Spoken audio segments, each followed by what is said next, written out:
Chapter 1, Severing Ties After Rebirth. Lu Ning, do you or do you not acknowledge your mistake? Lu Ning's nose and mouth were submerged in water, causing her throat to burn painfully. As she opened her eyes from the brink of death, she beheld her second brother, Lu Nanfeng, on the poolside, along with her fourth brother, Lu Beibei, who was cradling Qin Xiang. A flicker of astonishment crossed her eyes. The scene felt hauntingly familiar. Had she not perished? Was it possible she had been reborn on the very day 3 years ago when Qin Xiang was officially adopted by the Lu family as their foster daughter? At the banquet, Qin Xiang had deliberately schemed against her, leading everyone to believe that she had intentionally pushed Qin Xiang into the water.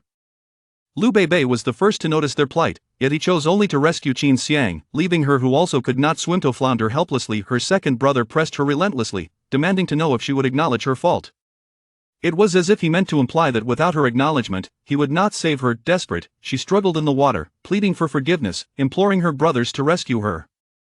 Only in her final moments was she pulled to safety. From that day forth, she dared not provoke Qin Xiang, meticulously seeking to appease her brothers, yet what did she ultimately receive in return?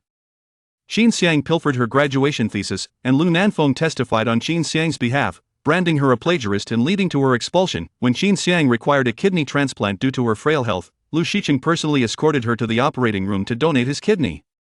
Qin Xiang needed accolades from international competitions to bolster her reputation. Lu Beibei, Lu Wu, and Lu Lu unhesitatingly removed themselves from the team.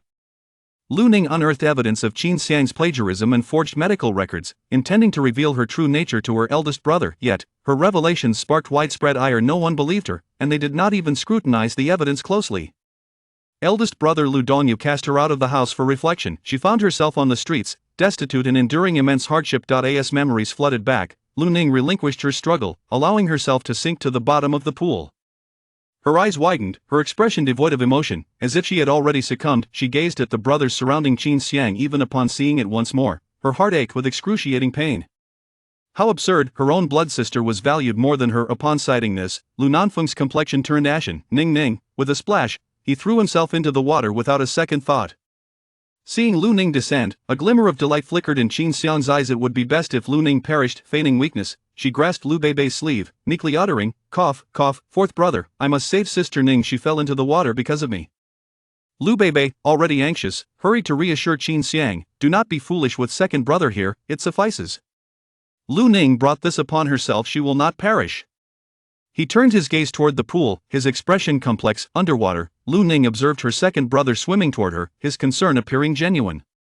Yet it was he who had relentlessly pressured her to apologize. Coldly watching her struggle in the water at this time, she had no desire for his rescue. A hint of derision surfaced in Lu Ning's eyes as she turned and swam to the surface.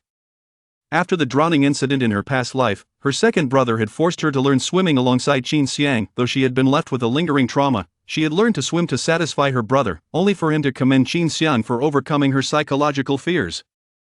Unbeknownst to them, that minute she was deliberately left to drown had left her with severe aftereffects. Yet, no one cared about her condition. Lu Nanfeng's eyes were solely on Qin Xiang. "Lu Ning, what nonsense are you up to again? Do you think playing dead will erase the mistake you just made?" Lu Nanfeng obstructed her path, feeling that Lu Ning had changed significantly. When had she learned to swim?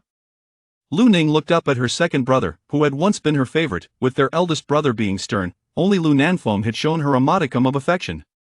Now, however, Lu Nanfeng's eyes were filled with disdain and impatience. Qin Xiang's feeble voice chimed in, "Second brother, this matter is not sister Ning's fault. I know she has never wished for me to be a member of the Lu family. It is my greed that led me to hope for family. Please do not quarrel over me. You all are very important to me." Lu Beibei glared at Lu Ning with fury. "Are you satisfied now? If it weren't for her father dying to save you, she wouldn't be an orphan. You should never have been saved. Better for you to have perished." Lu Nanfeng frowned. Ning, one must have a conscience. We should treat Qin Xiang as family. This is a debt the Lu family owes her, and one you owe her as well. Do you understand? Second brother, a person as ungrateful as her would not have pushed Qin Xiang into the water if she had any sense. Even rescuing a dog would be better than saving her.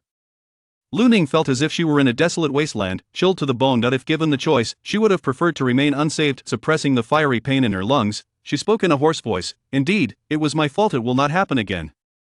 For she would never again engage in such foolishness. Since they cherished Qin Xiang as a sister, she would withdraw. Ning, was it truly intentional? Do you not realize that Qin Xiang cannot swim? This could lead to a fatal outcome. Lu Nanfeng was deeply disappointed. He had hoped it was merely an accident, not realizing Lu Ning had genuinely intended to endanger Qin Xiang. When had Lu Ning become so malevolent? Lu Ning remained silent, soon finding herself utterly alone. She waited until they had all departed before bending over to cough violently, as if she might expel her lungs. Lying in the bathtub, she closed her eyes, recalling how she had darkened after being cast onto the streets in her previous life, yearning to kill Qin Xiang. Yet, she had failed. Her eldest brother had confined her to a psychiatric hospital, where the caretakers, arranged by Qin Xiang, tormented her to death. She covered her face, laughing eerily. How splendid. When Lu Ning opened her eyes again, her gaze was icy and devoid of warmth. After changing her clothes, she surveyed her bedroom, which felt somewhat unfamiliar. In her past life, this room had ultimately been given to Qin Xiang, while she had been relegated to a small room. Lu Ning spotted a family portrait on the desk, depicting a young couple holding a small infant, flanked by 6 young boys. Regrettably, a few years after her birth, her parents had perished in an accident. Qin Xiang was the only daughter of the driver, frail and sickly since childhood. Following the accident, her eldest brother had brought Qin Xiang into the Lu family, raising her alongside Lu Ning. Since Qin Xiang's arrival, everything had changed. The brothers she cherished most had all gravitated toward Qin Xiang. Qin Xiang is unwell. I have specifically hired a chef to prepare meals suitable for her health.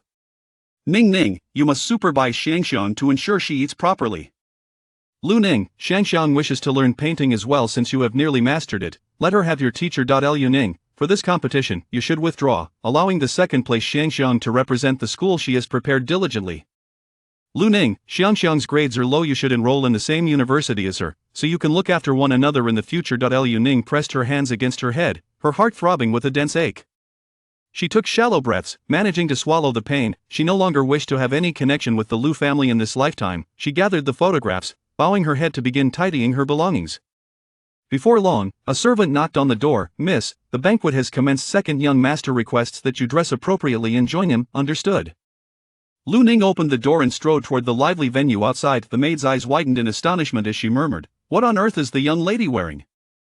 Has she gone mad from the shock? Outside, the grand banquet unfolded. Qin Xiang donned a white evening gown, her long black hair cascading over her shoulders, exuding the innocent charm of a sweet neighbor girl. By her side stood her second brother, Lu Nanfeng, and her fourth brother, Lu Beibei, both gazing at Qin Xiang with gentle affection. The scene radiated warmth. Lu Nanfeng couldn't help but reminisce about Lu Ning, wishing she could be as obedient and understanding. In recent years, Lu Ning's temperament had grown increasingly arrogant and domineering. Lu Ning has arrived. Chapter 2. She no longer values anything from the Lu family. Upon Lu Ning's entrance, all eyes turned towards her. Unfazed by the scrutiny, Lu Ning maintained an impassive expression. Dressed simply in a short-sleeved top, she adorned her head with an exquisite golden phoenix crown. A deep green necklace graced her neck, while jade bangles and golden bracelets adorned her wrists, and a large pink diamond ring sparkled on her finger. Laughter erupted around her. How tacky Lu Ning is, flaunting her accessories like a nouveau riche. It seems Lu Ning intentionally wore such expensive items to show off and humiliate Qin Xiang. Lu Ning strode confidently to Qin Xiang, her tone calm. Congratulations, today you finally become a member of the Lu family. In her previous life, Qin Xiang's nightmare began the moment she joined the Lu family. No matter how much she endeavored to please or behave, her brothers consistently favored Qin Xiang, with the second brother even stating he would rather Qin Xiang be the family's biological child. At this time, she would no longer cling to the nonsense of familial affection. Seeing the wealth of Lu Ning's adornments, jealousy stirred within Qin Xiang, though her face betrayed none of her feelings. As she spoke, tears welled in her eyes. Lu Ning wore a smirk, resembling a delicate white lotus, seemingly innocent yet deceptively cunning. In her past life, Qin Xiang's harmless demeanor had deceived Lu Ning, only for her to uncover the woman's true nature just before her demise. Observing this, Lu Beibei quickly interjected, "Don't cry, Xiang. Who says you are an outsider? From today onward, you are my dear sister." Qin Xiang lowered her gaze, masking the fleeting glimmer of satisfaction. Lu Nanfeng produced a box. "Xiang, this is a gift for you." Qin Xiang, taken aback, replied, "Second brother, isn't this a gift for Sister Ning? I cannot accept it." Upon seeing the limited edition figurine within the box, Lu Ning feigned surprise. In her previous life, the second brother had also kindly taken it upon himself to gift the figurine, which Lu Ning had long awaited, to Qin Xiang as an apology. Lu Nanfeng insisted, "Take it is what she owes you." Lu Beibei, dissatisfied, remarked, "Lu Ning, while Xiang is overlooking the incident of you pushing her into the water, and the second brother has presented a gift, what about your sincerity?" Lu Ning nodded, "I understand, so I brought gifts to apologize." She removed all her jewelry, placing each item carefully on a platter. "This is the antique phoenix crown gifted by Eldest Brother. This is the emerald pendant from second brother, this is the century-old ginseng from third brother, this is the rare pink diamond ring from fourth brother.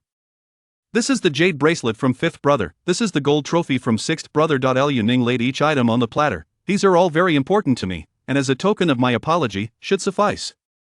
She had anticipated fourth brother's inquiry regarding her sincerity, thus prepared these items. Since Qin Xiang entered the Lu family, her brothers had ceased bestowing any meaningful gifts upon her, leaving only these valuable items. Upon seeing the items on the platter, Lu Beibei's expression froze. These were all treasures Lu Ning had once cherished. How dare she? The Lu Nanfeng pressed his lips together. Ning, what is the meaning of this? Second brother, I stated these are my sincere apologies. Fourth brother, do you think this is sufficient? Lu Ning remained impassive, her emotions unwavering. When Qin Xiang glimpsed the contents of the box, she felt a mix of surprise and confusion, questioning Lu Ning's intent. Was it a tactical retreat? Qin Xiang quickly interjected, Sister Ning, these are gifts from our brothers, they are far too precious for me to accept. Lu Beibei angrily retorted, exactly. How can you pass on gifts that we bestowed upon you? Qin Xiang's smile faltered slightly as she bit her lip. Indeed, Sister Ning, I am merely an outsider, how could I possibly deserve such gifts? Realizing he had misspoken, Lu Beibei hastily clarified, Xiang, that is not what I meant. I will select new gifts for you. How could I let you accept gifts that have already been given to someone else? Qin Xiang's expression brightened again. Thank you, fourth brother. Lu Beibei felt his heart soften. This was the obedient sister he had longed for. Lu Nanfeng sighed in exasperation. Ning, what are you trying to achieve with this behavior? These gifts had always been Lu Ning's most treasured possessions. No one was allowed to touch them. He never anticipated she would offer them all as an apology to Qin Xiang. Was she attempting to sever ties with them, or was it because he had unilaterally taken her figurine to appease Qin Xiang that she was acting out? Lu Nanfeng firmly believed Lu Ning did not genuinely wish to part with them. Second brother, she is merely trying to vent her frustrations through this act. Does she truly think we are oblivious? When will you learn to be a bit more like Xiang? Lu Ning's expression remained devoid of emotion. The value of these gifts amounts to tens of millions. As an expression of my apology, I ask you, is this not sufficient? Fourth brother, do you truly hesitate to part with them? Before Qin Xiang, he stammered, am I such a person? Then let us bear witness, these gifts shall serve as compensation. Lu Nanfeng grew increasingly irritated. Ning, stop this nonsense. How could she reallocate such significant gifts to another? Even if she was upset with fourth brother, she shouldn't transfer gifts they had gifted her. Second brother, do I appear to be causing a scene? Lu Ning shoved the platter into Qin Xiang's hands. Now they are all yours, including the 6 brothers of the Lu family. She no longer desired any of them. Qin Xiang felt a tinge of embarrassment, sensing that Lu Nanfeng and Lu Beibei seemed displeased. Holding the box, her palms felt warm. She had not anticipated Lu Ning would use these items as an apology, catching her off guard. If mishandled, it would undoubtedly provoke the brothers' resentment. Why had Lu Ning suddenly become so difficult to contend with? Without waiting for Qin Xiang's response, Lu Ning turned on her heel and departed. Lu Ning, stop right there. Lu Beibei was furious. Lu Ning utilizing his gift as an apology was absurd. Lu Nanfeng frowned. Ning is becoming increasingly unreasonable. He felt unsettled. The jade pendant he had gifted her was purchased after earning his first fortune, carrying a different significance. Lu Beibei felt utterly frustrated, like a punch landing on cotton. I feel the same. She is doing this deliberately to provoke us. Qin Xiang listened to their conversation, gritting her teeth. Indeed, Lu Ning's tactic of retreating to advance had proven effective. She could not allow that woman to succeed. Holding the box delicately, Qin Xiang spoke softly. Second brother, fourth brother, have I made another mistake? How could I possibly want Sister Ning's most treasured possession? What should I do? Cursed be Lu Ning for digging her own grave. Lu Bei maintained a stern expression. Since it is her gift of apology, you shall accept it. I wager she will regret it within 3 days. He eagerly anticipated the moment Lu Ning would rue her decision, at which point he would surely take great pleasure in ridiculing her. Lu Nanfeng's tone was gentle. How about this, Xiang? You keep the box for Ning for now, and once her anger subsides, it will be fine. Previously, Lu Ning had thrown tantrums, yet eventually, they always reconciled. He did not believe that Lu Ning would truly wish to part with such gifts. All right, I promise to take good care of it. Qin Xiang displayed a soft, obedient smile. Lu Nanfeng sighed, recalling how obedient Lu Ning used to be. He hoped she would mature sooner rather than later. Gazing at the well-behaved Qin Xiang beside him, he felt a wave of relief, grateful that she was not like that. She lay down and closed her eyes. She needed to contemplate how to leave the Lu family and lead an independent life. In her previous life, after the college entrance examination, her grades were sufficient for prestigious universities, yet due to fourth brother's words, she enrolled in the second-tier school attended by Qin Xiang. Becoming Qin Xiang's maid, she bore the blame for all mistakes. When she disobeyed, her credit card would be frozen. Despite being a wealthy young lady, her life was worse than that of a poverty-stricken student. In the end, Qin Xiang even stole the thesis she had painstakingly completed, falsely accusing her of plagiarism, which led to her being reprimanded and expelled from the school. This time, she would not tread the same path. She was determined to attend a prestigious university. As for tuition and living expenses, she could participate in team competitions to earn prizes. With her gaming skills from her previous life, she believed she could still make a living in this field. After the banquet concluded, Lu Nanfeng approached the door of the second-floor bedroom. The door was locked tight. Second brother, it seems Qin Xiang has a fever. You should come and take a look. Chapter 3, Severing Ties. As he descended the stairs, he caught sight of Qin Xiang's flushed complexion, clearly indicating an abnormal body temperature. I will drive. We must head to the hospital immediately. Lu Nanfeng accompanied Lu Beibei to escort Qin Xiang to the hospital. In the bedroom on the second floor, Lu Ning lay in bed, her face flushed and drenched in sweat. Throughout the night, her body felt weightless as she was plagued by nightmares. The following day, her phone incessantly chimed with incoming notifications. Upon being roused from her slumber, Lu Ning, with a scowl upon her face, unlocked her phone to find a notification from a particular application. As she perused the messages, she discovered an overwhelming tide of vitriol. The vituperation was not unfamiliar to her. It stemmed from the incident the previous night when she had pushed Qin Xiang into the water, an event that had been disseminated across the campus forum. Given Qin Xiang's considerable popularity within the school, a multitude of individuals had come forth, indignant and outraged, to castigate her. Lu Ning's head throbbed as if it were about to explode. She personally descended into the fray to engage in a fierce exchange of insults. With her mother as the subject and relatives likened to reproductive organs, she unleashed her wrath unabashedly. The forum post's notifications surged to over 1,000 in an instant, leaving the administrator in a state of alarm, fearing that the forum had been hacked. After Lu Ning sent the message, she tossed her phone aside and reclined once more. After all, she no longer needed to curry favor with the Lu family, nor did she care about her reputation. She was tired of living so constrained. Before long, a servant's knocking was heard from outside. Miss, it is time for you to rise and attend school, or you shall be late. Lu Ning suddenly remembered that she indeed had to attend school today. She splashed her face with cold water, awakening her senses. In order to break free from the Lu family, she must complete her education and strive for university, distancing herself from this place. After changing into her school uniform, she descended the stairs with her backpack in hand. Lu Nanfeng and Lu Beizhang happened to walk in from outside. Lu Nanfeng noticed a faint blush on Lu Ning's face and walked straight over, instinctively reaching out to touch her forehead to check her temperature. However, Lu Ning took a step back, evading Lu Nanfeng's hand, and turned to sit down in the dining room. She knew that only by nourishing herself could she recover swiftly and muster the energy required for her rigorous studies at Yun University. Lu Nanfeng's hand hovered in the air for a moment before it awkwardly descended. Lu Bei let out a cold snort, declaring, I always said she is an ungrateful wretch. Robust as an ox, unlike Qin Xiang, who has been frail since childhood. She caught a chill and a fever after falling into the water last night. No matter who falls ill, Lu Ning remains untouched by sickness. Lu Nanfeng ultimately chose not to say anything.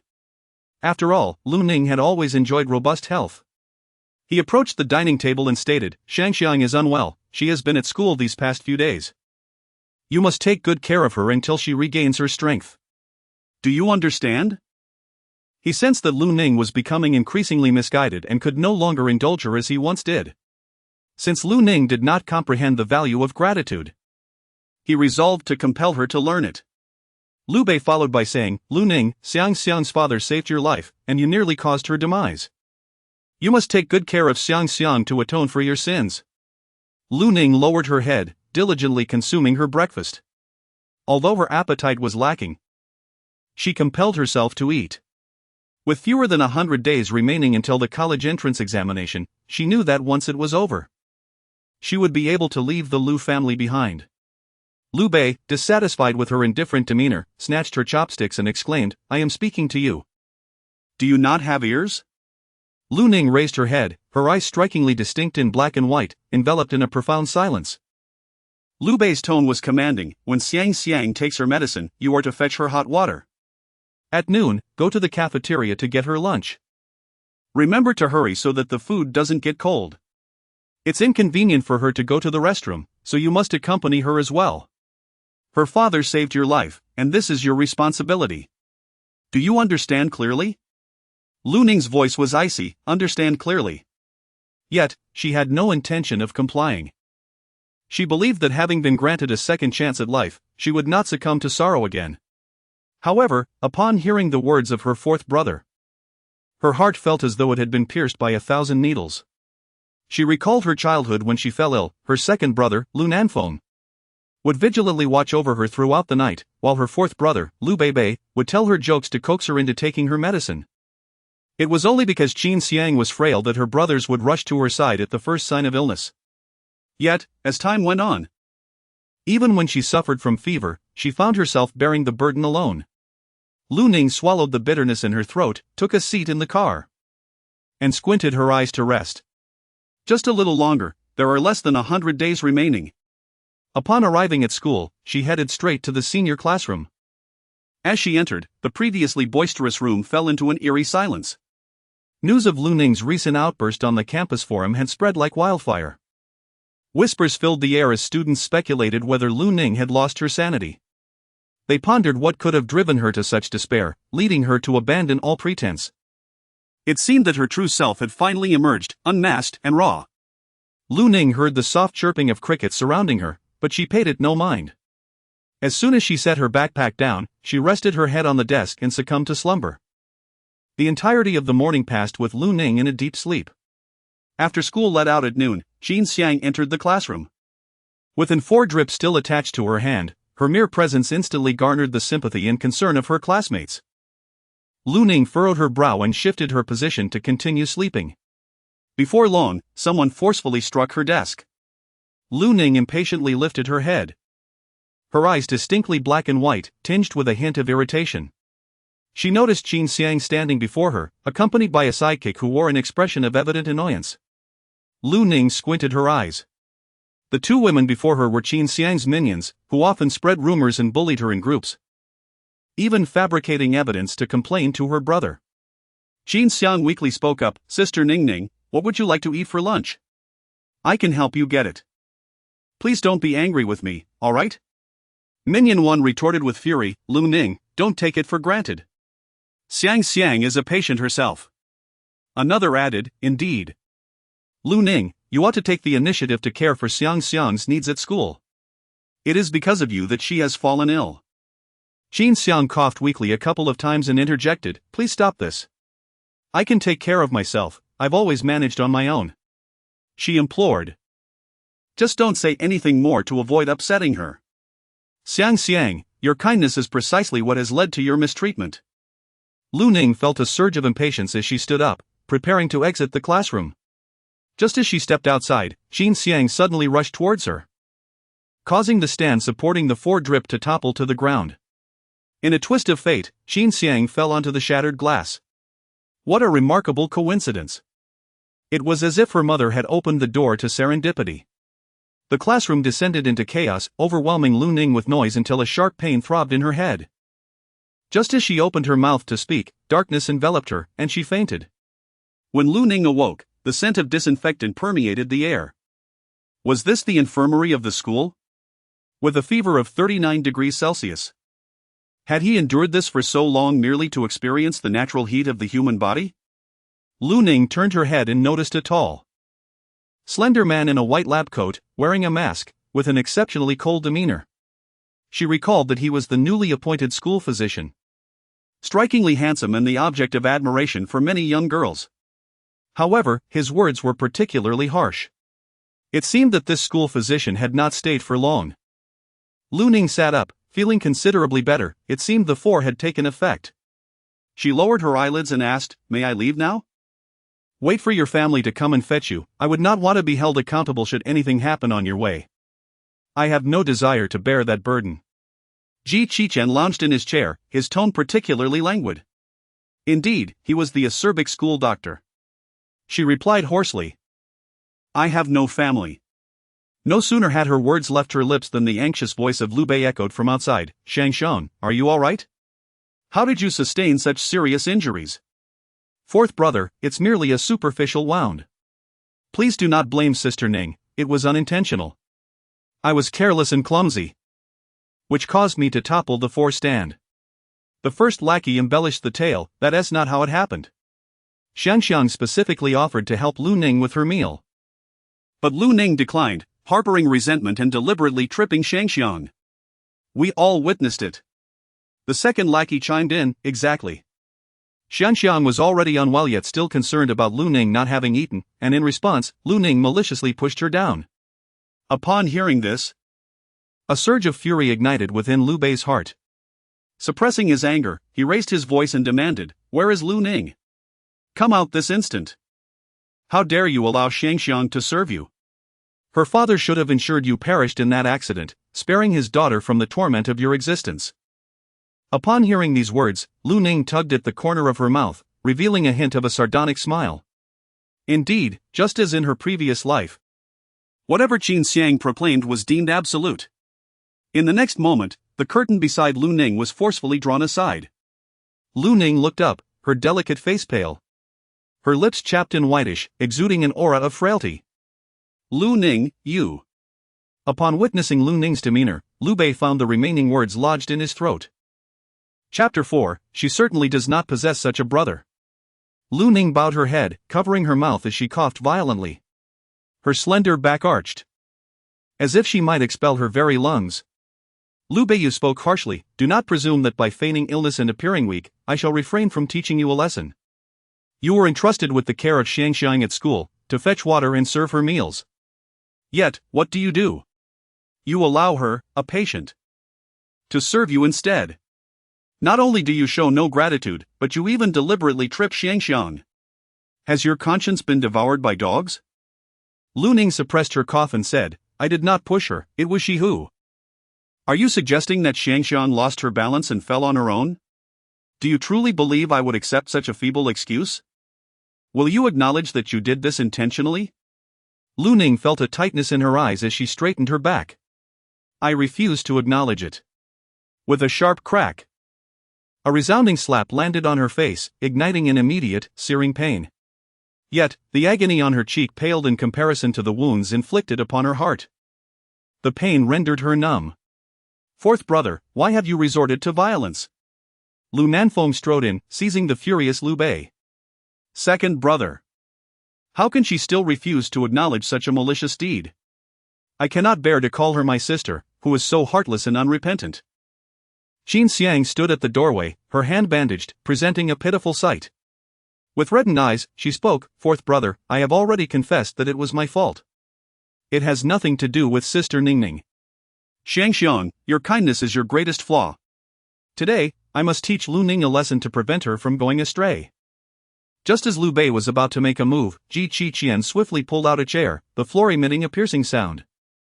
Lu Ning turned to look in the direction of the voice.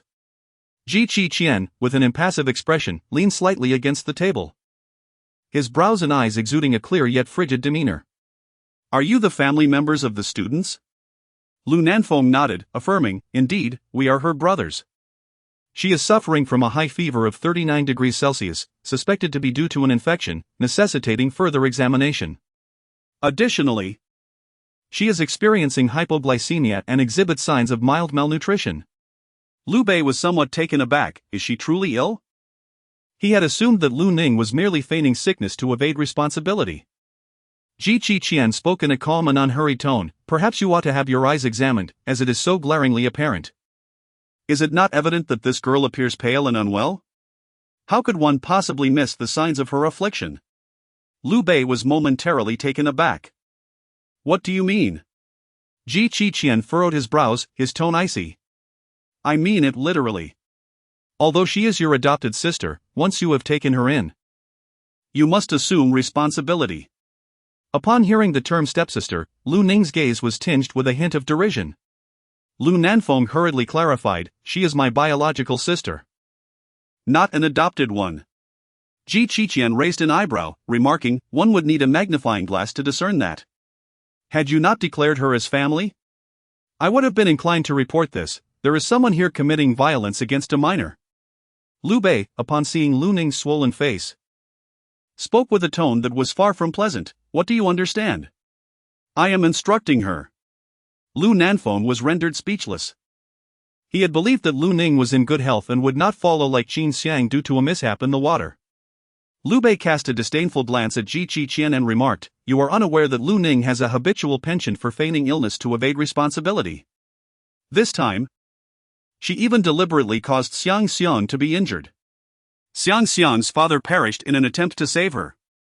At times, I truly contemplate prying open her heart to ascertain whether it is indeed as dark as I suspect." Lu Ning's throat throbbed with pain. She initially wished to defend herself but ultimately remained silent. Even if she had spoken, it would have been futile, as they would not have believed her regardless.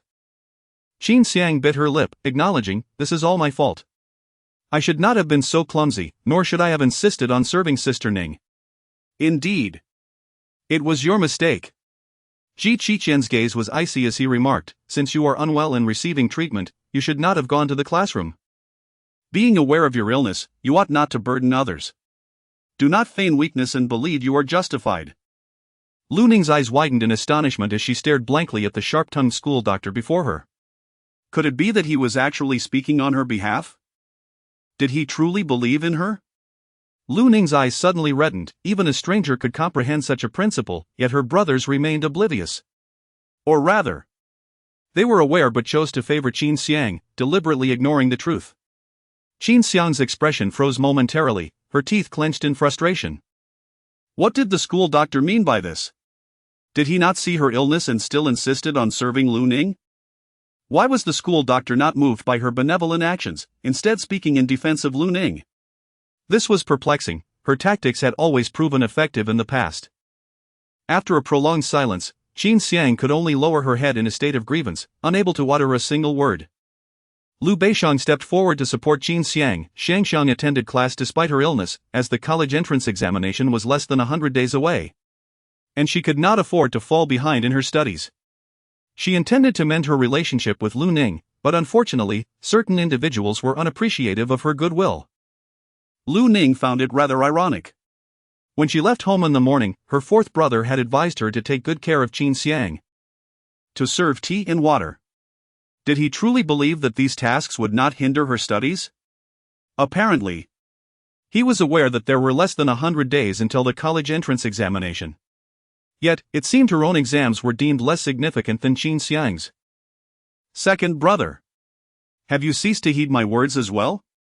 Liu Bei closed his mouth and departed with Qin Xiang.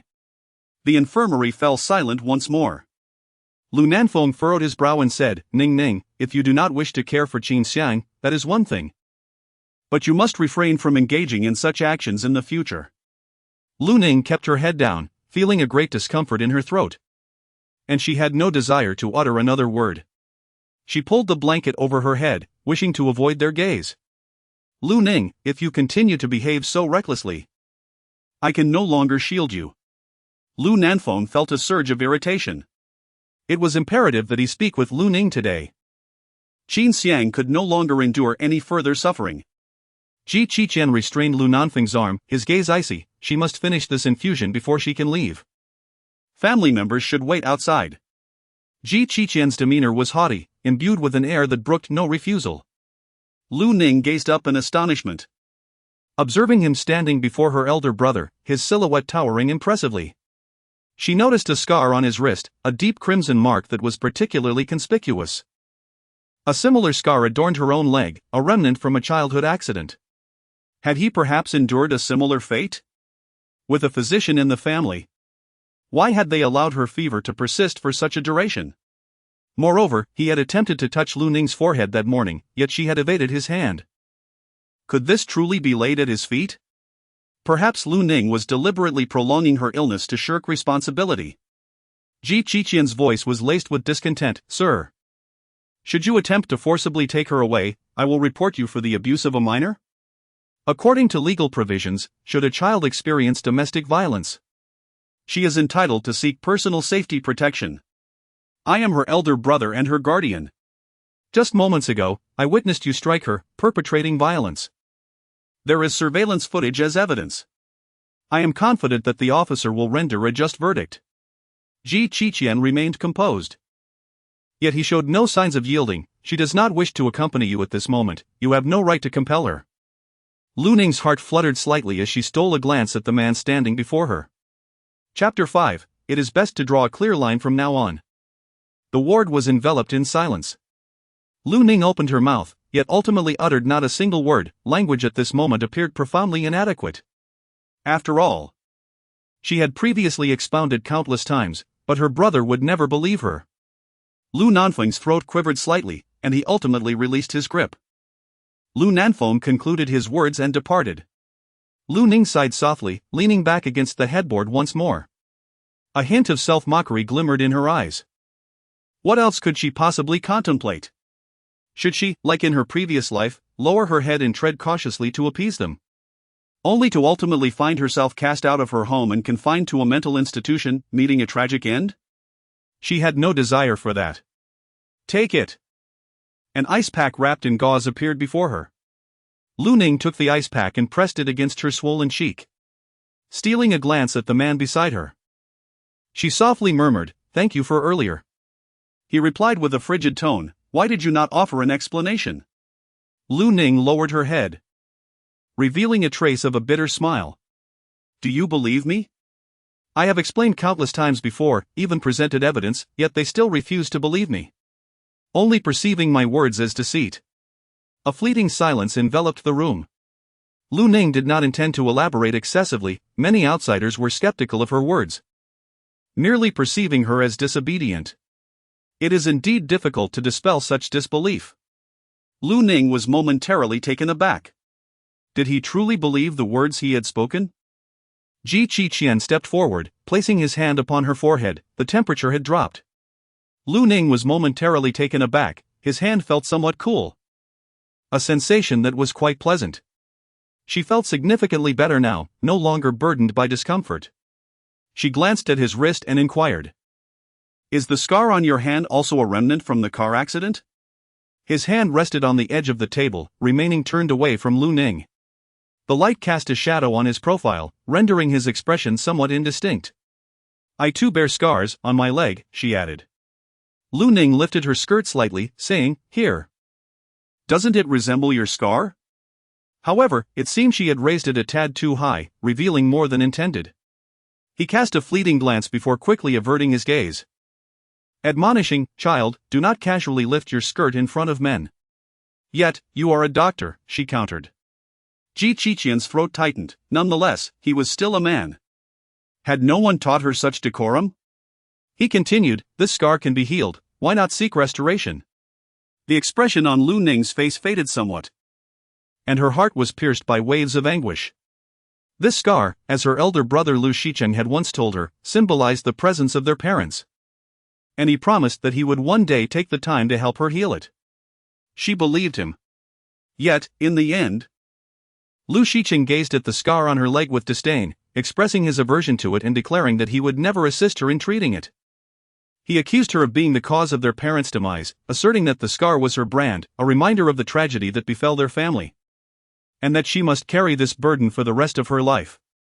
At that moment, she was profoundly devastated, genuinely convinced that she had caused her parents' death, leading her to become increasingly submissive and eager to please her brothers. Lu Ning recalled the past, feeling a suffocating weight in her chest. Yet, she found herself unable to articulate the reasons behind her distress. Instead, she countered, "And what about you? Why not seek treatment? I am a man. It matters not to me. It would be better for a young girl like you to receive treatment." Lu Ning forced a strained smile and said, "Let's talk about it later." Qian noticed her downcast gaze and chose not to press further. He settled beside her and turned on the television. Lu Ning noticed that the television displayed a live gaming broadcast, featuring none other than her sixth brother, Lu, who was currently participating in a competition. He had absent himself from Qin Xiang's banquet solely for this event. However, he ultimately lost to the young master of the Beichengji family. Lu Ning recalled how, in her previous life, her sixth brother, Lu, faced scathing mockery after losing a match. Alongside her second, fourth, fifth, and sixth brothers, they encountered failure in the preliminary rounds but were granted a second chance in the revival matches. They surged forward, ultimately facing off against the young master of the Ji family from Beicheng during the national competition. At that time, she devoted countless hours to training and analyzing the characteristics of the Beicheng Ji family's team, determined to secure victory against them.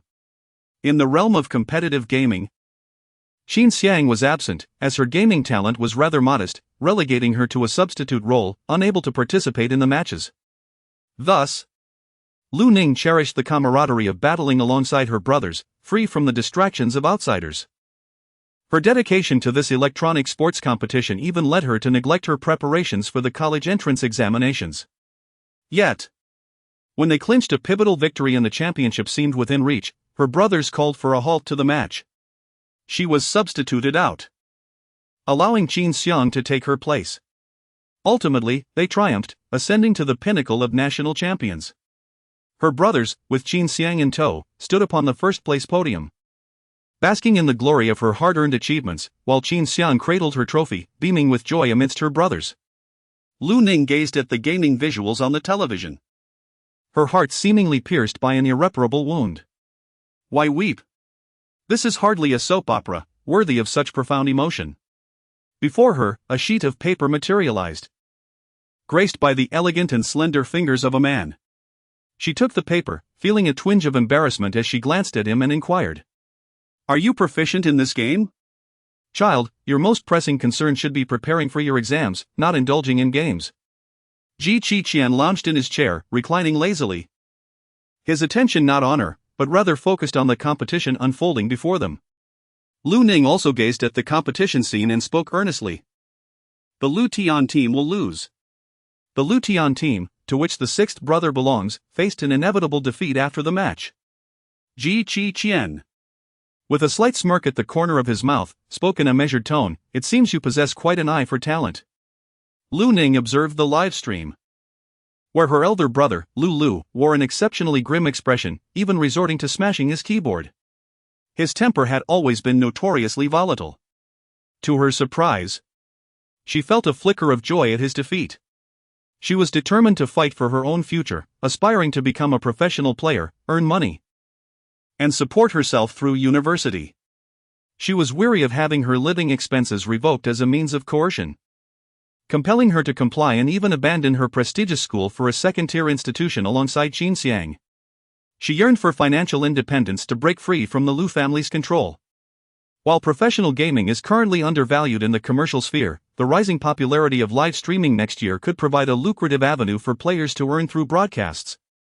With her prior gaming experience, this seemed to be the swiftest and least laborious method to secure an income. Lu Ning made a silent resolution. He took a cotton swab and pressed it against Lu Ning's hand, saying, "The medicine is on the table, you may take it and leave." "Thank you." Lu Ning departed from the infirmary with medication in hand.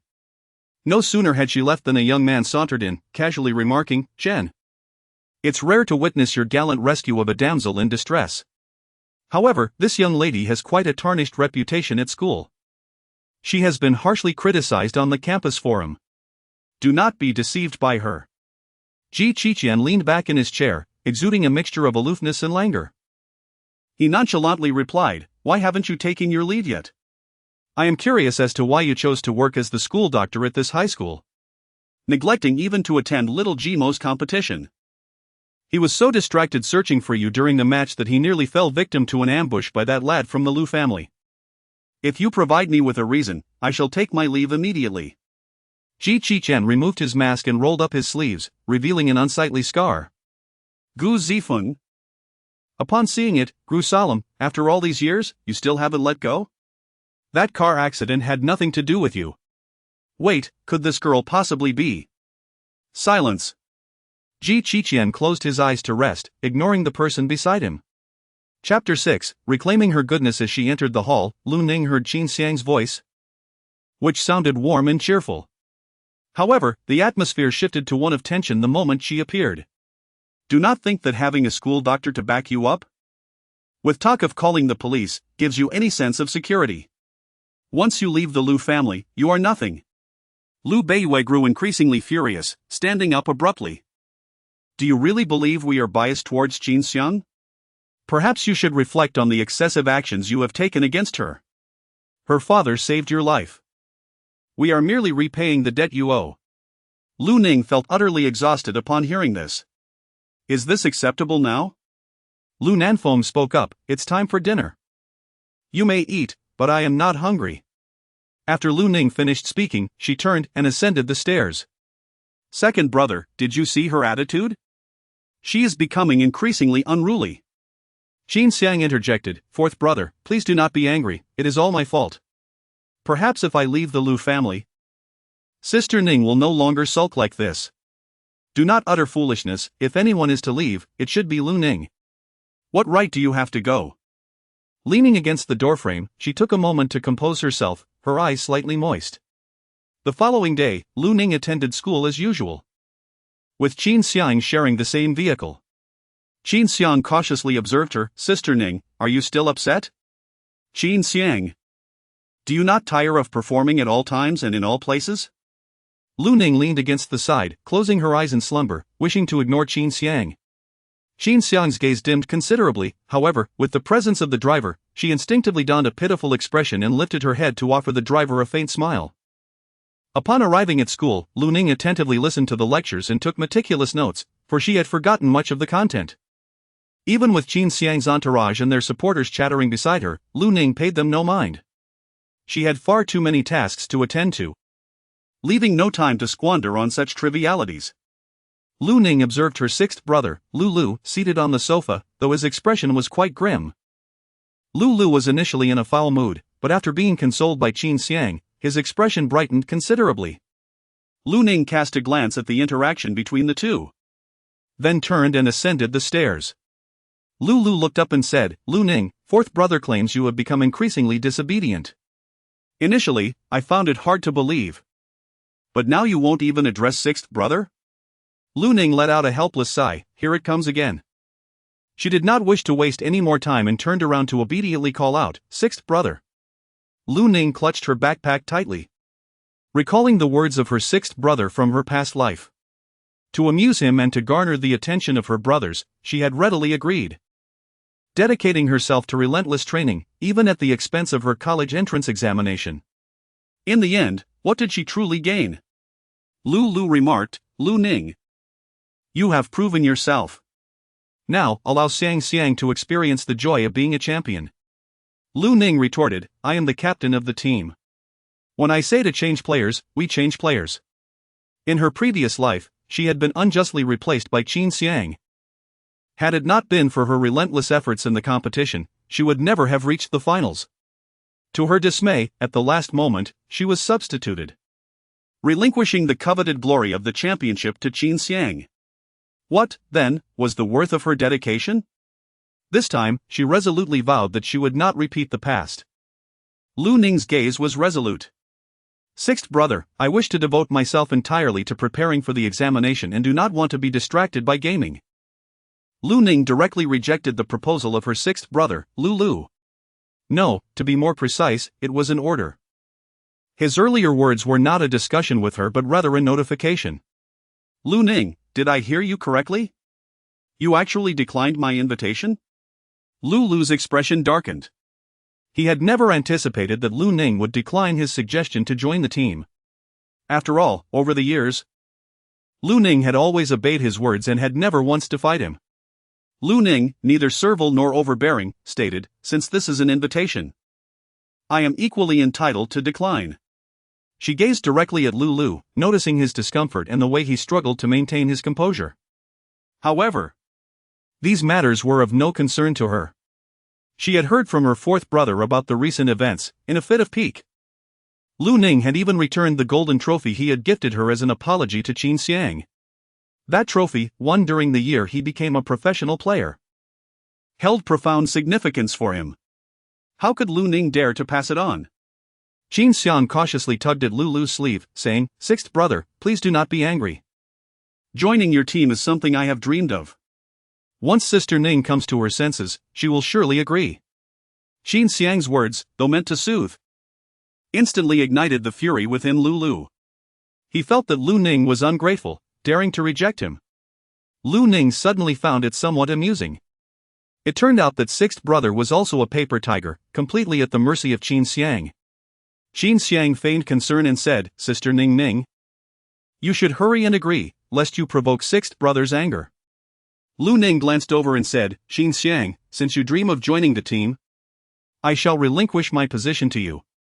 She then retrieved her backpack and began her homework, feeling the weight of unfamiliarity in many subjects. Realizing she must work diligently to catch up. Eventually, a servant knocked on her door, announcing, Miss, it is time for dinner. Please bring it to me, she replied. However, the second young master and others are waiting for you in the dining room to dine together. This implied that they were not inclined to let her eat alone in her room. Lu Ning gripped her pen tightly, contemplating her continued entrapment under the control of the Lu family, realizing she could only manage the situation for the time being. She rose and made her way to the dining hall. Her second brother, fourth brother, sixth brother, and Qin Xiang were seated around the long dining table, which was necessitated by the large number of Lu family members. Lu Ning quietly settled into the corner seat, silently taking a plate to eat. The atmosphere in the restaurant felt somewhat oppressive. However, it wasn't long before the sounds of Qin Xiang's cheerful laughter filled the air, swiftly alleviating the tension. Lu glanced at Lu Ning and deliberately said, Xiang, we will personally teach you how to play the game later. With your intelligence, you will surely learn quickly. And you will be no less capable than certain individuals. Qin Xiang's eyes sparkled with delight as she replied, Sixth brother, I will put in my utmost effort. I will definitely not hold you back. Lu Ning remained impassive upon hearing those words. Allowing Qin Xiang to join was acceptable. When the time came for the resurrection match and failure ensued, Lu would no longer have the opportunity to compete. She kept her head bowed, focusing on her meal, and did not glance over at the group of cheerful individuals nearby, nor did she express her displeasure as she once did. She simply did not care anymore. After calmly finishing her meal, she stood and looked over, stating, I have finished eating, please take your time. Without extending a greeting, she might have been subjected to another lecture. Lu Nanfeng looked up, surprisingly not witnessing Lu Ning's sulking and jealousy, as she had become considerably more indifferent. Lu Nanfeng, with a gentle heart, spoke up, Ning, are you truly not considering joining the family team? Your gaming talent is quite remarkable. Together, as a united family, we could seize the championship. Lu Ning, I have granted you this step. Chapter 7, she no longer cherishes anything belonging to the Lu family. Upon hearing the phrase a family of three, Lu Ning felt an absurdity deep within her heart. She had held the same belief in her previous life. Yet, on the eve of claiming the championship, she found herself supplanted by Qin Xiang. What kind of family does this even represent? Lu, with a hint of sarcasm, remarked. Yet, not long ago, you pleaded with me to teach you how to play the game. You pursued me for training sessions at night and expressed your desire to become a formal team member. Why did you not emphasize the importance of serious study then? Lu Ning felt a twinge of pain in her heart. The reason she pursued her sixth brother to play games was to cultivate a better relationship with him, hoping to share more common topics. However, at this moment, such efforts seemed unnecessary. Lu was rendered speechless. Fine, just don't regret it. When the competition begins, outsiders will only see Qin Xiang and believe she is the true member of the Lu family. Since Lu Ning is so ungrateful, so be it, he no longer cares. Perhaps it's for the best. Lu Ning also wished to avoid unnecessary chatter and turned to leave the restaurant. The following day after school, Lu Ning and Qin Xiang arrived at the school gate, one following the other, where the driver awaited them outside. Qin Xiang stood before the vehicle and remarked, By the way, I am heading to the training camp today. The driver will take me there first, so we will not be traveling together. The driver, with a serious expression, responded, Miss, I received a call from the sixth young master instructing me to take Miss Xiang first. We cannot afford to waste any time. Lu Ning turned and walked away, leaving only the back of her head for Qin Xiang to observe. Qin Xiang gazed at her silhouette, secretly biting her lip. Lu Ning, just wait and see, there will come a day when I shall take everything from you. This is what you owe me. Perhaps I should search for a study room near the school. It turned out to be the sharp-tongued school doctor. He usually donned a mask and a white coat, but now he had suddenly changed his attire, causing her almost not to recognize him. Ji Qiqian stood before her. I am asking you a question. Come with me. Lu Ning gazed at his retreating figure, hesitating momentarily before deciding to follow him. She trailed him to the school's infirmary and, standing at the entrance, inquired, "What brings you here?" "I have already recovered from my illness." Ji Qichen lightly tapped the table and replied, "This place is quieter and safer than the study room." Lu Ning pondered for a moment and found some merit in it. She set her backpack down and said, "I apologize for the intrusion." She then took out her textbooks and diligently began her homework. Ji Qichen cast a glance at her, his gaze icy, before turning and heading to the consultation room. Casually shutting the door behind him, she noticed a nameplate on the table, adorned with a photograph of the sharp-tongued doctor, so his name was Ji Qichen. "Have you finished staring? Have you completed your assignments?" "Well, there are some I couldn't solve, so I will ask the teacher tomorrow." Ji Qichen approached her and snatched the homework notebook away, remarking, "You can't manage such simplicity?" Lu Ning felt somewhat disheartened as she lowered her gaze to the textbook. "Indeed. I was not diligent in the past and allowed other matters to hinder my studies." Listening intently, she remarked, "I shall only say this once." Ji Qichen took a pen and began to write on the draft paper while simultaneously working through the problems. Lu Ning was taken aback, gazing at the man before her, her emotions suddenly becoming quite intricate. Due to Qin Xiang, she had few friends, and even her teachers did not seem to favor her. No one had ever taken the initiative to explain the lessons to her. Ji Qichen lowered his gaze, his features indifferent. "With your level of attention, you might as well be daydreaming in class." Upon noticing her obedient demeanor, Ji Qichen's throat slightly moved, and he patiently continued his explanation. As evening fell, a warm, soft light enveloped the two of them. Lu Ning sat there, while he stood beside her, propping himself up on the table with one hand, meticulously calculating the problem-solving process. "Is your mind a straight line, incapable of bending? This follows the same method as the previous question. Can't you discern the simplicity of this misleading problem? Are your eyes merely for decoration? Have you ever tested your IQ and found it lacking? Do it again."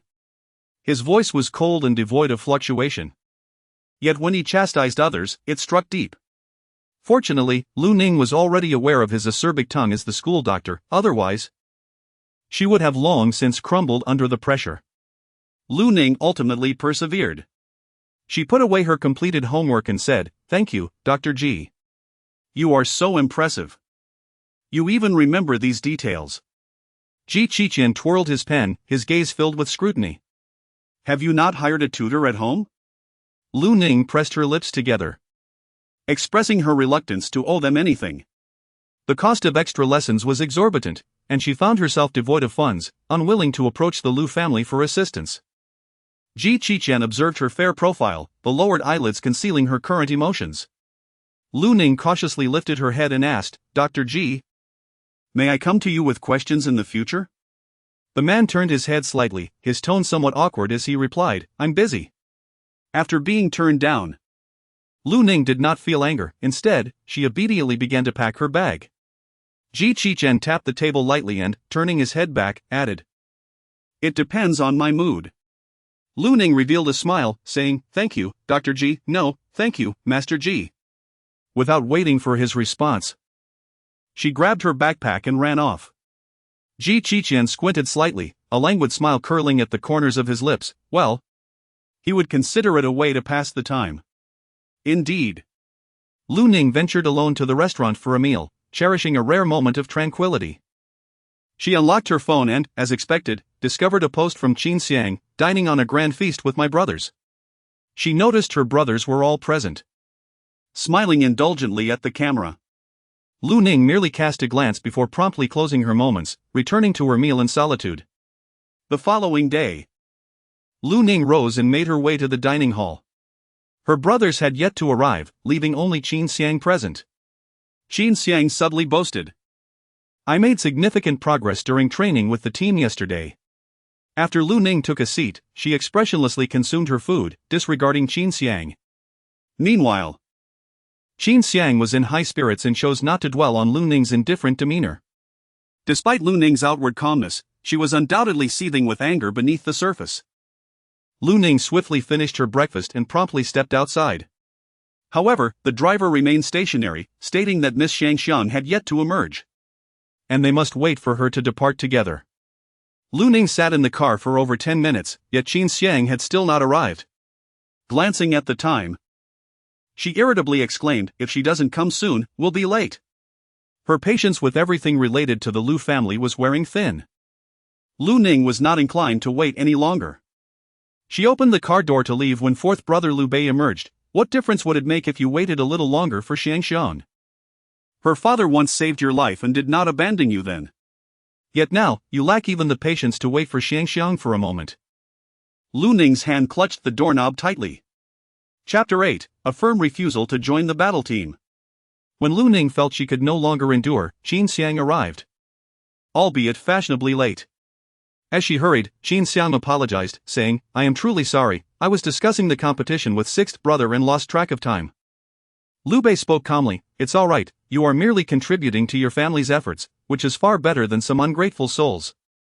The driver, with a gentle demeanor, replied, "No worries, I will speed up shortly." However, they ultimately arrived late. As the two rushed to the classroom door, they were caught red-handed by their homeroom teacher. Qin Xiang. Her face pale, gasped for breath, "I apologize, teacher, it's entirely my fault for wasting time, which caused Sister Ning to be late as well." Lu Ning maintained a stern expression, remaining silent. The homeroom teacher glanced at the two of them and spoke to Qin Xiang with a gentle demeanor, "I understand. No need for extensive explanations. You may go in first." "Thank you, teacher." Lu Ning walked inside. Yet the stern voice of the homeroom teacher echoed in her ears, "Lu Ning, do not hinder Qin Xiang in the future, this is a warning." "Enough. I am well aware of your usual demeanor, do you think I am oblivious? If you continue to argue, you will be standing outside for the lesson." Lu Ning did not wish to miss the opportunity to attend class, as she was already considerably behind. She silently entered the classroom, her mood rather dismal. She sincerely hoped for the exams to come sooner, allowing her to distance herself from them. During the lunch break, a considerable number of people gathered around Qin Xiang. Captivated by her tales of the professional team, evoking a deep sense of envy among the listeners. A sycophant glanced at Lu Ning and remarked, "Some individuals are likely envious of Qin Xiang, which is why they deliberately delay their arrival." Qin Xiang wore a smile, yet offered no further explanation. Lu Ning rested her head on the table, oblivious to the group around her. After school in the afternoon, Qin Xiang pretended to boast as she glanced at Lu Ning, saying, "I too shall be attending the training camp today." Lu Ning silently organized her textbooks and, with her backpack slung over her shoulder, exited the classroom. Qin Xiang observed Lu Ning's retreating figure, a triumphant expression gracing her features. She turned to her loyal follower and said, "As usual, please complete today's assignment for me. And ensure that the teacher does not discover it. Rest assured, you can pursue your dreams at the training camp, we will certainly provide you with adequate cover." "Thank you. And I assure you that I will not treat you unfairly." With a cheerful demeanor, Qin Xiang left, determined to keep Lu Ning beneath her heel. For she was the most deserving sister of the Lu family. Lu Ning, with her backpack slung over her shoulder, made her way directly to the infirmary. Ji Qiqian sat gracefully in a chair, his composed features now adorned with a hint of mockery. "What brings you here?" he inquired. "Ahem, I've come to do my homework. I humbly seek refuge." Lu Ning entered with an air of familiarity, as long as he did not urge her to leave. Ji Qiqian observed her at-ease demeanor with a hint of surprise, having expected her to be timid and hesitant to approach. Yet, when she posed a question to Ji Qiqian, she was met with a reprimand. "Can you not let your mind resemble a sieve, retaining only what it can? In the future, refrain from asking simple questions, find a way to resolve them on your own." Lu Ning did not utter a word of rebuttal, dutifully recording everything. The room was enveloped in silence, interrupted only by the growling of her stomach. Lu Ning found herself blushing deeply, she had consumed a bread roll yet still felt hungry. Ji Qiqian glanced at the time and ordered takeout, prioritizing a meal. Lu Ning sat before him, noticing the scars on the man's wrist, and could not help but inquire. "When did you have the accident? Was it serious?" Ji Qiqian silently opened the takeout box and placed it on the table. He gazed at Lu Ning. His eyes clouded with emotion, and replied, "It happened many years ago. I too lost my parents in that accident, leaving only my brothers and me to rely on one another. Lu Ning recalled her past dependence on her brothers, a flicker of self-mockery crossing her eyes. Everything had changed since Qin Xiang's arrival. Qian clenched his chopsticks tightly, inquiring, "What are your plans now?" "I intend to apply to Yun University. To leave the city and embark on a new life." Her tone was resolute, yet he retorted, "Given your current academic performance, you have little hope of gaining admission to Yun University." "There is still ample time, I shall strive for improvement." Qian's gaze lingered on her before finally dropping. His voice frigid as he cautioned, in the future, refrain from posing overly simplistic questions. Lu Ning smiled, indicating that she could continue to inquire further.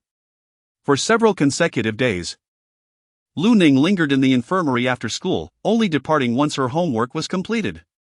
However, Qin Xiang, due to the demands of training games, became increasingly distracted during daytime classes, even succumbing to sleep. Naturally, as a favored student of the teacher, Qin Xiang merely mentioned feeling unwell. And the teacher did not pursue the matter further. Lu Ning observed Qin Xiang flaunting photos from the training camp on her social media, alongside videos of her battling alongside her brothers in the game. Their usernames were all of a similar style, reminiscent of her previous life. Albeit she had not been a participant. How could she neglect her studies yet yearn to indulge in gaming? Qian approached her, catching sight of the gameplay videos on her phone. Lu Ning shook her head and replied, "No, I'm merely browsing. My foremost priority at the moment is my studies." With the monthly examination approaching next week, if you manage to secure a place within the top 100, you will be permitted to indulge in gaming. Lu Ning looked up with a smile and said, "Will you take me along to play, master?" She was aware that Qian also enjoyed this game. Qian, with his brows slightly lowered, maintained an undeniably handsome profile. He replied, "It has been a long time since I played. Let's discuss it again once you are admitted. It's a promise."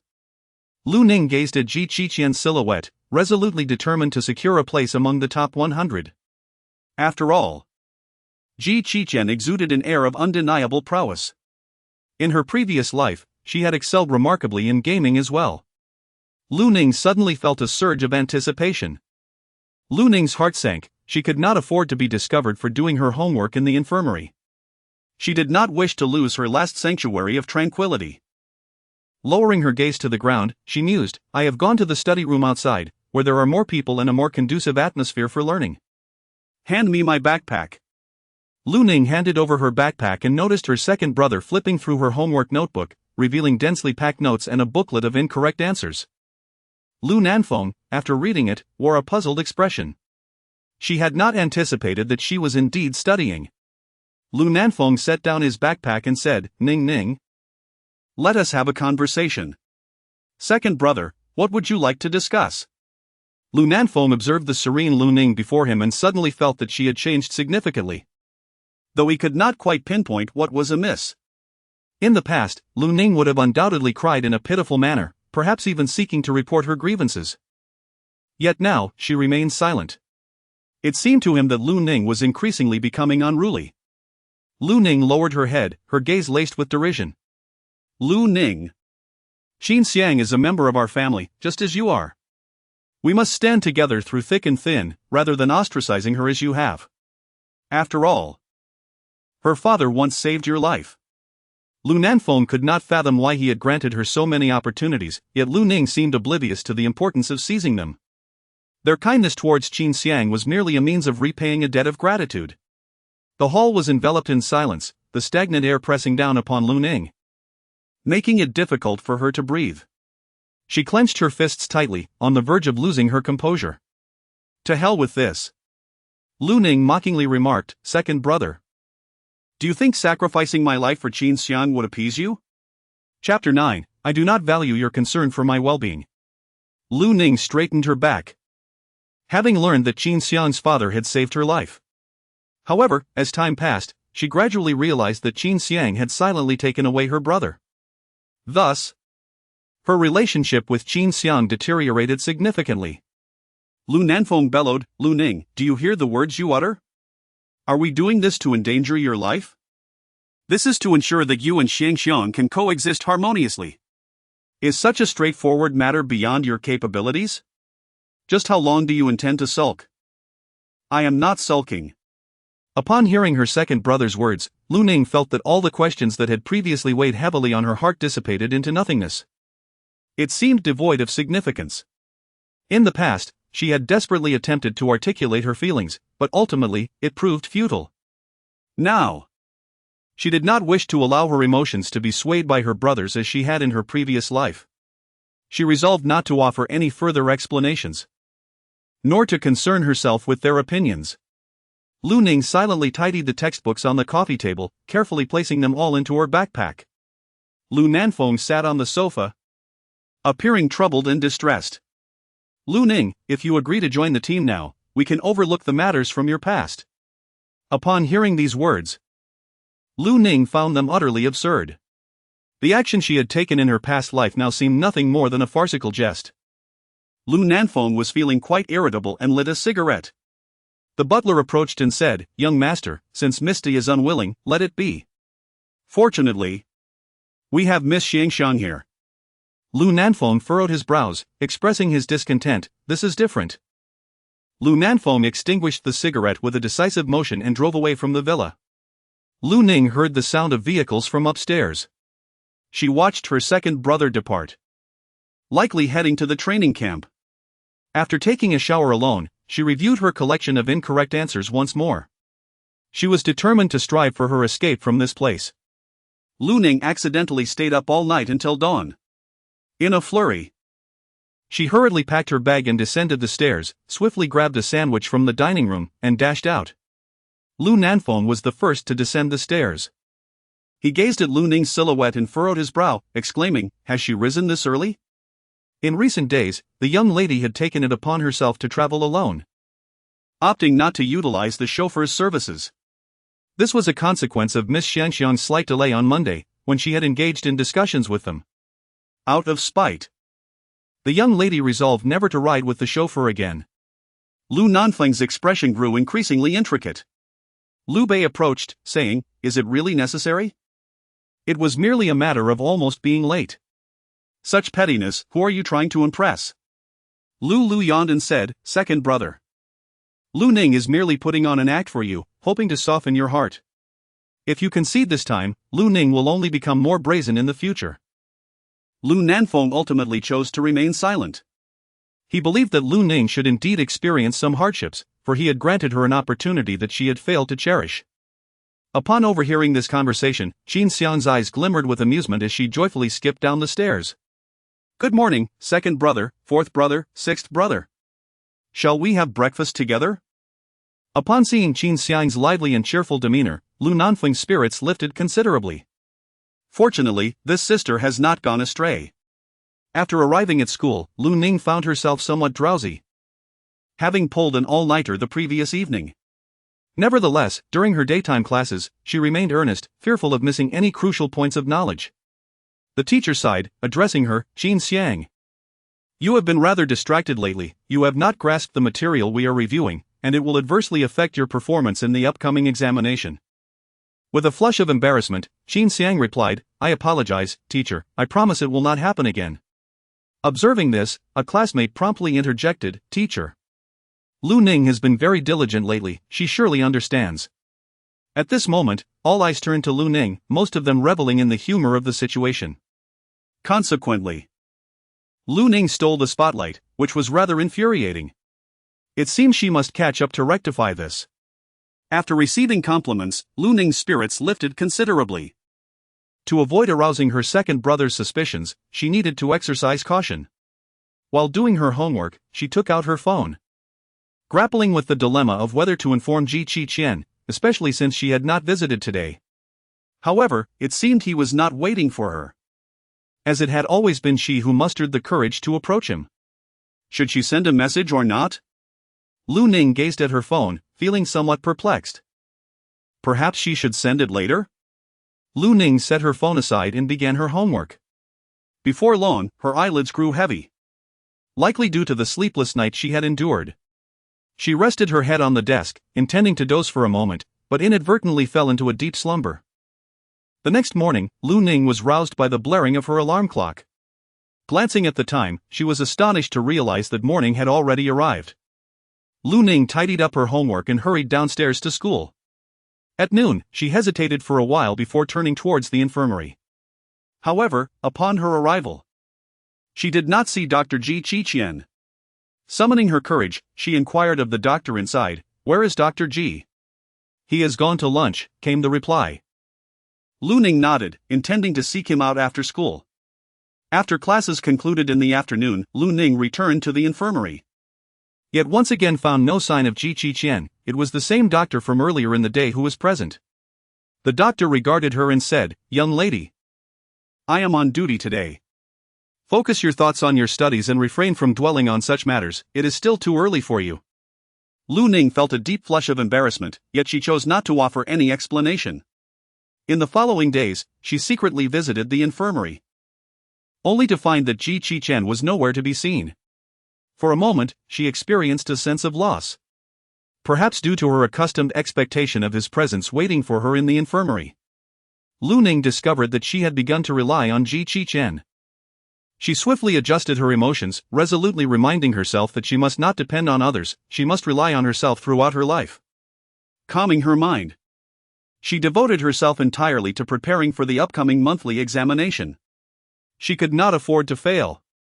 After the exam concluded, Lu Ning felt she had performed admirably. She should be able to secure a place among the top 100. However, discontent echoed among her peers, as many believed the questions posed were rather challenging. She took out her phone and opened the chat with Qin Xiang, ultimately unsure of what to send. It seemed they were not particularly close. Lu Ning, struggling with her interpersonal relationships, irritably turned off her phone. After her arrival, the living room fell into a notable silence. As if she were the unwelcome guest disrupting the joyous atmosphere shared by her brother and the Qin family. Chapter 10. No one had faith in her ability to perform well in the exams. Lu Ning paused, her voice polite yet distant. "Second brother, fourth brother, sixth brother." If she refrained from addressing them, they would likely accuse her of sulking and being impolite. She currently lacked the energy to engage in such trivial disputes. It was merely a waste of time. Lulu raised an eyebrow and inquired, "How did today's examination go? With your so-called dedication to studying and refusal to join the team, I'm quite curious to see how well you can perform." In the face of her brother's jibe, Lu Ning remained unfazed. After all, her every endeavor seemed to garner disapproval from her siblings. She pursed her lips and replied, "I will strive to improve my grades and gain admission to Yun University, distancing myself from all of you." Lu Bei scoffed. Lu Ning has never been cut out for academics. She didn't perform well in her first 2 years of high school, and now, as graduation approaches, she is merely putting on a facade of effort. In the end, her ranking is still behind Qin Xiang. Qin Xiang replied with a smile, "Fourth brother, do not speak so dismissively. Sister Ning has been diligently applying herself lately, and her teachers have praised her. Academic rankings do not define one's worth." Lu Ning tightly clutched her backpack, a surge of anger swelling within her chest. In her previous life, her poor academic performance was not without reason. Each time she outperformed Qin Xiang, the latter would seek trouble with her, subsequently causing her brothers to harbor feelings of disfavor towards her. In order to avoid inciting her brother's disdain, Lu Ning deliberately performed poorly on her exams, ensuring that her scores were consistently inferior to Qin Xiang's. This was not a reflection of her true academic capabilities, rather, it stemmed from her desire to prevent any unnecessary drama. In her previous life, during the college entrance examination, she harbored aspirations of surpassing Qin Xiang, seeking to demonstrate her superiority. Yet, in the end, her elder brother coerced her into enrolling at a less prestigious institution alongside Qin Xiang, despite her potential to secure admission to a better school. Her gaze was cold and resolute, but this time she would not be foolish. The following day, a weekend, Lu Ning awoke naturally. As she descended the stairs for breakfast, she found the hall empty, presumably because everyone had gone to the training camp. She glanced at her phone to check the latest news regarding the gaming competition, and indeed, the official announcement regarding the revival match had been issued. This mirrored her previous life. At that time, her sixth brother had been brimming with enthusiasm during the revival match, exerting all his efforts to secure victory. Only through such triumph could they advance and seek revenge against the young master of the Ji family in the finals. However, in her past life, the Lu Tian team's victory was somewhat fortuitous. The Ji family's young master had withdrawn from the competition at a crucial moment, thus granting them the opportunity to claim the championship. Yet, the reason for his withdrawal remained a mystery to Lu Ning until her final day. Lu Ning gazed at the game introduction, a sudden impulse to play igniting within her. Yet, the voice of Ji Qian echoed in her mind. They had agreed to decide on gaming based on the results of the monthly exam. Fine, she thought, I shall endure a little longer. At least until the exam results are released. Unable to resist, she clicked on Ji Qian's moments, only to find a blank space. Does this man never post? How peculiar. Meanwhile, Ji Qian, upon receiving a message, narrowed his eyes slightly. Qian Gu, who has messaged you? Ji Qian promptly locked his screen. Gu Zifeng raised an eyebrow, looking at the profile picture. It appears to be a girl. Could it be that girl you helped the other day? What was her name? Ning, right? You talk too much, Ji Qian retorted. You seem rather guilty. You were busy in the infirmary last week, and suddenly stopped going. You've been sporting a long face these past few days. Have you had a falling out with her? Ji Qian turned his head, his gaze laced with danger. Do not pry into my affairs. We grew up in the same neighborhood. You think I'm unaware of your matters? Spare me the theatrics. Ji Qian retreated to the balcony, casting a glance at the chat window. Does she consider the infirmary a secret hideout? He instinctively chuckled, opening her moments. It was mostly daily musings, a quintessentially youthful style. After perusing for a while, he suddenly realized he had lingered too long on her profile. An unsettling sensation washing over him. Is she upset? Yet, she hesitated to continue messaging him, deciding to wait until Monday when the results would be announced. The entire weekend, Lu Ning dedicated herself to studying at home. Monday morning arrived. Lu Ning descended the stairs and finally caught sight of Qin Xiang, along with her brothers. However, the lively banter and laughter they shared indicated that their bond had undoubtedly grown stronger. Lu Ning said nothing and went straight to the dining hall to have her meal. Lu spoke with a tone of mockery. The results are to be announced today, aren't they? Lu Ning nodded and said, indeed. I had long advised you to join the team. Given your current academic performance, you are unlikely to gain admission to a prestigious institution. Rather than squandering your time on studies, it would be more prudent to commence training to become a professional player. With the resources provided by our Lu family, it is merely a matter of time before you achieve fame. It is a pity that you did not cherish this opportunity, and instead, you granted it to Xiang. Lu Ning recalled the humiliation she endured in her previous life when she was replaced. After obtaining her breakfast from the restaurant, Lu Ning turned and departed from the hall. Lu observed Lu Ning's nonchalant demeanor, which infuriated him. I shall await the excellent result she produces, humph. Qin Xiang, noticing Lu Ning's refusal to join the team, finally breathed a sigh of relief. She understood that Lu Ning possessed a natural talent for gaming. Should Lu Ning decide to join, it would undoubtedly jeopardize her own position. Lu nodded with satisfaction, acknowledging, you truly are the most understanding. Unfortunately, it seemed that Sixth Brother still regarded Lu Ning as the more outstanding one. In her heart, Qin Xiang resolved to achieve success in the game, determined to extinguish Sixth Brother's desire for Lu Ning to join the team. Lu's expression bore a hint of concern. For the resurrection match was of paramount importance, a loss would irrevocably extinguish their chances. Despite Qin Xiang's diligent efforts, her innate talent for the game was regrettably insufficient. With merely a month remaining until the resurrection match, Qin Xiang's abilities were woefully inadequate. To triumph over that scion of the Ji family, one must possess true prowess. At present, Lu Ning stood as the sole candidate. Yet, he found himself unable to humble himself to beseech her, for all these years. It had been Lu Ning who had revolved around him, timidly and cautiously seeking to please him. He had long since become accustomed to their sibling dynamic, and now found it difficult to adjust. How long will Lu Ning continue to sulk? Must he be compelled to submit?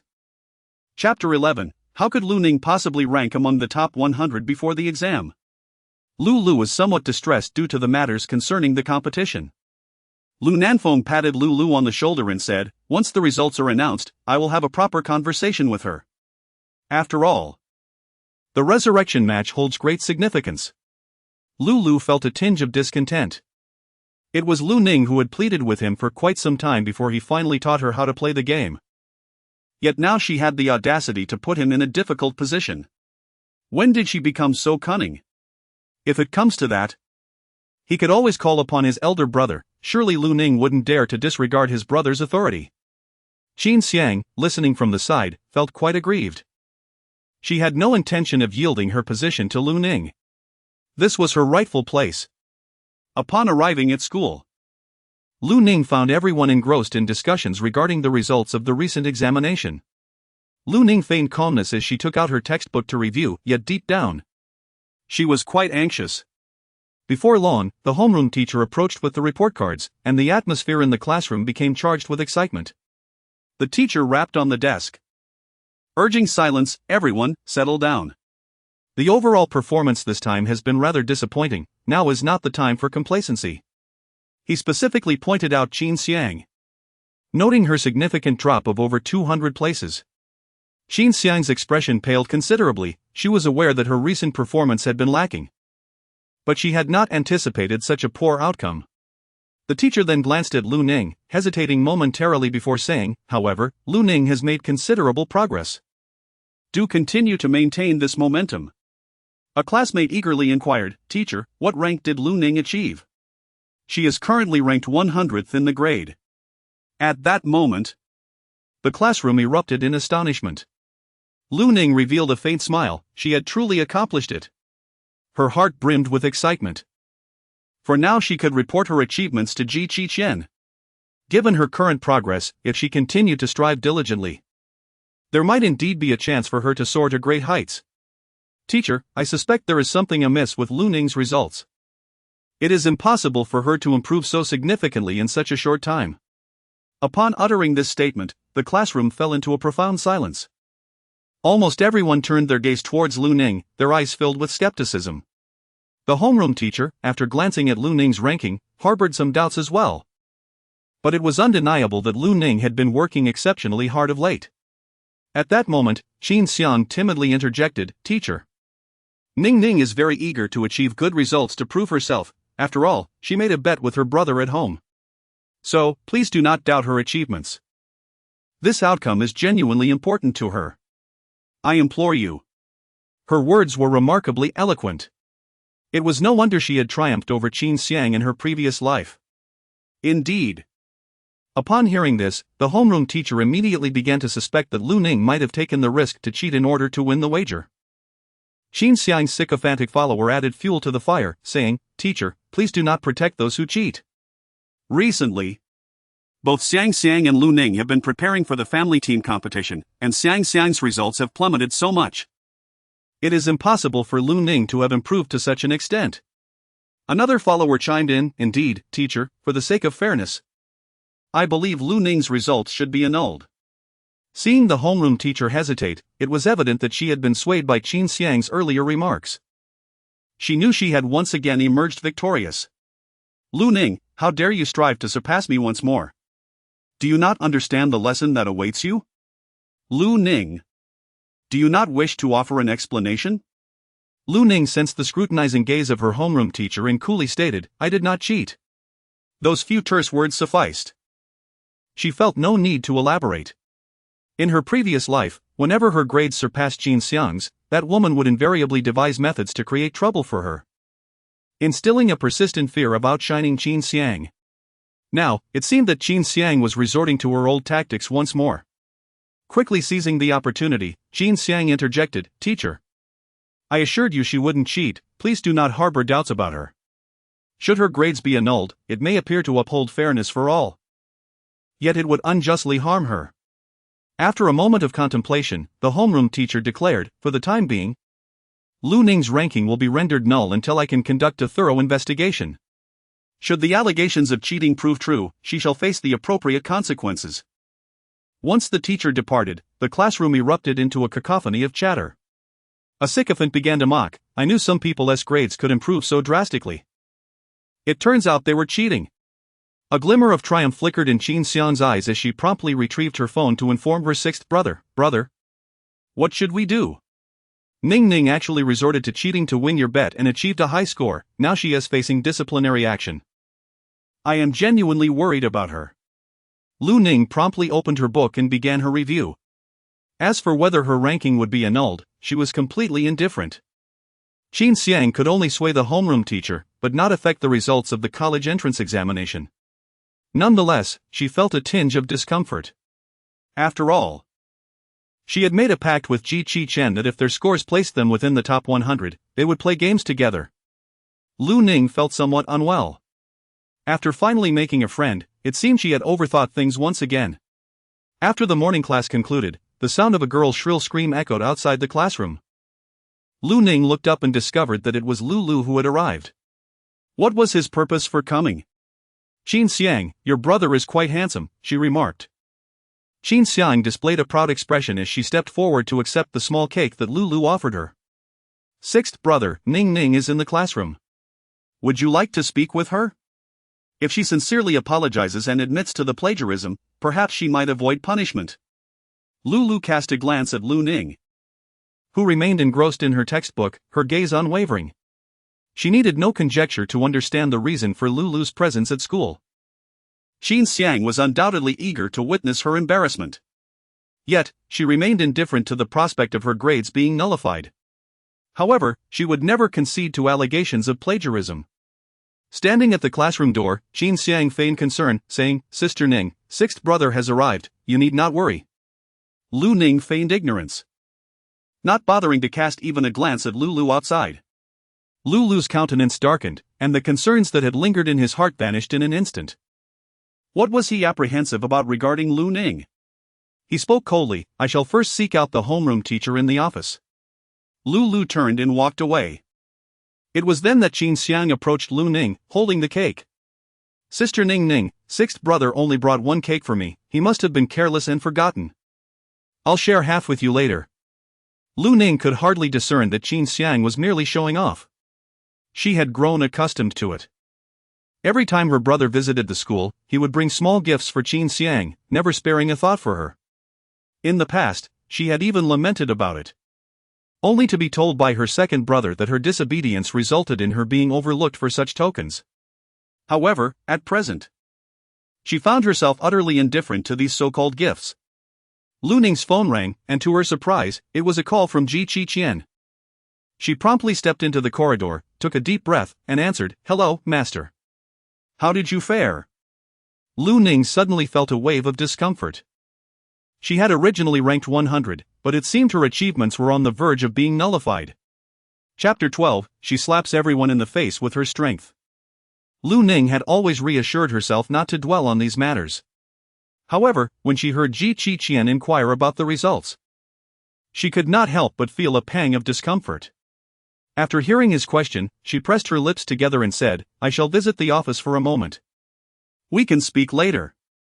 After Lu Ning hung up the phone, she proceeded directly to the homeroom teacher's office. Upon entering, she discovered that sixth brother was also present, and the atmosphere was rather tense. Lu, with a cold expression, spoke up, Lu Ning, I never anticipated that you would resort to cheating in order to succeed. Do you comprehend the implications of such actions? Lu Ning was not at all surprised, she knew sixth brother would not believe her. Her gaze was resolute, I did not cheat. Yet, she would not confess to something she had not done.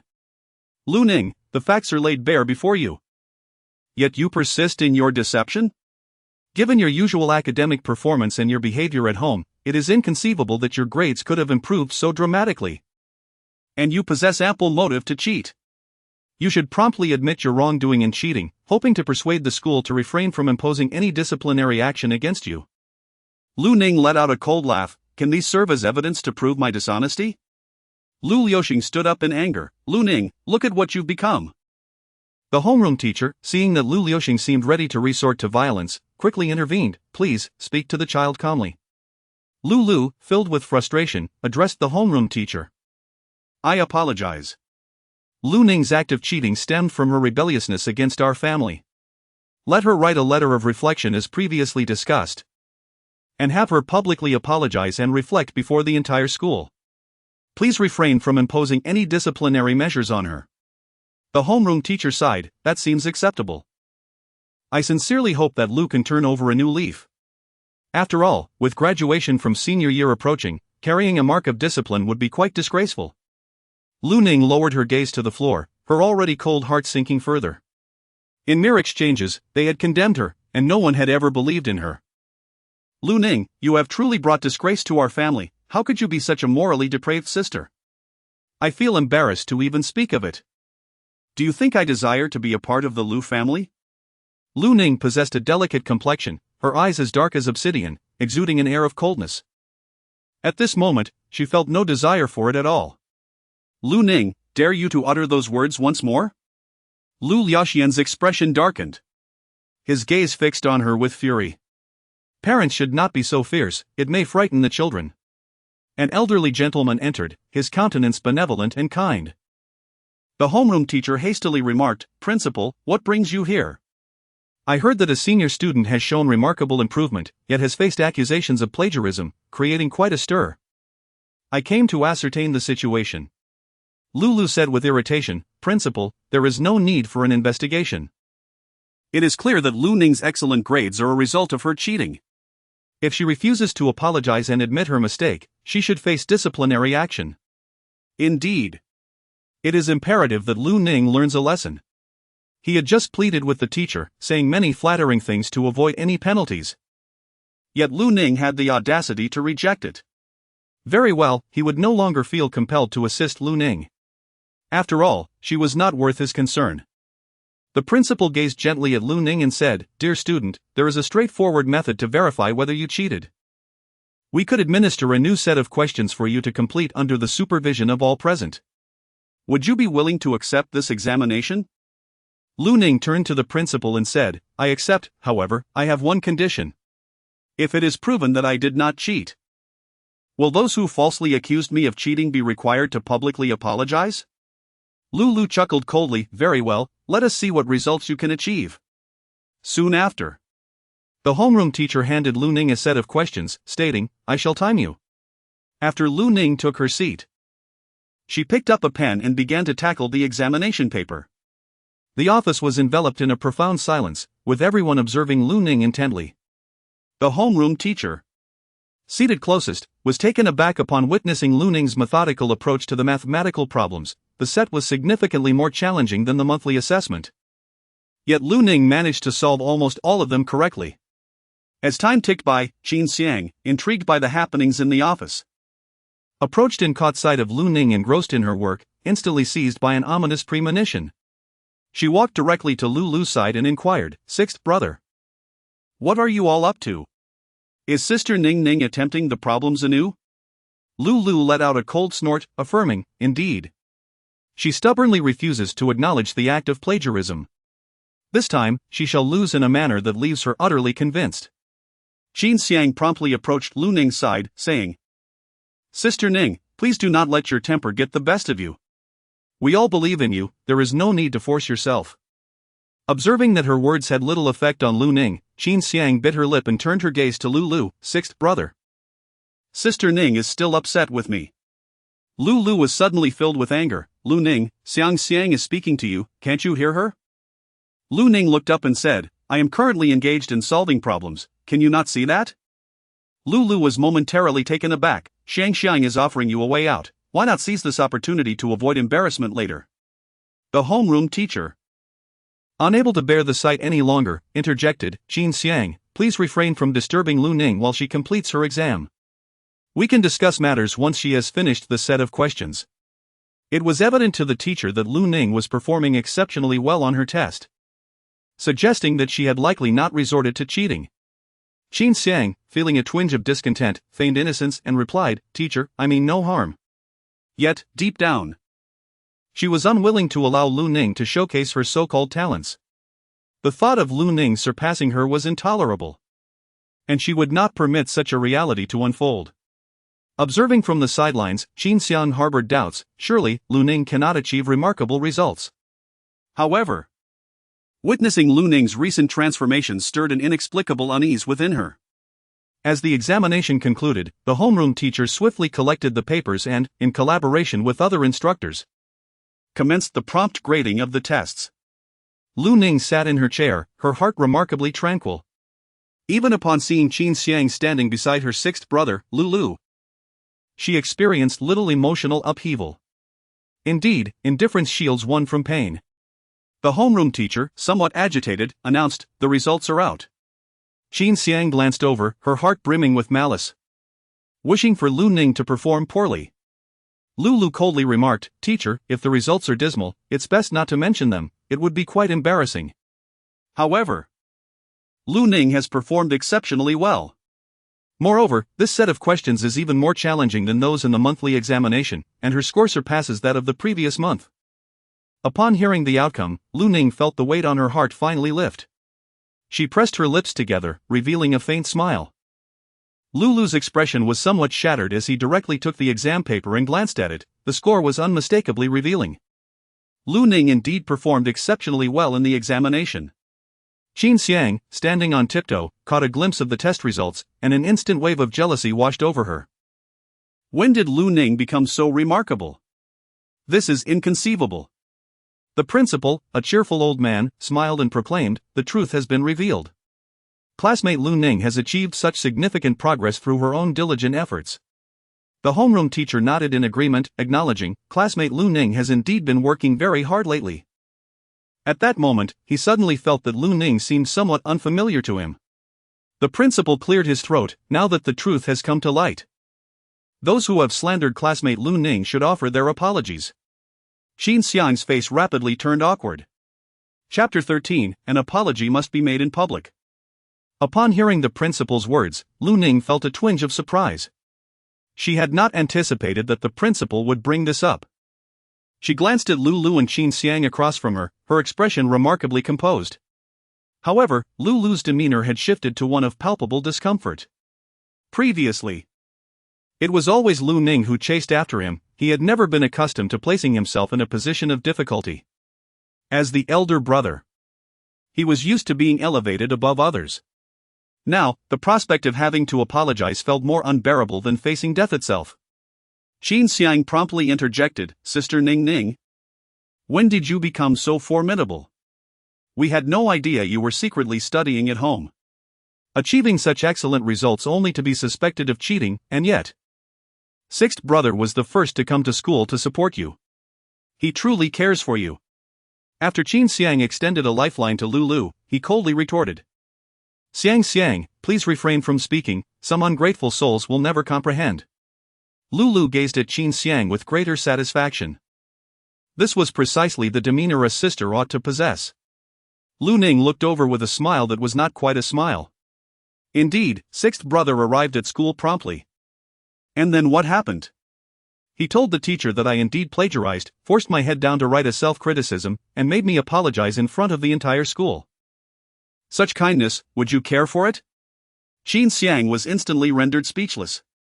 Lu, filled with indignation, exclaimed, "Lu Ning, it is clearly your secret endeavors that led me to mistakenly believe you had cheated. Indeed, your grades have improved. Was it truly necessary to employ such tactics?" The principal interjected, directing his gaze toward the homeroom teacher. Who was it that initially questioned Lu Ning's integrity? Summon them forth to apologize. The homeroom teacher promptly called over two eager followers. Oblivious to the unfolding circumstances, they presumed Lu Ning had indeed cheated, boasting, "Teacher, we always said Lu Ning's good grades were a result of cheating. Has the truth finally come to light?" The homeroom teacher nodded in affirmation. "Indeed. It has been clarified that Lu Ning did not cheat. You two must now promptly apologize to her." The followers displayed expressions of disbelief. How could it be that Lu Ning was innocent? Qin Xiang quickly assumed a conciliatory stance, asserting, "Sister Ning truly did not cheat. I advised you against making unfounded accusations. You should now extend your apologies to her." With this statement, she absolved herself completely. Reluctantly, the followers uttered their apologies to Lu Ning. "We are sorry, it was our mistake to speak carelessly." The homeroom teacher turned to Lu Ning, inquiring, "Do you have any further requests?" Lu Ning shook her head and replied, "There is none." The homeroom teacher, feeling relieved, remarked, "Lu Ning has been working diligently lately.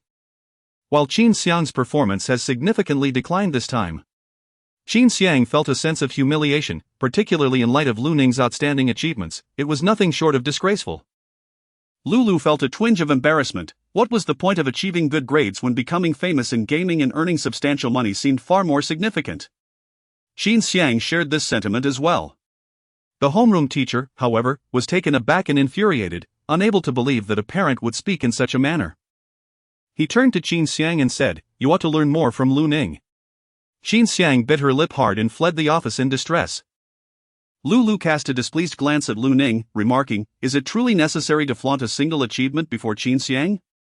She sacrificed her academic performance for the sake of the gaming team, while you, who have contributed nothing, hold no right to boast." Lu Ning raised her eyelids and said, "Have I boasted?" The principal interjected, "I distinctly heard these words spoken by the homeroom teacher." Classmate Lu Ning did not utter a word. As a parent, one should not show such bias. Lulu finished speaking and then went out to pursue Qin Xiang. Lu Ning turned to the principal and expressed her gratitude, saying, "Thank you." Lu Ning departed from the office. After taking a few steps, she noticed Ji Qiqian standing in the corridor, clad in a white lab coat. He leaned against the wall, seemingly awaiting someone. Lu Ning met his gaze, her heart inexplicably quickening. Ji Qiqian rose, his voice frosty. "What is the outcome?" "Of course, I triumphed. The principal had me retake a set of questions, and I performed better than in the monthly exam." Lu Ning raised her head with a hint of pride. At that moment, upon seeing Ji Qiqian, the joy of her victory seemed to find its rightful place. Ji Qiqian lowered his brow slightly. His voice calm and unhurried, "Have they apologized?" Lu Ning was momentarily taken aback. Was she referring to Qin Xiang and Sixth Brother? She shook her head, stating that only the scapegoat had offered an apology, while the orchestrators remained unaccountable. Yet, she felt indifferent, for she had already delivered a resounding slap in the face to them earlier. The joy lingered within her. Ji Qiqian, with his refined and elegant features, wore a hint of a smile as he spoke, "Come find me after school." With that, he departed. Lu Ning noticed someone approaching down the corridor. Yet she refrained from inquiring further. The once boisterous classroom fell into a hushed stillness. The homeroom teacher soon arrived to declare that Lu Ning's grades were indeed legitimate, with no hint of cheating. Qin Xiang slumped over her desk, her spirits low, losing all interest in the cake before her. She needed to devise a plan. She could not allow Lu Ning's academic success to soar so high. How could Lu Ning possibly be more outstanding than her? After school in the afternoon, Lu Ning went straight to the infirmary. The teacher had asked us to review our mistakes, and I had completed mine. She had not made many errors, and those she did were due to the knowledge points she had not studied thoroughly.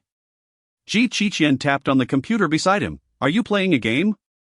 Do you have an account?" "Yes, but I would like to create a new one." "Perfect, let's both start fresh." Ji Qiqian had no intention of using his main account to play with her. After launching the game, Lu Ning casually chose the name Sweet Lemon. Once she entered the game interface, she turned to Ji Qiqian and asked, "What is your name? Shall we become friends?" Lu Ning caught a glimpse of his game interface, the title appearing somewhat familiar. If time could be reversed. In an instant, a memory surged forth. In her previous life, she had an online romantic partner who bore the same name, identical in every way.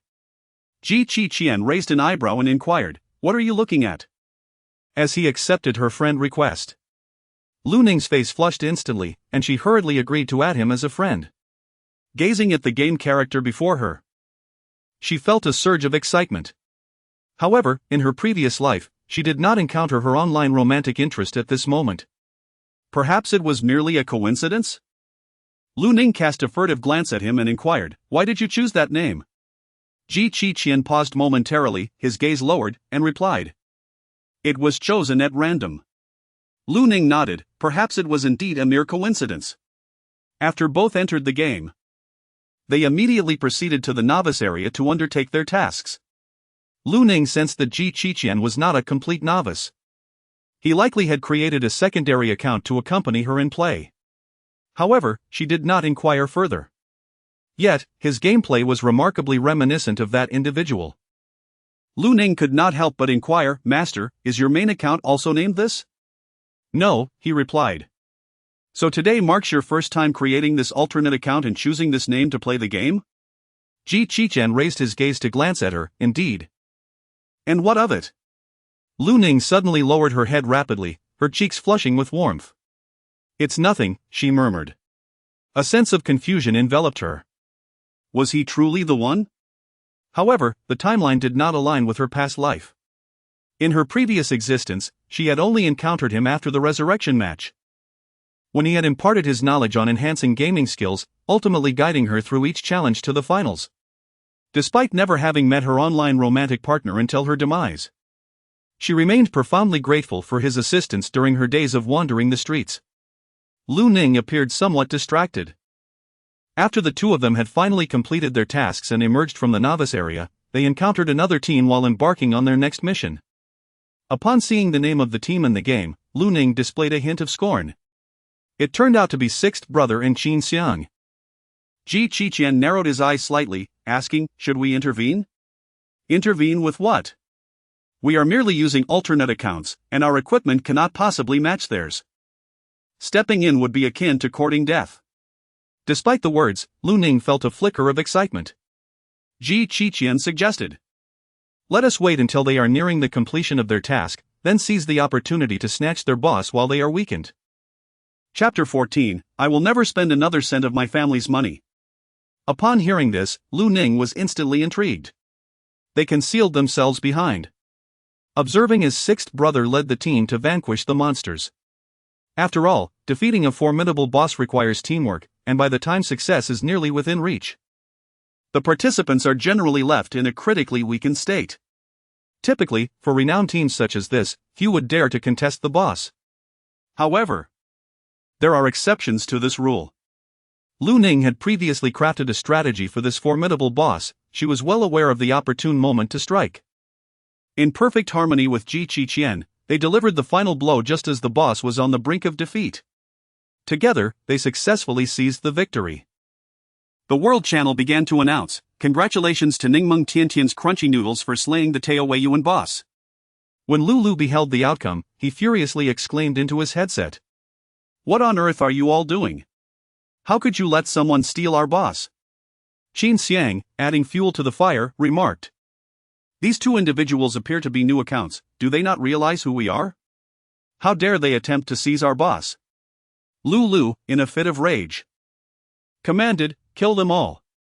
However, it wasn't long before the game screen turned to monochrome, and soon after, the remaining team members lay motionless on the ground. Lu gazed at the sweet lemon and found the gaming style of that individual oddly familiar. It bore a striking resemblance to Lu Ning. Could it be that she intentionally created a new account to compete for her own boss? No, Lu Ning should not have reached such prowess yet. Meanwhile, Lu Ning and Qin Xiang had successfully defeated the boss and claimed the precious loot. However, it paled in comparison to the exhilaration they felt after besting Lu Go and Qin Xiang earlier. After playing for a while, their takeout arrived. Qin Xiang paused, saying, "Let us dine first." Lu Ning was surprised to find another small cake, identical to the one Qin Xiang had received earlier that day. She glanced at him, questioning, "Why did you buy a cake?" He replied, "Don't you girls all adore these treats? Consider it a reward for your excellent performance. You certainly haven't embarrassed me." Lu Ning was suddenly touched.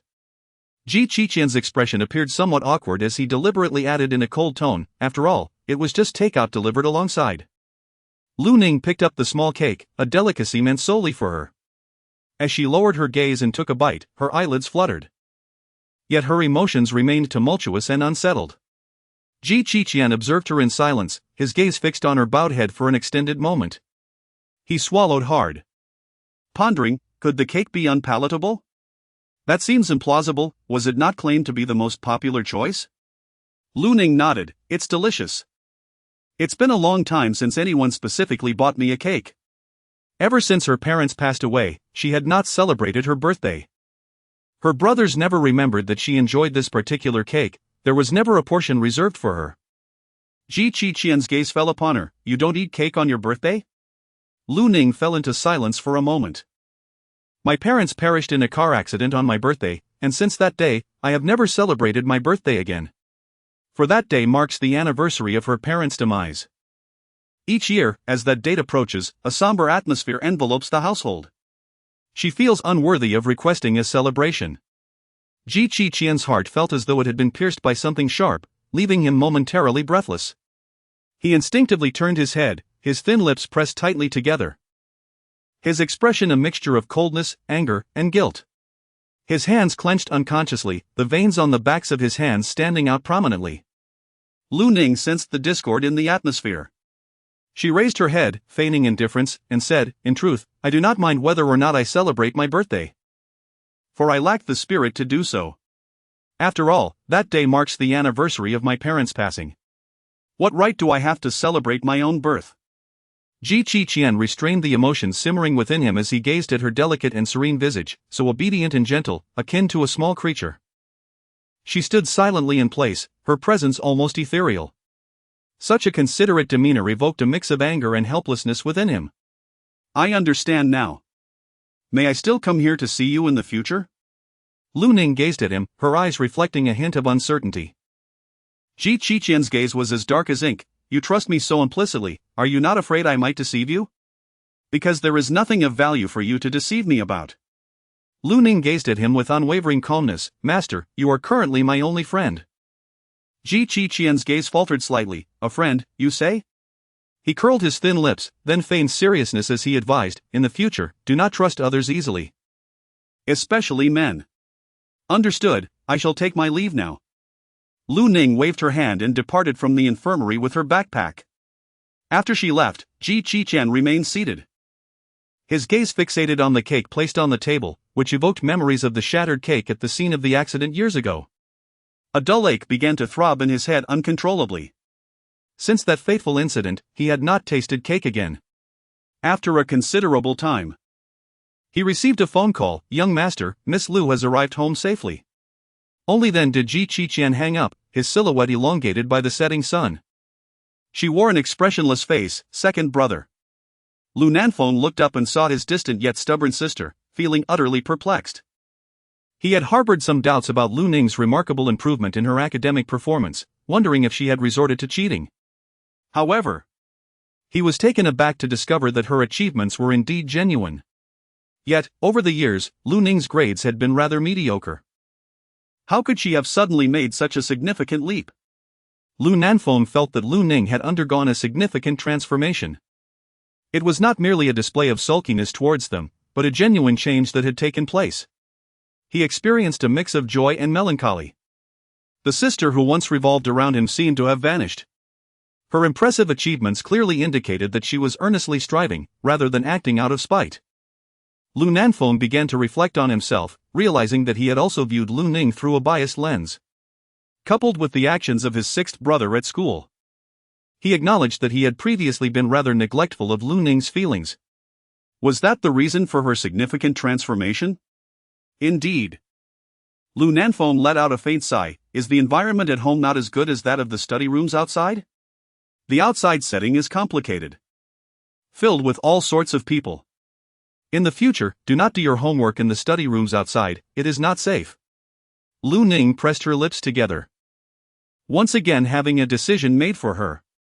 Lu Nanfeng continued, due to Qin Xiang's significant decline in performance this time, I have hired a private tutor to provide her with additional lessons, and I would like you to join as well. If Qin Xiang encounters any difficulties, you can assist her, as you are classmates. When she is absent, please help her by taking some keynotes. Lu Ning's gaze was laced with profound derision. Lu Ning straightened her back and replied, I am unwilling.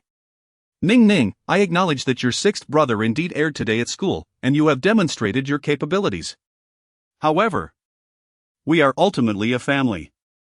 Xiang Xiang's decline in grades is attributable to the preparations for the team competition. Since you have chosen not to participate in the competition, it is only fitting that you exert some effort to assist Xiang Xiang in improving her academic performance, considering your experience.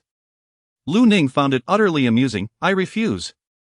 Those three simple words seemed sufficient. She deemed it a waste of breath to elaborate further. Lu stormed out, pointing an accusatory finger at her and exclaiming, "Lu Ning, do you possess any sense of conscience? Over the years, you have consumed and benefited from the Lu family without making a single contribution. How can you show your face?" Lu Ning found it utterly ironic. In her previous life, she had exerted herself tirelessly for the Lu family, diligently honing her gaming skills to secure championships for the team. Yet, what did she ultimately gain? Qin Xiang, with just a few sobs, effortlessly usurped her place and snatched away the championship title. In this lifetime, she would not engage in such foolishness. The severance would commence from this moment onward. Chapter 15, She came to witness the unraveling of victory. Lu Ning remained remarkably composed. She truly yearned to depart from this home. Lu scoffed, "Go ahead, leave immediately. I am eager to see how you manage to survive outside the Lu family." Lu Nanfeng could no longer bear it. "Enough. Sixth brother, what are you saying? Second brother, look." It was Lu Ning who proposed to leave this home. She was the one who no longer wanted us. Lulu's eyes were ablaze with emotion, his agitation palpable. Today, he had bowed his head. Yet Lu Ning still wished to leave this home. Must she bring her brother to his knees in apology to find satisfaction? Qin Xiang swiftly stepped in to mediate. "Sixth brother, please do not be upset. Sister Ning is merely jesting. If she does not wish to tutor me, it is of no consequence. After all, I have a private tutor, and I am truly content with that." Lu glared fiercely at Lu Ning, saying, "Look at how considerate Xiang is, and then consider yourself. Lu Ning, have you never reflected upon your own actions? Sixth brother, let it go. Let us depart. I still have some gaming techniques to inquire about you. Go ahead." Upon witnessing Qin Xiang's considerate demeanor, Lu Nanfeng's heart softened a notch. Originally, Qin Xiang was not a member of the Lu family, yet she had sacrificed her academic performance for the sake of the team's training. In moments of familial discord, she adeptly played the peacemaker. In stark contrast to Lu Ning's behavior, Qin Xiang appeared remarkably sensible. Lu Nanfeng glanced at Lu Ning with an expression of disappointment. "Do not take your sixth brother's words to heart, you will always be a member of the Lu family." Lu Nanfeng's expression changed. Ning, what exactly do you desire in order for us to return to the harmonious life we once shared as a family? Back to how it used to be?" Lu Ning's gaze aged several years in an instant, overwhelmed by an immense sense of exhaustion and profound disappointment. Lu Ning tugged at the corner of her mouth and said, "No."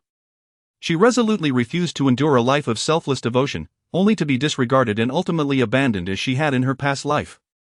Absolutely not. Following this incident, Lu Ning found herself in a cold war with her brothers at home. However, she relished the newfound freedom, relieved to no longer have to navigate their dynamics. Yet soon, the resurrection match of the team approached, scheduled for this Saturday.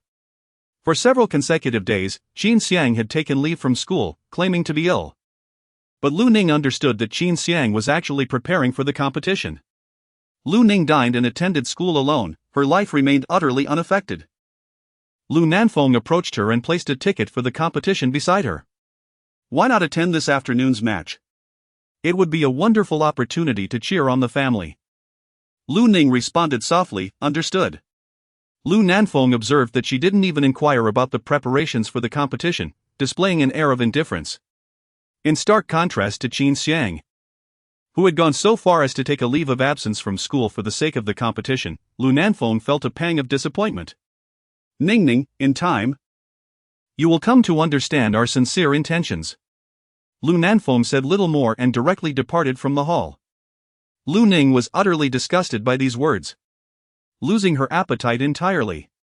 She set down her chopsticks, and the thought of moving out grew increasingly strong. She picked up the competition tickets. Indeed, she was determined to attend. She wished to witness firsthand how, without her own efforts, her brother's team would face defeat. Lu Ning took a photograph of the competition ticket and sent it to Ji Qiqian. "I will be attending the match this afternoon, so I won't be logging into the game." They had initially planned to play games over the weekend. Gu Zifeng placed his hand over his heart. "Let me see it." "Why so stingy?" Ji Qiqian raised an eyebrow. "Do you not want your eyes anymore?" He cleared his throat. "Why so serious?" I suggest that even if it stems from guilt, you could simply make it up to her directly. You've been by her side all this time, what are your intentions? Qin Xiang's long fingers tightened around his phone. Gu Zifeng, unable to resist, added, until she grows up, falls in love, and has children? Qin Xiang furrowed his brow, something like that. Her parents have passed away, and her brothers are unreliable and biased. She has been struggling all alone. Qin Xiang shifted the topic. Do we have tickets for this afternoon's match? You're interested in the revival match, aren't you? I recall your brother made it straight to the finals. Enough of that, we need to arrange another matter before the competition. Qin Xiang gazed at the sky outside, contemplating that he must wait until she no longer requires his presence. If her parents were still alive, she would not be enduring such hardships. Lu Ning went directly to the venue of the battle team competition. She noticed a considerable number of fans outside, holding support banners, including those for the Lu Tian battle team. There were even fans of Qin Xiang present. Young and sweet-tongued, she adeptly played the role of a pure and innocent flower to charm people. This approach indeed proved to be quite effective in the live streaming arena. Lu Ning glanced at the sign held by her fan. In the past, she had purchased numerous merchandise related to the Lu Tian team and had actively shared various updates about the team, diligently managing the fan group. Once seated, she found herself staring at the stage, lost in a moment of reverie. After all, in her previous life, she had occupied that very position on stage, valiantly leading her team to victory in the resurrection match, a triumph that had not come easily. The opposing team was undeniably formidable, showcasing consistent performance. Furthermore, they were arrogant and possessed a strong sense of pride, often disregarding the advice of others.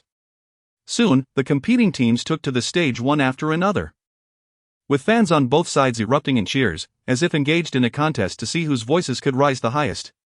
Lu Ning sat calmly in her seat, observing Lu and Qin Xiang at the forefront of the line, both clad in matching team uniforms, resembling a family. However, she noticed that her sixth brother's expression was far from pleasant. Lu Ning discovered that her second and fourth brothers were absent. What could be the reason? Hadn't they been training together all along in preparation for the resurrection match? On stage, Lulu's expression was indeed rather ordinary. He hadn't anticipated that his second and fourth brothers would suddenly abandon him, throwing his plans into disarray. Qin Xiang kindly remarked, "Sixth brother. Both the second and fourth brothers are dealing with urgent matters at their companies. They simply cannot make it, after all, they are the presidents of their firms, not professional competitors." What do you mean? We've trained together for so long, if they say they can't come, how are we supposed to compete? Sixth brother. Our team members are all quite exceptional and have trained together. Once we coordinate in the next round, we shall undoubtedly secure victory in the competition. Though Qin Xiang was met with Lulu's displeasure, she remained patient and spoke encouragingly. After all, especially in such moments, her unwavering support would only serve to endear her more to Lulu, gradually usurping Lu Ning's position as his favored sister. Despite Lulu's anger, he found himself at a loss for solutions. Suddenly, the thought of Lu Ning crossed his mind, prompting him to instinctively say, Xiang. Do you think it would be better if Lu Ning were here to compete? The smile on Qin Xiang's face froze instantly. Her heart filled with irritation at the mention of that woman, Lu Ning. Out of the corner of her eye, she caught sight of a familiar figure in the audience. Sixth brother, Sister Ning is here to watch our competition. Lu Ning noticed that Qin Xiang was looking over, as her surrounding fans erupted into screams. The moment Lu beheld Lu Ning, his eyes sparkled with delight. She has indeed arrived. Chapter 16, now, she is the sole savior of the team. Lu Ning noticed the gaze of her sixth brother, a frown creasing her brow.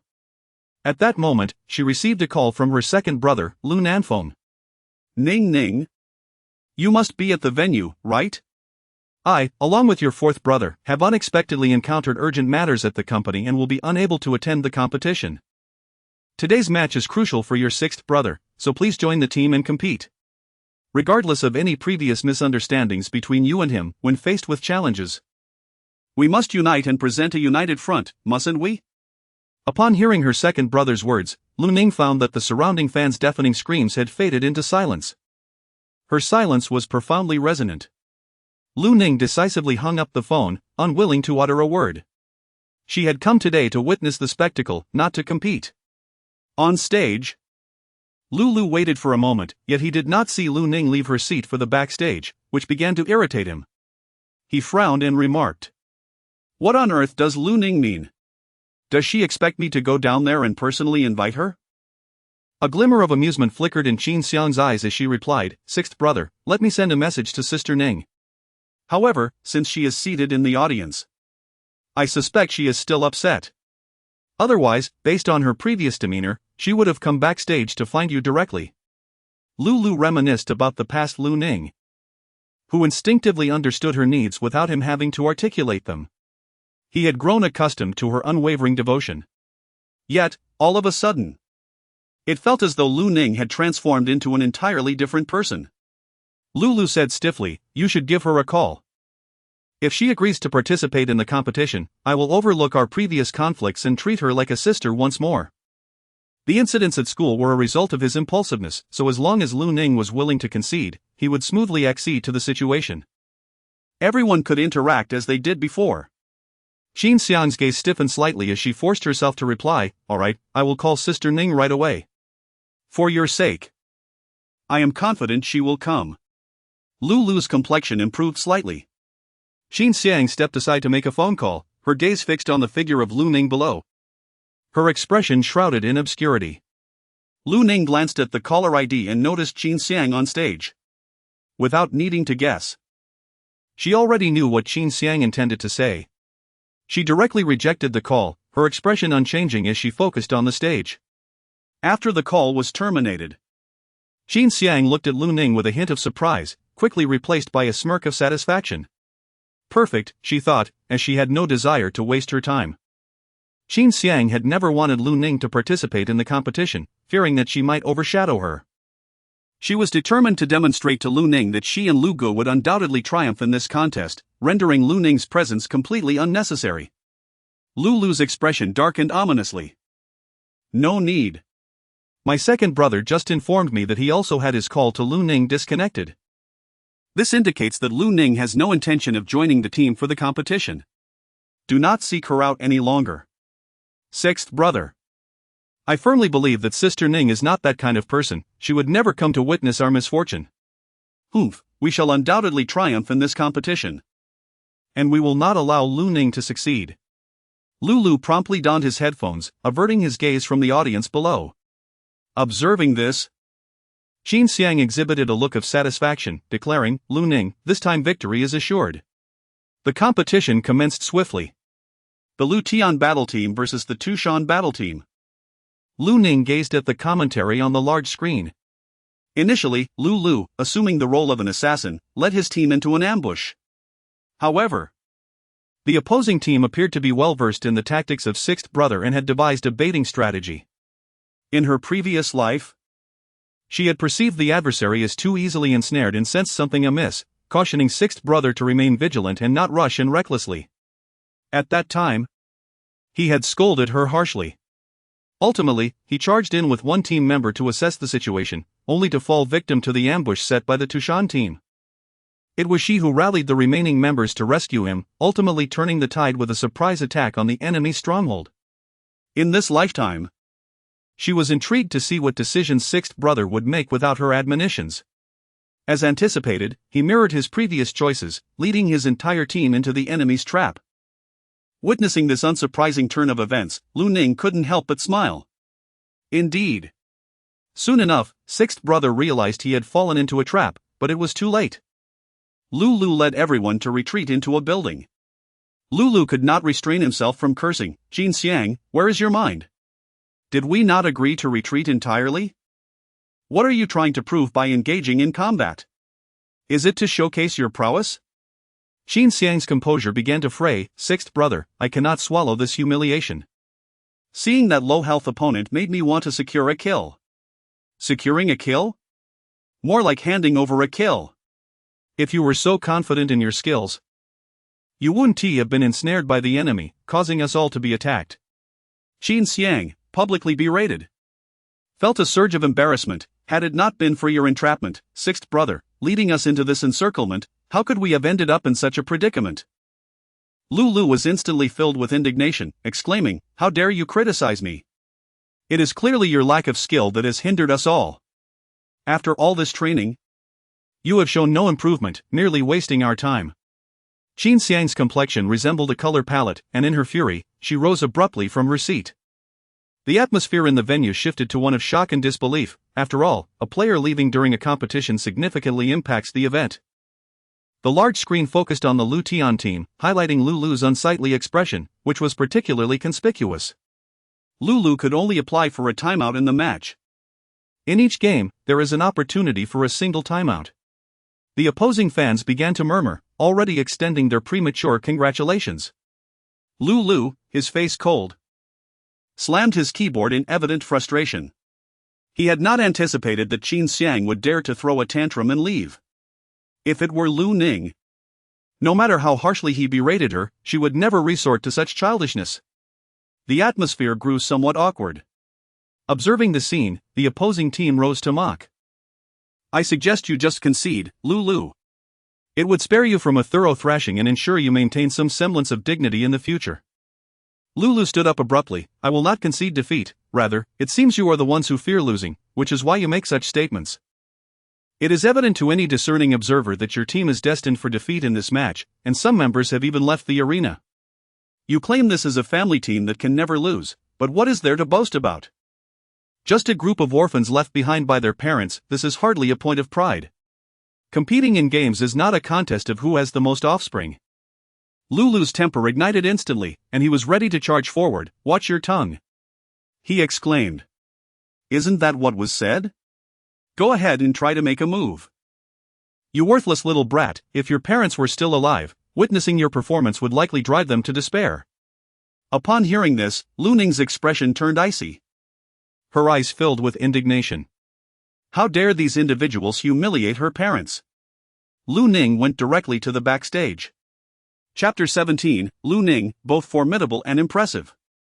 Lu Ning stood in the corridor, exchanging glances with Sixth Brother. Lu felt a sense of embarrassment and decided to take the initiative. "Are you here to enjoy the spectacle? Is it amusing to you?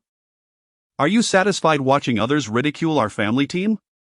Lu Ning wore a frosty expression. "It is your lack of skill that has led to this outcome." At this moment, the members of the Tushan team also arrived at the backstage area. Lu Ning gazed at the captain, who had just spoken disrespectfully. "May I inquire if you are an orphan, devoid of parents?" The captain of the Tushan battle team scowled. "What do you mean by that?" "I mean it literally. With a tongue as foul as yours, I presumed your parents must have passed away long ago, leaving you uneducated in the ways of courtesy." "You insolent girl, dare you repeat that?" Lu Ning's words infuriated the other party. She coldly stated, "In the upcoming match, should you lose, you must publicly apologize to the journalists for the insults directed at my parents." "Are you suggesting we will lose? How absurd. What is the matter, afraid to agree? Feeling guilty and frightened?" With a provocative remark from Lu Ning, the opponent readily took the bait. "All right, but if you lose, your captain must publicly apologize for what was just said." The members of the Tushan team departed with an air of fierce determination. Lu Ning remained composed, fully aware of how to secure victory. However, the atmosphere within the Lu Tian team grew somewhat awkward. Lu, with a hint of annoyance, remarked, "When the time comes and you lose, you shall apologize yourself. You are not even a member of the team. Who gave you the authority to make such decisions? My intention was solely to compel that individual to issue a public apology, nothing more." As soon as Lu Ning finished speaking, Lu Nanfeng hurried over, looking weary from travel. Ning, seeing you standing here fills me with joy. Our family can finally be together in harmony." Lu Ning pressed her lips together in silence. Lu Nanfeng glanced around and inquired, "Where is Qin Xiang?" Lulu's expression stiffened momentarily. "I don't know, she just left after a few scathing remarks." The others in the team chimed in. "Captain, Qin Xiang is simply too eager to win the competition, which is why she acted so hastily. We cannot hold it against her." "Indeed, Captain, Qin Xiang is such a diligent girl. She often trains late into the night, tirelessly working at her computer. Her effort is commendable." "Captain, what you just said was rather excessive." Lu felt extremely aggrieved.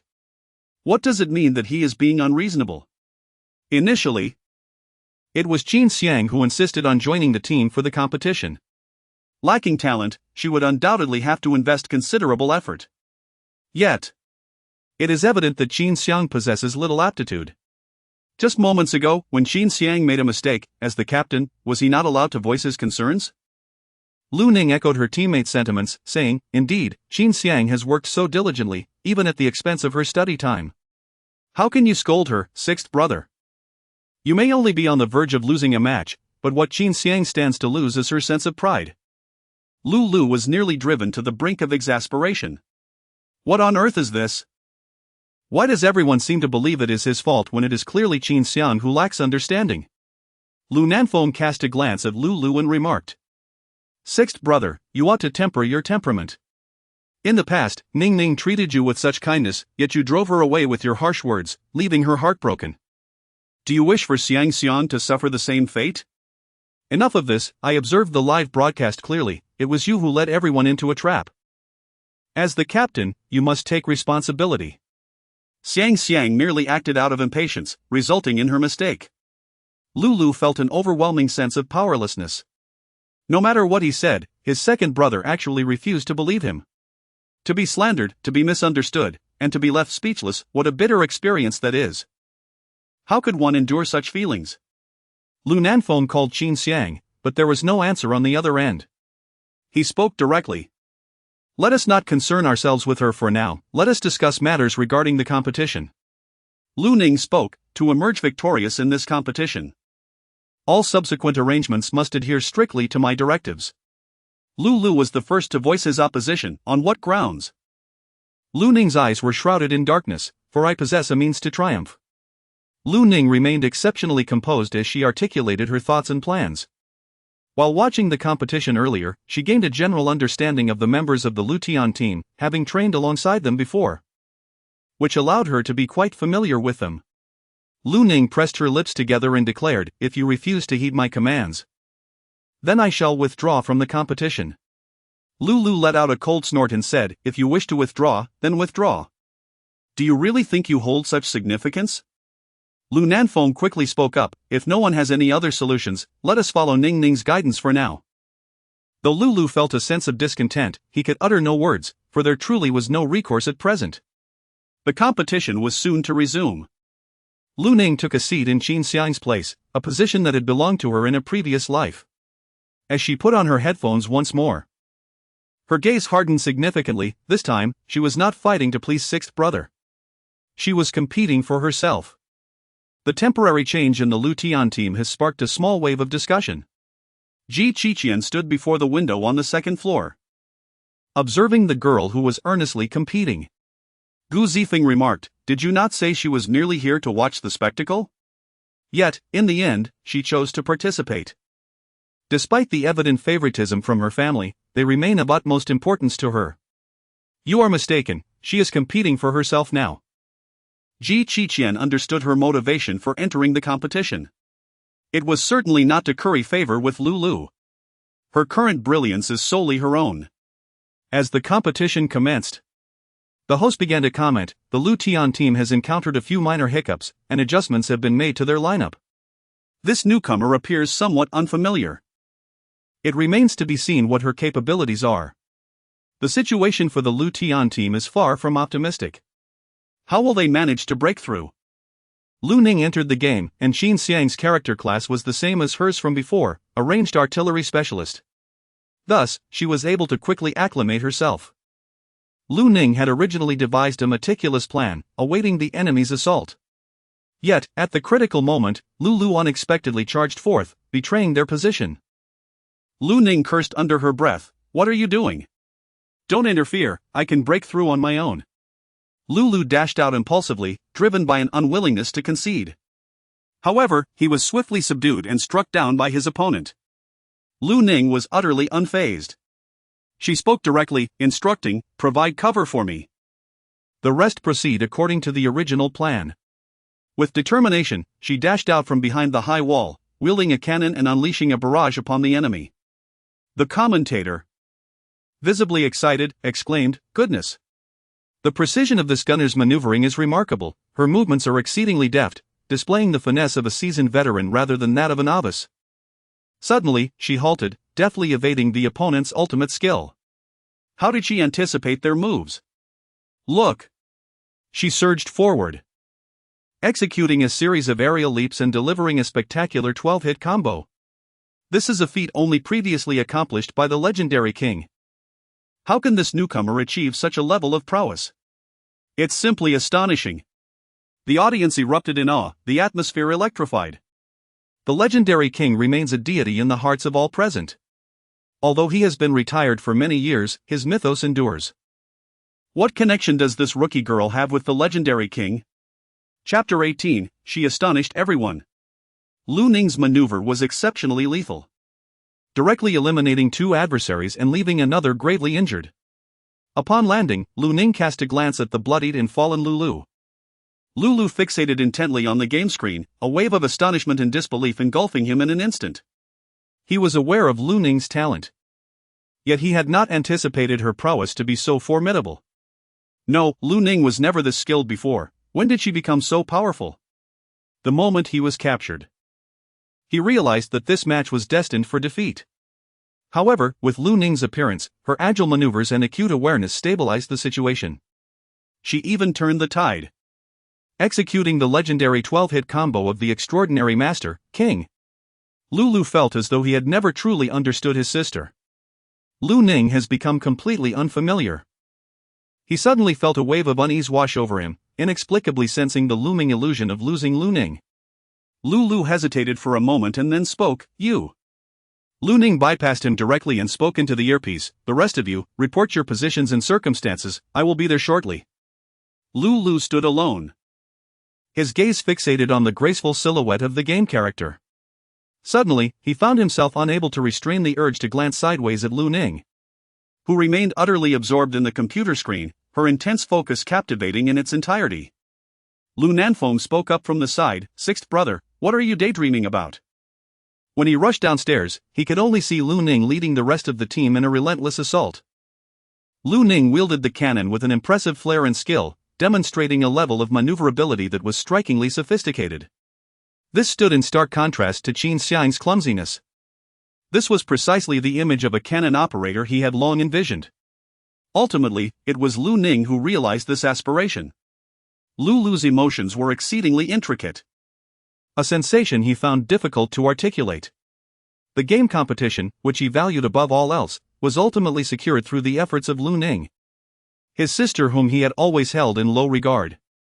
This profound sense of disparity was an experience he had never encountered before. The competition concluded in no time. As Lu Ning, the artilleryman, stood amidst the ruins of the street, she embraced the fading light of the setting sun, welcoming this moment of triumph. The host paused for a few seconds and proclaimed, "The outcome is clear, the Lu Tian team has emerged victorious." The performance of the substitute player is nothing short of astonishing. One wonders if she is a disciple of the legendary King. The crowd erupted in excitement, with fans fervently chanting King's name. Upon hearing that name, Lu Ning fell into a trance. In her previous life, it was that individual who had taught her the 12-hit combo. She had pondered the nature of his relationship with King, though he had never acknowledged it. She had never laid eyes on him. Yet, the great King had never revealed his true visage, no one knew what he looked like. Lu Ning removed her headphones, and as she stood up, the sound of victorious cheers filled her ears. A smile graced her lips. She could finally compel that individual, who had just spoken disrespectfully to their parents, to publicly apologize. Lu Nanfeng was the first to approach her, his expression filled with delight. "Ning Ning, your performance just now was exceptional. It is your dedication that has led our Lu family to victory in this match. I knew all along that despite your outward reluctance to join the team, you must have been secretly practicing, am I right?" Lu Nanfeng felt a surge of joy upon realizing that Lu Ning had remained unchanged. They were still a family.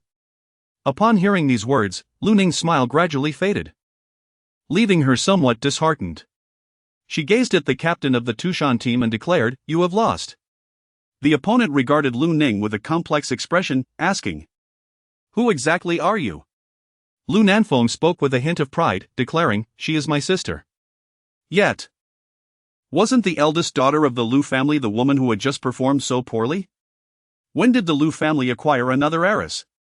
Lu Nanfeng's expression stiffened momentarily. That one is an adopted sister, she is our true biological sister. Your Lu Tian battle team certainly knows how to play tricks. Sending a clumsy fake sister to confound us while hiding the secret weapon of our real sister so cleverly, catching us completely off guard. Upon hearing these words, Lu could hardly maintain his composure. He had not anticipated that Lu Ning possessed such remarkable prowess. Captain Tu Shan approached Lu Ning and said, although I have lost, I do so with utmost respect, you are truly formidable. A 12-hit combo is not something just anyone can master. Since the great deity's retirement, no one has succeeded in learning it until now. This girl is the first. Lu Ning's expression was indifferent as she stated, it is time for you to fulfill your promise. Alright, I admit that I spoke some ill words during the competition, concerning your parents. It was my fault, I should not have uttered such things. I apologize. After listening, Lu Ning nodded, indicating her understanding. However, Lu interjected, is that all there is to it? Lu Ning looked over in surprise. Captain Tu Shan sneered. What is it to you? The one who can defeat us is your sister. If you lack strength, keep your mouth shut. As it seemed another argument was about to erupt, Lu Nanfeng swiftly pressed down on Lu to avoid further trouble. The competition concluded and the crowd dispersed. Lu Ning entered the backstage and immediately spotted Qin Xiang, whose cheeks were stained with tears and whose eyes were red and swollen. The atmosphere became somewhat awkward. Qin Xiang timidly looked up, her large eyes glistening with tears, presenting a pitiful demeanor that would soften anyone's heart upon witnessing it. She weakly called out, "Sixth brother. It is all my fault, I should not have left the competition in a fit of temper." Initially, she felt embarrassed, believing that Lu would have to rely solely on herself to continue the contest, hoping that Lu might console her. However, to her astonishment, Lu Ning stepped in to take her place in the competition and emerged victorious. A resounding victory. Qin Xiang, feeling wronged, shed more tears, lamenting, "It is all my fault. I shouldn't have let a few harsh words break me. I was simply too afraid of failure, which led me to act so foolishly. I promise it won't happen again." As Qin Xiang cried, the other team members chimed in, "Captain, she has already apologized, please don't hold a grudge." "Indeed, Captain, we won the match regardless. If Qin Xiang hadn't withdrawn, the substitutes would never have had a chance to play. How could we have possibly secured this victory?" The sense of helplessness within Lu Liuxin resurfaced once more. It was suffocating. Lu Nanfeng gazed at Lu Ning and inquired, "What is your perspective?" Lu Ning was taken aback by her second brother's unexpected question. She replied, "I agree, since Qin Xiang has already apologized, what else do you expect from her?" "Sixth brother. You are being overly petty. Qin Xiang has sacrificed so much for today's competition, her performance has declined significantly. How can you fail to recognize a kind heart?" Meanwhile, Qin Xiang silently gritted her teeth, fully aware that Lu Ning was deliberately attempting to sow discord between herself and Lu. When did this woman become so difficult to contend with? Lu was deeply pained by such words, feeling as if his very lungs were pierced. It was a complete distortion of truth. Qin Xiang was indeed in the wrong, and yet he could not voice his grievances. In the end, it appeared that he was the one at fault. Angrily, he exclaimed, "Lu Ning, are you doing this on purpose?" A smile flickered in Lu Ning's heart, indeed. She had intentionally spoken that way. Once, she had endured such treatment countless times. "Sixth brother, can you not bear it after experiencing it just once?" Lu Ning turned to leave, but was halted by Lu Nanfeng's call, "Ning, I formally invite you to join the team. From now on, we shall face challenges together as a family, and all past grievances shall be laid to rest." The smile at the corners of her lips grew even colder. Chapter 19, An apology should be accompanied by a sincere attitude. Lu Ning stood still, her expression devoid of emotion as she regarded them. Ha! Did they still think she was the same Lu Ning from before? They had never sought her opinion, dismissing her with a flick of their pen, as if bestowing upon her a great favor.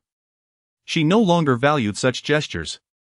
Lu felt a twinge of guilt, unable to meet Lu Ning's gaze, as he awaited the intervention of his second brother. As the head of the family, Lu Nanfeng continued, lingling, through this competition, you have demonstrated your prowess. In the future, your position within the team will be irreplaceable. With such words, Lu Ning should feel reassured, one would think. However, Qin Xiang's expression darkened momentarily, a flicker of resentment surfacing. It was utterly frustrating. Despite her relentless efforts, why could Lu Ning so effortlessly seize the position that rightfully belonged to her? Although she lacked innate talent, her dedication was no less than that of Lu Ning. Lulu gazed at Lu Ning with a glimmer of hope. Although he remained silent, he too wished for Lu Ning to join the team. The opportunity had been presented, surely, Lu Ning would not remain obstinate any longer. Lu Ning's gaze was icy. I refuse. Lulu felt somewhat defensive. Why? Because my participation in this competition was provoked by the other party's disrespectful insults towards my parents, rather than a mere desire to join the team. Lu Ning did not become formidable overnight. She must have been practicing diligently in secret, otherwise. What could be the purpose of joining the team at this moment? Lulu did not believe Lu Ning's words and gazed intently at her. Lu Ning possesses a fair complexion with delicate features, her gaze exuding an unparalleled chill. No. Lulu's heart sank, and he could not help but speak. Lu Ning, must I personally apologize to you before you are willing to forgive me? Lu Ning's footsteps came to a halt. It was not a matter of forgiveness, after all. There existed more than just the Lu family's team in this world. She cherished the thrill of competition but would not confine herself to the Lu Tian team. Her intentions were unmistakably clear. Sister Ning, I know the one you despise is me. Qin Xiang suddenly exclaimed, her voice tinged with tears. Almost everyone turned their gaze towards Qin Xiang. She approached Lu Ning, her tone humble. Brother Lu actually hopes you will join the team. If my presence has caused you any displeasure, I will withdraw from the team immediately and will not contend for this position.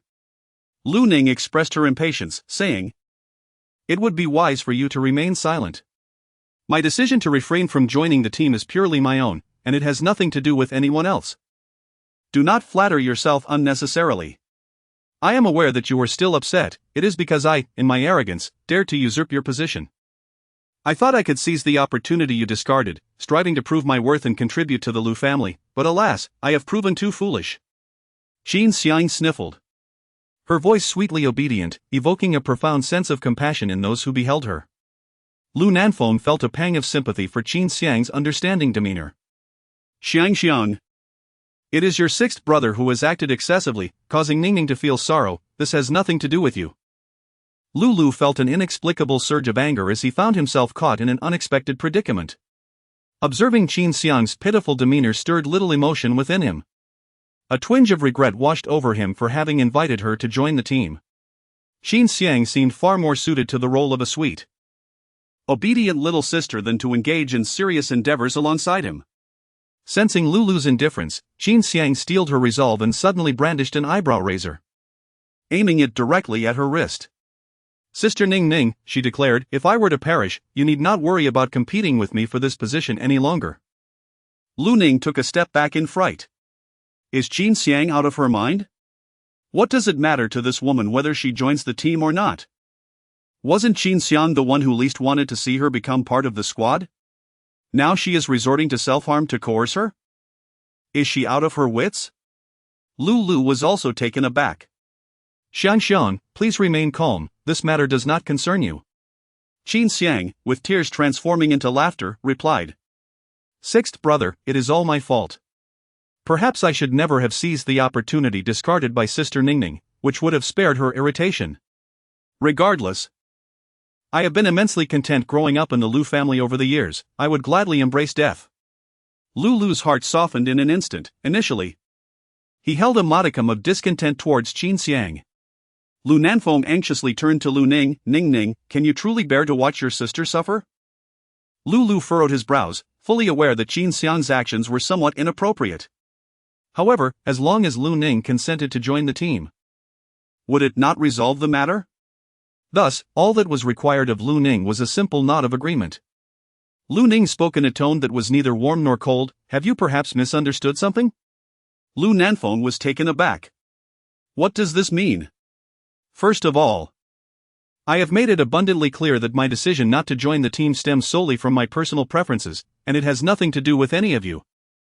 Secondly, Qin Xiang's act of self-harm to coerce me into compliance bears no distinction from my own self-harm in an attempt to compel the esteemed king to marry me. This retort was remarkably incisive. The teammates who had initially intended to speak were silenced, as her words seemed to carry a degree of validity. Lu couldn't help but speak up. No matter what, Qin Xiang is family to us. Although Qin Xiang is rather inept at gaming and lacks a sense of responsibility, she is ultimately just a young girl. What does that have to do with me? Whether Qin Xiang resorts to self-harm or even considers suicide, it is of no concern to me. Spare us the moral coercion.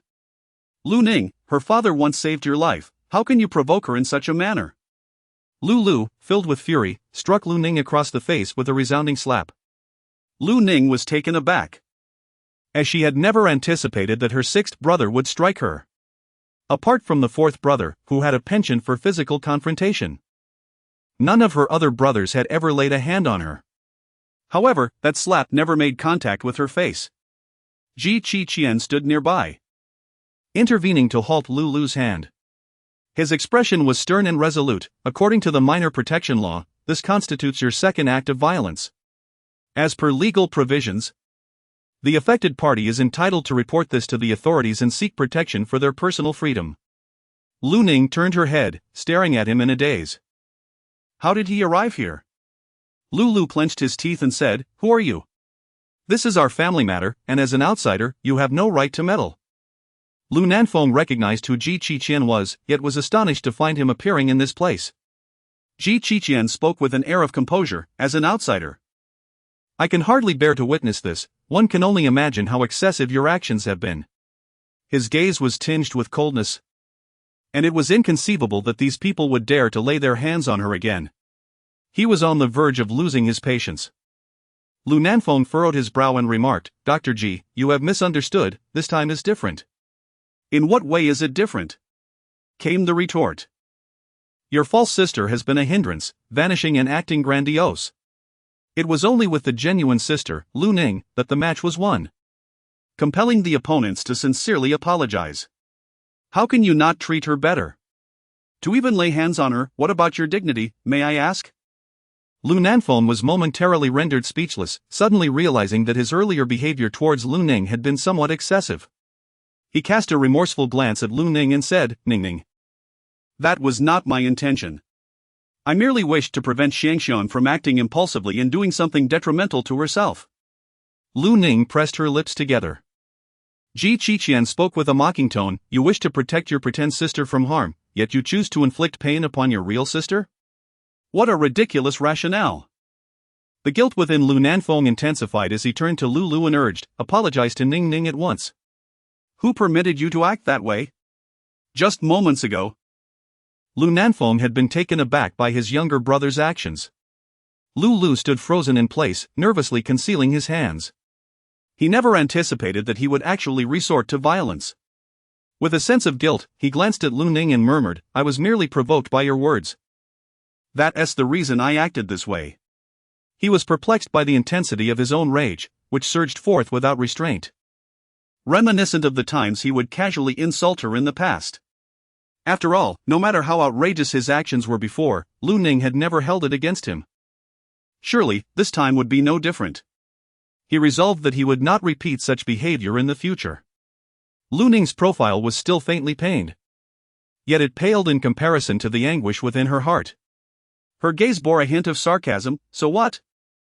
It dawned on her that she had previously been nothing but a punching bag in front of sixth brother, which had led to her being underestimated.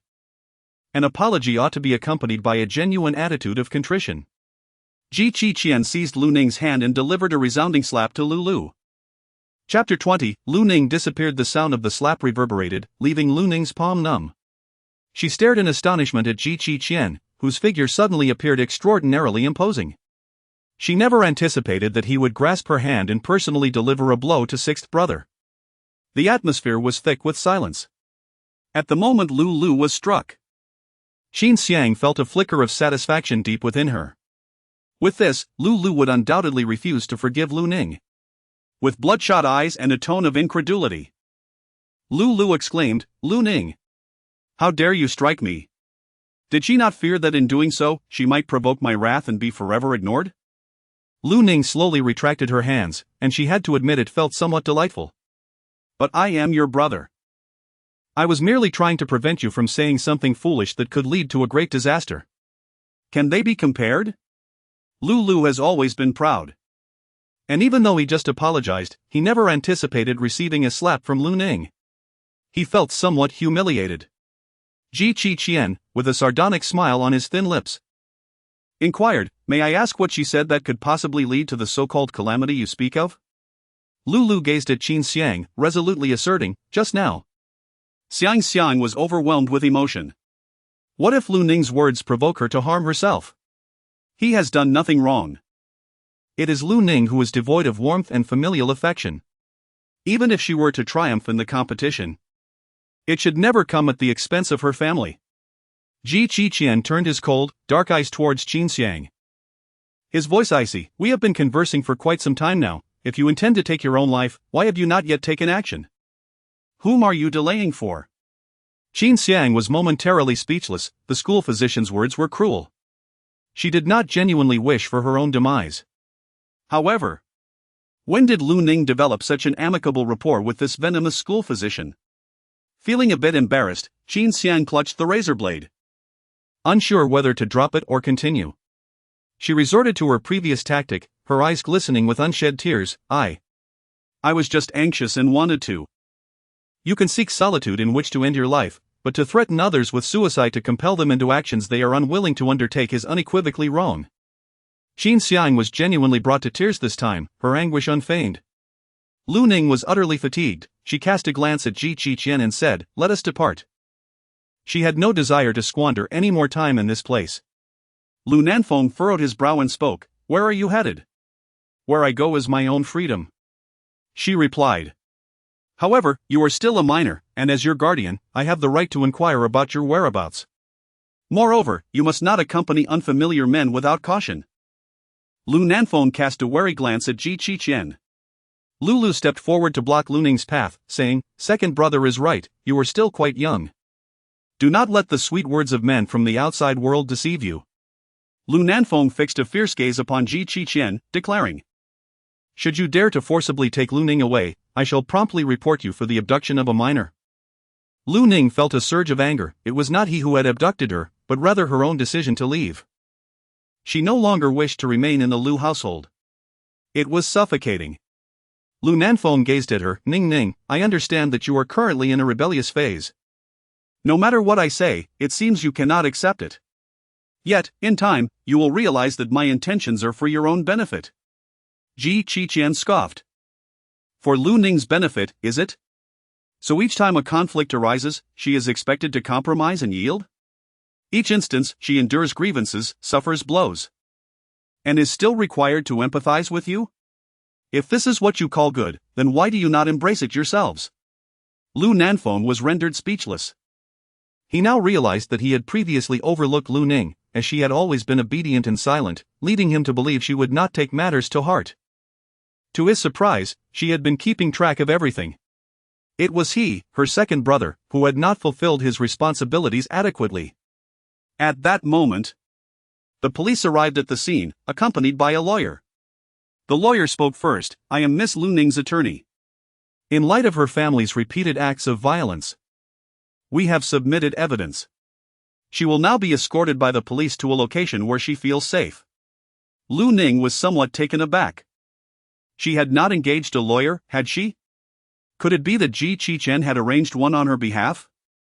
Qin cast a calm glance at her, his eyes serene, which instilled a sense of reassurance in Lu Ning. Lu, however, was filled with anger. What do you mean? We are her guardians.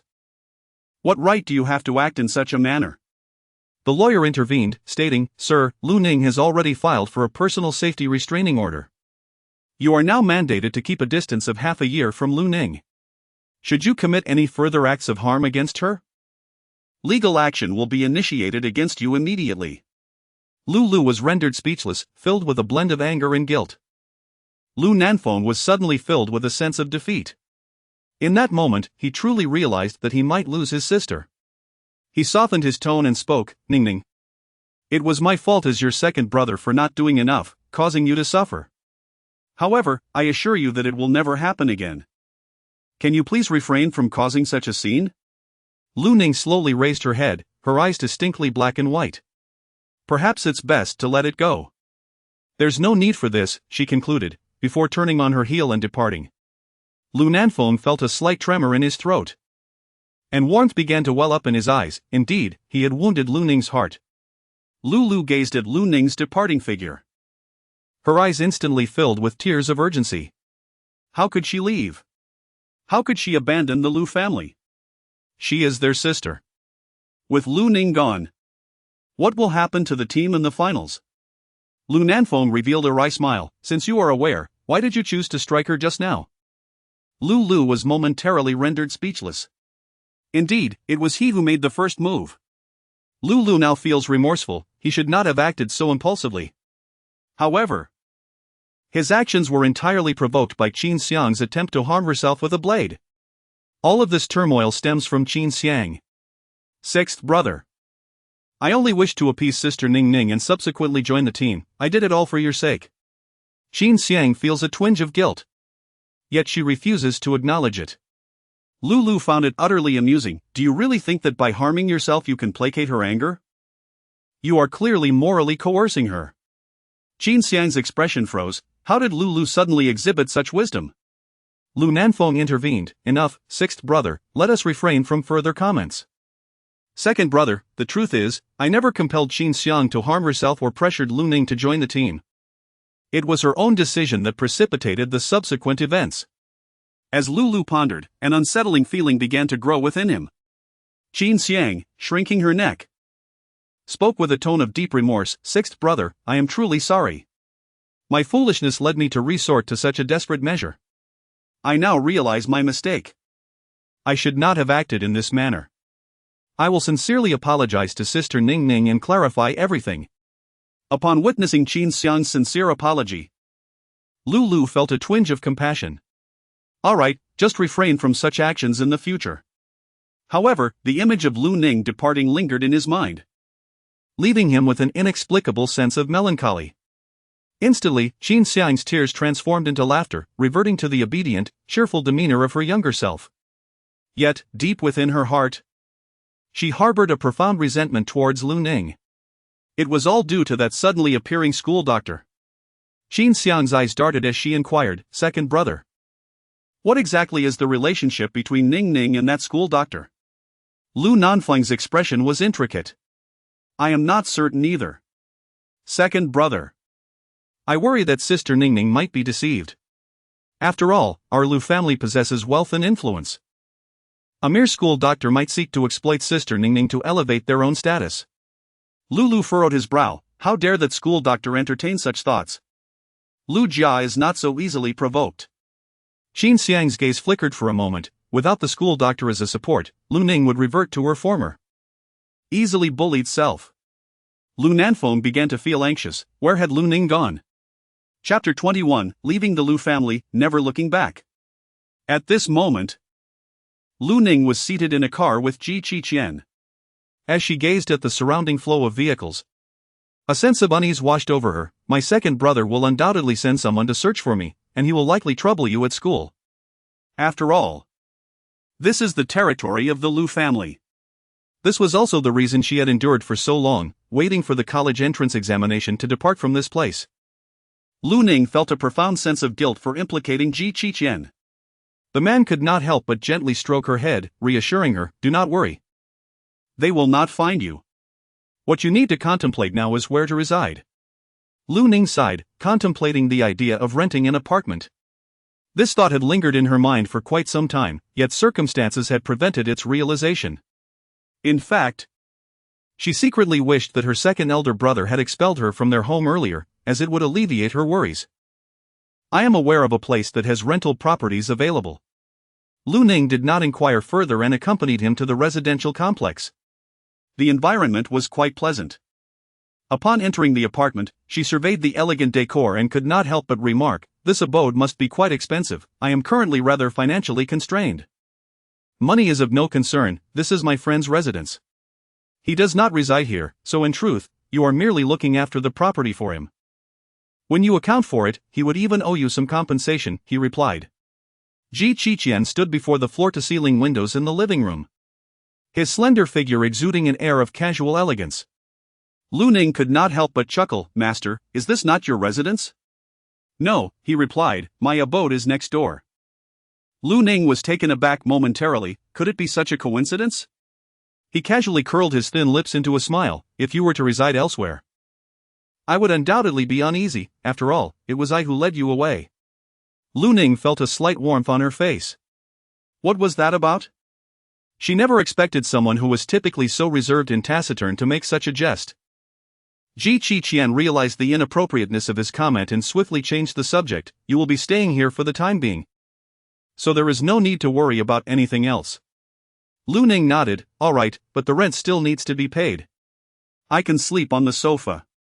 I won't disturb your friend's room or touch any of their belongings." Ji Qiqian furrowed his brows. "You don't need to sleep on the sofa. After all, he has never stayed here, he's foolishly affluent, so there's no need for concern." Lu Ning smiled and remarked, "Your relationship must be quite close. Only good friends would speak like that." Ji Qiqian glanced at the time and inquired, "Shall we play a game for a while now?" "That sounds fine." Lu Ning followed him to the adjacent house and discovered that the layout was identical. It appeared that Ji Qiqian possessed very few belongings, rendering the space rather vacant. However, the study was equipped with 2 computers, both seeming to be of rather high specifications. As Lu Ning launched the game, she was greeted by the live stream on the homepage, showcasing the remarkable scene of her recently executed 12-hit combo. The title boldly proclaimed that the disciple of the legendary king was making a comeback. A sense of unease washed over her, for in her previous life, she had not mastered the 12-hit combo even during the resurrection match, and she had never encountered the legendary king. Ji Qiqian cast a glance her way and inquired, "When did you learn to execute a 12-hit combo in the game?" Lu Ning felt a twinge of panic. How was she to explain this? Should she tell him that she had mastered it in a previous life? After all, the 12-hit combo of the great Master King was notoriously difficult to learn. Many had spent countless hours practicing in front of videos, yet failed to grasp the technique.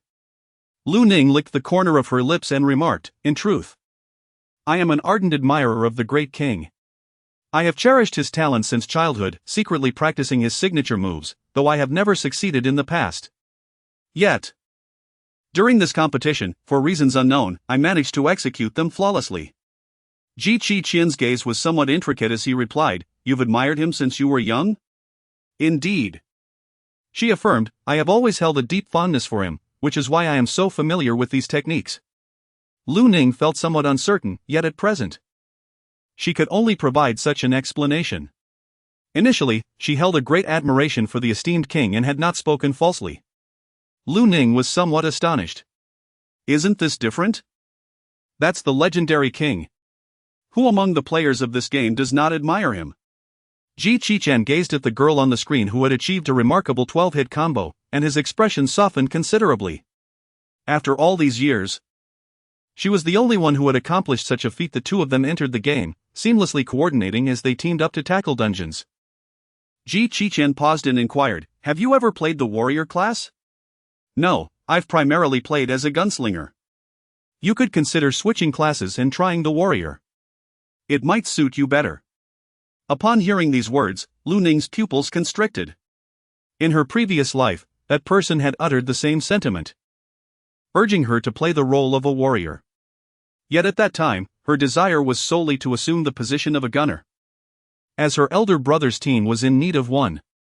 In an instant, Lu Ning's emotions surged with excitement. Could it be that Ji Qiqian was the individual she had encountered in her past life? The inability to meet him in person and express her gratitude remained a lingering regret. Ji Qiqian inquired, "Why do you look at me like that?" "Nothing," she replied. "By the way, Master, do you have someone you admire?" "No, why do you ask?" He countered. "Do you have someone you fancy?" Ji Qiqian narrowed his eyes slightly, wary of her possibly developing early romantic feelings. Lu Ning gazed at the computer screen and remarked, I suppose there is. It was her online romantic interest from her previous life, whose story had ended without resolution. She wished she could encounter him in this lifetime. She vividly recalled the time and place of their meeting in her past, perhaps it was indeed destined to occur at that moment. Ji Qiqian's voice was somewhat muffled as he said, Child, your most pressing concern now is your studies, not romance. I understand, she replied. I'll deal with that after the college entrance examination. In her previous life, she had met that person after the exams. Ji Qiqian felt a sense of irritation. Early romantic entanglements were the most troublesome for a girl. He decisively closed the computer and stated, After dinner, you need to revise your lessons and limit your gaming time. If I assign more homework, you likely won't have time to think about other things. After diligently working through 2 sets of college entrance examination practice questions, Lu Ning found herself utterly exhausted, her mind rendered incapable of further thought. As she prepared to wash up and retire for the night, she suddenly realized that she had forgotten to bring any change of clothes, including her toiletries. Lu Ning hesitated for a moment, contemplating stepping out to purchase some daily necessities. Just as she exited, Ji Qiqian opened the door, looking down at her with an air of authority. It's quite late, where do you intend to go? Lu Ning felt as though she had been caught by her parents. Ji Qiqian's expression momentarily froze before he turned and closed the door, saying, Let's go. Lacking experience in caring for children, he had not anticipated this aspect. It was relatively late now, and most shops had already closed for the night. Ultimately, Lu Ning only purchased toiletries, leaving behind pajamas and slippers. Ji Qiqian wore a stoic expression, his mood somewhat less than pleasant. I remarked, Brother. You expect me to secure that apartment within half an hour? How can I possibly find time to arrange for daily necessities? Moreover, I suggested, you could accompany her to shop for essentials, which would naturally strengthen your bond. Ji Qiqian was accustomed to being catered to. Gu Zifeng, with a hint of skepticism, inquired. You haven't forgotten, have you? Are you planning to rush out in the middle of the night to buy them? Ji Qiqian gritted his teeth and retorted. You may cease your chatter. He abruptly ended the call, feeling somewhat embarrassed as he glanced at the wardrobe. Ji Qiqian retrieved a pair of his slippers and a clean men's shirt. He then approached the neighboring door and knocked. After a considerable wait, a soft voice emerged from within, coming. Lu Ning opened the door, her hair still damp, droplets cascading down her clothes. Ji Qiqian's gaze momentarily wandered before he stepped inside. Lu Ning instinctively took a step back, only to inadvertently step on her own foot, causing her to tumble toward the ground. Oh no, how embarrassing. This thought echoed in her mind. Yet, she found herself falling into a warm embrace, the sound of his heartbeat resonating in her ears. Chapter 22, Lu Ning is surprisingly a hidden master. Lu Ning nestled in his embrace, her expression one of dazed innocence. Ji Qiqian lowered his gaze, only to catch sight of her smooth forehead, with damp strands of hair cascading between them, the moisture spreading and rendering their garments slightly translucent. His throat constricted as he gently released her, remarking, The clothes are new and unworn, you may have to make do with those shoes for a day. Lu Ning noticed the garments he had left at the entrance, her cheeks flushed with color. Thank you, she murmured. Ji Qiqian, observing her unguarded demeanor, could not help but chide gently, in the future, refrain from opening the door indiscriminately at night. I know that whoever knocks will undoubtedly be you. Her gaze was resolute and tranquil. While lying in bed and charging her phone, she discovered numerous missed calls, almost all from her second brother. There was also a call from her sixth brother, which rang only 3 times before being abruptly terminated. Ning, you must realize that in City A, you cannot hide for long. If the eldest brother discovers this, the consequences would be unimaginable. Ning, we are family. Can we truly not forgive even the smallest of disagreements? Upon reading these words, Lu Ning's gaze grew noticeably colder, leaving no room for forgiveness. The following day, as she arrived at school, a luxurious car approached. Gu Zifeng leaned out the window, remarking, Last night, the Lu family was frantically searching for someone. Unfortunately for them, they encountered us, otherwise, Lu Ning would have had no chance to hide or escape. The Lu family is not to be underestimated. Ji Qi's thin lips pressed together in contemplation, as if he were pondering something profound. Meanwhile, Lu Ning made her way directly to the classroom. However, as soon as she reached the doorway, a chorus of shrieks erupted. Lu Ning has arrived. She is the extraordinary talent who achieved 12 consecutive strikes in yesterday's competition. Oh my, what could her connection be to the legendary figure known as King? Such curiosity. Idol, might you indulge us with a photograph together? Lu Ning was taken aback by the crowd. She felt somewhat flustered and nodded, all right. In an instant, numerous individuals gathered around her, some even requesting her autograph. The entrance of the classroom was bustling with activity, teeming with people both inside and outside. At that moment, Qin Xiang finally stepped outside the classroom. Observing Lu Ning being adored like a star, she was instantly filled with bitterness. Despite having over 100,000 fans online, far surpassing Lu Ning in fame. These ignorant individuals. Unable to tolerate the scene, Qin Xiang strode out decisively. Lu Ning was well aware that the White Lotus would certainly create trouble. Sidekick 1 quickly chimed in, Xiang, this Lu Ning is nothing but a treacherous wolf. Thinking she has the right to be arrogant just because she won the competition yesterday, which is why she threw a tantrum and left home. Sidekick 2 rolled her eyes. In my opinion, Lu Ning is actually involved in a romantic affair with the school physician and is cohabitating. At such a young age, she already knows how to seduce men. Lu Ning lifted her eyelids slightly. No wonder everyone usually remarks on the caustic tongues of the two of you. Today has truly been an eye-opener. Qin Xiang, catching a glimpse out of the corner of her eye, quickly interjected, Sister Ning. You have no idea how envious I am of the concern your family shows for you, yet you still act so willfully and throw tantrums. It is utterly unwarranted. Are we so familiar that you can act this way? Spare me the pretense, there is no audience here to witness your performance. Isn't it exhausting? Lu Ning. How can you speak like that? Xiang stayed up all night worrying about you. It is clear you were in the wrong, and yet you believe others should remain silent? Brother Lu, approached as well, his expression towards Lu Ning notably intricate. He could have easily refrained from accompanying Qin Xiang to school today, yet inexplicably, he chose to come. After all, he was acutely aware that Lu Ning would undoubtedly show up at school. Last night, he found himself restless, unable to sleep. How could he be subjected to such forced isolation by her? What was this all about? Upon the appearance of Lu Ning felt no surprise. Isn't Qin Xiang often staying out late with you? She remarked. Qin Xiang, her eyes brimming with indignation, retorted, Sister Ning, how can you say such a thing? Lu Ning interjected, what nonsense are you spouting? Xiang is my sister. You should promptly apologize to her. Lu Ning's gaze was indifferent as she stated. She was the one who spoke recklessly. Everything I know, I learned from her. Qin Xiang's voice trembled with a hint of tears. I didn't mean it that way. You misunderstood. Lulu's previously restrained temper flared uncontrollably in an instant. Lu Ning, just look at what you have become. Did you not spend the night with that school doctor? This is the truth. Lu Ning stared at him quietly, her gaze serene and undisturbed. After Lu spoke, he instantly felt a twinge of regret. However, with so many eyes upon him, he refrained from offering any explanation. Lu Ning found it utterly ridiculous. That has nothing to do with you.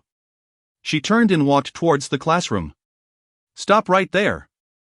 What do you mean it has nothing to do with us? You're getting increasingly arrogant. Just because you won a resurrection match, you think you're so impressive. Lu Ning sat in her seat, utterly indifferent to the people outside. Lu observed the distant demeanor of Lu Ning, a fire kindling within his heart. Yet, he dared not act too boldly, for he was still within the confines of his quarantine period, a presence in the school that was not meant to be. Qin Xiang, noticing the tension, deliberately remarked, Sixth brother, it is my fault for prying into Sister Ning's affairs, inadvertently upsetting her. However, I am genuinely concerned that she might act out of spite and do something foolish. I understand your intentions are for her well-being, yet she remains unappreciative. Lu felt a twinge of irritation. Lu Ning's temper had grown exceedingly fierce. She showed no regard for anyone's feelings. As if she had transformed into an entirely different person. What exactly did she desire from us to be satisfied? A glimmer of mockery flashed in Qin Xiang's eyes. Had Lu Ning not begun to distance herself long ago? Was he only just now realizing this? For her, this was undoubtedly a favorable development. She swiftly shifted the topic. How does sixth brother intend to handle the matter concerning the school doctor? Naturally, that man must face the consequences. Lulu went directly to the principal's office. This matter must be accounted for. As she passed by Lu Ning, she whispered, "Sixth brother has gone to see the principal." Lu Ning's expression shifted, as she indeed brought trouble upon Qin Xiang. She rose to her feet, only to have the English teacher enter, signaling the commencement of the class. Lu Ning had no choice but to sit down once more.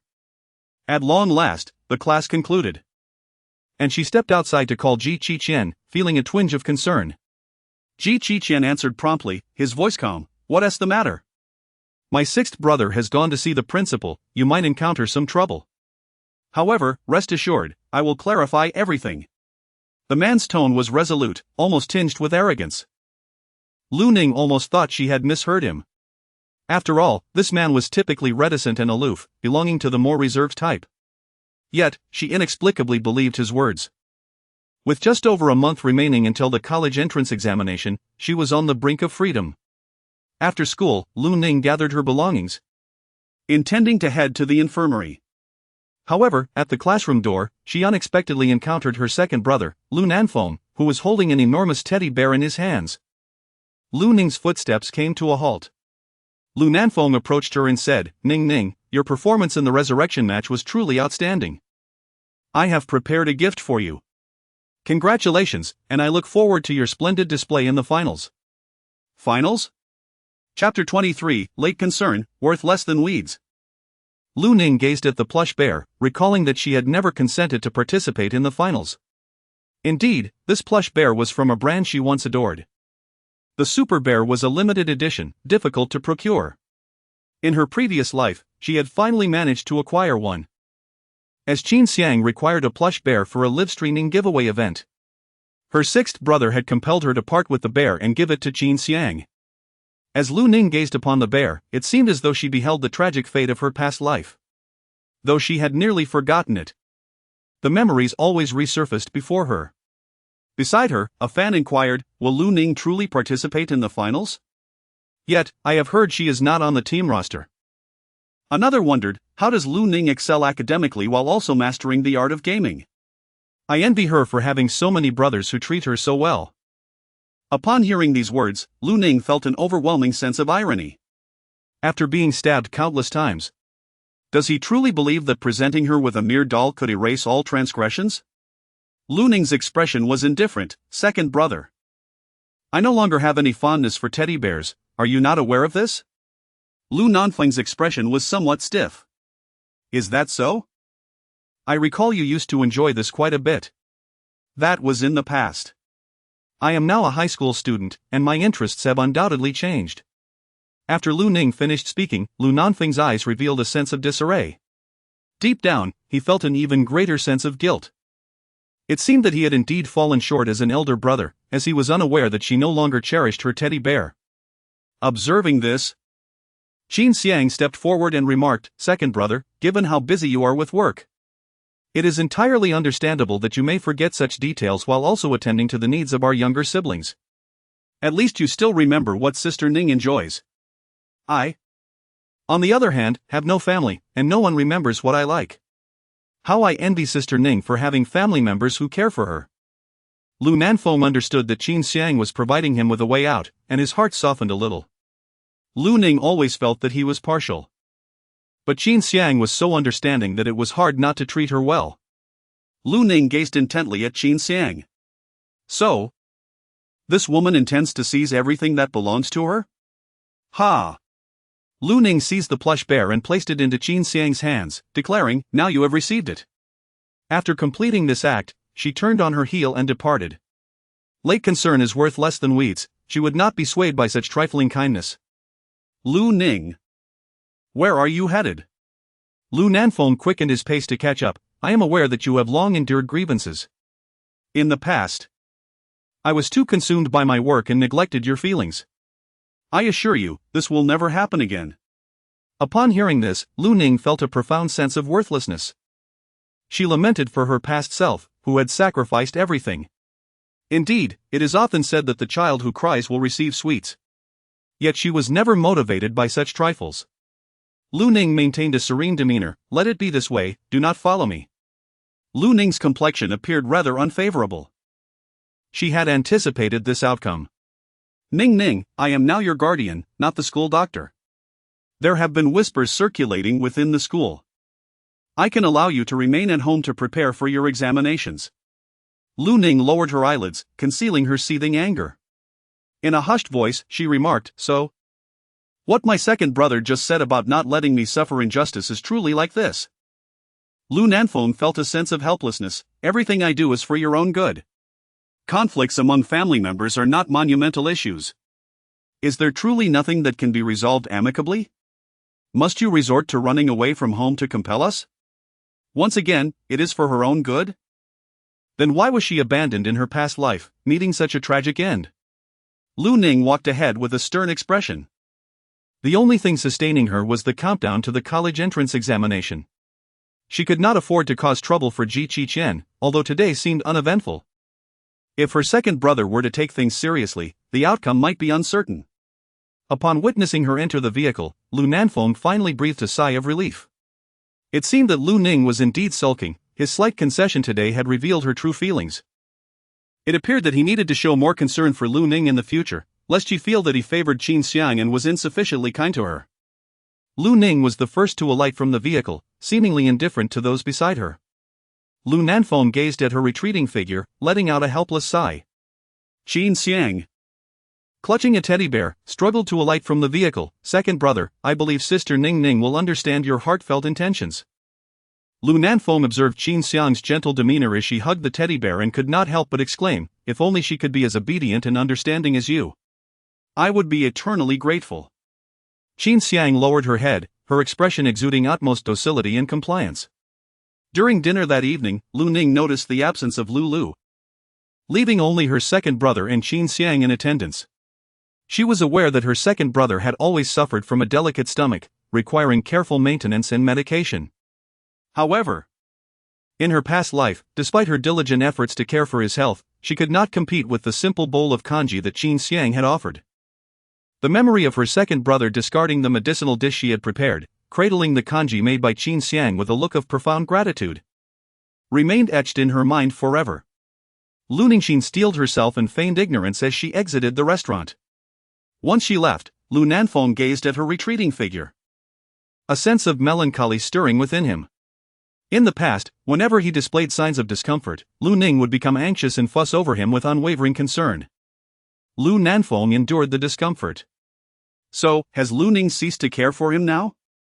Lu Nanfeng felt as though his heart had been ruthlessly slashed by something sharp. He rose from his seat and exited the dining hall, his steps somewhat unsteady. Meanwhile, Qin Xiang remained alone in the restaurant.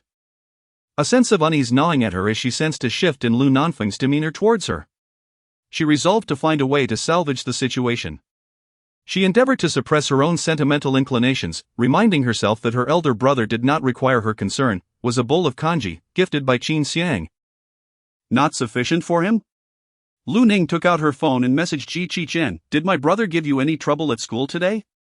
The next moment, Qin called her, his voice cold and detached. I have presented the evidence of their assault, and there is a lawyer present. What issues could possibly arise? Lu Ning smiled softly. No wonder sixth brother was driven out to live elsewhere. Ning, if they bully you again, I shall come to fetch you immediately. Lu Ning bit her lip and asked, why are you so kind to me? As soon as she uttered the words, regret washed over her. Chapter 24, Then I shall stab you as well. It seemed as though she believed that Qin harbored feelings for her. Lu Ning held the phone, her thoughts drifting to the object of her affection from a past life. To be precise, it was more of an unrequited love, as she had never confessed her feelings. Nor had the other person ever voiced any affection for her. Yet, their presence in her bleak and sorrowful existence had been akin to a flickering flame, providing her with warmth and solace. This sentiment resembled the way she felt about Qin. However, she remained uncertain whether Qin was indeed the same individual from her previous life. Ji Qiqian's slender fingers moved slightly. Is there a need for a reason to lend a hand when witnessing injustice? I often assist elderly ladies crossing the street. Lu Ning smiled faintly, yet a subtle sense of loss lingered in her heart. She feigned nonchalance and said, once I complete my college entrance examination, I shall officially depart from the Lu family. You are welcome to reside next door. After Lu Ning hung up the phone, she felt elated as she took a shower and practiced a set of past examination questions before bedtime. The final mock exam was fast approaching, and she was eager to gauge her progress and see if she had a chance to enter Yunnan University. If she could secure a position among the top 10 in her school, there would surely be hope. The following day, Lu Ning went to school as usual. She noticed Qin Xiang bringing a bowl of plain kanji and placing it beside her elder brother, Lu Nanfeng. Elder brother, I heard from the housekeeper that you have been feeling unwell, so I made this kanji for you. It should help you feel better. Qin Xiang purposely revealed her burnt hand. Upon witnessing this, Lu Nanfeng's heart softened as he remarked, you are injured. There is no need for you to do such things in the future. Let the servants handle them. Elder brother, you have sacrificed so much for our family. It is only right for me to take on these responsibilities, Qin Xiang replied, her face adorned with a sweet smile, exuding an aura of innocence. Lu Nanfeng felt a sense of relief wash over him as he instinctively glanced at Lu Ning, hoping she was now aware of her own discomfort in her stomach. Upon seeing the kanji, a flicker of disdain crossed Lu Ning's eyes. Indeed, the kanji arrived, albeit belatedly. Lu Ning had little appetite, she simply stood up and left, not uttering a single word throughout. Lu Nanfeng suddenly felt a sense of melancholy. Does Lu Ning truly not inquire even once? Or does she, in her eyes, harbor no desire to concern herself with her second elder brother? Qin Xiang promptly, with understanding, remarked, second brother, Ning actually cares about you. She is merely sulking this time. One can only hope. Lu Nanfeng also hoped that Lu Ning was merely sulking. He did not believe that she would genuinely sever ties with her family over such trivial matters. The absence of Lu Ning's concern left him feeling profoundly uncomfortable. Once Qin Xiang had achieved her objective, she too departed for school. The butler, observing the situation, remarked, young master, it is truly excessive that Miss Ning has not inquired about you even once. Upon seeing the plain kanji, Lu Nanfeng's expression brightened somewhat. Thankfully, Qin Xiang was still so considerate. He took a sip of the kanji, but rather than alleviating his stomach pain, it intensified. He immediately frowned, recalling the medicinal dishes prepared by Lu Ning, which had always alleviated his discomfort significantly. Instinctively, he spoke up, have the kitchen prepare a dish. The medicinal one that Lu Ning used to make. The butler hesitated, the medicinal dishes are all personally crafted by Miss Ning. Is it truly that difficult to prepare just one medicinal dish? Lu Nanfeng felt a twinge of discomfort, and his tone was rather unsatisfactory. This was a prescription obtained by Miss Ning from an elderly traditional Chinese medicine practitioner. None of us had mastered it, so for all these years, it has been Miss Ning who has personally prepared the medicinal kanji. Upon hearing this, Lu Nanfeng, for reasons unbeknownst to him, felt an even greater pang of distress. He raised his hand to cover his face, realizing that Lu Ning had invested so much effort. He had been oblivious to this before, having thought that the medicinal cuisine was quite simple. Lu Nanfeng began to experience a twinge of regret. He had previously overlooked Lu Ning far too much, remaining oblivious to the countless sacrifices she had made in silence. It was he, as her brother, who had fallen short of his responsibilities. Lu Ning is not merely sulking. She has endured an abundance of grievances. She has indeed been hurt. Lu Nanfeng turned to the butler and said, please bring me the gifts that Ling Ling presented to Qin Xiang as an apology last time. The second young master cannot show leniency merely because of this bowl of medicinal porridge. Miss Xiang has even prepared kanji for you and has sustained injuries in the process. Lu Nanfeng pondered for a moment, recalling the sight of Qin Xiang's recent injury, and felt a pang of compassion. At the very least, he must first initiate a change. Before long, a knock echoed at the door, followed by Lu Nanfeng's voice, Ning, it is I. Lu Ning approached and opened the door, her expression serene. What brings you here? This is for you. Lu Ning beheld a box containing an emerald necklace, which appeared strikingly familiar. Was this not the gift of atonement she had previously bestowed upon Qin Xiang? What, then, was the intention of her second brother? Lu Nanfeng spent the entire day in regret, reflecting on his actions during the banquet, realizing that he should not have acted in such a manner. It was a lapse in his consideration. Lu Ning felt somewhat dazed. How peculiar. Ning, please accept it, otherwise, I shall feel uneasy in my heart. Consider it my compensation to you, if you will. What kind of compensation is this? A slap followed by a sweet date? Out of the corner of her eye, Lu Ning caught sight of Qin Xiang hiding in the shadows. Intentionally raising her voice, she exclaimed, "Second brother, I must admonish you. This gift was given to Qin Xiang willingly from my heart. How could you take it without reason? In doing so, have you not wounded Qin Xiang's feelings? Isn't that so, dear sister Qin Xiang?" Lu Nanfeng turned his head upon seeing Qin Xiang, and an unexpected sense of guilt washed over him. After all, he had never inquired about her feelings. Summoning her courage, Qin Xiang stepped forward and said, "Sister Ning, the gifts have merely been temporarily placed in my possession. And I am genuinely pleased to return them to their rightful owner. After all, I am well aware that I am not deserving of such precious gifts." Her tone was notably sincere. However, as soon as she finished speaking, she turned away, hastily wiping away her tears, her expression reflecting profound sorrow. Lu Nanfeng felt a pang of anxiety. Xiang? Lu Ning leaned against the door and said, "Second brother, perhaps you should go and console her." Lu Nanfeng pressed her thin lips together and said, "Lu Ning, I was genuinely apologizing to you just now. However, why did you deliberately say those hurtful words to Xiang? I admit I am biased, which may have made you feel wronged, but Xiang has done nothing wrong. Do not forget that her father saved your life." Lu Ning revealed a faint, chilling smile. Indeed, nothing had changed. Just moments ago, she had nearly wavered. Chapter 25, An Eye for an Eye. Lu Ning arched her brow. Her gaze sharp and defiant. She spoke with conviction, "I remember it vividly. I shall never forget." Lu Ning decisively shut the door, wishing to utter no further words. Lu Nanfeng stood outside the door, gazing at the necklace in his hand, reflecting on the words he had just spoken. Regret washed over him in an instant. Yet, Lu Ning's previous remarks had indeed carried an element of intentionality. Being as astute as she was, she must surely comprehend his intent. Was she still harboring resentment? Lu Nanfeng gazed at the firmly closed door before him and pondered, "Lu Ning, what am I to do with you?" Lu Ning's mood took a turn for the worse. She should not have clung to a sense of false hope, believing that her brothers would awaken to their conscience and subsequently feel remorseful to the point of tears. However, she had overestimated her own expectations. She underestimated the significant place that Qin Xiang held in the heart of her second brother. After all, her second brother was so moved by the sight of Qin Xiang preparing a bowl of plain porridge that he nearly shed tears, rendering her years of dedication to medicinal cuisine seemingly worthless. She resolved to decline participation in the sixth brother's team, cease preparing medicinal dishes for the second brother, and no longer address the firewall security concerns on behalf of the eldest brother. And what of the third, fourth, and fifth brothers?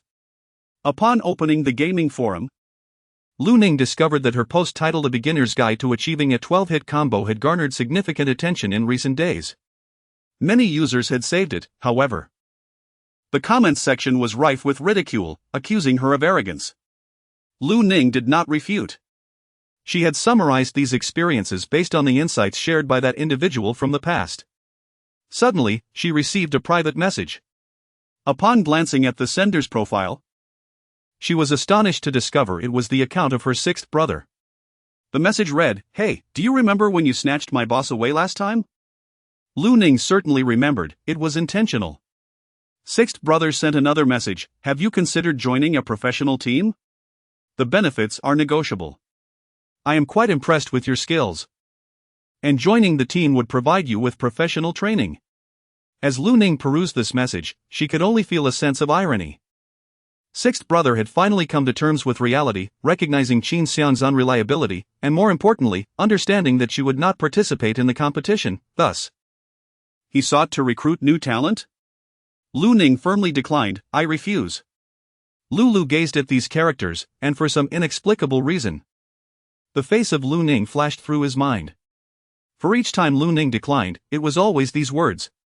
Lu, feeling dejected, shut down his computer.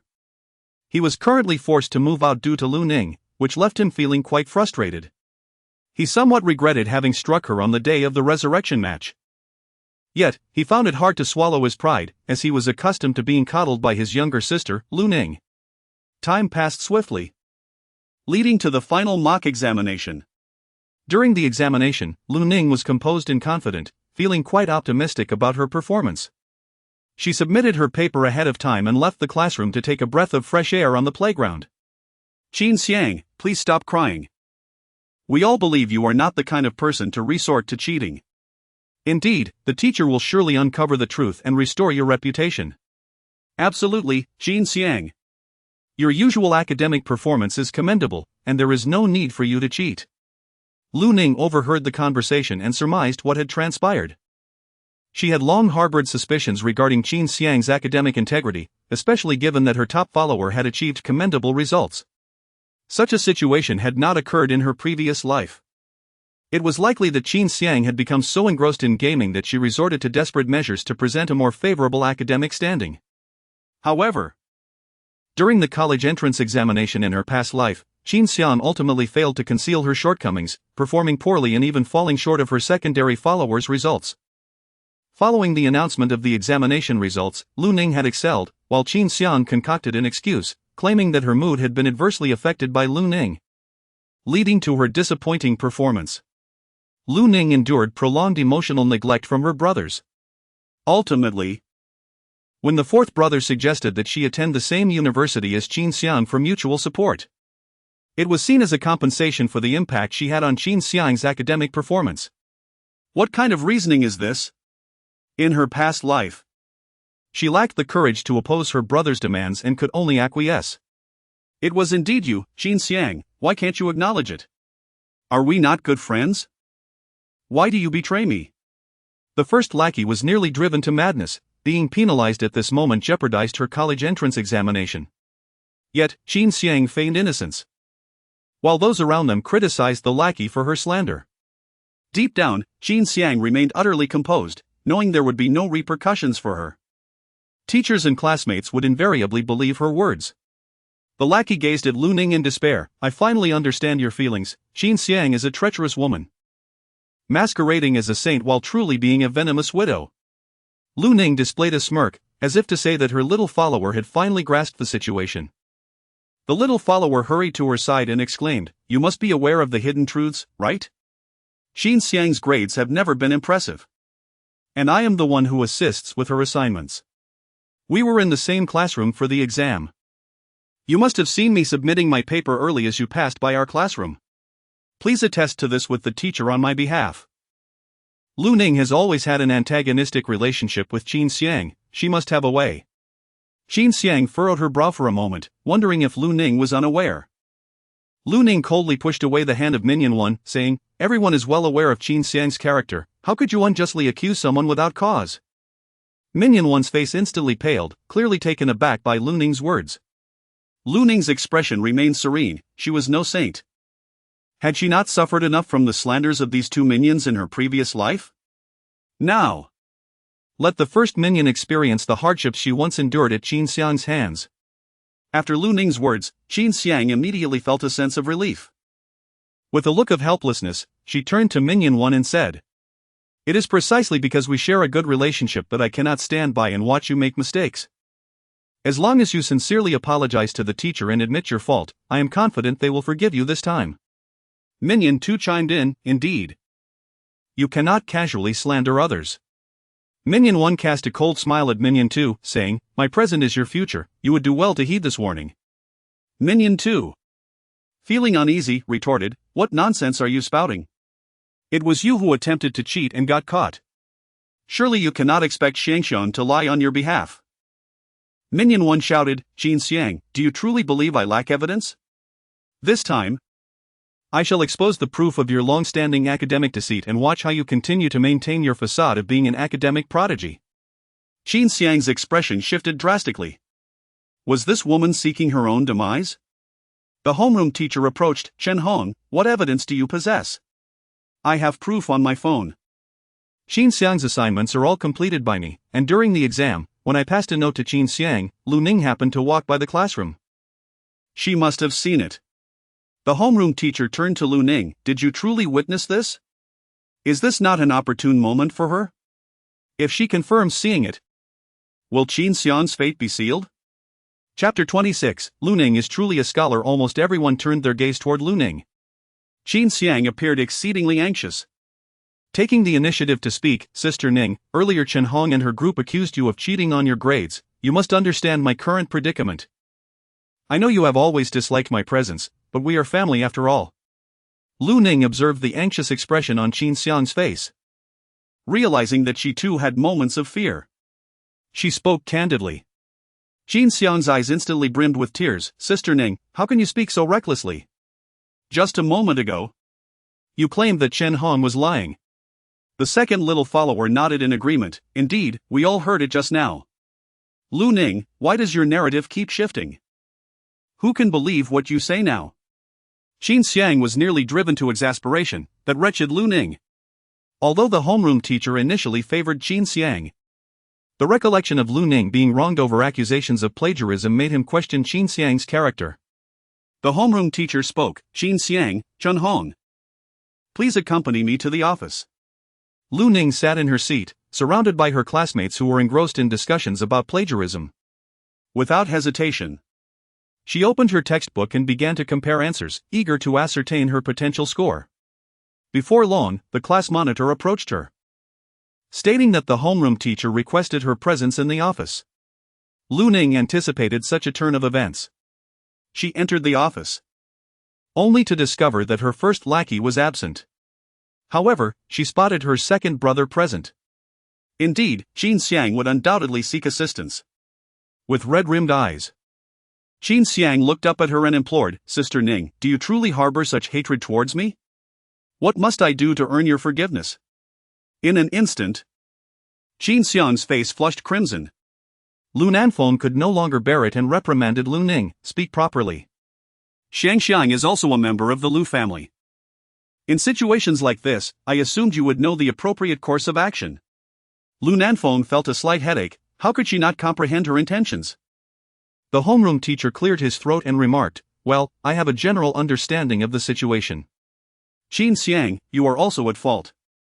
One should not allow others to do their homework, and during examinations, whispering to one another is unacceptable. Lu Nanfeng elucidated, Teacher. Xiang sought assistance with her homework due to family matters that consumed her time. I can attest to this. It is merely a triviality to ask a classmate for help with assignments. After all, Qin Xiang acted out of necessity. Qin Xiang, feeling particularly wronged, remarked, Second brother. I had no inkling that Chen Hong would attempt to frame me for cheating. It was merely a casual mention of her borrowing money from me that seemed to have sparked her ill intentions. Xiang, he replied. I am aware of your inherent kindness and your inclination to aid less fortunate classmates, yet even kindness must adhere to certain boundaries. Lu Nanfeng firmly believes that Qin Xiang did not cheat. She must have been falsely accused. Lu Ning turned and walked away. Lu Ning paused. If Qin Xiang truly plagiarized and shifted the blame onto that impoverished student Chen Hong, have you considered the consequences for Chen Hong? It's simply inconceivable. Xiang would never engage in such behavior. Lu Nanfeng instinctively denied it. Lu Ning, I understand your grievances and your belief that we favor Qin Xiang. However, this is largely due to the fact that her father once saved your life, coupled with her consistently gentle and understanding nature. What is wrong with us treating her a little better? If you must place blame, direct it towards me, do not involve Qin Xiang. Lu Ning felt a throbbing in her temples from anger. She was momentarily speechless. With a mocking expression, she remarked, I suppose it's only fair to blame myself, isn't it? It's my fault for being blind to the so-called familial bond. Lu Ning dashed into the classroom. Lu Nanfeng stood outside, wearing an expression of helplessness. He yearned to mend his relationship with Lu Ning, yet she seemed perpetually resistant to his efforts. How could he make Lu Ning understand that his strictness stemmed from the fact that she was his biological sister, while Qin Xiang was not? Hence his more lenient disposition towards her? This was not favoritism. Qin Xiang approached and said, Second brother, I apologize. Perhaps I should move out to prevent Ning Ning from harboring resentment towards the family and clashing with you.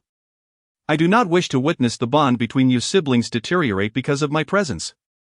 Lu Nanfeng forced a smile and said, "What nonsense are you talking about? This has nothing to do with you. You need not move out, you are my sister, Lu Nanfeng, now and forever." Qin Xiang, wiping away her tears, responded with a smile, "Then let us make a pact, it's a promise." Lu Nanfeng looked at Qin Xiang with a sense of relief, wishing that Lu Ning could be as considerate. He spoke. You ought to concentrate your efforts on your studies and refrain from allowing your classmates to complete your assignments for you. Qin Xiang's expression stiffened momentarily. "I acknowledge my mistake. Recognizing one's error and correcting it is what truly matters." Lu Nanfeng observed Qin Xiang's apologetic demeanor and fervently wished that Lu Ning could exhibit the same attitude. A few days later, the school announced the plagiarism incident, resulting in Chen Hong receiving a warning. Qin Xiang was also reprimanded by the homeroom teacher in front of the entire class. After the reprimand, the teacher presented the report cards. The results were in, and special commendation was given to Lu Ning for her significant progress, ranking 10th in the recent examination. The teacher encouraged everyone to emulate her, emphasizing that a final push could lead to improved scores. The classroom erupted in astonishment. My goodness, Lu Ning not only excels academically but also possesses remarkable gaming skills. With Lu Ning having made such substantial progress, is it still possible for me to catch up? I aspire to attend the same university as my idol. How does Lu Ning manage to excel in both gaming and academics without compromising either? Upon seeing her results, Lu Ning displayed a satisfied smile. Does this not indicate that she has a chance to strive for Yunda? The homeroom teacher smiled at Lu Ning and suggested, "Why not share your experiences of improvement? So that everyone can learn from you?" Lu Ning's recent performance has been truly commendable, and her examination results have been excellent. Lu Ning stood up, unexpectedly feeling a twinge of nervousness. The reason for her remarkable progress lay in her newfound enlightenment. One must live for oneself, dedicating late nights to studying and problem solving. No longer would she sacrifice her aspirations for the sake of so-called family. In her past life, she realized, she had ultimately only moved herself. Qin Xiang, witnessing Lu Ning's radiant demeanor, felt a surge of jealousy that contorted her face. Why should this wretched girl achieve such outstanding results? Upon glancing at her own score, she crumpled her exam paper into a ball. This misfortune was all due to that wretched Chen Hong, whose careless cheating had been exposed by the teacher. Otherwise, her own scores would undoubtedly have improved. She found this revelation quite astonishing. The class monitor approached her, saying, "Lu Ning, your popularity has skyrocketed. As a gaming goddess and academic prodigy, even the heartthrob from the private high school next door is inquiring about you and wishes to add you to his contacts." The heartthrob from the neighboring private high school? Wasn't he the Qin Xiang's secret crush? Chapter 27, She did not covet her second brother's reward. Lu Ning recalled the campus heartthrob Gu Yan, who had transferred from Yunjing. The young master from the fourth Nine City seemed to have stirred up trouble at his previous school and came here to evade the storm. This young gentleman often flaunted his wealth, driving luxury cars and donning designer attire, while also indulging in video games. In her previous life, due to Qin Xiang taking her place and claiming victory, Gu Yan had pursued Qin Xiang, and the two eventually became a couple. Lu Ning smiled lightly, casually stuffing the love letter into her desk without even glancing at it. She made no mention of the contact information. Qin Xiang felt an overwhelming sense of jealousy. "Sister Ning, why don't you take a look?" It wasn't as if she had never received one before. The last time she received a love letter was in elementary school, back when her parents had not yet encountered misfortune, and Qin Xiang had not yet entered her life. A sense of discomfort stirred within Qin Xiang. What was there to be smug about? Shadows loomed in her eyes. Clearly, Lu Ning had been manipulated into a timid state. So how could she have changed so drastically? Was it possible that this woman genuinely intended to pursue Gu Yan? After school, Lu Ning promptly packed her backpack and departed. Qin Xiang lingered for quite some time before approaching Lu Ning's desk to collect all the love letters. Lu Ning went straight to the infirmary. She wished to surprise Ji Qichen, but found that he was not there. Taking out her phone, she sent him a message, "My results are out this time. I made it to the top 10. I have hope of entering Yunda. filled with joy. Lu Ning was the first to think of sharing her joy with him. Ning Ning, I heard that you performed exceptionally well in this exam, congratulations to you. Lu Ning gazed at Lu Nanfeng standing before her, her smile gradually fading. It's all right. Lu Nanfeng presented a beautifully wrapped gift box, saying, to celebrate your outstanding achievement, I have carefully selected this present for you. Did you not mention before that you have a fondness for this brand of jewelry? Lu Ning cast a glance at the exquisite gemstone necklace nestled within the box. Could this be a substitute for the emerald necklace that had been given away? At that moment, Qin Xiang approached and caught sight of the necklace, her expression nearly faltering. With a tinge of envy, Qin Xiang remarked, what a stunning necklace. Sister Ning Ning, you should put it on for second brother to admire. Lu Ning lifted her eyelids slightly and remarked, I do not fancy it. Lu Nanfeng's demeanor appeared somewhat unnatural. If you don't like it, I can change it for you. Which style do you prefer? After Lu Ning declined to accept the emerald necklace, Lu Nanfeng specifically went to purchase a new one. Surely, this would suffice? Lu Ning discerned her second brother's intent to make amends through his actions. However, the wounds she had endured could not be simply erased with a single gemstone necklace. Qin Xiang noticed the shift in Lu Nanfeng's attitude and was taken aback when he unexpectedly sought to mend his relationship with Lu Ning. This was certainly not in line with her expectations. Qin Xiang quickly remarked, Sister Ning Ning, my second brother is rather oblivious. How could he possibly know what type of jewelry a girl prefers? You have no idea how envious I am of you. Lu Ning glanced over with a hint of impatience, remarking, then strive to place in the top 10. Stop your incessant complaining and feigning fragility. In an instant, Qin Xiang's eyes brimmed with tears as she replied, I did not perform well this time, if it weren't for the impact of the Chunhong incident. I would not have fared so poorly. Lu Nanfeng's expression was somewhat unnatural. I understand, this is not your fault. Get in the car, and I shall take you to a grand feast to celebrate. Lu Nanfeng was suddenly overwhelmed, swiftly diverting the conversation to another topic. Qin Xiang's expression momentarily froze. Having performed poorly in her examination, there was little to celebrate. Ultimately, it was merely a celebration for Lu Ning. She felt a twinge of discontent. Sister Ning, how have you made such remarkable progress? Do you possess some secret or perhaps a shortcut? Lu Ning displayed little emotion. The shortcut lies in dedicating one's thoughts to studying rather than indulging in video games. Qin Xiang's eyes instantly welled with tears, but Sister Ning, you have received so many love letters.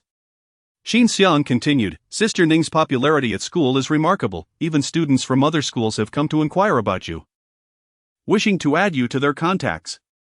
Lu Nanfeng immediately frowned, recalling the matter concerning Ji Qiqian, and earnestly advised, Ning Ning, you are still quite young. The most vital thing for you at this stage is your studies. Do not allow yourself to be distracted by other matters. Lu Ning leaned back in the rear seat, responding lazily. She was never particularly interested in these matters. When Qin Xiang noticed that Lu Nanfeng surprisingly did not lose his temper, an unsettling feeling crept into her heart. Qin Xiang felt an immense sense of frustration. Her declining grades were not merely due to the issues with the team. Did the Lu family not consider compensating her in any way? Lu Nanfeng's demeanor towards Lu Ning has begun to shift. She must devise a means to halt this transformation.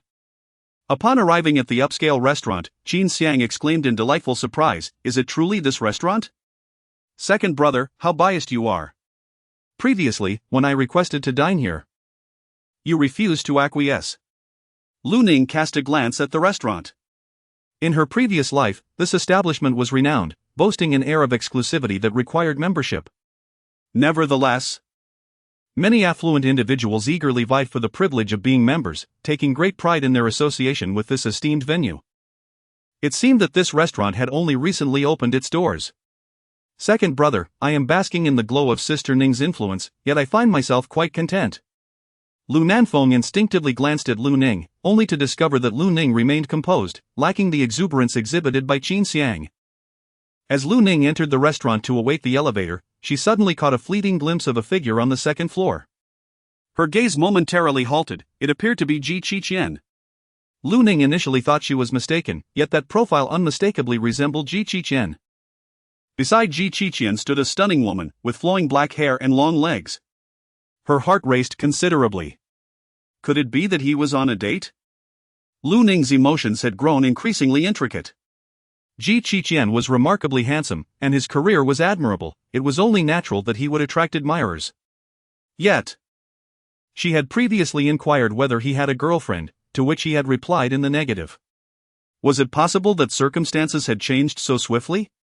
Ning, why are you daydreaming? Her elder brother had initiated a video call, urging her to hurry, as he was typically quite busy. As she approached the screen, she was met with the sight of her brother, Lu Ning, whose stern features exuded an aura of authority that commanded respect. She quietly stepped forward and greeted him, "Brother." Lu Ning merely called out and then fell silent. The atmosphere grew somewhat frosty. In her previous life, her elder brother had personally expelled her from the Lu family and severed her financial support. Thus, she had no desire to offer her warmth to someone who had turned their back on her. Lu Ning furrowed his brows slightly and said, "Lu Ning, I am aware that your recent academic performance has improved significantly, but do not let it lead you to arrogance or petulance. Qin Xiang's grades have, unfortunately, declined quite severely. You should make an effort to assist her more in the future, as we are, after all, a family."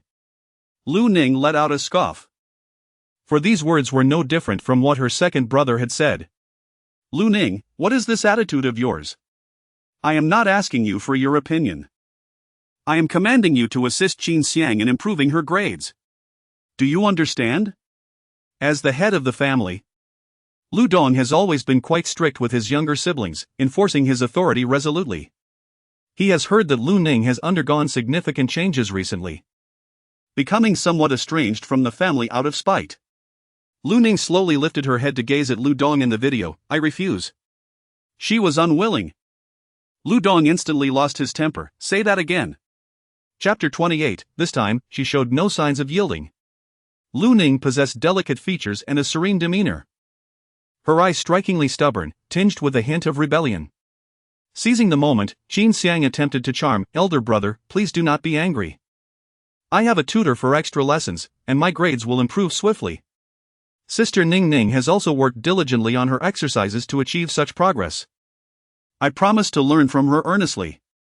Lu Nanfeng also explained, "Elder brother, I will find a way to resolve the issues concerning their grades. You need not worry so much." Lu Ning was quite furious. "You two should stop making excuses for Lu Ning.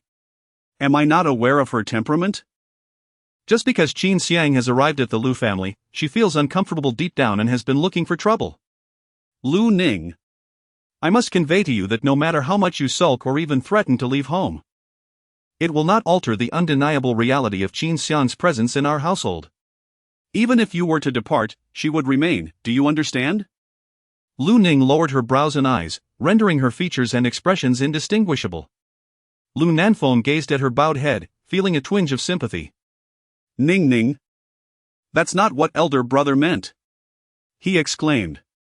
However, Lu Ning raised her head, her eyes devoid of warmth, her voice carrying a hint of coldness. "It doesn't matter." With that, she turned and departed from the private room, unable to remain a moment longer. Lu Nanfeng's expression shifted abruptly as he contemplated pursuing Lu Ning.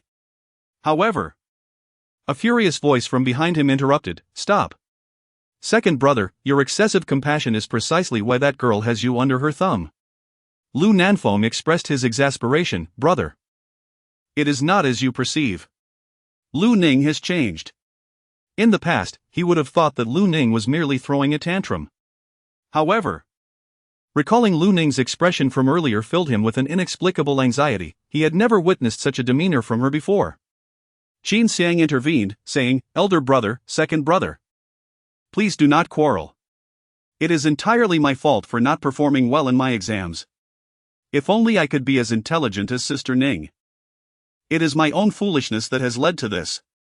Qin Xiang, wiping away her tears, managed to smile. "Thank you, elder brother. I will strive to do better in the future. In this household, the most difficult person to please is undoubtedly Lu Ning. Furthermore, due to Lu Ning's long absences from home, Qin Xiang has always harbored a certain fear of him. Thankfully, Lu Ning provided her with such a splendid opportunity to showcase her capabilities today." Lu Nanfeng, however, felt that his elder brother had misunderstood Lu Ning. He elaborated, elder brother. Ning also participated in the competition. If it were not for her extraordinary efforts, we would not have emerged victorious in the revival match. He continued, oh. I nearly forgot. She outwardly declined to join the 6th team's roster, aiming to compel the 6th to solicit her presence. Yet, when Qin Xiang stepped in, she became discontented and clandestinely practiced, biding her time to showcase her prowess before you all. Elder brother, it is not as you perceive. Lu Nanfeng suddenly felt a wave of helplessness. Observing his elder brother's attitude towards Lu Ning, he realized that he, too, had treated Lu Ning in a similar manner in the past. Was it any wonder that Lu Ning had been so deeply hurt and had distanced herself from them? Lu Nanfeng was momentarily choked with emotion, unable to utter a single word. It dawned upon him that he had indeed crossed a line. The one at fault was not Lu Ning, perhaps it was he himself. Lu Nanfeng observed the delightful conversation between Qin Xiang and his elder brother. Seemingly oblivious to the absence of Lu Ning, Lu Nanfeng felt a twinge of discomfort within him. After all, today was meant to be a celebration for Lu Ning's commendable achievements, an occasion he had thoughtfully arranged. Seizing the moment when his elder brother was momentarily distracted, he quietly turned and slipped away from the private room. Lu Nanfeng attempted to call Lu Ning, but his efforts were met with silence. He promptly sent a message, Ning. Where are you? Lu Ning cast a glance at the message she had received, then rose and exited the stall of the restroom. She approached the sink outside. Gazing into the mirror at her reflection, her eyes slightly reddened. Despite having made countless resolutions to no longer be saddened by the affairs of the Lu family, the words spoken by her elder brother moments ago still pierced her heart with a lingering ache. Lu Ning splashed her face with cold water. Just a month remained until she would no longer have to endure it. After leaving the restroom, she intended to take the elevator to exit the restaurant. What brings you here? Lu Ning looked up and saw Ji Qiqian. She hurriedly lowered her head and said, "Come and eat." Her voice was somewhat hoarse. Ji Qiqian approached her and asked, "Have you been crying?" Her tone sounded unusual, as if she had been in tears. Lu Ning instinctively denied it, "No." At that moment, the elevator doors slid open, and Lu Nanfeng stepped out. Upon seeing him, she immediately threw herself into Ji Qiqian's embrace, clutching his garment tightly. Lu Ning wished to shrink entirely into Ji Qiqian's embrace, not wanting her second brother to discover her presence here. Ji Qiqian stood frozen. Gazing down at the girl nestled against him, she pressed close with such fervor that he could almost perceive the sweet fragrance emanating from her.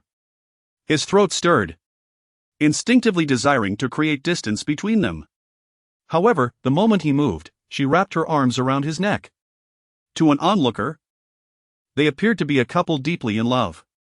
Ji Qiqian pressed his thin lips together, somewhat taken aback by her actions. The typically composed man found himself at a loss in this moment. It was only when she became aware of their intimate posture that she realized just how tall Ji Qiqian was. She was nearly on her tiptoes, and he had to bend slightly to accommodate her embrace around his neck. Lu Ning, her face tinged with embarrassment, released her grip. "Well, you see, my second brother just stepped out of the elevator, and I didn't want him to see me, so I asked you to provide a little cover." Ji Qiqian squinted slightly, likely piecing together the reasons for her presence and her melancholic demeanor. His voice carried a teasing tone. "Is any random man sufficient to serve as a shield?"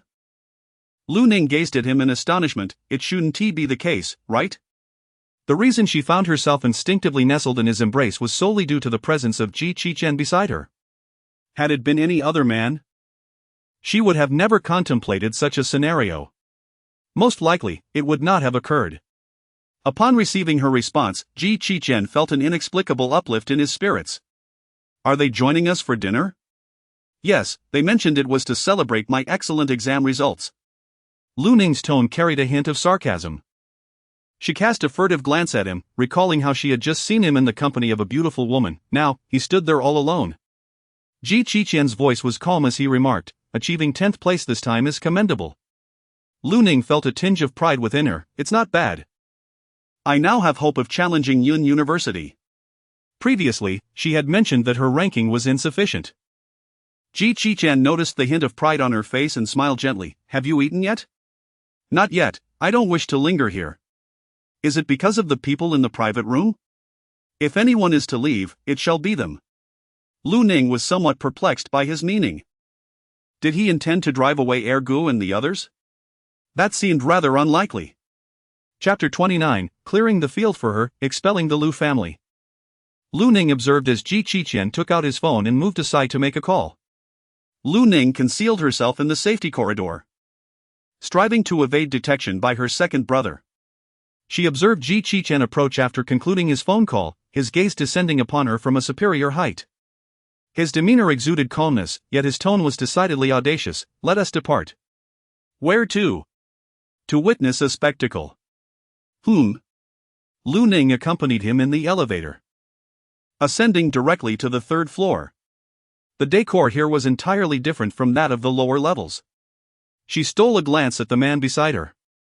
Having heard that access to the third floor of this restaurant required a certain level of membership, it seemed unlikely that anyone in City A had attained such a status.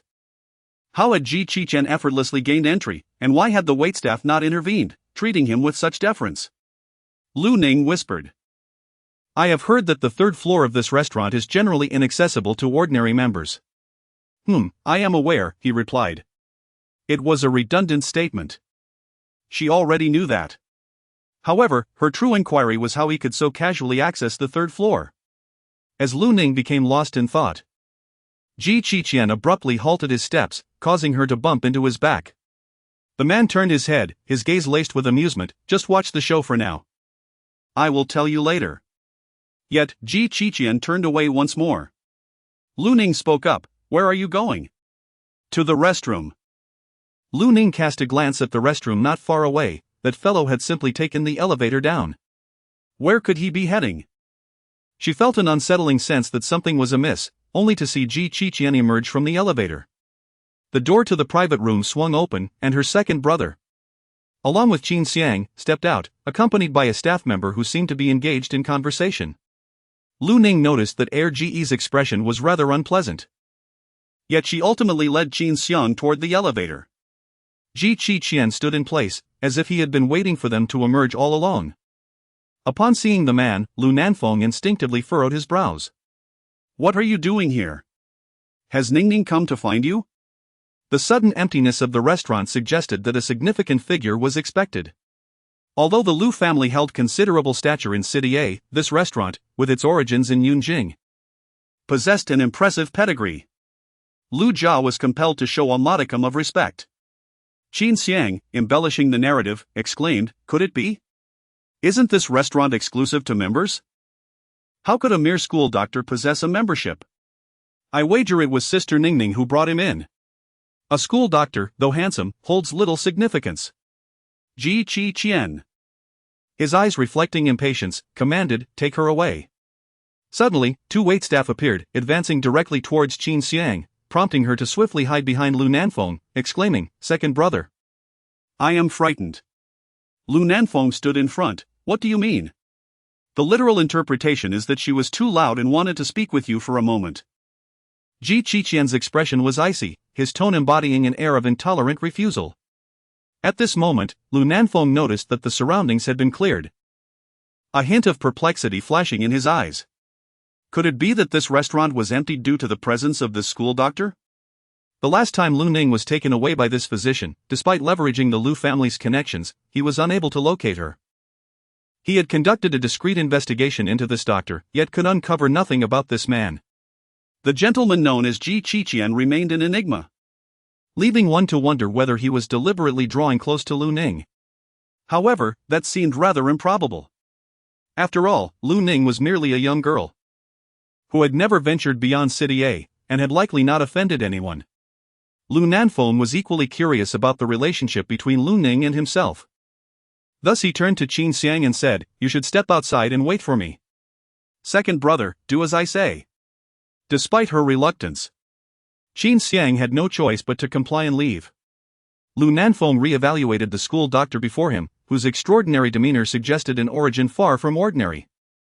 Lu Nanfeng spoke up, where is Ning? I am not obliged to disclose that information, but she is under my protection. I do not wish for any harm to come to her before her examination. What do you mean by harming Ning? She is my sister. And I would never inflict harm upon her. Rather, it is you, an enigmatic school doctor, who seems to have ulterior motives for being near her. Lu Nanfeng found the school doctor rather peculiar. Ji Qiqian, as cold as ice, with a piercing gaze, stated, "This is not a matter for you to concern yourself with." Lu Ning is my sister, why should I not intervene? Lu Nanfeng recalled that it was this very man who had previously reported to the authorities, compelling Lu to vacate the premises and forbidding him from approaching Lu Ning. Ji Qiqian, with one hand casually tucked into his trouser pocket, bore an air of aloofness. His brows arched in disdain. "Take care of your false sister and put away your feigned benevolence," he declared. As he finished speaking, the elevator doors slid open, revealing a middle-aged man stepping out. Upon noticing, Lu Nanfeng promptly remarked, "Manager, there is an individual of uncertain origins present." He sought to ascertain the identity of the school doctor through the manager's response. The middle-aged man exhibited a demeanor of utmost respect upon encountering Ji Qiqian. He then addressed Lu Nanfeng, saying, "Mr. Lu, our restaurant has been cleared. I kindly request that you depart swiftly as well." Lu Nanfeng glanced at Ji Qiqian and inquired, "What about him?" "Mr. Lu, this way please." Lu Nanfeng was courteously invited into the elevator by the waiter. He observed Ji Qiqian, the man standing motionless, with his back turned towards him. His silhouette was tall and imposing, exuding an air of arrogance. The restaurant manager stood nearby, slightly bowing his head, clearly indicating that this individual, known as Ji Qiqian, was of no ordinary background. Lu Nanfeng suddenly recalled Lu Ning. When did she come to know these individuals? Lu Nanfeng felt a sudden throbbing headache. He needed to thoroughly investigate the origins of this man. He must avoid letting his elder brother discover this, for his brother's temper was far from forgiving. It was imperative to resolve this matter swiftly. Lu Ning watched as her second brother departed. She looked up to see Ji Qiqian stepping out of the elevator, his stride slow yet powerful, his gaze serene. "They have left." Lu Ning was somewhat taken aback. "How did you manage that?" "Just a moment ago, Ji Qiqian mentioned wanting to leave, and yet they have already departed." In a fleeting moment, Lu Ning found herself contemplating the possibility that Ji Qiqian was boasting, particularly in the context of a city. Ji Qiqian stood before her and remarked, "I just made a call to a friend." "Your friend is quite impressive," she responded. "To have secured a membership on the third floor and even to have the restaurant expel others." Ji Qiqian replied with a calm demeanor, "It's not too bad." Lu Ning's spirits had markedly improved, and a sense of curiosity regarding Ji Qiqian began to blossom within her. "Who is that friend of yours?" "It seems that few families in City A can reach such heights." Ji Qiqian appeared somewhat reluctant to elaborate. "A person from Yunjing." "No wonder. They must be a super-rich second generation." "Yunjing is a hub of power and wealth, and for most of these years, my elder brother has been striving in Yunjing." "Yunjing University is also the finest institution in Yunjing." Lu Ning gazed at him with curiosity, inquiring, "How do you happen to know such affluent individuals? Were you classmates? Is he truly just an ordinary school doctor?" Chapter 30, Has Sixth Brother Finally Yielded? Lu Ning always felt an air of mystery surrounding Ji Qiqian. A good brother is meant to shield one from harm. Ji Qiqian turned and entered a nearby private room, where a waiter respectfully approached. "Mr. Ji. Here is the menu. Please give it to her." Ji Qiqian settled into his seat, languidly reclining in the chair, with a portion of his arm exposed.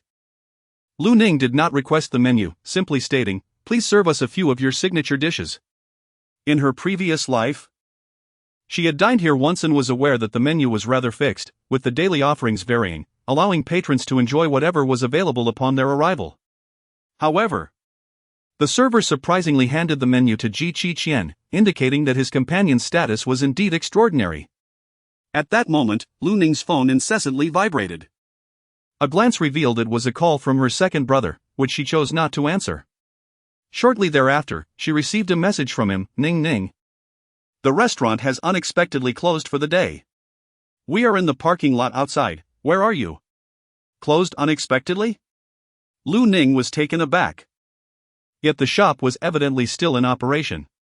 It was likely that Ji Qiqian had solicited assistance from that affluent brother of his.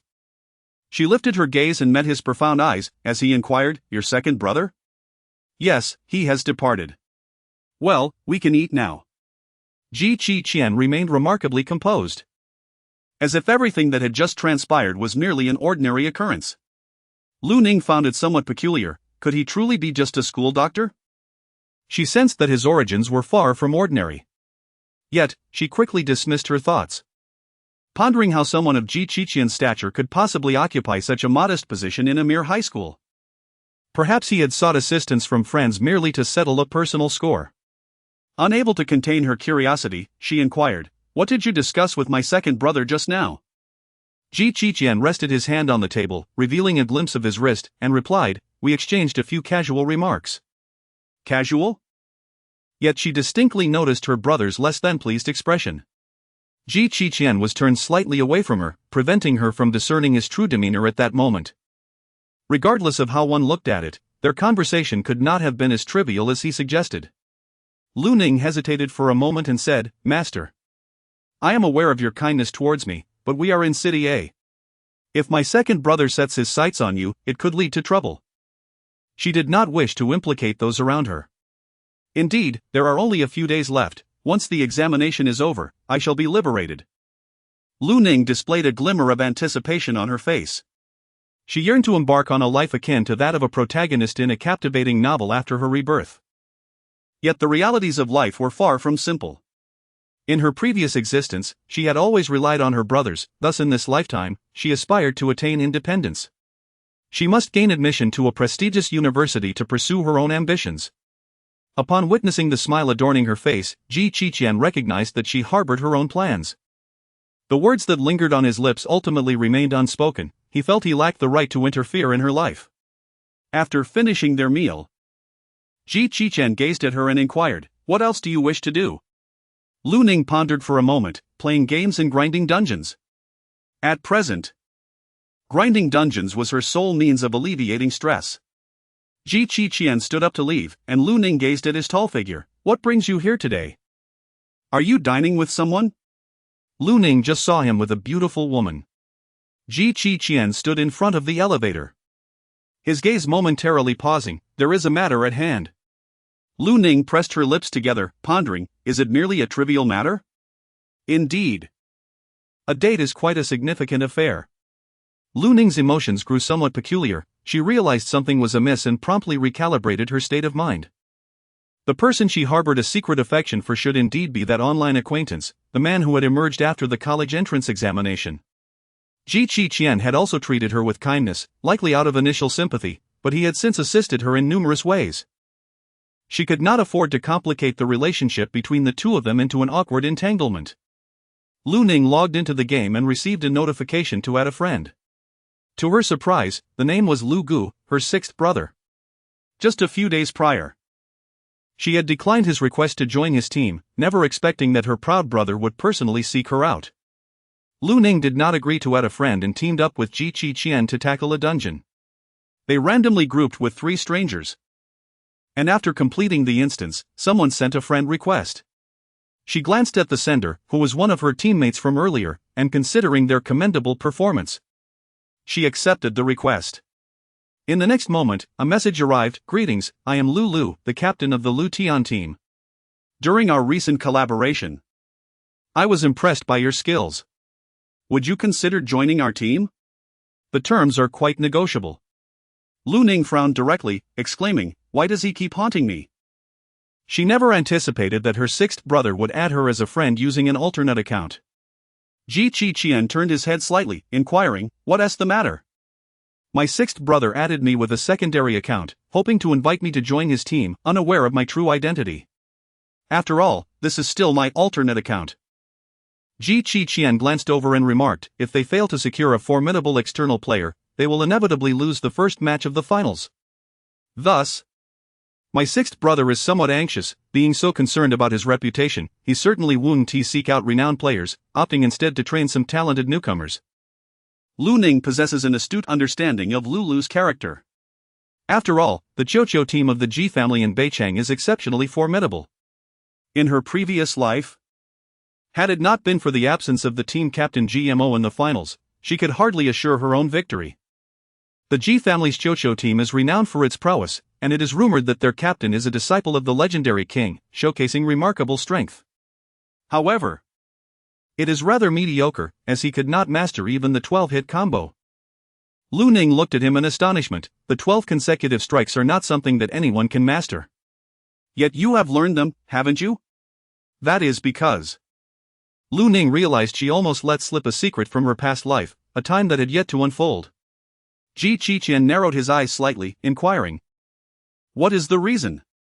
Lu Ning paused for a moment, confessing, I admire the great king immensely. My fondness for him led me to inadvertently unleash a 12-hit combo. A stroke of luck on my part. Ji Qiqian cast her a sidelong glance, clearly unconvinced by Lu Ning's words. Was she truly self-taught, or had someone guided her? Meanwhile, he struggled to find a formidable marksman. As he watched the video of Lu Ning participating in the resurrection match on his computer, her 12-hit combo and her leaping figure left an indelible impression. He felt a swell of pride. She was, after all, his sister. He could not deny Lu Ning's innate talent, yet that slap had irreparably strained their relationship. Lu called Lu Nanfeng and after a moment of silence said, Second brother. How has Lu Ning been lately? As usual, she disregards everyone's advice. In this recent monthly exam, she ranked 10th, showing significant improvement. 10th place? Indeed. She has made remarkable progress. Lu recalled the last time Lu Ning ranked 100th. He initially assumed that Lu Ning's performance could not be so commendable and suspected foul play. In retrospect, he realized he had been excessively harsh. Clearly, Lu Ning had always been exceptionally bright in her youth, consistently achieving remarkable results. When did the tide turn? It seemed to coincide with the arrival of Qin Xiang in the Lu household. Lu Nanfeng gazed at the emerald necklace nestled within the box. Letting out a sigh as he mused, Old Six, do you think we have perhaps overlooked Ning too much in the past? His elder brother replied. Do you feel the same way, second brother? Both siblings fell into a contemplative silence across the telephone line. Do you think if I were to apologize to Lu Ning again, she would grant me her forgiveness? When Lu uttered these words, he had prepared himself mentally. He genuinely wished to reconcile with Lu Ning. He deeply regretted having struck her that day. It was never his intention. Chapter 31, How to Soothe My Sister. On the other end of the line, Lu Nanfeng merely sighed heavily. It would likely not be so simple. For Ning was truly heartbroken. Had it been in the past, he would have undoubtedly sent someone to find her, even resorting to threats of involving the authorities. Most importantly, he was wary of the enigmatic school doctor. No wonder he had been unable to locate Lu Ning earlier. Lu expressed his disbelief, second brother. Lu Ning has always had such a close relationship with us since childhood. Isn't it true that we are her favorite brothers? I am confident that as long as I clarify the misunderstandings from before and comfort her properly, everything will undoubtedly be fine. Lu Nanfeng frowned and said. Do not appear by her side before her examination. I am well aware of the boundaries. Lu hung up the phone, fully aware of how to placate Lu Ning. His previous reluctance was merely a matter of choice. It was but a trifling matter. Lu took out his phone and opened the chat with Lu Ning. Sending a message. She initially assumed it was from her second brother. Upon opening it, she was surprised to find it was from Lu Ning. Shall we meet at the CAF across the street after school tomorrow? I have something to discuss with you. Lu Ning cast a glance, recalling the sting of the slap she had received. Without hesitation, she deleted Lu from her WeChat, feeling a refreshing sense of liberation as she drifted into a peaceful slumber. The following day, as Ji Qiqian did not go to work, she took a taxi to school alone. Lu Ning observed a considerable crowd outside the school, with a striking luxury car parked by the roadside, attracting the attention of many onlookers. The individuals in the vehicle were clad in uniforms that did not belong to their institution. As Lu Ning alighted from the car, a loud voice exclaimed, Lu Ning has arrived. She noticed that the crowd around the sports car swiftly dispersed, revealing a handsome young man in school uniform who stepped out. However, the way he scrutinized her was rather unsettling. Lu Ning recognized who this young man was. It was Gu Yan from the neighboring private school, who was also Qin Xiang's secret crush. She certainly did not expect that this young man would come seeking her out. Lu Ning gazed at the boy, who casually addressed her, "Are you Lu Ning? You look rather appealing." Lu Ning lifted her eyelids, her eyes clear and bright, her features delicately fair and beautiful. Gu Yan smiled with satisfaction. "I am Gu Yan, and I would like to befriend you." Upon hearing these words, several girls around them let out squeals of excitement. Gu Xiao's approach to flirting was quite direct. How charming. However, it was said that Gu Xiao's girlfriends had a shelf life of merely a month, and the count of his former flames was countless. Yet, many girls still found themselves enamored. After all, the Gu family was affluent, and his generous demeanor was hard for many ordinary girls to resist. Nevertheless, while Lu Ning's family was quite wealthy, it still paled in comparison to the illustrious families from Yunjing. Upon hearing those words, Lu Ning's lips twitched. In her previous life, Gu Yan had uttered the same phrase, though directed at Qin Xiang. How utterly absurd. At that moment, Qin Xiang alighted from the vehicle and, upon seeing Gu Yan standing before Lu Ning, her expression contorted in disbelief. Lu Ning indeed harbored such thoughts. Qin Xiang directly approached her, saying, "Sister Ning, you didn't come home last night?" And second brother is terribly worried. Given your ambiguous relationship with that school doctor, how could you spend the night with him outside? Upon hearing this, Gu Yan furrowed his brows, seemingly unable to believe that Lu Ning, who appeared so innocent, actually led such an open private life. Lu Ning gazed at Qin Xiang with a smile that was neither fully a smile nor devoid of it, making Qin Xiang feel a shiver run down her spine. "Sister Ning, are you angry?" she inquired. "I am merely concerned that you might be deceived by that man, which is why I felt compelled to caution you." She understood that Qin Xiang's words were intended to tarnish her reputation, yet coincidentally, she had no desire to become entangled with this young gentleman. Lu Ning, after finishing her words, headed straight towards the school. With a backpack slung over her shoulder, her fair features bore little expression, yet inexplicably exuded an aura of pressure. Surrounded by a multitude, people instinctively parted to clear a path for her. After all, Lu Ning had risen to fame with her remarkable 12 consecutive victories, now regarded as the darling of the esports realm. Numerous teams keenly observed her, eager to extend invitations for her to join their ranks. However, as a member of the Lu family, those teams hesitated to make a move, mindful of the formidable Lu. Lu Ning's academic performance at school has soared, and her exceptional gaming skills have made her an object of admiration for many. After Lu Ning departed, many classmates continued to discuss her remarkable prowess. Qin Xiang bit her lip as she gazed at Gu Yan, her voice imbued with a gentle warmth. "You are Gu Yan, aren't you? Ning possesses this temperament. Please do not take offense." She continued, "Does Lu Ning often stay out late?" "Not often," she clarified, "as her family is quite strict. However, recently, she has grown close to a school doctor, which has led to some discord at home, resulting in her staying out." Upon finishing her explanation, Qin Xiang appeared somewhat regretful. "Gu Yan, please refrain from spreading this, it could tarnish Ning's reputation." Gu Yan cast a glance at Lu Ning's retreating figure, his expression noticeably shifting. Qin Xiang lowered her gaze, concealing a fleeting shadow of melancholy. Upon arriving in the classroom, Lu Ning noticed a considerable number of boys gathered outside, peering in with curiosity.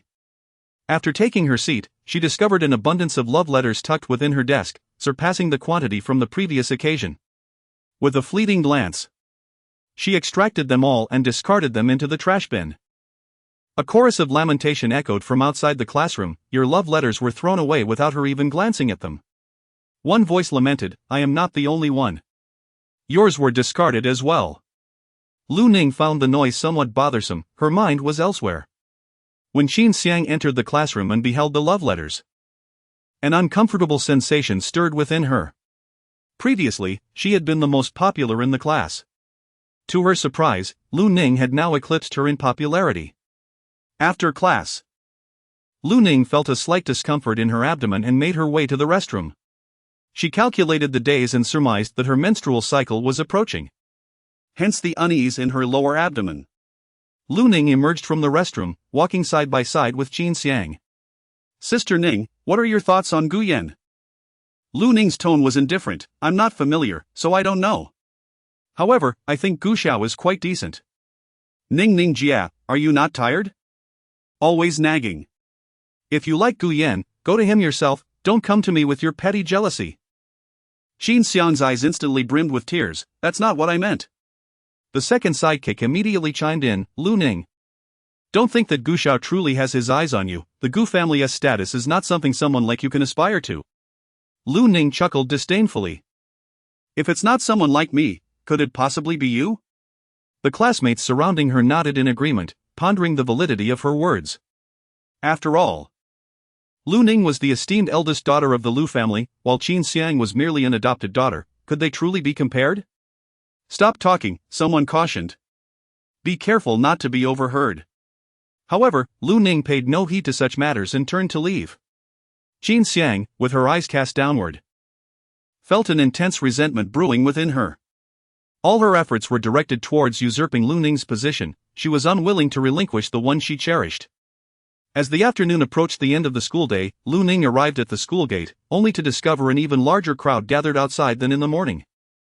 A frown creased her brow, and an ominous premonition stirred within her. Exiting the school grounds, she beheld Gu Yan leaning against a luxurious car. A grand bouquet of roses placed before him, accompanied by candles arranged to spell her name. Lu Ning, Lu Ning, Lu Ning. Promise him, promise him, promise him. Lu Ning turned her head and took the fire extinguisher from the guardhouse, carrying it with one hand as she approached. With the extinguisher in hand, she aimed it at the candle and unleashed a furious spray. Chapter 32, Apology, I do not accept. The white powder filled the air in an instant. Gu Yan was taken aback in shock. Lu Ning, what are you doing? Even though the young master had seen many things in life, he had never encountered a woman charging at him wielding a fire extinguisher. After extinguishing the flames, Lu Ning's expression bore a hint of impatience. I do not harbor any fondness for you, nor do I wish to witness such childish and tedious antics outside the school. With my period approaching, I am already quite irritable. Yet, someone insists on stepping forward. Lu Ning, you possess a certain charm, I must admit, I find you intriguing, truly distinct. Lu Ning turned around and aimed the fire extinguisher at Gu Yan, startling him into a flurry of curses, while his flustered henchman hurriedly shielded him. Lu Ning cast the fire extinguisher onto the ground with an air of cool detachment, declaring, Do not provoke me. As the examination approached, she was unwilling to be entangled by a privileged youth like Gu Yan, as it would squander her precious time. Sister Ning, how can you treat young Master Gu in such a manner? He harbors feelings for you, as evidenced by his public confession in front of so many. Even if you do not reciprocate, you should not wound his heart so deeply. Qin Xiang appeared like a delicate flower on a lofty peak. Lu Ning's eyes were filled with impatience as she retorted, What business is it of yours? You can leave as well. Qin Xiang displayed a hint of astonishment.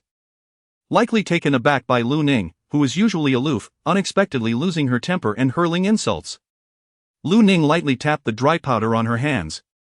The scent rather unpleasant. Ever since her conversation with her elder brother at the restaurant yesterday, the emotions that had been suppressed within her heart began to surge, becoming increasingly difficult to contain. Lu Ning was about to leave, yet Gu Yan, who had suffered a significant loss, felt humiliated and shouted, Lu Ning, stop right there. Who gave you permission to leave?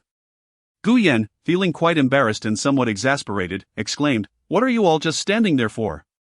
Bring Lu Ning back to me. If I don't teach her a lesson, she'll truly think that Gu Yan is just a pushover. Qin Xiang silently stood by, observing the drama unfold, a cold smirk playing at the corners of her mouth. Lu Ning is truly a fool, how dare she reject Gu Yan's attention?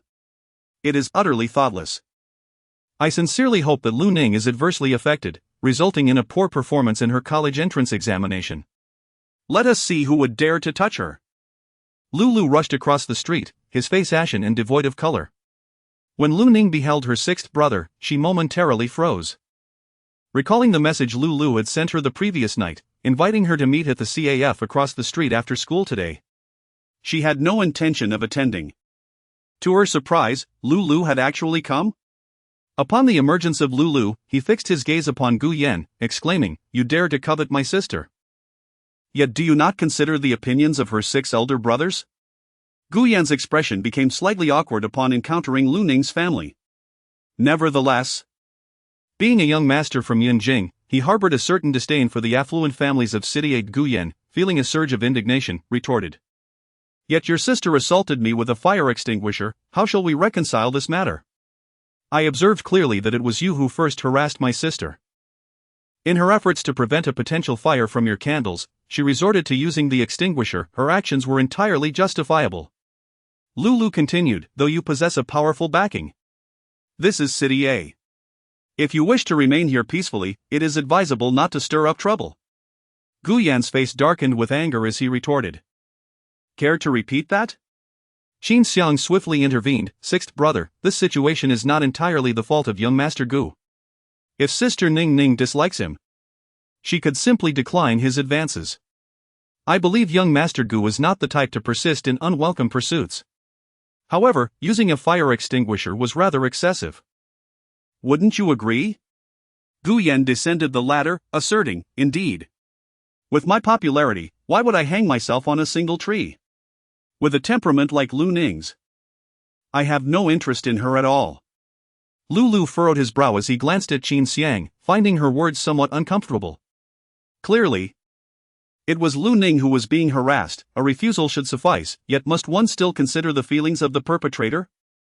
Lulu cast an annoyed glance at Guyan and remarked, I have no desire to engage in further conversation with a mere child. If this happens again, I shall speak directly with your parents.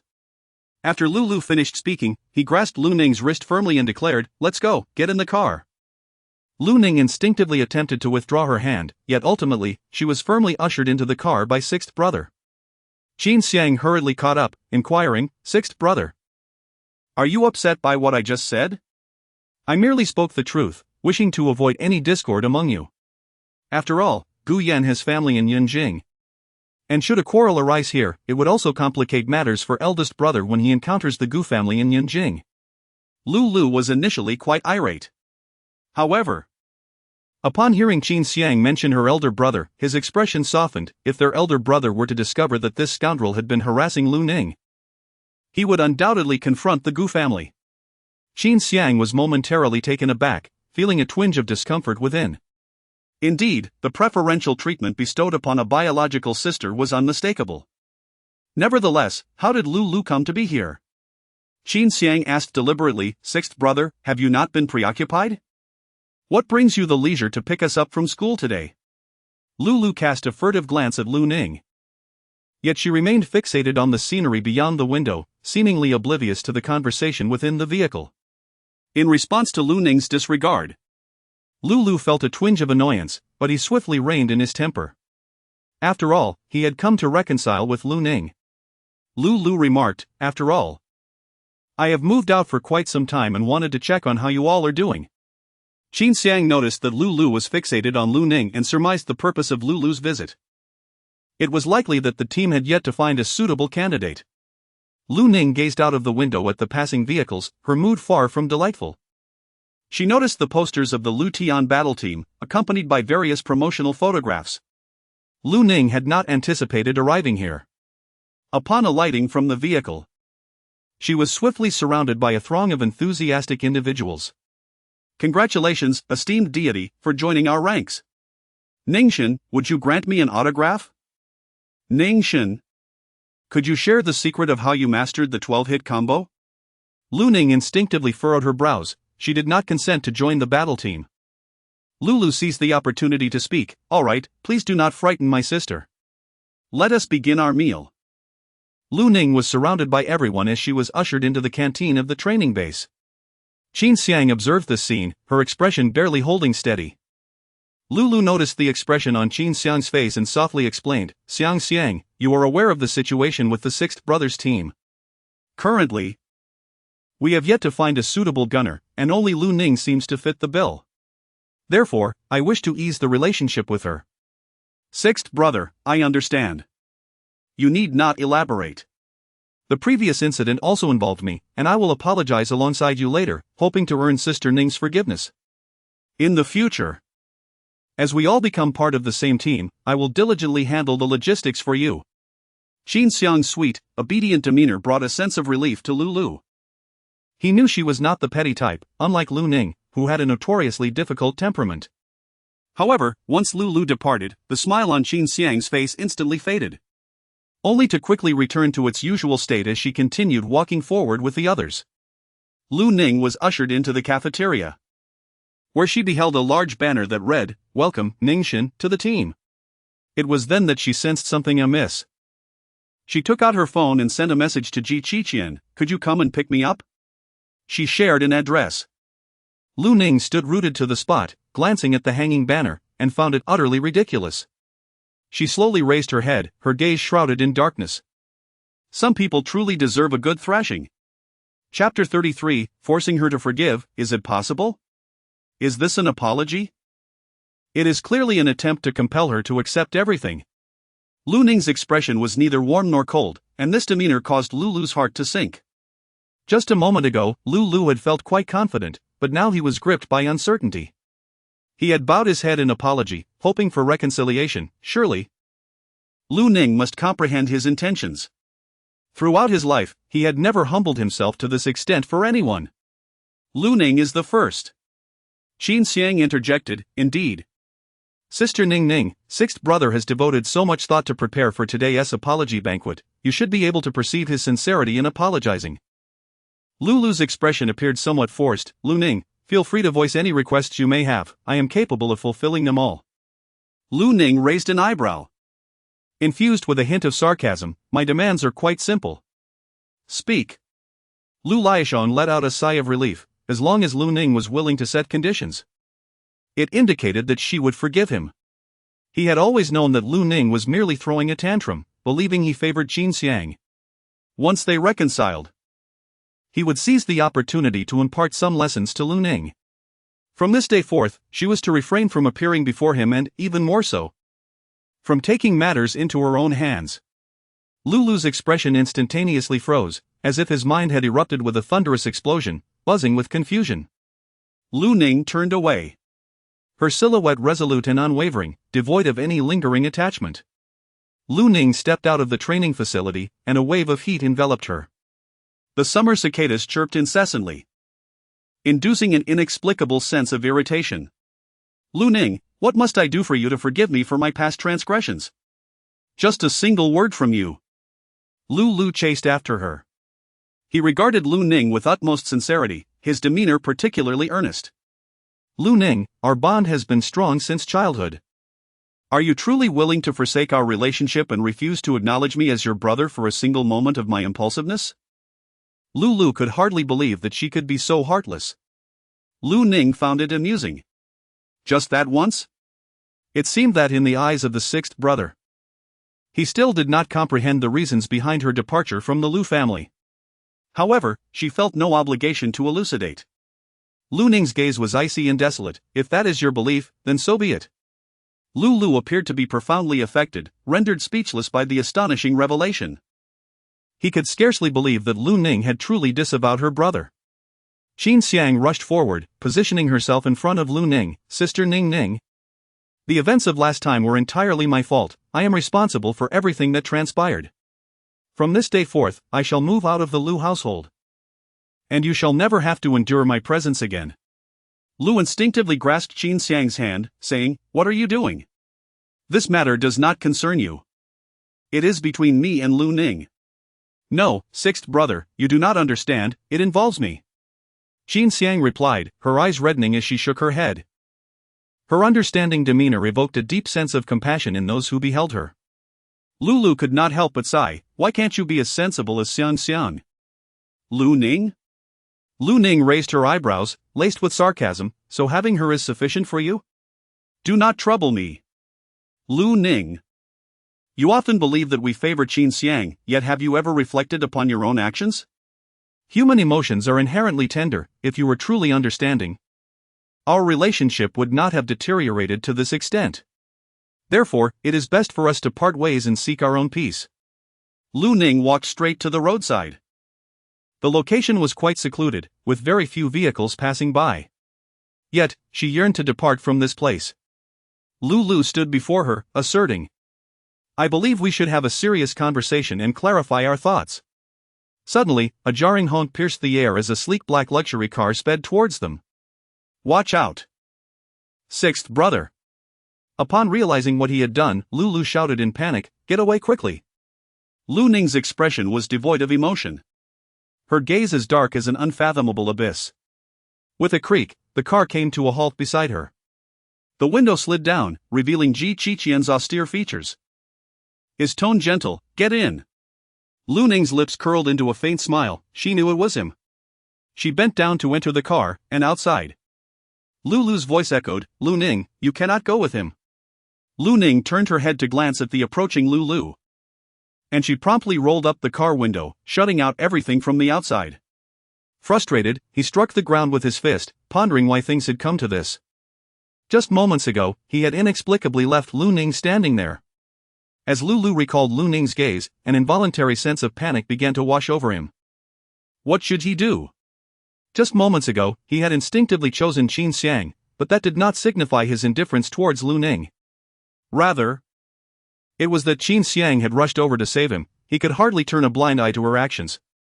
Lu Ning was so astute, would she understand? Lu felt a sense of unease. Qin Xiang rushed over, her face etched with concern. "Sixth brother, are you all right? Sister Ning will be fine. She didn't return last night either, she must be with the school doctor." Lu adjusted his expression. Lu Ning had been corrupted by this school doctor. Although she used to throw tantrums, she had never acted out in such a rebellious manner against her family before. Lu Ning has changed. In the car. She rolled down the window, letting the breeze from outside sweep in, not uttering a single word. Lu Ning stepped into the elevator and discreetly cast a glance at him. "Are you upset?" She had noticed that Qin Xiang's expression had been rather unpleasant earlier in the car. The man gazed at their reflections in the elevator. "You've made progress this time, you even thought to seek my help when you were taken away." The incident had unfolded quite unexpectedly. Someone had confessed their feelings to me at the school gate, and in response, I had sprayed them with a fire extinguisher. The individual hailing from Yunjing was not someone to be trifled with. During the ensuing conflict, my sixth brother had rushed in to mediate and forcibly shoved me into a car.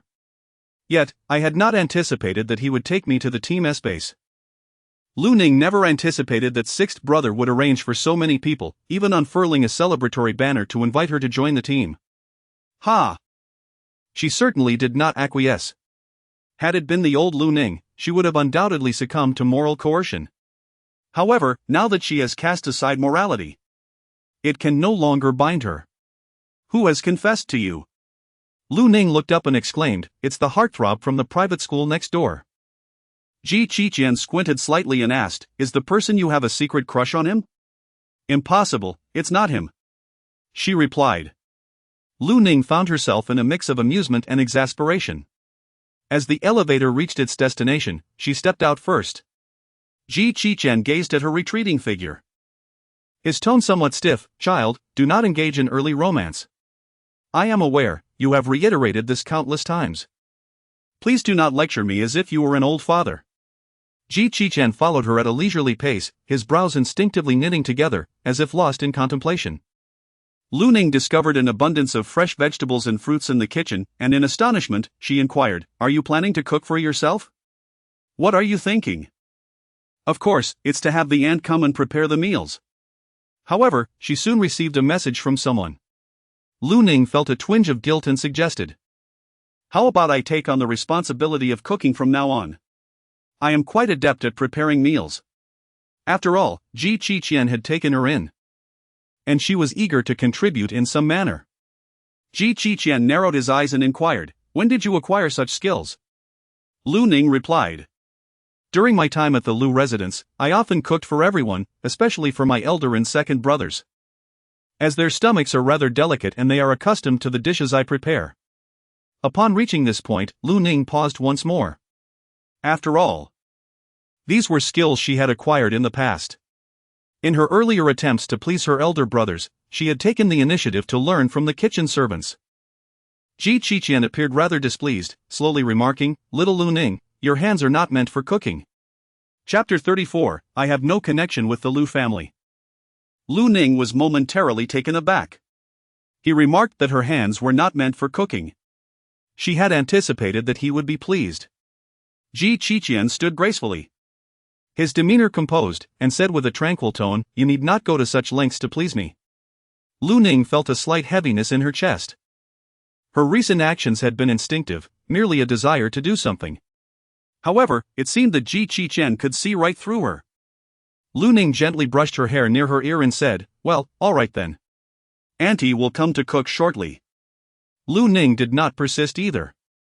She cast a furtive glance at Ji Qiqian, who exuded an aura of remarkable prowess. He reminded her so much of the person she had secretly adored in her previous life. In truth, that individual had always illuminated the unkindness of her brothers towards her. Yet she refused to acknowledge this harsh reality, ultimately meeting a tragic fate. Ji Qiqian's manner of conversing bore an uncanny resemblance to that person. As Lu Ning contemplated this, she began to doubt whether Ji Qiqian truly was the person she had encountered in her past life. She found herself in a state of inner turmoil. If only she had been able to meet that person in her previous existence, she would undoubtedly recognize them in this lifetime. Soon, her aunt arrived, swiftly preparing a feast before her. Lu Ning beheld a spread of dishes that were predominantly her favorites: spicy boiled pork slices and diced chicken with chile. Merely gazing upon them made her mouth water. She bowed her head, diligently savoring her meal. Ji Qiqian observed her eating with intrigue. "Is it that you cannot find such delights at the Lu residence?" Lu Ning's chopsticks paused momentarily. Due to Qin Xiang's frail health and her inability to consume spicy food, the meals at home were exceedingly bland. Consequently, she rarely had the opportunity to indulge in her favorite dishes. Ji Qiqian's throat constricted, as if his heart were encased in cotton, making each breath somewhat laborious.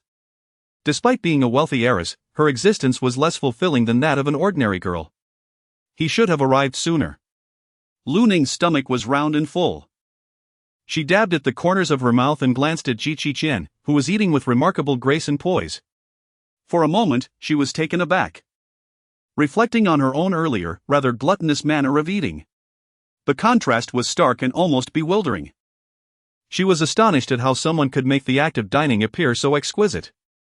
Ji Qiqian leisurely set down his chopsticks and asked, "Have you had your fill of watching?" After finishing her meal, Lu Ning headed straight to the study to tackle her exercises. Ji Qiqian sat in the living room, then turned and stepped onto the balcony to make a phone call. Leaning against the railing with one hand, he inquired, "Find out who confessed to Lu Ning at the school gate this afternoon." "Brother Qian, someone confessed to the little girl. That's a good thing," came the response. Ji Qiqian's tone was somewhat frosty. "It's from the private high school next door. I heard it's the campus heartthrob who transferred from Yunjing." "Oh, it's him. I already know without needing to investigate. Gu Yan, my uncle's son, caused some trouble in Yunjing, which is why he was forced to transfer to City A." Ji Qiqian's eyes flashed with irritation. "Warn his family to stay away from Lu Ning." "How protective. Everyone has their youthful days. Besides, she'll soon be heading to university and will have a boyfriend," was the retort.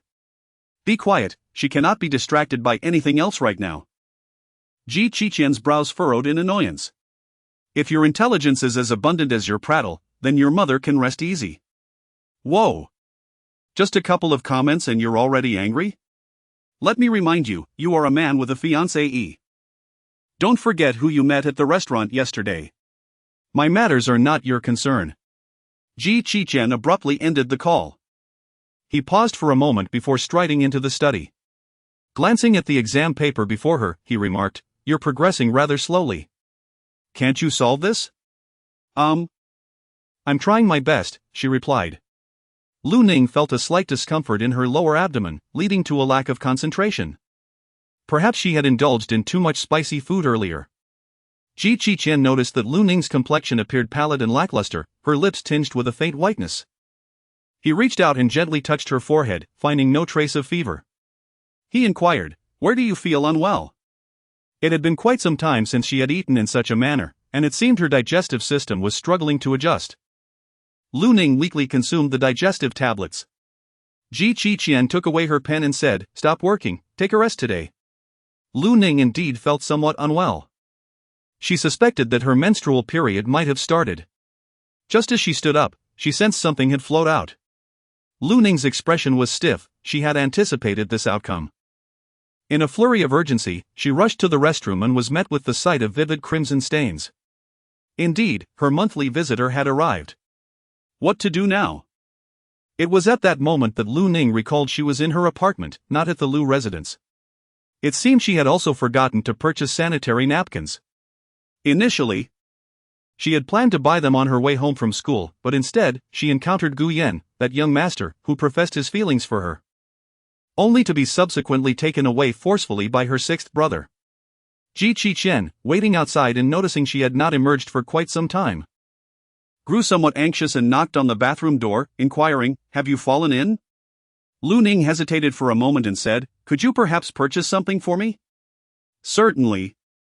Come out first and we can discuss it further." Lu Ning felt a sense of urgency. "I can't come out right now." Ji Qiqian's brow furrowed even deeper. "What is wrong? Speak frankly." "I'm on my period." Lu Ning, her cheeks flushed, spoke up. Since childhood, she had only been surrounded by her brothers, all of whom were male and, consequently, lacked knowledge about certain matters concerning girls. When she experienced her first menstrual period, it was a maid who tended to her needs. Ji Qiqian stood at the doorway, inquiring, "Who is your aunt?" "Menstrual period?" "Yes, indeed," she replied softly, a hint of shyness in her voice, as this topic was inherently private. Hearing this, Ji Qiqian let out a sigh of relief. "I'll go buy some, just wait." For some inexplicable reason, a sense of inexplicable comfort washed over her. Ji Qiqian descended to the nearest convenience store in the apartment complex, where he found himself standing before the array of sanitary pads, lost in thought. The salesgirl's eyes sparkled as she noticed an exceptionally handsome gentleman enter. However, her heart sank when she realized he was standing in front of the feminine hygiene products, leading her to assume he was purchasing them for a girlfriend. The salesgirl approached him, asking, "Handsome, are you buying these for your girlfriend? Day use or night use? We have liquid pads that are excellent for summer, albeit a bit pricey." Ji Qiqian, with elegant fingers, gestured to the entire selection. "All of them." "All? You must not need that many in a month. You could buy one of each type and see which your girlfriend prefers." Ji Qiqian replied coolly, "That works." The salesgirl swiftly packaged the sanitary pads but suddenly added, "Does your girlfriend need brown sugar water?" Ji Qiqian paused momentarily, responding, "Yes." The salesgirl grabbed a pack of brown sugar water along with some chocolate. Unable to suppress her envy for the girl who had such a handsome and considerate man, Gu Zifeng smirked, "If I'm not mistaken, those are sanitary pads for girls?" "Xian Gu, you have this hobby?" When had Ji Qiqian ever been so thoughtful? This was somewhat alarming. He and that girl were destined for no future together. Chapter 35, Your sixth brother is here to sincerely apologize. Ji Qiqian cast a cold glance at him. "What brings you here?" "I have nothing in particular. I just came to keep you company. You may leave." Ji Qiqian walked further inside, yet Gu Zifeng stubbornly followed. "So heartless, I refuse to go." Gu Zifeng shamelessly entered the elevator, stealing a glance at the bag. "You even bought brown sugar water, is it for a little girl's menstrual period?"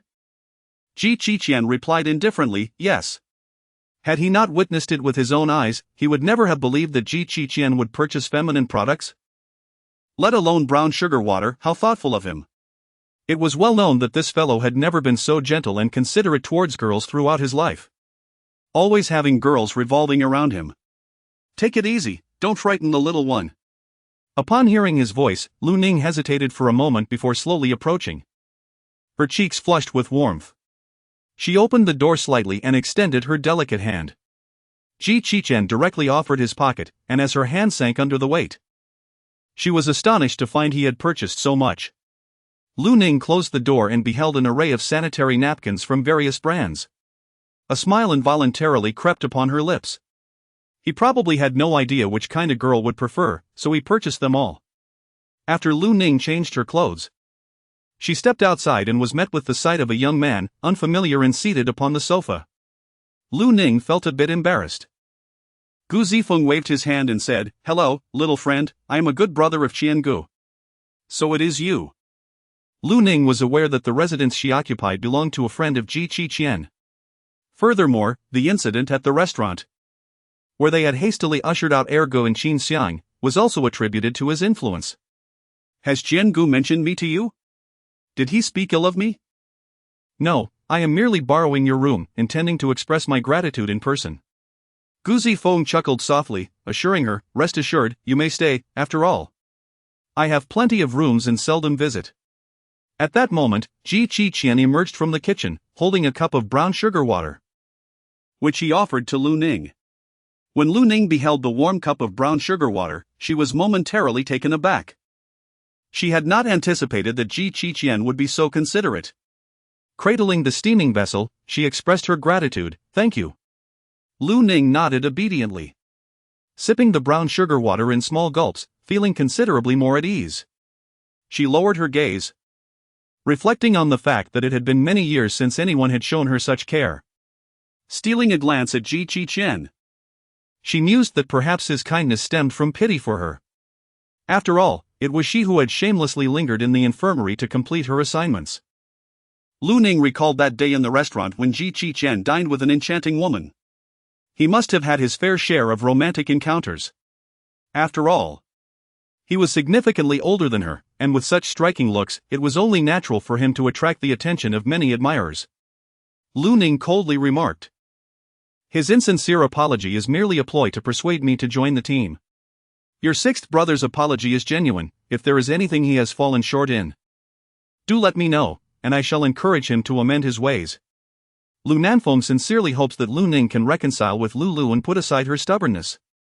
I shall reiterate, I will not join the team, nor will I offer forgiveness.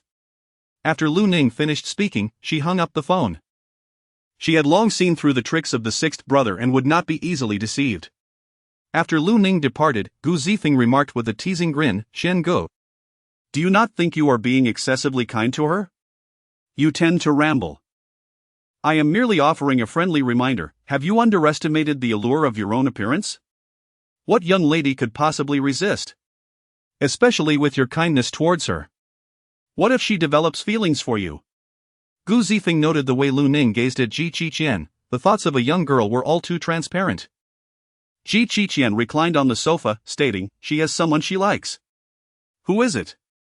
She did not disclose. Gu Zifeng clicked his tongue. If she hasn't mentioned it, there is surely something amiss. Perhaps that person is you. Qi Qian pressed his lips together coldly. Do not speak carelessly. I am simply cautioning you to avoid entanglements with her while you are still grappling with your own emotional turmoil. There are myriad ways to assist her. Yet is your level of kindness not excessive? You are unaware of how poorly she fares at the Lu household. She has 6 brothers to protect her. How could she possibly be unhappy? Qi Qian's voice was muffled as he replied, but there is also a stepsister, the daughter of a chauffeur. The Lu family treats that girl exceptionally well, while Lu Ning has been consistently overlooked and subjected to bias. Initially, I believed Lu Ning lived quite well. Yet now I perceive her as a pitiable child, evoking a natural inclination to be kinder to her. Upon hearing this, Gu Zifeng sighed. I suspected something was amiss after witnessing her brother's demeanor in the infirmary. I thought it was merely the behavior of a disobedient child. But it seems there is more to the story. Just now, I observed her behaving sweetly, which contradicts the rumors surrounding her. Who on earth could perpetrate such blatant favoritism? A biological sister neglected, while an adopted sister receives such preferential treatment. This is why I wish to compensate her. Had her parents not met with misfortune all those years ago, she would not endure such a life. Qi Qian tilted his head and lowered his eyelids, concealing the fleeting melancholy in his gaze. Gu Zifeng could not help but interject, what transpired back then was an accident, do not shoulder the burdens of the past. If you wish to be good to her, then do so. You are, in a sense, kindred spirits. However, Gu Zifeng harbored concerns, sensing that Chen Ji's efforts to compensate might have crossed a line. Perhaps Qi Qian himself was unaware of this. The following day, a torrential downpour commenced. Lu Ning gazed out at the torrential rain, momentarily at a loss. It was the first day of her menstrual cycle, and if her shoes were to become soaked, it would undoubtedly lead to discomfort in her abdomen. Lu Ning packed her bag and stepped outside, just in time to hear the sound of a door opening nearby. Gu Zifeng waved his hand and greeted, "Good morning, little lemon." "It's pouring outside, surely it would be difficult to hail a cab. "Allow us to escort you to school." Ji Qiqian, standing beside him, glanced at her and said, "Let's go." Lu Ning did not refuse, yet her mood inexplicably brightened considerably. The three of them proceeded to the garage, where Lu Ning beheld the sleek black luxury car and turned to Gu Zifeng, inquiring, "Is this car yours?" "Yesterday." Ji Qiqian had also arrived in this very vehicle to pick her up. She had, in fact, looked it up while lying in bed last night and discovered that this automobile was far from inexpensive, valued at over 10 million. Gu Zifeng cleared his throat and responded, "Ah, yes, this must be my car. Just look at its lines, how striking." He relished the opportunity to flaunt such an exquisite vehicle. Ji Qiqian took his seat in the passenger side, casting a cool glance and commanding, "Drive." "Absolutely," Gu Zifeng replied with enthusiasm. For he had previously set his sights on this car, only to have it preempted by this fellow. Lu Ning sat in the back seat, observing their interactions, and suddenly felt a pang of envy. Due to Qin Xiang, she had always struggled to form friendships. She admired the camaraderie between Ji Qiqian and his friends. The rain fell heavily, causing traffic congestion on the roads. The vehicle halted at the school entrance, bustling with people and cars. Ji Qiqian was the first to alight, holding a large black umbrella, standing outside the rear passenger door. Lu Ning was momentarily taken aback as she opened the car door and stepped outside. The rain poured heavily, nearly obscuring everything around her. Yet, not a single drop touched her. His elongated hand held the umbrella aloft, revealing a glimpse of his wrist. The broad canopy shielded her from the deluge, creating a pristine space just for her. Lu Ning spoke, "Is there only one umbrella?" "Of course. There is more than just one umbrella, dear lemon. You should take the umbrella with you to school." Gu Zifeng braved the rain to fetch another umbrella from the back seat, positioning himself beside Ji Qiqian, evidently intent on ensuring that Ji Qiqian maintained a distance from Lu Ning. Ji Qiqian's expression remained unchanged as he handed the umbrella to Lu Ning. When she grasped the handle, it still bore the warmth of his touch. Lu Ning lowered her eyelids and said, "I shall take my leave now." With a buoyant spirit, she advanced forward. "Sister Ning, wait a moment. May I share an umbrella with you?" Chapter 36, The White Lotus is Exposed. Upon hearing Qin Xiang's voice, Lu Ning instinctively furrowed her brows. Qin Xiang had already rushed under her umbrella, holding her backpack overhead to shield herself from the rain, her expression exuding an air of innocent harmlessness. "I lent my umbrella to a classmate. May we walk together?" "No, we cannot." Lu Ning turned and walked away, offering Qin Xiang no opportunity whatsoever. Qin Xiang stood in disbelief, the torrential rain quickly soaking her clothing. She never anticipated that, with so many onlookers, Lu Ning would dare to refuse her. Qin Xiang's expression darkened considerably. She had initially hoped to mend their relationship, especially since she had sensed changes in her second and sixth brothers, which instilled a sense of unease within her. Little did she expect Lu Ning to be so heartless. Thus, she had no choice but to be unyielding in return. Inside a luxury car by the roadside, Gu Zifeng observed the unfolding scene not far away. Little Lemon certainly has quite the spirit, boldly rejecting her. Ji Qiqian's gaze was profound. One must not be overly virtuous. Everything that Lu Ning has experienced was brought about by Qin Xiang. Although her brothers may be oblivious, the girl named Qin Xiang is far from ordinary. Upon noticing her condition, the teacher could not help but inquire, "Qin Xiang, did you forget your umbrella today? Your clothes are completely soaked, you might catch a cold." Qin Xiang revealed her pale face, responding, "I am fine." Immediately, the second lackey began to berate, "Isn't it because Lu Ning abandoned Qin Xiang, leaving her to brave the rain alone? It's utterly outrageous." Lu Ning displayed an expression of both annoyance and frustration, muttering under her breath. The second lackey countered, stating that given such heavy rainfall, Lu Ning, even if unwilling, could not possibly abandon someone. The class monitor delivered a resolute statement, articulating the sequence of events with clarity and coherence. Lu Ning was somewhat astonished that the class monitor had witnessed the entire incident and even came to her defense. After all, she had not had many friends in the past. The second lackey was rendered speechless. Regardless, Lu Ning's act of abandoning someone was undeniably wrong. Qin Xiang, however, was taken aback to find someone advocating for Lu Ning, as she had always been isolated within the class. Qin Xiang presented an understanding expression to the teacher, saying, "Teacher, I truly am fine, this is all a misunderstanding." The teacher cleared his throat and did not press further, stating, "All right, let us commence the lesson." Qin Xiang stood there, astounded that the teacher truly chose not to inquire any further. How infuriating. This was not how she had envisioned things unfolding. As she exited the partition, she happened upon the second lackey gossiping and slandering others. After Lu Ning's arrival, the wash basin fell into a profound silence. Her second lackey sarcastically remarked, "Some individuals, despite their evident wrongdoing, still carry themselves as though they are in the right, nearly flaunting their status as the daughter of a wealthy family. What is there to be so proud of?" The other party even intentionally splashed water from the sink onto her. Lu Ning was already irked by the arrival of her menstrual period, and yet someone persistently intruded upon her space. In a fit of annoyance, she kicked the bucket used for washing the mop across the room. Her second subordinate gasped in fright, exclaiming, "What are you doing?"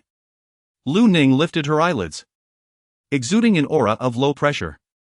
"If there is a next time, do you believe I will pour water into your mouth to thoroughly cleanse that foul mouth of yours?" she said, advancing slowly, causing her small follower to retreat in fear. Her tone was frigid. "Since you are aware that I am the daughter of the Lu family, mind your behavior and keep your tail tucked in. Otherwise, I shall submit all evidence of your cheating on behalf of Qin Xiang to the school." At that juncture, Qin Xiang may escape unscathed, but you might not be so fortunate. Ever since the cheating incident, follower 1 had taken leave and had not returned to school. Lu Ning's complexion was devoid of color, exuding an air of irritation and defiance. Her second lackey, thoroughly intimidated, fled in disarray. As Lu Ning emerged from the restroom, approached her, saying, "Classmate Lu Ning, should Qin Xiang decide to report you to the teacher, I can testify on your behalf that it was the little follower who first insulted you and spoke ill of you." Upon seeing the class monitor, Lu Ning's expression softened somewhat. "Thank you," she replied. Initially, she had no desire to engage with Qin Xiang and her group. However, some individuals simply invite reprimand. Jiang Lu adjusted her black-framed glasses, a hint of guilt etched across her features. "I sincerely apologize. In the past, we misjudged you due to Qin Xiang's antics and unjustly isolated you for such an extended period." Everyone believed that Lu Ning possessed a flawed character and had been tormenting Qin Xiang. Lu Ning spoke in a calm tone, "It's all in the past." Indeed. Due to Qin Xiang's influence, she found herself with few friends in the class. She had numerous tasks to attend to and no time to dwell on such matters. Her words to her second follower were merely a caution directed at Qin Xiang. The heavy rain had poured all day long. As school was dismissed, Ji Qiqian messaged her, asking her to wait a moment. Lu Ning, holding the umbrella, made her way directly to the infirmary. However, she did not anticipate encountering Qin Xiang, who was lying on the hospital bed receiving an intravenous infusion. But hadn't Qin Xiang been taken home by her family? How could she possibly be here? Ji Qiqian stood nearby, adjusting the foredrip, and upon seeing Lu Ning, he spoke, "Wait a moment." Lu Ning nodded. Qin Xiang, looking rather unwell, spoke, "Sister Ning Ning, you have come. Second brother said he would come to fetch me, but he has yet to arrive. Could you please help me by calling him to inquire?" Lu Ning pressed her lips together and remarked, "Do you not have hands of your own? Xiang, are you all right?" Lu entered, drenched by the rain. Upon seeing Qin Xiang lying on the hospital bed, he frowned and said to Lu Ning, "Is it so difficult to make a phone call to help? If you have grievances against us, that is your affair, but Xiang owes you nothing." He had just heard Lu Ning's cold and indifferent refusal. Lu Ning heard the familiar words of reproach and was no longer surprised. However, Ji Qiqian coldly interjected, "Isn't it the irresponsibility of you parents that has nothing to do with Lu Ning? After all, it was this morning when Lu Ning refused to share an umbrella with Qin Xiang, resulting in her getting drenched in the rain and falling ill." Lu was quite indignant. "Lu Ning, I acknowledge that your grades have improved significantly, but you cannot resort to such tactics that harm Xiang's health. You are well aware of her frail condition, how could you possibly drive her away? Lu Ning's expression remained unchanged, because I despise her. Lu Ning. You are being utterly unreasonable, Xiang Xiang's father saved your life. Is this how you treat the daughter of your savior? Lu could no longer contain his anger. Upon witnessing Lu Ning's cold and indifferent demeanor, he felt a sense of disappointment. Lu Ning, he lamented, ever since you started associating with that school doctor, you have become increasingly unlike yourself.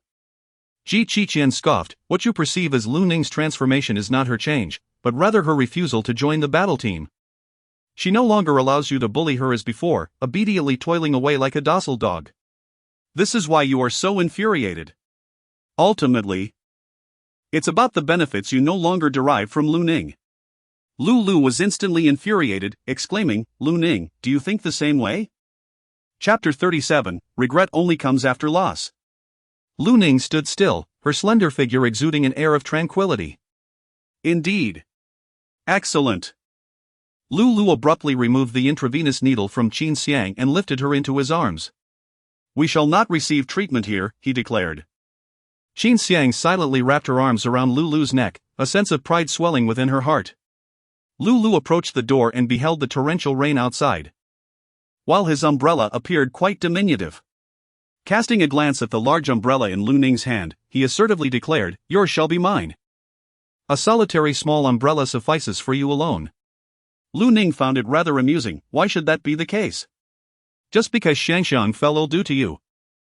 You ought to relinquish the umbrella. Qi Qiqian wore a stern expression as he crushed the small umbrella that Lu had kicked over. His eyes were tinged with a chilling disdain. When she regarded you as brothers, you had the right to voice your opinions, but now that she no longer wishes to. What do you think you are? Lu Feng was nearly beside himself with rage. Lu Ning, must you persist in this manner, making life miserable for everyone? You maintain ambiguous relations with men outside while causing turmoil within our home? Lu Ning remained silent, holding the large umbrella as she walked towards Lu. Lu Ning's gaze was strikingly clear, as she unfurled her umbrella to shield herself from the rain that drifted in from outside. Lu wore a stern expression. If you recognize your mistakes now, it's not too late. This school doctor is of questionable character, he has ulterior motives. In the next moment, Lu Ning delivered a resounding slap. The force of the blow left Lu utterly astounded. Had it not been for the stinging pain on his face, he might have believed he was dreaming. Clutching Qin Xiang, he was unable to evade the strike. Yet he never anticipated that Lu Ning would dare to take such action. Observing the scene, Qin Xiang hastily exclaimed, Sister Ning, how could you strike sixth brother? Even if you refuse to share the umbrella, you shouldn't resort to violence. Lu Ning retaliated with a slap to Qin Xiang's face. At last, the world fell silent. A hint of crimson stained her brow, and her voice, devoid of emotion, echoed, I struck, so what? You may speak of my actions, but you shall not utter a word against him. Lu Ning stormed up to Qi Qiqian, declaring, Let's go. Qi Qiqian was taken aback by her unexpected display of indignation on his behalf. He kindly took the umbrella from her hands, and together they ventured into the pouring rain. Qin Xiang, already feeling unwell due to a cold, found the situation even more distressing. Irritation bubbled within her. What was that fool Lu thinking? She had no desire to be caught in the rain. Rather than expressing her annoyance, she feigned a cough and said, Sixth brother, I feel dizzy and unwell. It was only then that Lu realized there was still someone in his embrace. At that moment, the figures of Lu Ning and Qi Qiqian had already receded into the distance. It must have been when he tilted the umbrella towards himself that he got drenched by the rain. Qi Qiqian started the car and remarked, You were quite brave just now. Lu Ning's expression appeared somewhat unnatural. I do not wish for them to speak of you in such a manner. Are you truly this upset? Lu Ning paused for a moment. After all, you are my first friend, and I do not wish for others to speak of you in such a manner. She was indifferent to how sixth brother perceived her, for she held no regard nor desire for his opinion. However, sixth brother's remark about Qi Qiqian was unacceptable. Qi Qiqian gazed ahead, a slight smile playing at the corners of his lips. They returned to the apartment. Lu Ning's phone kept ringing. She glanced at the screen and saw it was a call from her second elder brother. Lu Ning silenced her phone and did not answer. Lu Nanfeng helplessly gazed at the unanswered call, then looked up at Lu. She didn't answer the phone. Second brother. I have long warned you that she has been led astray, yet you continue to indulge her. Today, she even dared to lay hands on both me and Qin Xiang. Lu Nanfeng, didn't you also lay hands on her before? It's all even now. How can it be the same? I am her brother. Besides, Qin Xiang hasn't provoked her. Has she? Lu Nanfeng sighed, I understand, but Ning is no longer as easy to persuade as before. If you don't have an umbrella, why not simply have the driver take you instead? Must it be that particular umbrella in her hands? Knowing full well that Lu Ning currently harbors grievances against them, yet still insisting on her capitulation, this is nothing short of self-inflicted trouble. Lu Ning, where are you now? Just as the message was dispatched, a notification appeared in the dialog box. You are not yet friends with the recipient. Please add them as a friend before sending a message. Lu's complexion turned pale. And gritting his teeth, he exclaimed, she has deleted me. How dare she? Lu Nanfeng expressed his frustration. I have long warned you not to act impulsively. You are still in quarantine and cannot see her. If she reports you, there will be consequences. Am I afraid of her? I shall pretend I have no sister. Lu's phone was smashed.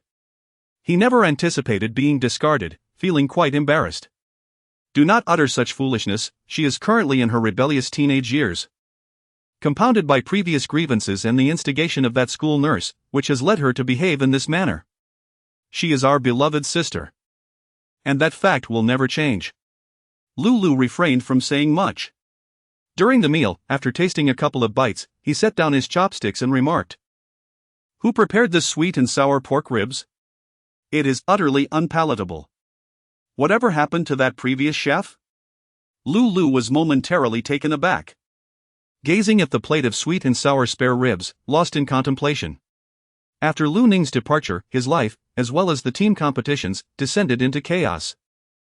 When he discovered the deletion, he felt more panic than anger. He had never anticipated the profound impact Lu Ning had on him.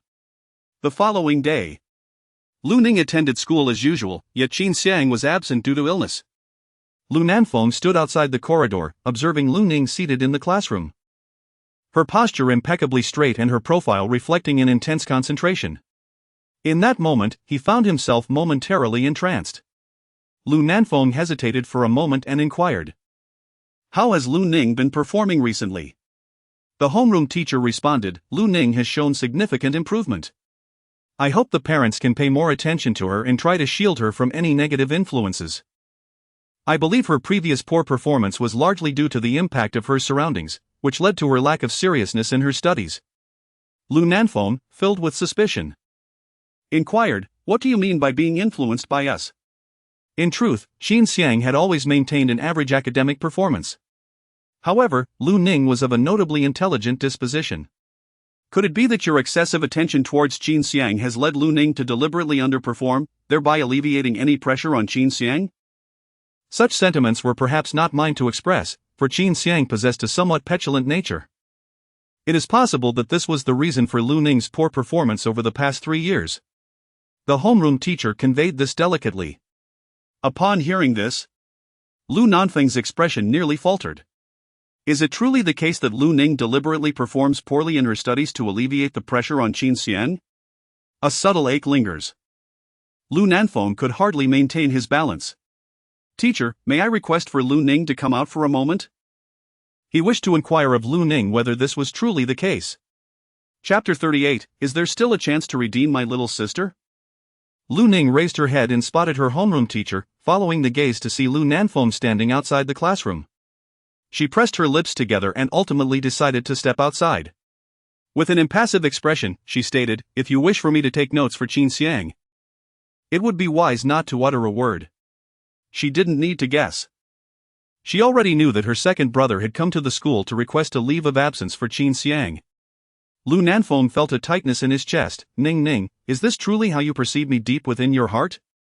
Lu Ning expressed her impatience. Have you finished speaking? Ning, I recall that you excelled academically in elementary school, but subsequently, your performance became increasingly erratic, even deteriorating. Was it due to Qin Xiang that you deliberately aimed to perform similarly to her, or even worse? Lu Ning paused in her steps. How did he know? Her gaze was laced with suspicion. What did her second brother mean by these words? Upon observing Lu Ning's expression, Lu Nanfeng realized that everything was indeed true. A sense of sorrow enveloped him. Why had he failed to notice Lu Ning's transformation? Why had he overlooked the fact that she had been quite kind to Qin Xiang? They had merely developed a habitual inclination towards the newcomer, Qin Xiang. Over time, it seemed they had grown accustomed to disregarding the fact that Lu Ning also yearned for their care and attention. Lu Ning expressed a hint of impatience, inquiring, "What purpose do these questions serve? Is it not rather tedious? Does it hold any significance?" Lu Ning took a step back, creating distance between herself and Lu Nanfeng. Her expression was resolute. "Second brother, if you genuinely wish to apologize or make amends, then please refrain from disturbing me before my college entrance examination." Lu Nanfeng revealed a bitter smile, the wariness in her eyes almost piercing him. It turned out that Lu Ning held such profound distrust towards them. Lu Ning lowered her eyelids and said, "Thank you." Ning, there is no need for you to express your gratitude to me." Lu Ning immediately looked at Lu Nanfeng with caution. What does he intend to do? Do not misunderstand, after all, you have never lived independently away from home since childhood. And I am concerned about your well-being. Lu Nanfeng felt an overwhelming bitterness in his heart. The younger sister, who once adored orbiting around him, now felt so distant. It was only now that he began to realize the truth. In her previous life, after being cast out from home, she had slept on the streets, endured harassment from beggars, and even rummaged through trash bins. She had suffered countless hardships. Lu Ning fell into silence. Lu Ning felt a deep discomfort within her. She was unwilling to be indebted to anyone. Lu Nanfeng cast a glance at Lu Ning before heading straight to the infirmary. Ji Qiqian sat in a chair, one hand resting on the armrest, revealing a portion of his wrist adorned with a watch. He lifted his eyelids slightly, the corners of his eyes tinged with a hint of aloofness. Lu Nanfeng scrutinized the doctor before him, and upon noticing the exquisite watch, he couldn't help but feel a surge of astonishment. This timepiece was undeniably valuable, seemingly a limited edition that wealth alone could not procure. This doctor was certainly no ordinary individual. Lu Nanfeng spoke, "I have come to discuss my sister's situation with you. She cannot continue to live with you indefinitely." "So what?" "If you truly have her best interests at heart, cease to encourage her. Should this matter reach my elder brother's ears, she would be confined within the Lu household, which would not bode well for her upcoming examination in a month. I only wish for a period of peace before her exams. It is for her own good." "What do you think?" Ji Qiqian's voice was calm and unhurried, tinged with a hint of arrogance. "You lack the standing to converse with me, and no one can compel Lu Ning to acquiesce. Otherwise, the events that transpired within your company before the revival match will inevitably recur." Lu Nanfeng's expression changed. "Was it you?" During the resurrection match, he and the fourth had originally planned to participate. However, due to simultaneous incidents at the company, both he and the fourth were forced to miss the competition. Lu Nanfeng cast a serious gaze towards Ji Qiqian and inquired, "Who exactly are you? What is your purpose in approaching Lu Ning? How can a mere school physician attain such influence?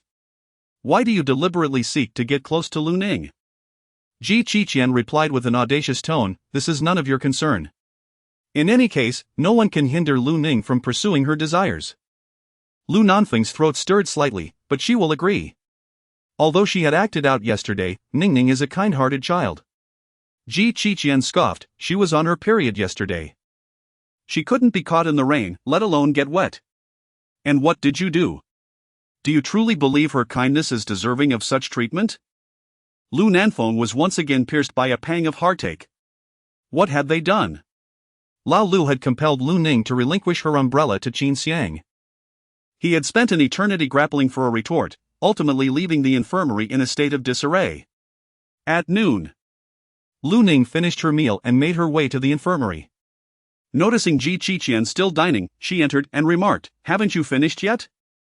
The teacher's working meals seem to be of a superior quality compared to ours. Qian, unhurried, set down his chopsticks. Upon observing the expression on her face, he could surmise what she wished to convey. Lu Nanfeng truly understands Lu Ning and is adept at exploiting her vulnerabilities. Do as you wish. Qian's tone was somewhat frosty. Ultimately, she chose not to elaborate. As she exited the infirmary, a voice accompanied her, "Little Lemon, that's just how Qiangu is. Don't take it to heart." "I know, I'm not upset," she replied. Lu Ning hesitated briefly before speaking. "I fear that my elder brother might find out.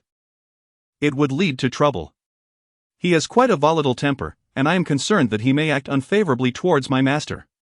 "It seems that this little apprentice possesses a sense of conscience. Your master has indeed treated her well," remarked Qian, furrowing his brow.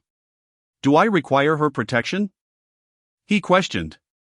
Indeed, who would dare to provoke you? Yet, she remains oblivious to your true identity. It is rare to find such integrity in a young girl. "This point does not necessitate your mention," he added, feeling a disquiet in his heart. Lu Nanfeng truly understands how to handle Lu Ning. "Qiangu, I have always wondered. How did Xiao Ningming master the 12 strikes? This is your signature skill." Chapter 39, Who do you think you are to meddle with Lu Ning? Qian languidly leaned back in his chair, his brows slightly lowered. "Surely, you didn't secretly teach her step by step?" She claimed to have learned it on her own. Gu Zifeng was utterly astonished. "No way, is it really possible for someone to learn it?" "Ever since you became famous for your 12 strikes. Countless individuals have tried and failed to grasp it. Anyone who has played the cannoneer knows how incredibly difficult it is to master the 12 strikes of the Great King. It not only requires talent but also intellect. Unless the Great King personally imparts his knowledge, it is nearly impossible for anyone to receive such an opportunity. Thus, naturally, no one has been able to learn it. Lu Ning is indeed the first. To this day, there are still speculations within the gaming community regarding the relationship between Lu Ning and the esteemed king. Qianxiu lightly tapped the table with his elongated fingers, yet she is exceptionally intelligent and undeniably gifted. In the future, she shall undoubtedly surpass him. As Lu Ning left school, she arrived at the school gate, where the driver stood outside the car, waiting respectfully. Upon returning to the Lu residence, she surveyed the surroundings and found them somewhat unfamiliar. In her previous life, she had held this place in high regard, yet now, it felt strangely foreign to her. Upon finishing her words, Lu Ning ascended the stairs without hesitation. Lu Nanfeng gazed at the butler and instructed, "Please prepare a meal to be sent upstairs." The butler, somewhat disgruntled, replied, "Young master." It is evident that both the young lady and the elder miss harbor discontent towards Miss Xiang. If word of this were to spread, others might mistakenly believe that the young lady wishes to exclude Miss Xiang from the dining table. "Miss Xiang, your kindness is truly excessive." Lu Nanfeng furrowed his brows and remarked, "Well, if she does not wish to join us for a meal, so be it. As long as we remain discreet. Who shall know of the matters concerning the Lu family?" The butler, ultimately feeling awkward, fell silent. Qin Xiang, noticing Lu Nanfeng's shift in demeanor, felt a surge of anxiety within her. She could not afford to lose their goodwill. Clearing her throat, she ventured, "Second brother, today I attempted to prepare a medicinal porridge. Do give it a try. Although it may not compare to what Sister Ningning makes, I promise I shall strive to improve." Lu Nanfeng beheld the nourishing herbal porridge and felt his heart soften a little more towards Qin Xiang. "You needn't go to such lengths," he said. "That's not an option," she replied. "Second brother, your stomach is not in good condition, you must take proper care of it. Until Sister Ningning calms down, I shall look after you." Qin Xiang, still unwell, bore a somewhat pale complexion. Lu Nanfeng smiled with a sense of comfort, saying, "Your intention is what matters." He sampled the medicinal cuisine, finding it significantly inferior to what Lu Ning had prepared. Nevertheless, out of respect for Qin Xiang, he consumed a portion. Deep within, he longed for Lu Ning's culinary creations, feeling a profound emptiness in his heart. In the upstairs bedroom, upon entering, Lu Ning discovered that the items within had been disturbed. A sense of unease settled in her heart, yet the thought of her impending move alleviated her concerns. "Miss," came the voice, "dinner has arrived." Lu Ning's eyes were filled with irritation as she regarded the butler before her. This butler had always shown favoritism towards Qin Xiang, treating her almost as if she were his own daughter. In her previous life, Qin Xiang had engaged in numerous underhanded schemes within the Lu household. And this butler had secretly assisted her, leading to Lu Ning's repeated entrapments. With a swift motion, she knocked the tray from the butler's hands, her almond-shaped eyes glinting with a hint of frost. With a stern expression, she declared, "Understand your position, you are merely a butler. And it is not your place to dictate my actions." The butler, somewhat incensed, retorted, "Miss, although I am but a servant, I possess the right to speak the truth." "Ha, and why should I heed your words?" She had previously believed that merely observing without concern sufficed. Yet, some individuals would take advantage of such indifference, like this butler. "Ning, what has transpired?" Upon hearing the servant's account of the unfortunate incident, Lu Nanfeng hurriedly ascended. Upon witnessing the overturned dishes, he instinctively inquired, "Is the meal unsatisfactory?"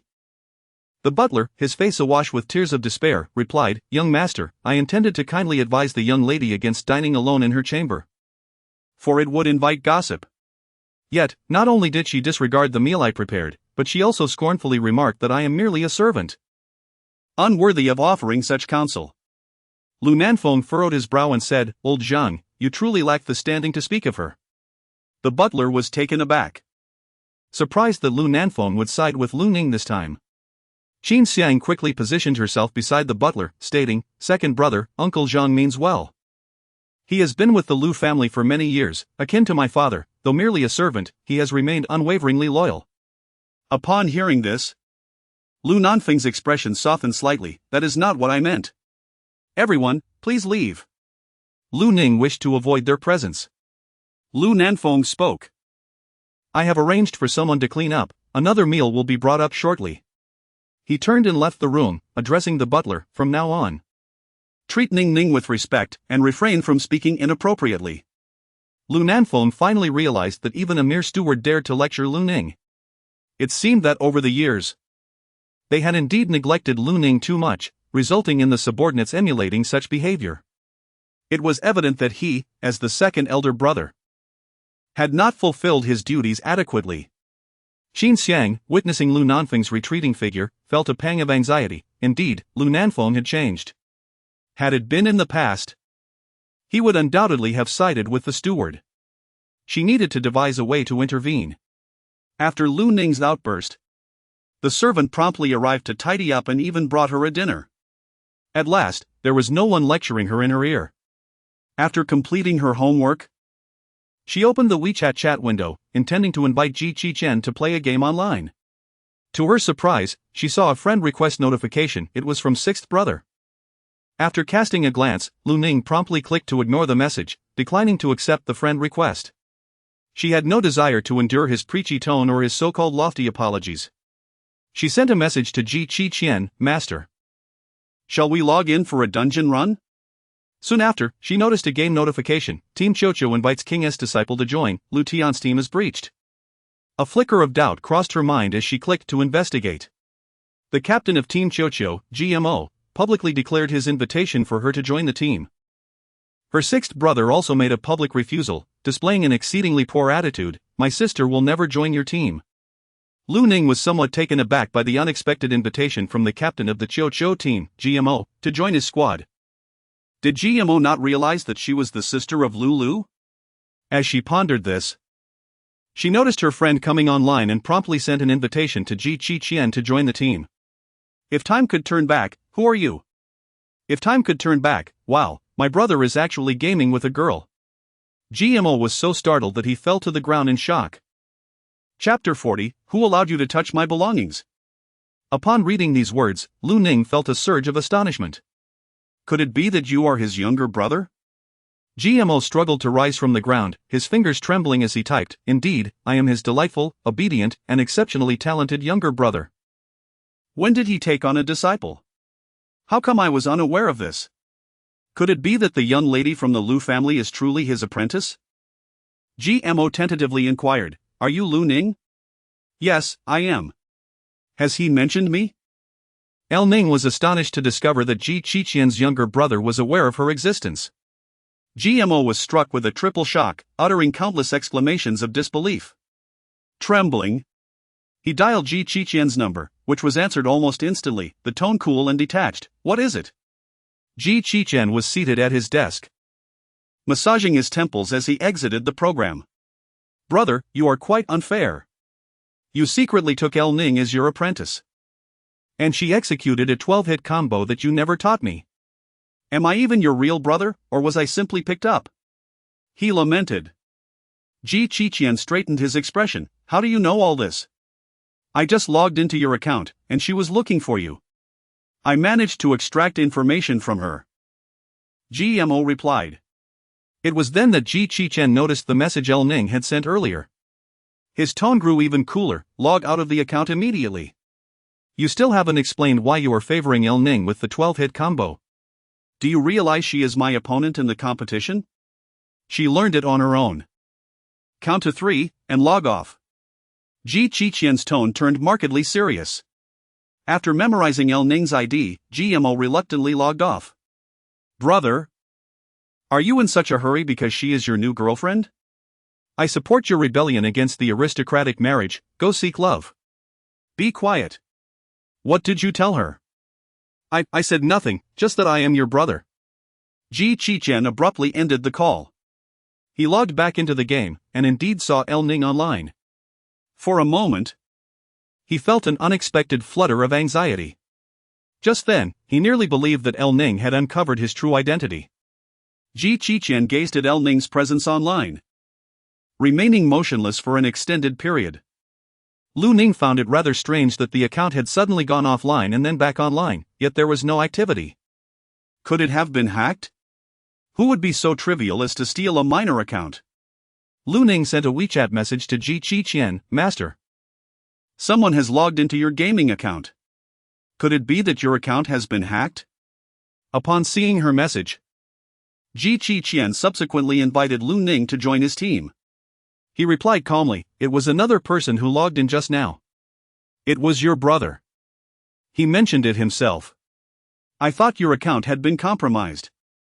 Ji Qiqian maintained a tranquil demeanor as he added, "There has been no hacking. You need not concern yourself with him." Lu Ning did not inquire further. While traversing the dungeon, she suddenly spoke. "The captain of the Qiuqiu team actually wishes to invite me to join his squad." Ji Qiqian instantly furrowed his brow. When did this occur? That rascal GMO must be asking for trouble. "Just now, I observed the captain of the Qiuqiu team publicly addressing my sixth brother. It seems he intends to provoke him, which is quite unexpected." Ji Qiqian opened the game news and indeed found the highlighted announcement. His tone was measured and unhurried. "There's no need to take it seriously. Of course, I do not take it to heart. The Qiuqiu team is formidable and will undoubtedly join the national team in the future." "You are no less impressive," Ji Qiqian instinctively uttered. Lu Ning's almond-shaped eyes widened as he turned his head awkwardly, declaring, "With me by your side, you shall become the strongest in the future." His tone carried a hint of arrogance. Lu Ning smiled softly, her lips curving slightly. "If given the opportunity in the future, I too wish to join the national team and bring glory to my country."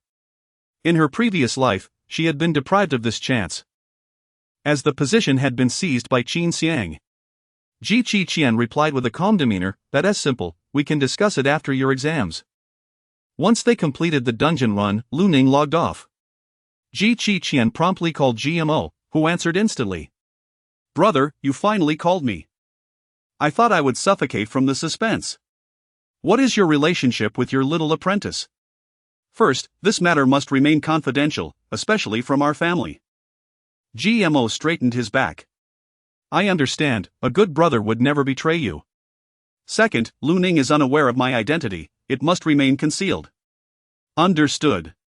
After all, there are so many materialistic girls these days, maintaining anonymity can foster a pure relationship." "But isn't your sister-in-law still underage?" "Brother, you actually have feelings for someone so young?" Ji Qiqian's tone grew impatient. "That's not the case, stop asking unnecessary questions and refrain from meddling." "Do you understand? GMO withdrew slightly. Alright, I got it. Was it just a few extra questions that made you so angry? After imparting this information, Qin Xiang finally spoke softly. Do you wish to invite her to join the team? I had considered it, but more so to vex that fellow Lulu. He has no real ability yet boasts so grandly. I heard he is not on good terms with her, so I thought to capitalize on the opportunity. Wait until after her exams, do not engage in such antics now, as it could affect her performance. After hanging up the call, GMO turned and added Lu Ning as a friend in the game, eager to uncover the nature of her relationship with his brother. He had never seen his brother with a girl before, nor had he witnessed such kindness directed towards one.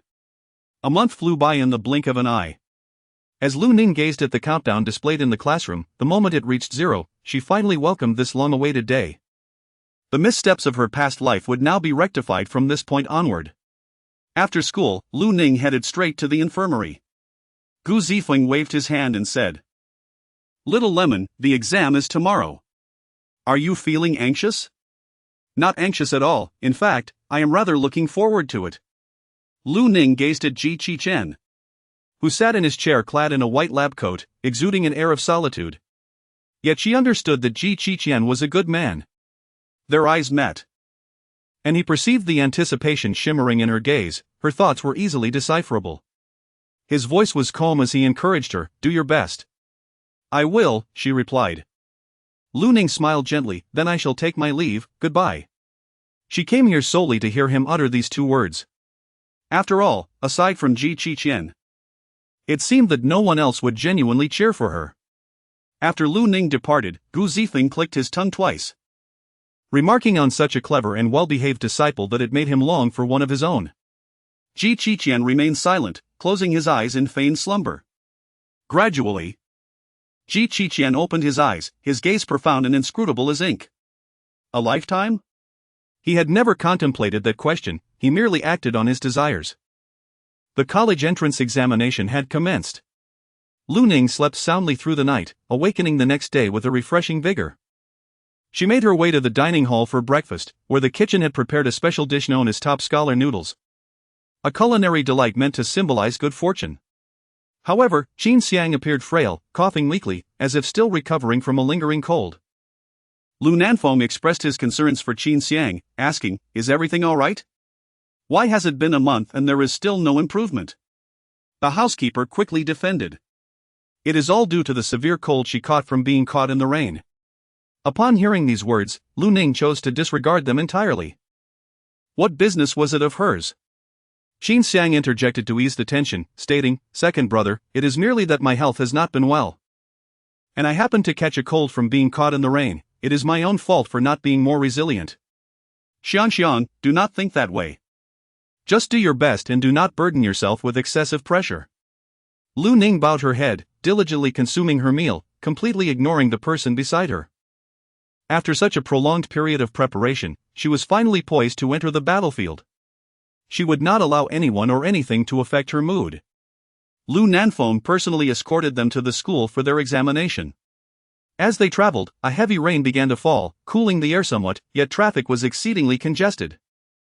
Qin Xiang, sporting a wan expression, remarked, "Sister Ning, I wish you success in your exam."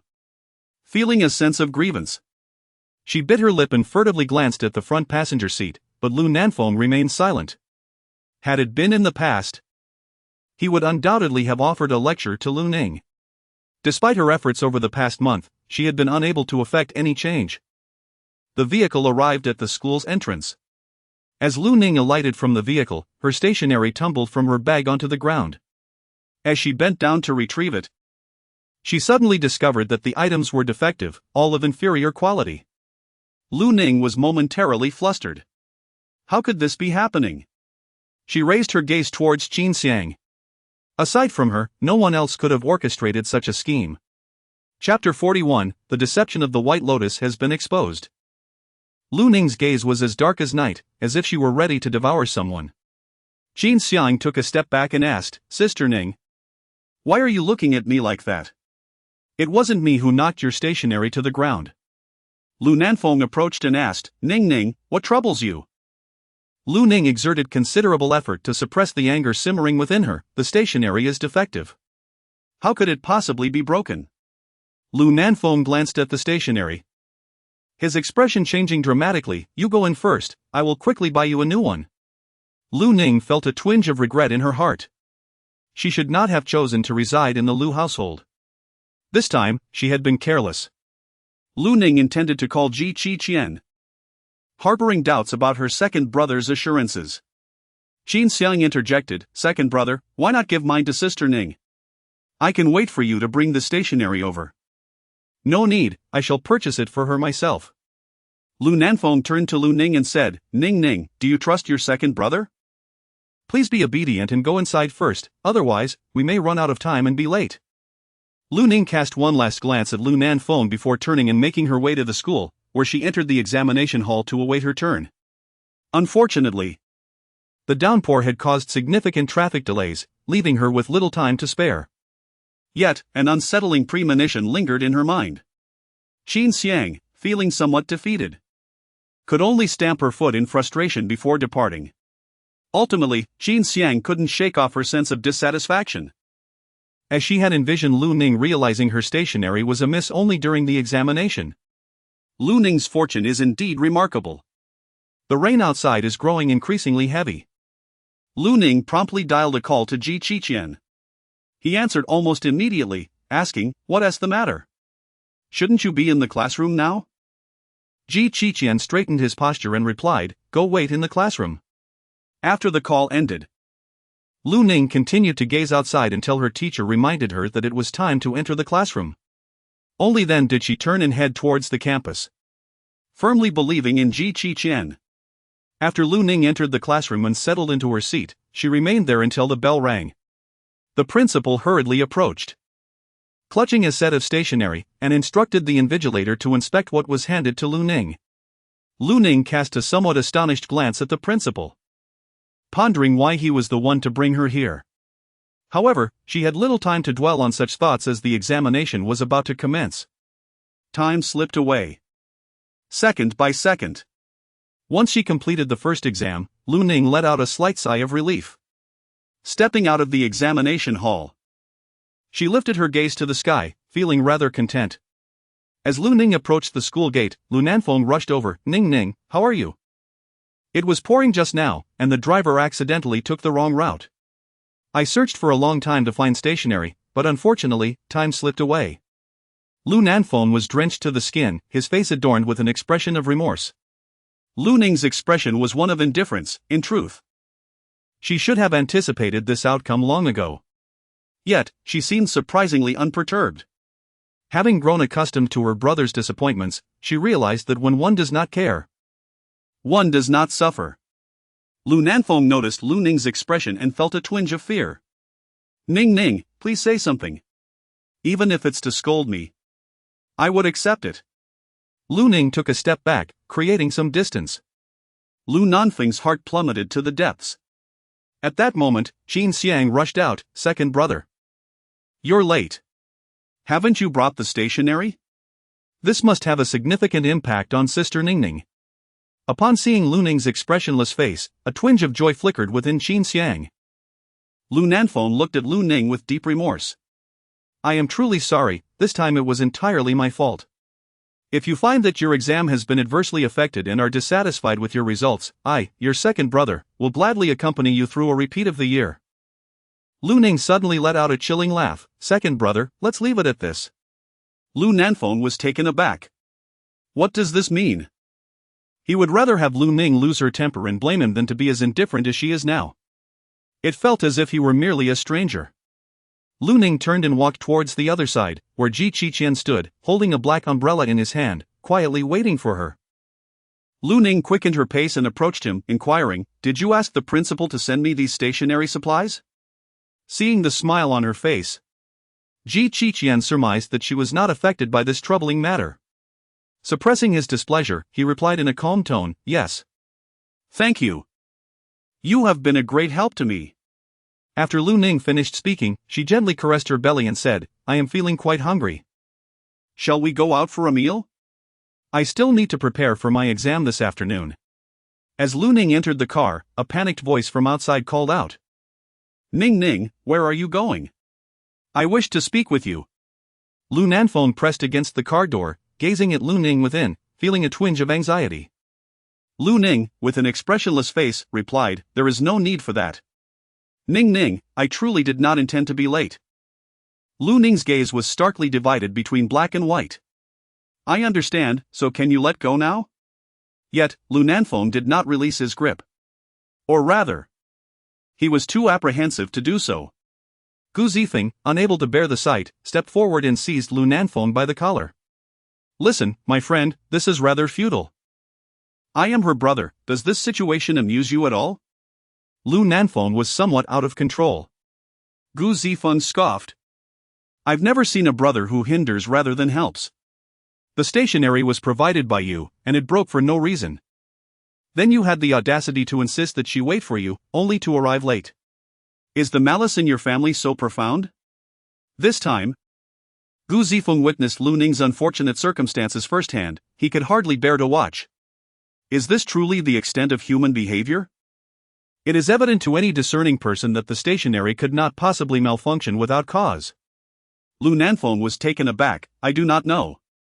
Gu Zifeng cursed without any reservations. Lu Nanfeng was thus pushed aside, stumbling momentarily as he watched Lu Ning depart in the vehicle. For the first time in his 30 years of life, he felt a profound sense of panic. If Lu Ning were to leave, how would she continue her endeavors? Lu Nanfeng suddenly felt a wave of despair, his voice hoarse. "Where is the butler?" "He is the one who prepared the stationery." He was determined to uncover why Lu Ning's stationery was problematic.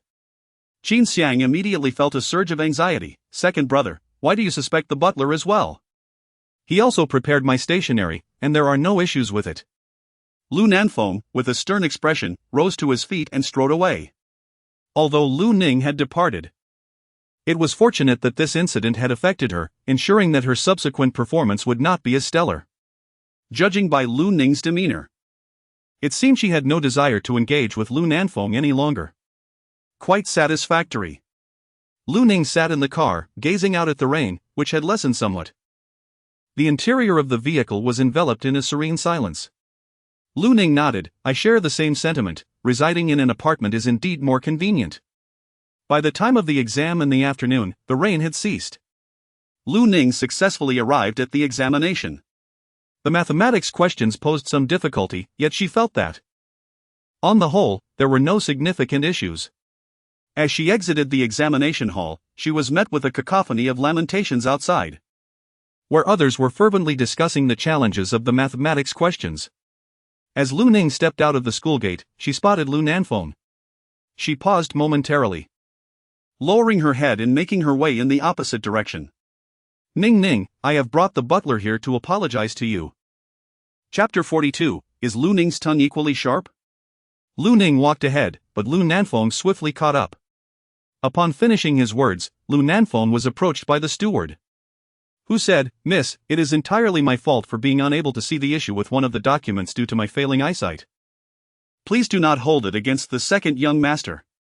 At that moment, Qin Xiang also stepped forward, saying, "Sister Ning, the steward is of advanced age, and such errors are bound to occur. Please let it go." Lu Ning stood in place, her brows and eyes distant and indifferent. Did they truly believe that merely apologizing after causing harm to others sufficed? Such a notion is laughable. With age comes a clouded vision. Yet how could one mistakenly mix up little Ningming's stationery while their own remained untouched? A car came to a halt by the roadside, and Gu Zifeng exited, immediately launching into a tirade. Ji Qichen lowered the car window, his gaze profound as he looked at Lu Ning and commanded, "Get in." Lu Ning turned and walked over without the slightest hesitation. Lu Ning shook off Lu Nanfeng's hand. "No. Xiaoning, what must I do to appease your anger?" Ji Qichen, with a stern expression, exited the vehicle and forcefully pushed Lu Nanfeng aside. "Would you like a mirror to witness your own selfishness?" "Selfish? I am merely concerned for her." If you truly cared for her, you would not pressure her into accepting your so-called apology before her examination has concluded. The moment she declines, you deem her to be throwing a tantrum and ungrateful for your apology. Her current emotional state is paramount. Yet You insist on clarifying your disassociation from the stationery incident and compel her to accept your apology, never considering the potential repercussions on her well-being. What else could this be but selfishness? Qin articulated his thoughts with sharpness, leaving no room for rebuttal. Lu Nanfeng was rendered momentarily speechless. That was not his intention. He was merely anxious to clarify matters, fearing that Lu Ning might misunderstand. Qin retorted sarcastically, but have you considered her feelings? Is this really the right moment for your explanations? What if your words adversely affect her performance in the exam? Is apologizing truly a noble act? Does offering an apology absolve you of all responsibility? Lu Nanfeng ultimately found himself at a loss for words. Qin Xiang gritted her teeth and declared, "My second brother is merely flustered out of concern, his utmost care is directed towards Sister Ningning.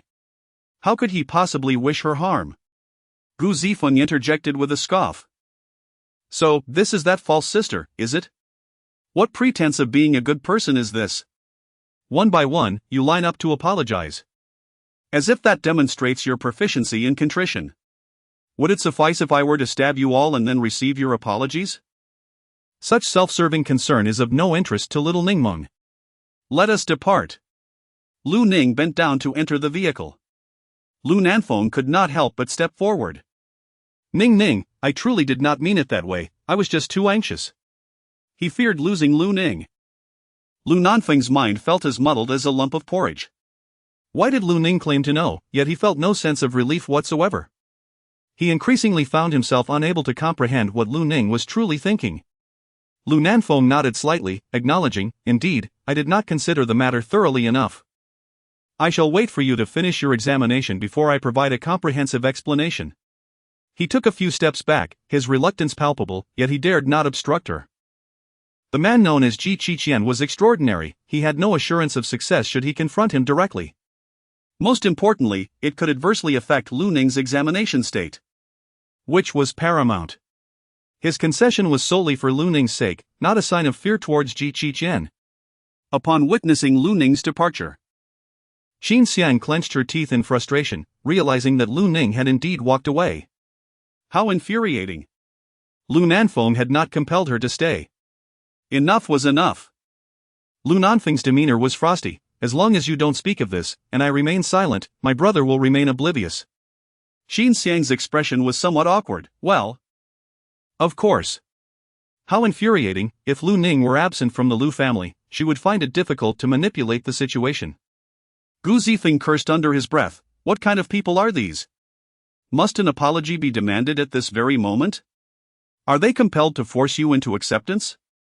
Initially, Gu Zifeng merely perceived Lu's brother as somewhat biased, but today he finally witnessed the truth. This was not favoritism, it was sheer blindness. Lu Ning poured a glass of water for Gu Zifeng, saying, "Do not be upset, I am not angry at all." "How can you not be angry?" He replied, "I have grown accustomed to it, it has always been this way." When Lu Ning spoke, her expression remained remarkably serene. Gu Zifeng clutched his chest, exclaiming, "I can't take it anymore, I need to step out to the balcony for a smoke to calm down." He placed the fruit platter before her, saying, "Eat more vitamins to nourish your mind." Lu Ning blinked her eyes in surprise. "Why are you scolding me?" Oh, so he had indeed heard that remark. Qin sat on the sofa. "Just don't act foolishly. I am aware that I will not show any leniency, nor will I offer forgiveness." Lu Ning's gaze was unwaveringly resolute. The subsequent examinations unfolded with remarkable smoothness. After completing her final examination, Lu Ning felt an immense sense of relief wash over her. She had endured for so long, and at last, it was over. Lu Ning stepped out of the classroom with a buoyant mood.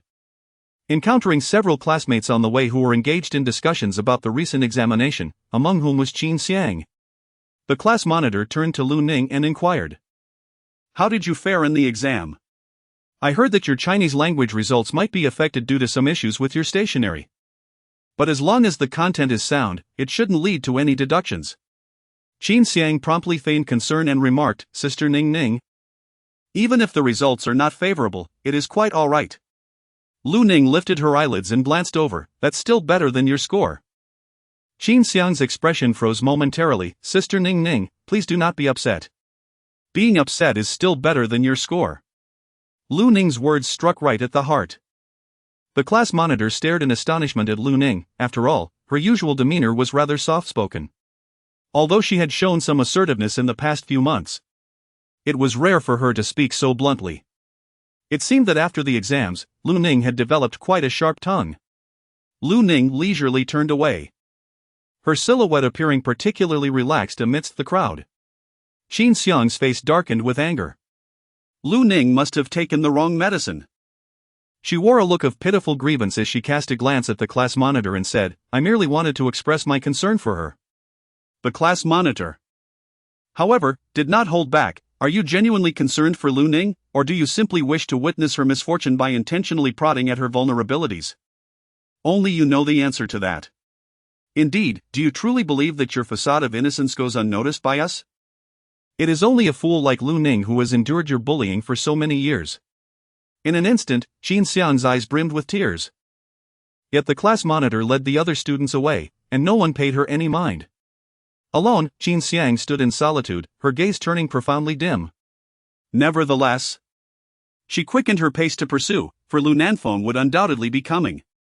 As Lu Ning stepped out of the school gate, she beheld a row of red sports cars, each adorned with a banner that read, "Wishing classmate Xiao Ningming a prosperous journey and a victorious start."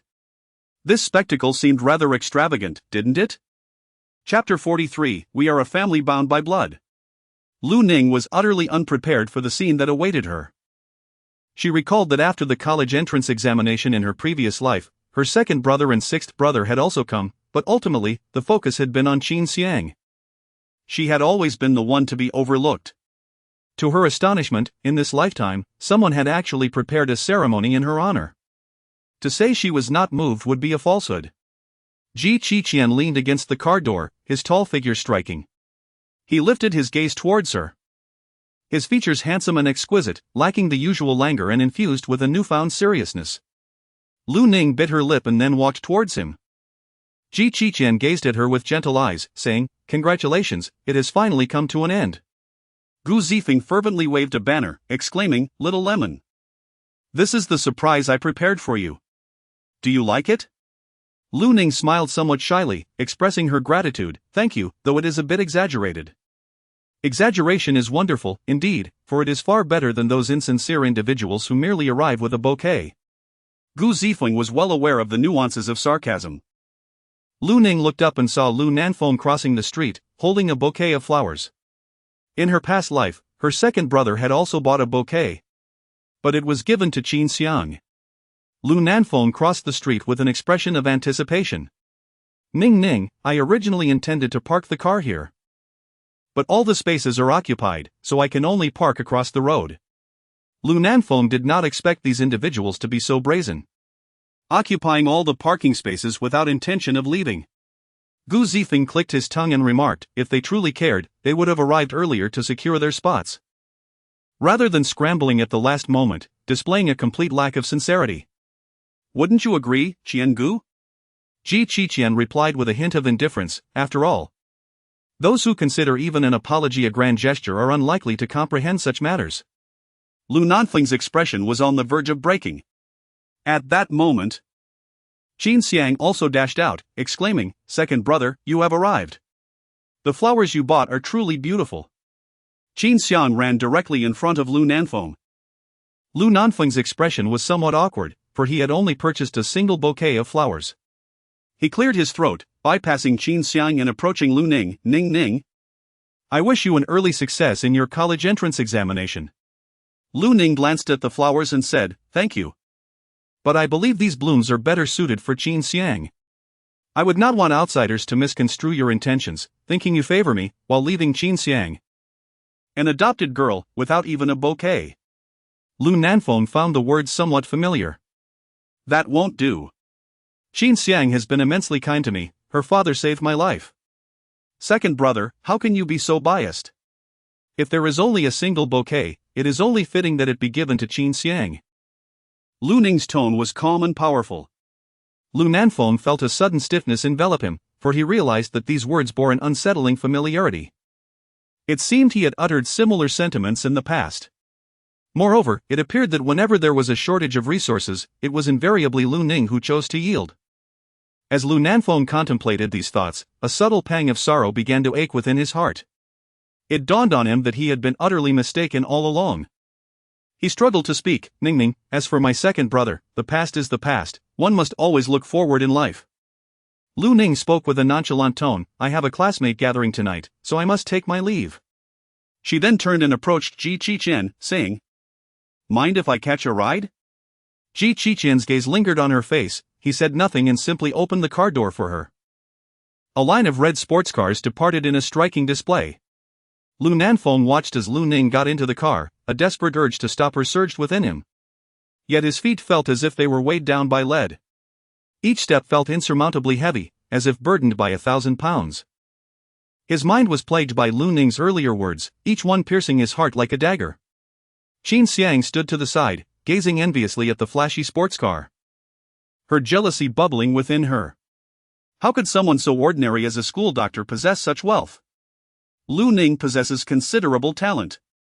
Capable of persuading the school doctor to rent a car for the sake of appearances. Qin Xiang, feeling somewhat resentful, said, Second brother, please do not be upset. Sister Ning will surely understand your intentions, it will be all right once she calms down. You do not comprehend. Lu Nanfeng truly felt that Lu Ning would never forgive him this time. At that moment, Lulu also arrived. Second brother, the exam is over, right? I specially reserved a restaurant for us to enjoy a meal together. Qin Xiang nodded in agreement. All right, let's go. Lulu glanced around. Lu Ning. Has she not come out yet? Qin Xiang, suppressing her impatience, maintained a smile on her face. Sister Ning just left with that school doctor. I wonder where he rented so many sports cars, it certainly seems quite extravagant. Lulu's expression suddenly changed. Second brother, why didn't you intervene?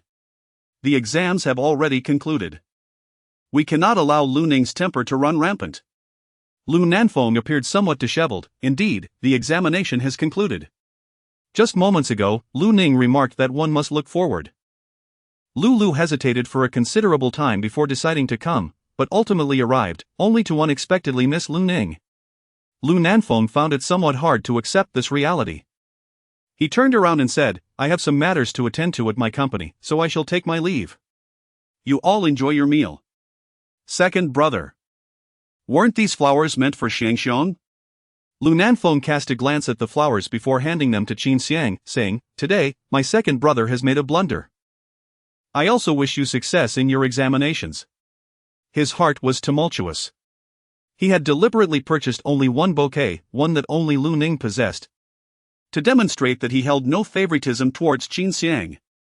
Reluctantly accepting the flowers, Qin Xiang feigned innocence and replied, Thank you, second brother. Truly, growing up in the Lu family is something I never dared to dream of. Once I gain admission to university, I shall move out to avoid further discord with Sister Ning. I possess a modicum of self-awareness. Lulu immediately said, Xiang, what nonsense are you talking about?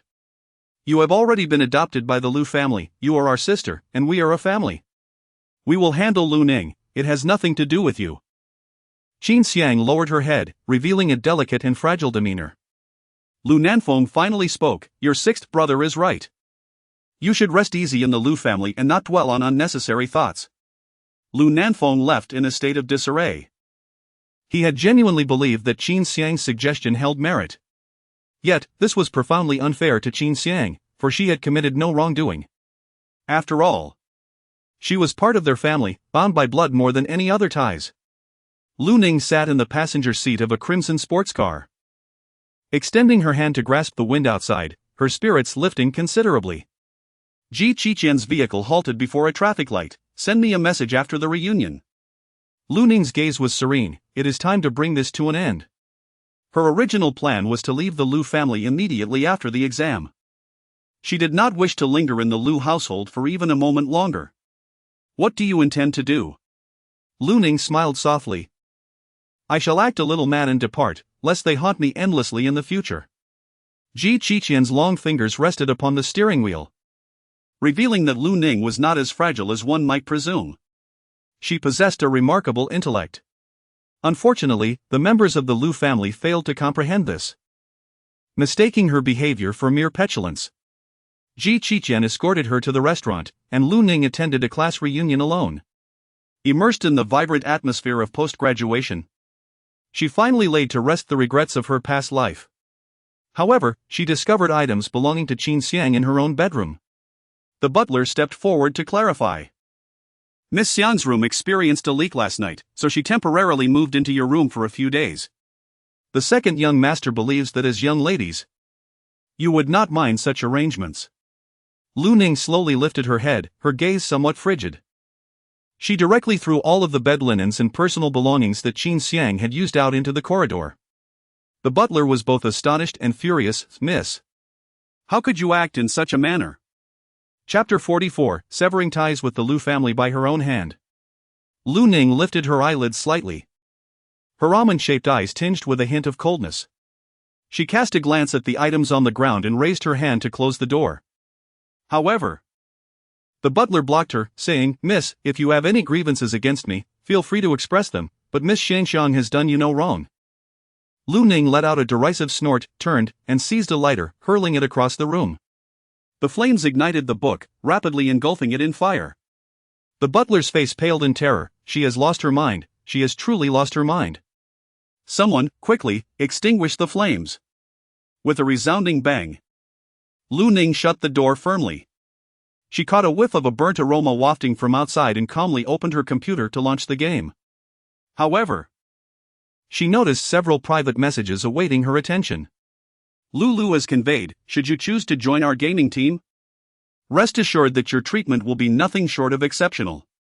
If you have any other requests, feel free to voice them. I am more than willing to accommodate you.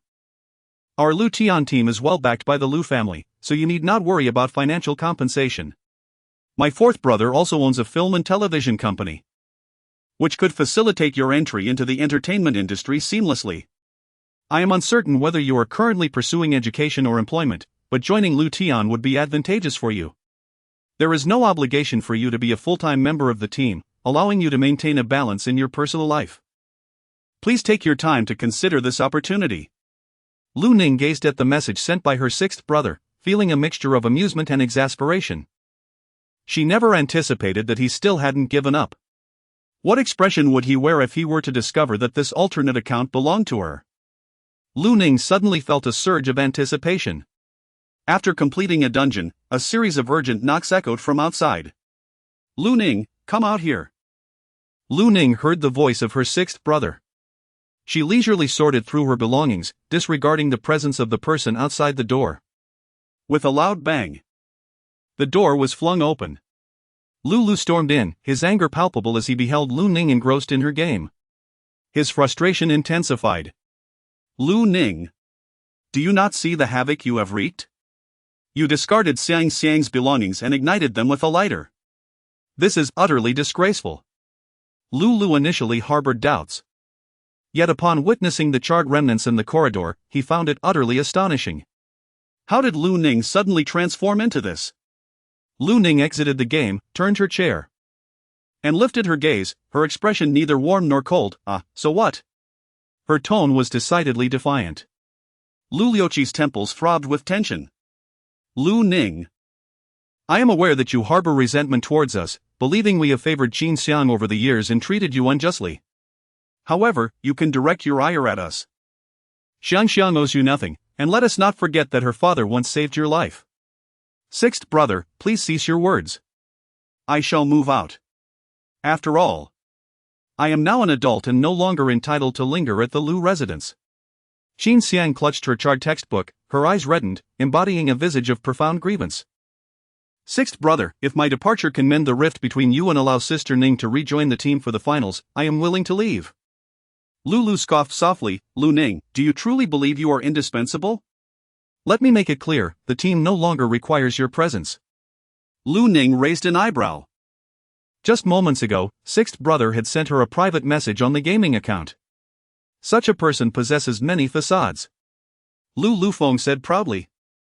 I have found a remarkably talented artilleryman. She mentioned she would consider joining our team, so do not think you can manipulate us with this. Qin Xiang looked up and asked, Sixth brother, have you truly found her? Lu Ning seemed to grasp who sixth brother was referring to. however. She merely stated that she would consider it, without offering any affirmation. She raised her head, a smile lingering on her lips, and inquired. How can sixth brother be so certain that the other party will join? Of course, he replied, after all. The treatment within our Lu family's battle team has always been exceptional. For that person, joining us is undoubtedly a profitable endeavor.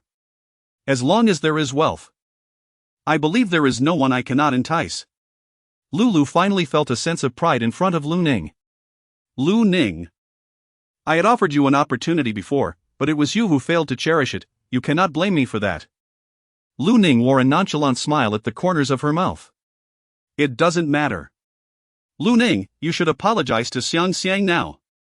Lu no longer needs to harbor any concerns, for he no longer places his hopes upon Lu Ning. Lu Ning raised an eyebrow. It is my room.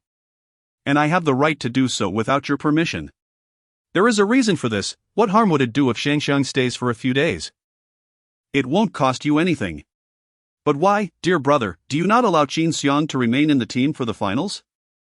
Is it because of her lack of skill, and are you afraid of being influenced by her? How can you be so petty?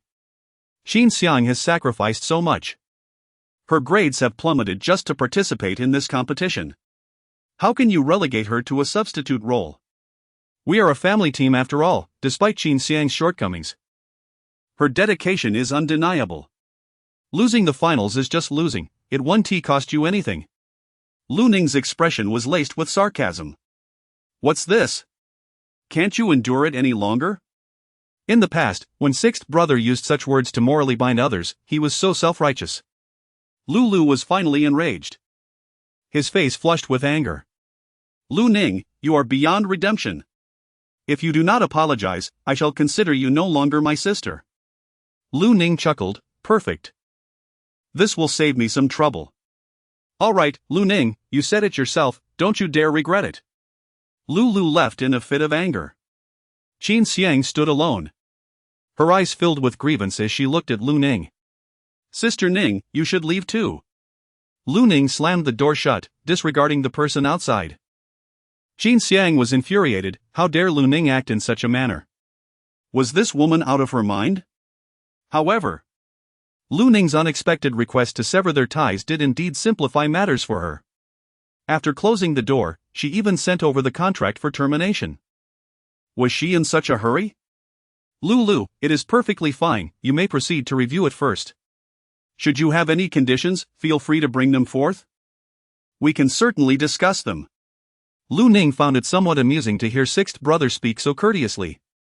After all, in her previous life, while she toiled relentlessly in training and competitions, sixth brother had never treated her with such kindness.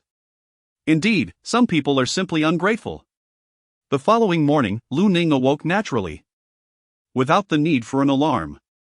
Lu went directly to complain. Second brother, Lu Ning is truly unacceptable, I swear. Lu Nanfeng cast a furtive glance at Lu Ning. Yet she appeared utterly indifferent. He spoke somewhat absent-mindedly. It is my fault, I should not have consented to Qin Xiang staying in Ningning's room. Her anger is indeed justified. Lu was taken aback. Second brother, how can you say such a thing? Qin Xiang is merely staying for a couple of days, what is the big deal? Furthermore, Qin Xiang's father has saved her life. Upon hearing those familiar yet painful words, Lu Nanfeng felt as though they pierced through him, causing him deep anguish. At this moment, he found himself in a quandary. Should he lean towards Lu Ning, it would undoubtedly bring harm to Qin Xiang. Lu Nanfeng found himself at a loss for a moment. Qin Xiang took the initiative to speak. Second brother, after much contemplation, I have decided to move out. Lu quickly intervened. Xiang, what nonsense are you speaking? It is clearly Lu Ning who is instigating trouble. This has nothing to do with you. The steward chimed in. Young master, you should persuade Miss Xiang. She cannot move out, after all, she has done nothing wrong. Lu Nanfeng remained silent for half a day. Lu Ning felt a piercing headache as she overturned the dining table, scattering the food all over Qin Xiang and Lu. The restaurant fell into an eerie silence. Chapter 45, she moved out, severing all ties with the Lu family. After Lu Ning overturned the dining table, she nonchalantly wiped her hands. Lu observed Lu Ning's unusual demeanor and exclaimed, Lu Ning, have you lost your mind? Lu Ning had never engaged in such actions before. She even used a lighter to burn Qin Xiang's belongings. This is completely uncharacteristic of Lu Ning. Lu Ning lightly kicked the chair beside her. The sound soft yet tinged with impatience. "You are all too noisy. If you don't wish to eat, then let none of you partake." Her patience had entirely evaporated. And she had no desire to witness Qin Lianhua's theatrics, which were utterly unappetizing. Qin Xiang immediately burst into tears, exclaiming, "Woe is me, it is all my fault. I am the true sinner. Xiang, you are simply too kind. If anyone should leave, it should be her." Lu Ning readily agreed, "All right, I'm leaving." Since her objective had been accomplished, she had no desire to linger here and squander any more time. Lu Nanfeng promptly explained, "No, Ning, you cannot leave. This is your home. Where else could you possibly go?" The second brother added, "If we simply cancel her credit card. I wonder how long she could survive on her own outside." Lu Ning's eyes were faint, and she hardly took this remark to heart. It was of no consequence. The scene from her past life, where her credit card was suspended and she was reduced to begging on the streets, was an indelible memory. One must rely on oneself to earn a living. Lu Ning's gaze remained tranquil and unwavering. "Indeed, I have expressed such sentiments. Had I not done so? Considering the temperaments of our second and sixth brothers, I cannot fathom what further actions they might take that could adversely affect her examination. Now that the exam has concluded, nothing should hinder her. So why should she continue to endure such discomfort? Ning, we are, after all, bound by blood, even if there are grievances. They are hardly insurmountable, wouldn't you agree? The second brother acknowledges the injustices you have faced in the past, and I assure you, I shall make amends henceforth." Last night, Lu Nanfeng scarcely slept a wink, yet he dared not seek out Lu Ning. Once certain truths crystallized in his mind, the memories of the past pierced him like daggers, robbing him of slumber throughout the night. From the moment Qin Xiang arrived at the Lu residence, Lu Ning had been enduring grievances. For so many years, Lu Nanfeng had refrained from contemplating the matter in depth. The more he pondered, the greater his unease became. Lu Ning suddenly smiled, her tone serene. "Second brother, please do not say that. After my college entrance examination, I intend to take a part-time job to learn the essence of independent living. I will let Qin Xiang stay in this room, for her father once saved my life. It is only right to show her some kindness." Lu approached, scoffing. "You should have done this long ago." It seems that Lu Ning still fears severing ties with him. Lu Ning continued, "Now that the examination has concluded, Qin Xiang should resume her training with the team. After all, she is a member of the Lu family team. It would be exceedingly unfair to exclude her simply because of her lack of skill in the game." Lulu's expression was on the verge of faltering. "Well, of course. I shall certainly make the arrangements." Lu suddenly felt a surge of panic. "Second brother, did you truly let her go?" Lu Nanfeng forced a bitter smile and remarked, "What else could it be? Just a moment ago, weren't you the one who urged her to leave? Did you not declare your intention to sever ties with Ning? I was merely speaking out of anger. Yet, the hurtful words you uttered cannot simply be erased with a stroke of a pen. The wounds inflicted will forever remain." Lu Nanfeng displayed a hint of helplessness. Upon seeing Lu, it was as though he beheld a reflection of his former self. Lu Nanfeng shook his head and replied, "There is no need, you may stay here for now. The matter concerning Lu Ning cannot simply be resolved by Qin Xiang moving out. Second brother, I have made my decision, and I am grateful for the care you have bestowed upon me over the years." With that, Qin Xiang turned to gather her belongings. Clearly, Lu Nanfeng's shift in attitude was too abrupt. If she did not take some action, she would undoubtedly raise suspicions in Lu Nanfeng's mind. Lu felt a sense of urgency. "Second brother, Xiang has never felt secure in our home. With Lu Ning causing such a commotion, she is essentially forcing Xiang to leave. Do you not comprehend this? Xiang has done nothing wrong. Yet, Lu Ning has endured a great deal of suffering over the years. However, it is worth noting that Xiang's father saved her life. So, what if Lu Ning faces a bit of hardship? One must understand the importance of gratitude and reciprocity in life." Lu Nanfeng, upon hearing these words, suddenly clutched his chest, overwhelmed with anger to the point of gasping for breath. His vision darkened, and he promptly fainted. Lu Nanfeng called out his sister Lu Ning's name, feeling a profound sense of guilt. It was he who had wronged her. He had erred gravely. Lu Ning departed from the Lu family and took a taxi to her apartment. At last, she had left the Lu household behind. She arrived at the doorstep of Qin Xiang and was just about to knock when, unexpectedly, the door swung open. "Congratulations, little lemon!" Gu Zifeng exclaimed, holding a celebratory firecracker, while Lu Ning found herself covered in tiny pieces of confetti. Lu Ning was somewhat taken aback. Qin Xiang stood not far away, leaning against the dining table, with a small cake placed beside him. Lu Ning exclaimed in surprise, "Is it someone's birthday today?" Gu Zifeng stood firm in his place, replying, "Isn't today your first day of rebirth since leaving the Lu family? We should buy a cake to celebrate." Ever since he learned of the hardships Lu Ning endured while living in the Lu family, he felt a sense of compassion for her. To fully embody the spirit of kindness, one must see it through to the end. Lu Ning felt a warmth in her eyes. "Thank you," she said. "Why say thank you? We are friends," that feels overly formal. "Let us hasten to dine, blow out the candles, and make a wish." Lu Ning felt that her desire was to never again be entangled with the Lu family in this lifetime, and to live for herself from now on. After dinner, Qin Xiang spoke in a calm tone, "What do you wish to do now?" No matter what she aspired to, he would ensure that her dreams were fulfilled.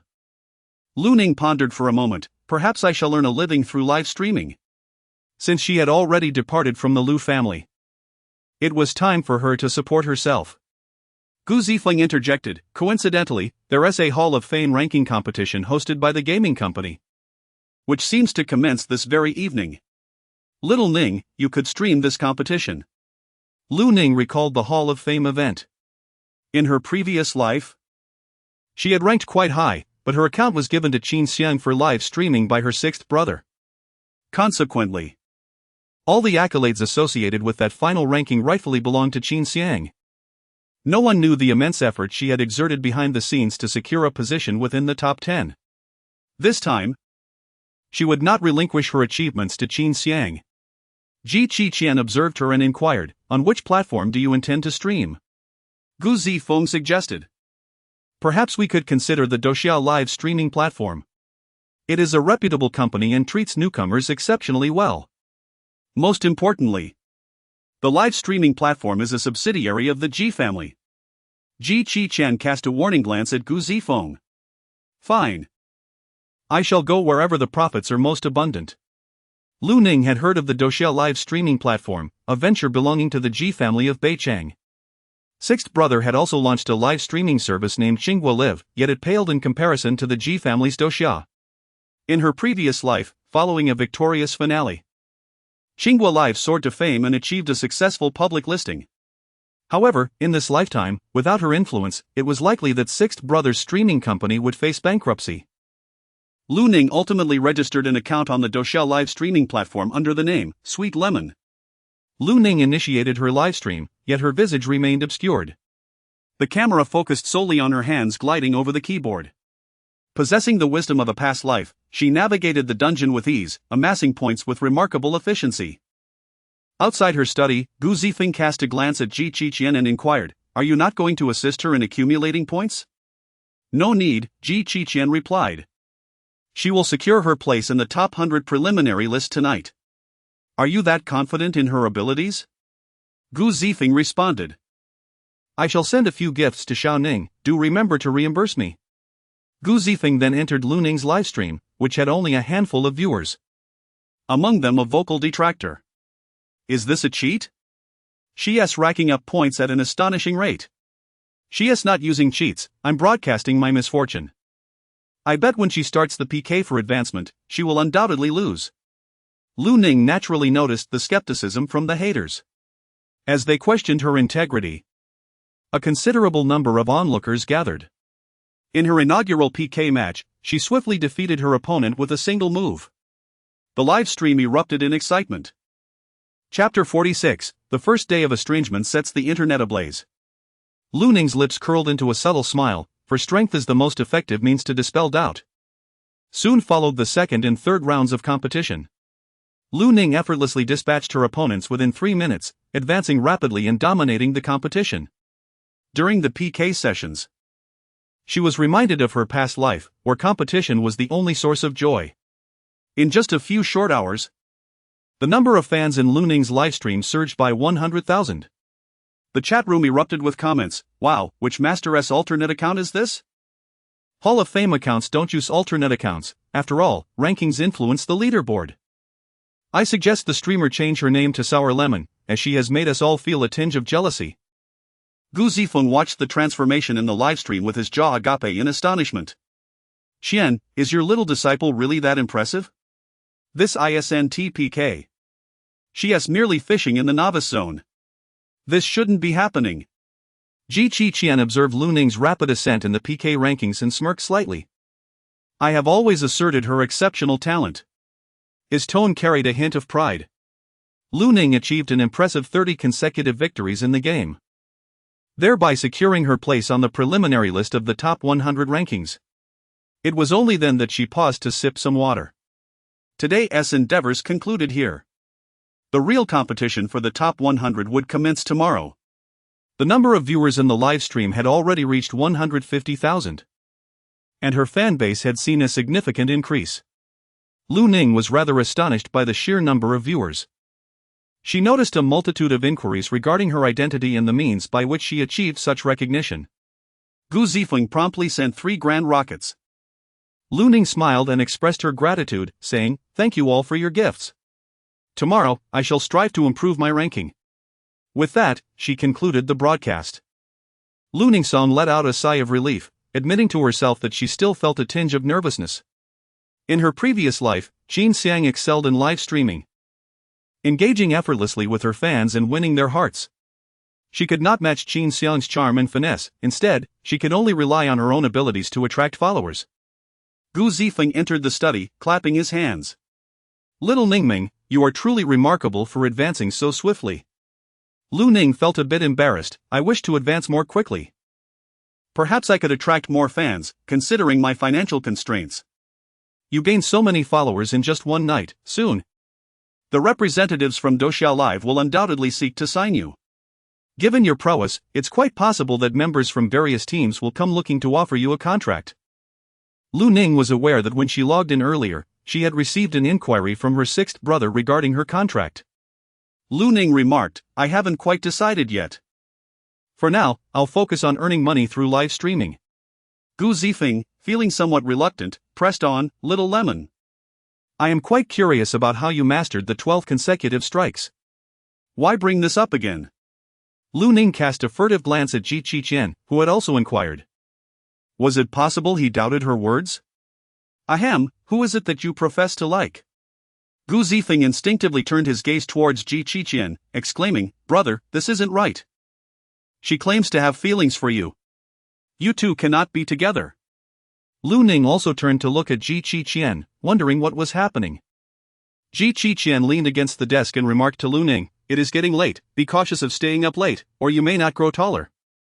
Lu Ning had been playing games for such an extended period that, quite frankly, she felt a bit fatigued.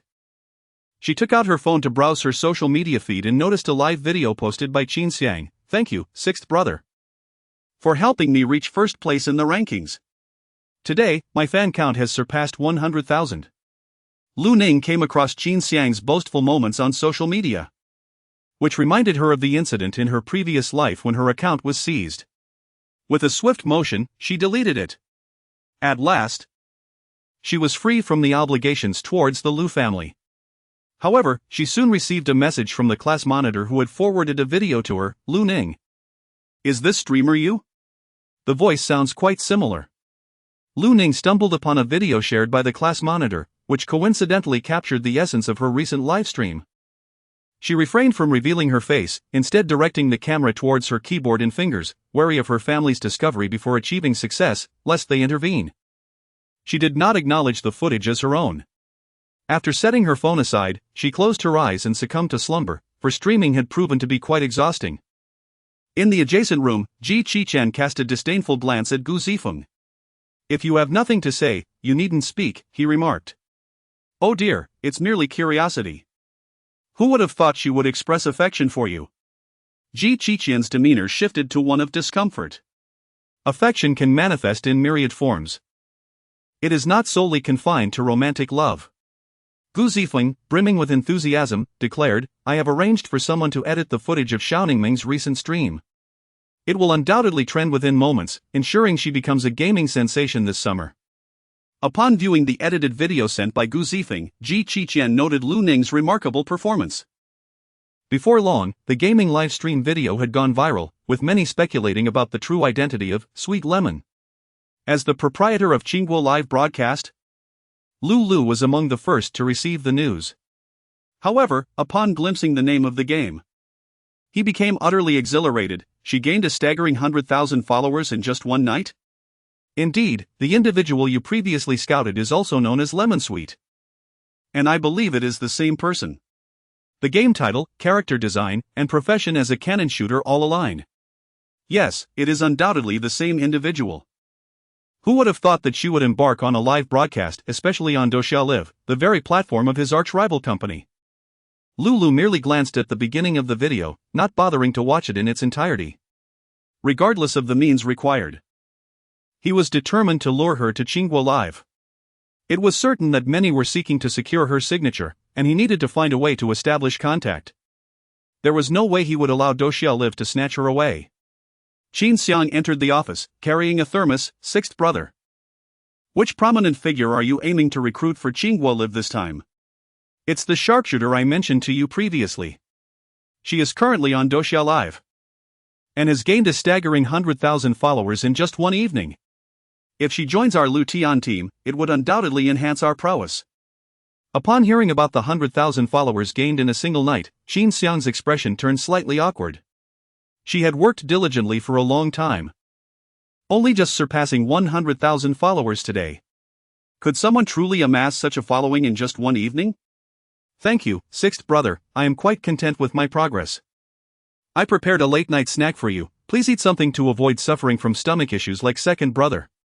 Qin Xiang was indeed more considerate, unlike certain individuals.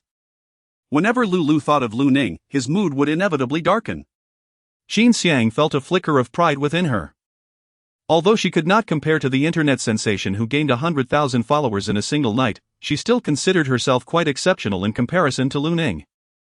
She searched for the live stream of Sweet Lemon and, upon hearing the broadcaster's voice, her mind momentarily went blank. Was that not Lu Ning's voice? Chapter 47, she is now a big shot. Qin Xiang replayed Sweet Lemon's voice countless times, almost certain that it belonged to Lu Ning. However, since the live stream did not feature a face reveal, it was impossible to ascertain the identity of the broadcaster merely by the sounds of the keyboard and fingers. Qin Xiang began to feel a twinge of anxiety. Did Lu not recognize that this voice belonged to Lu Ning? "Xiang, what are you doing out here? Isn't it hot?" After finishing his meal, Lu emerged from the office and noticed Qin Xiang standing alone in the corridor. Qin Xiang's expression was somewhat complex.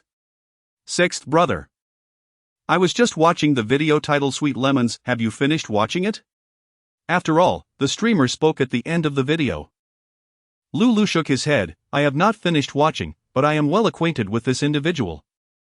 It is unnecessary for me to view the entirety to know that she will undoubtedly advance tomorrow. Therefore, I must endeavor to recruit her." "Sixth brother. Have you conducted any investigation on this person? For instance, what is her real name and what does she look like?" "I have found nothing. She has consistently refused to comply with my proposed contract terms. I initially assumed there were other reasons for her reluctance. However, it now appears that she is engaging in live streaming on Douxia, likely in an effort to enhance her market value." Lu believed that throwing money at the situation would surely compel the other party to agree to the contract. Upon witnessing Lulu's unwavering confidence, Qin Xiang began to question whether she had misjudged the situation. If Sweet Lemon truly referred to Lu Ning, that woman would not have previously allowed her to bully her so freely. It was likely just a case of similar voices. After all, there are many people in the world who bear resemblances to one another. Qin Xiang instantly felt a wave of relief. She thought to herself, it could not possibly be Lu Ning. The next day, Lu Ning awoke naturally, glancing at her phone to find several unread messages. Lu Nanfeng, Ning Ning. What part-time job are you doing? Is it exhausting? Why not come work at my company? It wouldn't be too tiring. She still needs to prepare for her evening live broadcast and is quite busy. Lu Ning ventured into the adjacent room. Ji Qiqian was on the balcony, engaged in a rapid conversation in English over the phone. Gu Zifeng lounged on the sofa, lazily remarking, "Little Lemon, are you awake? Do you realize that your live stream from last night has gone viral? Tonight's broadcast will undoubtedly attract a multitude of viewers. Are you feeling nervous?" "A little," she replied. "But I am certain I will not falter." Lu Ning harbored confidence in her own abilities. Her gaze instinctively drifted towards the balcony, where he leaned casually against the railing, his tall and slender silhouette striking. The man's eyes were as dark as ink. He spoke a few words into his phone before ending the call. Was he about to leave? Lu Ning instinctively remarked, "Isn't the school on break?" Gu Zifeng coughed softly and replied, "Indeed, however. I have some business matters that require Qian Ji's assistance." Lu Ning was aware that Gu Zifeng hailed from a wealthy family, so she chose not to pursue the matter further. During lunch, Lu Ning received a call from the Doxia live streaming company. "Hello, I am the head of Doxia Entertainment. May I confirm if you are the one known as Sweet Lemon?" "Yes, that is indeed me. The truth is, our company holds great promise for your potential, and we would like to discuss the possibility of a contract with you. Could you please add me on WeChat so that I can send you the contract and additional information for your review?" Lu Ning hung up the phone and looked up at Ji Qiqian. "The people from Doxia Entertainment Company contacted me." Gu Zifeng spoke first. "Don't agree to them just yet. Wait until your live broadcast tonight before discussing the terms with them. We must not concede to those capitalists. The boss behind the scenes is right here." Gu Zifeng felt quite dashing at that moment, advocating for Xiao Ningming's interests. "All right." Lu Ning was not overly anxious. After Ji Qiqian and Gu Zifeng departed from the apartment, she glanced at the contract sent by Doxia Live, which offered quite favorable terms. However, it stipulated that she must livestream for several hours each day and cooperate with the platform's operational activities. While she indeed needed to earn money through streaming, her aspirations did not lie in becoming a mere gaming broadcaster. Instead, she yearned to join the national team and evolve into a professional player to compete. Lu Ning had not yet formulated a plan. She logged into the game with the intention of upgrading her character's equipment. After engaging in numerous battles the previous night, her gear required some maintenance.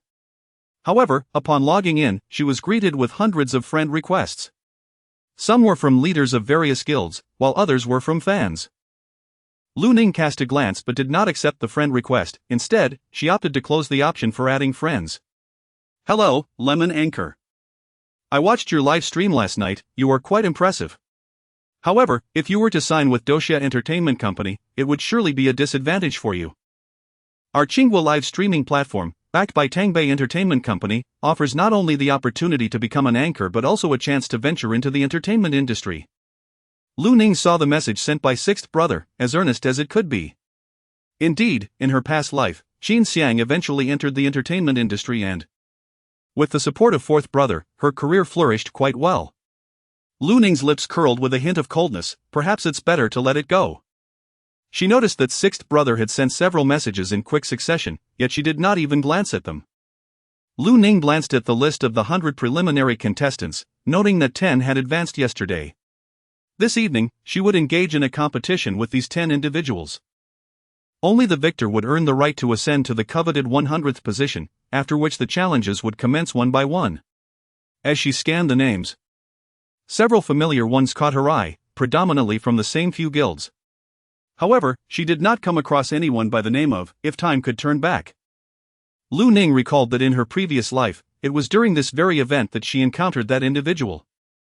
It was through their guidance that she managed to fiercely compete and secure a place among the top 10. She had always harbored doubts about whether that person was indeed Ji Qiqian, as Ji Qiqian's in-game name was also the same. However, the timing of their encounter did not align, leaving her uncertain if they were truly the same person. Could it be that after her rebirth, she altered the course of her past life, thus preventing her from meeting that individual? Lu Ning felt a tinge of disappointment. That evening, she logged into her live stream punctually. Once the broadcast commenced, she noticed the viewer count soaring into the thousands. I believe this woman must have some sort of cheat. Today's competition will undoubtedly expose her. How bitter, some men are simply lacking in skill yet criticize other female gamers. If the streamer truly isn't cheating, why does she shy away from showing her face? Isn't it's simply out of fear of being unmasked for using a proxy player. She spotted the name at the top of the fan rankings, Lu Ning Battle Team, and clicked her tongue in surprise. It was Sixth Brother who had arrived. Lulu spoke in the live broadcast room. The Lemon host possesses remarkable talent. One does not need to speak in hushed tones. I aspire to recruit her. Instantly, the live room erupted with excitement. Lulu was a well-known figure in the live streaming community, and his account has received official certification, rendering any form of deceit impossible. Lu Ning's lips curled into a mocking smile as she calmly announced, "The competition begins today." Upon hearing that familiar voice, Lulu nearly lost his balance in his chair. Was that voice Lu Ning? Chapter 48, she is now a prominent figure beyond the reach of Sixth Brother. After Lu Ning finished speaking, she paid no heed to whether Lu Gu had heard her voice. She logged into the game and commenced her first PK of the day. She understood that the players who made it this far were generally quite skilled. Her inaugural PK began, with her opponent being a ferocious warrior, formidable and tough to defeat. The adversary activated taunting mode, saying, "Little sister, if you beg for mercy now, I might just allow you a few moves. After all, the position you secured through a substitute player is hardly sustainable." Lu Ning remained silent and took action directly. 5 minutes later, her opponent was pinned to the ground. Without a doubt, Lu Ning emerged victorious. After each match, there is a 3-minute intermission. The live broadcast room of Lu Ning is once again flooded with messages. Where is that arrogant person from earlier? Come out and live stream eating excrement. Today's lemon is also quite sour. Lulu gazed at the computer screen, scarcely believing his ears. The voice of the streamer was strikingly identical to that of Lu Ning. How could this be? Was there something amiss with his hearing? Lulu gazed at his secretary in disbelief and inquired, "Did that streamer just speak?" The secretary nodded in affirmation, "Indeed, judging by the voice. She seems to be a young girl. Is there an issue?" Lulu remained silent, his gaze fixated on the live stream, his emotions churning tumultuously within him. The sweetness of lemons lingered in his thoughts. How had he not realized that Lu Ning's childhood nickname was Lemon? In that instant, Lulu felt a tightness in his chest. If she truly was Lu Ning, he could hardly fathom the implications of such a revelation. At that moment, Qin Xiang approached him, inquiring, "Sixth Brother, what troubles you? You appear rather unwell." Lulu's subtle throat movements, the voice of this streamer bears a striking resemblance to that of Lu Ning. Could they possibly be the same person? Sixth Brother. After hearing the streamer's voice in that video yesterday, I too pondered whether it might be Sister Ning. However, I believe it is most likely a mere coincidence. As it is not uncommon for individuals in this world to possess identical appearances, and similar voices are hardly extraordinary. Lulu breathed a sigh of relief after listening. "You are right, it must merely be a coincidence." He was reluctant to entertain the possibility that she could be Lu Ning. The thought was too daunting to consider. The secretary exclaimed with delight, "Boss! The streamer's fan count has surged to 200,000, and the number of viewers in the live broadcast has reached 100,000. Lulu glanced over in astonishment. Has the surge been this rapid? Indeed, since the inception of the competition, she has never faced defeat, effortlessly securing victory each time.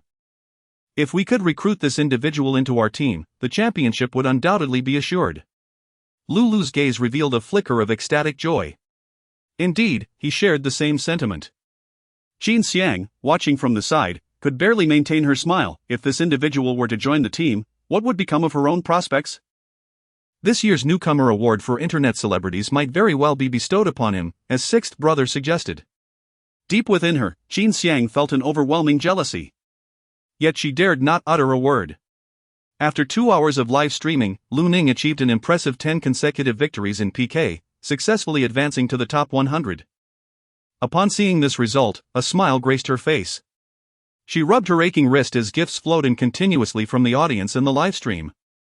Lu Ning donned her headset and expressed her gratitude for the gifts received, stating that she would continue to challenge her rankings the following day. As this was her inaugural experience with live streaming, she admitted to having little expertise. Goddess, could you perhaps provide a tutorial on how to be a sharpshooter? Indeed. I too aspire to become a beautiful sharpshooter, taking down those insufferable men. Miss Lemon, you can't log off so soon. You must engage with your fans and interact with them in conversation. Lu Ning then spoke, regarding the strategies for gunners. I fear we may not exhaust the topic today. So let us instead discuss the 10 matches I just engaged in, how I managed to triumph over my opponents. Her voice was calm, her logic impeccable, and her points of analysis remarkably astute. After she concluded her commentary on the first match, the earlier opponent, who had been somewhat disrespectful, publicly offered her an apology in the livestream. I apologize, young lady, my earlier behavior was rather hasty. Is it too late for me to express my regret? As a passerby, I am now a fan. It is rare to witness such a talented newcomer, and I must lend my support. She meticulously dissected the proceedings of the 10 matches, her words flowing with fervor. After taking a sip of water, she announced, "Let us conclude today's live stream here, we shall continue tomorrow." At that moment, the screen was once again inundated with an array of fire emojis. Upon seeing the name of the Lu Tian battle team, Lu Ning felt a surge of irritation. What exactly was her sixth brother attempting to achieve? Had she not declined his invitation earlier that afternoon? Could it be that he was oblivious to the familiarity of his own voice and still wished to extend another invitation for her to join the team? Lu Ning found it somewhat unbelievable. Lulu commented in the live broadcast, "As long as you are willing to join our Qinghua live stream, the conditions are entirely up to you. In the future, you will become the leading female sharpshooter." As Lulu was about to continue speaking, he suddenly realized that he had been silenced. Lulu was about to unveil the official account of the Douxia platform. What does this mean? A person of such remarkable talent should not merely be a small streamer. By joining the LTON team, she could also compete for awards. What can you offer her? GMO also caught a glimpse of Sweet Lemon live streaming and promptly called Qin, "Brother, my sister-in-law must sign a contract with Douxia Entertainment. We are family and cannot let outsiders benefit." At that moment, Qin was engaged in a business discussion in a private room. His tone remained calm. "Do you really think she would sign the servitude contract your platform offers?" GMO was momentarily taken aback. "If my sister-in-law is willing to join, she can set any terms she desires. After all, my brother is the true boss behind the scenes. The salary offered to her is merely a transfer from one hand to the other. We are all family." "I'll inquire first." After Qin ended the call, he opened the Douxia live streaming platform, where the headline featured Lu Ning's PK match from that evening. Her followers had surged to 300,000. He glanced at Lu Ning's commentary video, which displayed remarkable professionalism. Only someone who had undergone professional training with a team could articulate such in-depth analyses. Qin sensed something was amiss. Lu Ning harbored secrets he was unaware of. At that moment, he received a screenshot of her fan count along with a joyful emoji from Lu Ning. A faint smile tugged at the corners of Qin's mouth. "I see." Lu Ning waited for a considerable time, only to receive those 3 words. "Is there nothing more?" Lu Ning felt a tinge of disappointment. Could he still be preoccupied with work? She had just calculated her earnings from the live broadcasts over the past few days, and they were quite impressive. Among them was the contribution made by Sixth Brother's generous gifting of rockets. Why not take advantage of it? She had earned this money through her own abilities. In the class group chat, there was a notification: "Dear students, please come to school tomorrow to collect the forms for filling out your preferences, as well as for the graduation group photo." Early the next morning, Lu Ning made her way to school. As she entered the classroom, someone inquired, "Lu Ning, is that Sweet Lemon really you? Your voice is unmistakable. We all believe it's definitely you. Come on, Lu Ning, do share a bit with us, we're all incredibly envious. You're truly remarkable." Lu Ning found herself in a quandary. As Qin Xiang entered the classroom, she noticed Lu Ning surrounded like the moon embraced by stars. And she silently gritted her teeth. The second lackey derisively remarked, "Stop speculating, if Lu Ning were that streamer, she would have flaunted it on her social media long ago." Lu Ning lifted her eyelids slightly. "Is that so?" Chapter 49, She no longer cherishes the bond of siblinghood. Lu Ning's expression was one of unwavering certainty. Qin Xiang felt increasingly unsettled, for the voice of that streamer bore an uncanny resemblance to Lu Ning's. So much so that it seemed as if they were one and the same. Yet, she still resisted the notion of acknowledging that Lu Ning was indeed that very streamer. Lu Ning cannot possibly be that remarkable, can she? The second follower scoffed loudly. Lu Ning, stop pretending. The streamer hasn't shown her face. It merely happens that her voice resembles yours. Don't flatter yourself. The class monitor, standing up for Lu Ning, countered, but Lu Ning is indeed impressive. She achieved a 12-hit combo and triumphed in the revival match. Indeed, certain individuals lagged during that revival match and only succeeded thanks to Lu Ning's prowess. Exactly. Qin Xiang. You're just envious that Lu Ning excels at the game more than you do. Qin Xiang's eyes instantly brimmed with tears. The young boys in the class promptly rallied to defend her. Lu Ning, look what you've done. You've made Qin Xiang cry, you should apologize immediately. Lu Ning's expression was exceedingly calm, she was simply not skilled. Qin Xiang, somewhat unwilling to accept this, still wore a pitiful look. Everyone, please refrain from commenting any further. I am indeed quite clumsy at gaming. No matter how hard I try, I cannot match Sister Ning's prowess. However, I assure you, I harbor no jealousy towards her, rather. I am genuinely happy for her. Lu Ning chuckled coldly. It's good that you acknowledge your mistake, strive to improve in the future. Qin Xiang felt momentarily speechless, taken aback by Lu Ning's audacity to climb the metaphorical ladder. Nevertheless, the boys continued to defend Qin Xiang, asserting, Lu Ning, your gaming skills are merely average. Yet your deliberate showboating is indeed inappropriate. Furthermore, you made Qin Xiang cry, you owe her an apology and should comfort her. The smile on Lu Ning's face did not reach her eyes. How dare you? Lu Ning, you are being too much. The class monitor stood beside Lu Ning. Addressing the boys, stop defending Qin Xiang. Every time something happens, she just cries and acts as if she has suffered the greatest injustice, which is utterly irritating. Indeed. Addressing issues with tears does not lend her any credibility. The girls in the class were not fond of Qin Xiang's White Lotus act. Whenever she shed tears, no matter the situation, she always managed to evade responsibility. The girls had long harbored grievances against her. After being scolded, Qin Xiang wept in front of the boys, resembling a rain-soaked pear blossom, which elicited sympathy from many of them. Lu Ning left the classroom with purpose, unwilling to squander any time in that place. She had no desire to encounter anyone from the Lu family, including Qin Xiang. The class monitor caught up with her and whispered, Lu Ning, please do not let Qin Xiang's words deter you from your aspirations.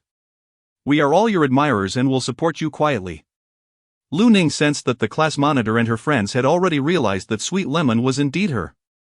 She smiled shyly and said, well, it's not that I'm unwilling to speak. You need not explain anything to us, we understand perfectly well. We wouldn't want some envious individuals to become jealous of your admirers and resort to any underhanded tactics. Someone as petty as Qin Xiang, upon discovering Lu Ning's popularity, would undoubtedly be reduced to tears. It's quite bothersome to witness. Lu Ning-san let out a sigh of relief. Thank you for your understanding. Lu Ning, you finally chose to show up. I was beginning to think you intended to evade us for a lifetime. Lu was initially waiting at the school gate when he spotted a familiar figure on the playground, immediately recognizing it as Lu Ning. However, that couldn't be right. Her WeChat had already been deleted. The thought of this stirred a sense of anger within him. He turned and walked towards the campus exit, unwilling to engage in further conversation with Lu Gu. Lu became increasingly furious. Lu Ning, stop right there. Second brother was so enraged that he was hospitalized for several days, and I have been unable to reach you. Since childhood, second brother has treated you the best, yet he fell ill, and you didn't even bother to check on him. Second brother is ill? Lu Ning came to a halt, recalling that in her previous life, her second brother merely suffered from a slight gastric ailment, with no significant health issues. The damage to the stationery before the college entrance examination was merely an unfortunate coincidence. The butler has already apologized to you. What more do you desire? Do you wish to take his life? Lu Ning stood still. The voice of her sixth brother questioning her echoed in her ears, as if she were the one guilty of heinous crimes. She spoke. Which hospital is second brother in? Humph, only now do you think to inquire? It is too late, I shall not divulge that information to you. Lu felt a twinge of anger. Lu Ning truly seemed indifferent to her family. In the past, whenever her second brother coughed even a few times, Lu Ning would be exceedingly anxious. But now, her cold demeanor left him feeling a profound chill in his heart. Lu Ning nodded slightly.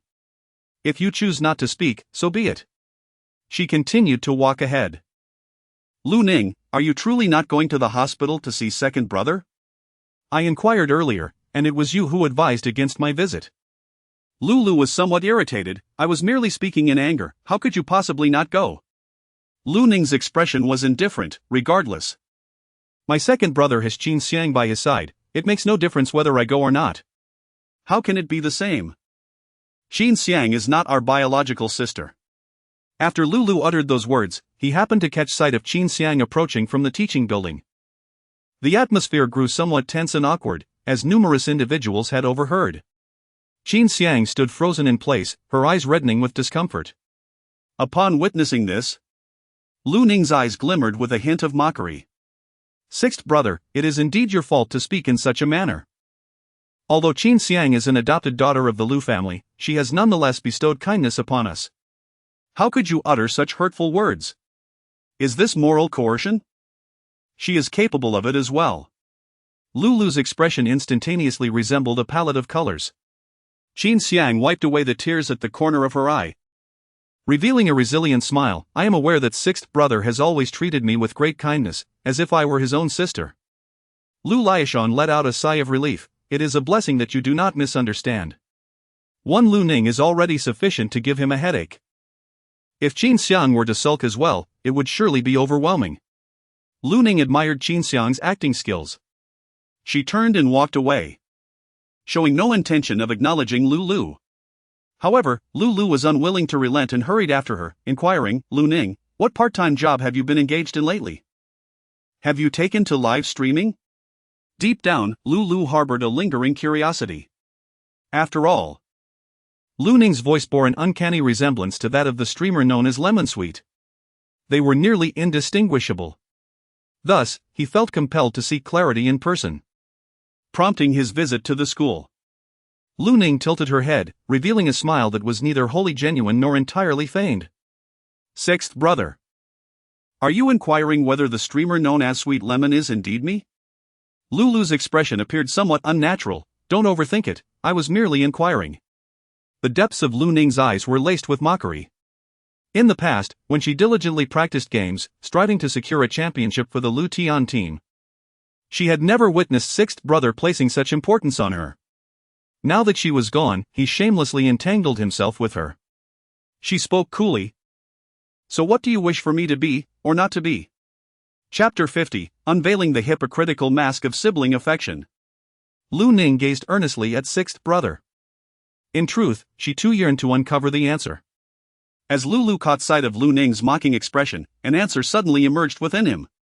In truth, he had already formed a suspicion, for Lu Ning possessed remarkable talent in gaming. The girl capable of achieving a 12-hit combo was no longer the little sister trailing behind him. She had matured, even surpassing him in skill.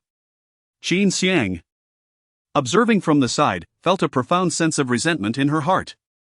She stepped forward, feigning concern. Sister Ning, if you truly are the streamer, Sweet Lemon, that would be absolutely wonderful. Lu Ning lifted her eyelids slightly and remarked, is that so? Indeed, with your remarkable progress, our Lu Tian battle team is bound to clinch the championship in the finals.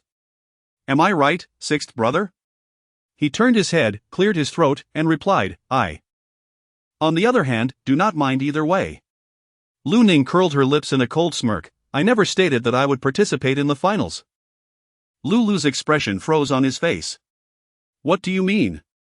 Sixth brother, have you forgotten your own words? You once said that someone like me is not irreplaceable. That you had long since found exceptional team members, and that I am of no significance at all. Lu Ning reminded Lu not to forget the words spoken that day at the Lu family villa. She was no longer the same Lu Ning as before. Absolutely not. Lu Ning departed from the school with remarkable decisiveness this time. Lu gazed at Lu Ning's silhouette, and the words spoken that day resurfaced in his mind. At that moment, he truly believed he could connect with someone known as Sweet Lemon. Thus, his words had carried such fervor.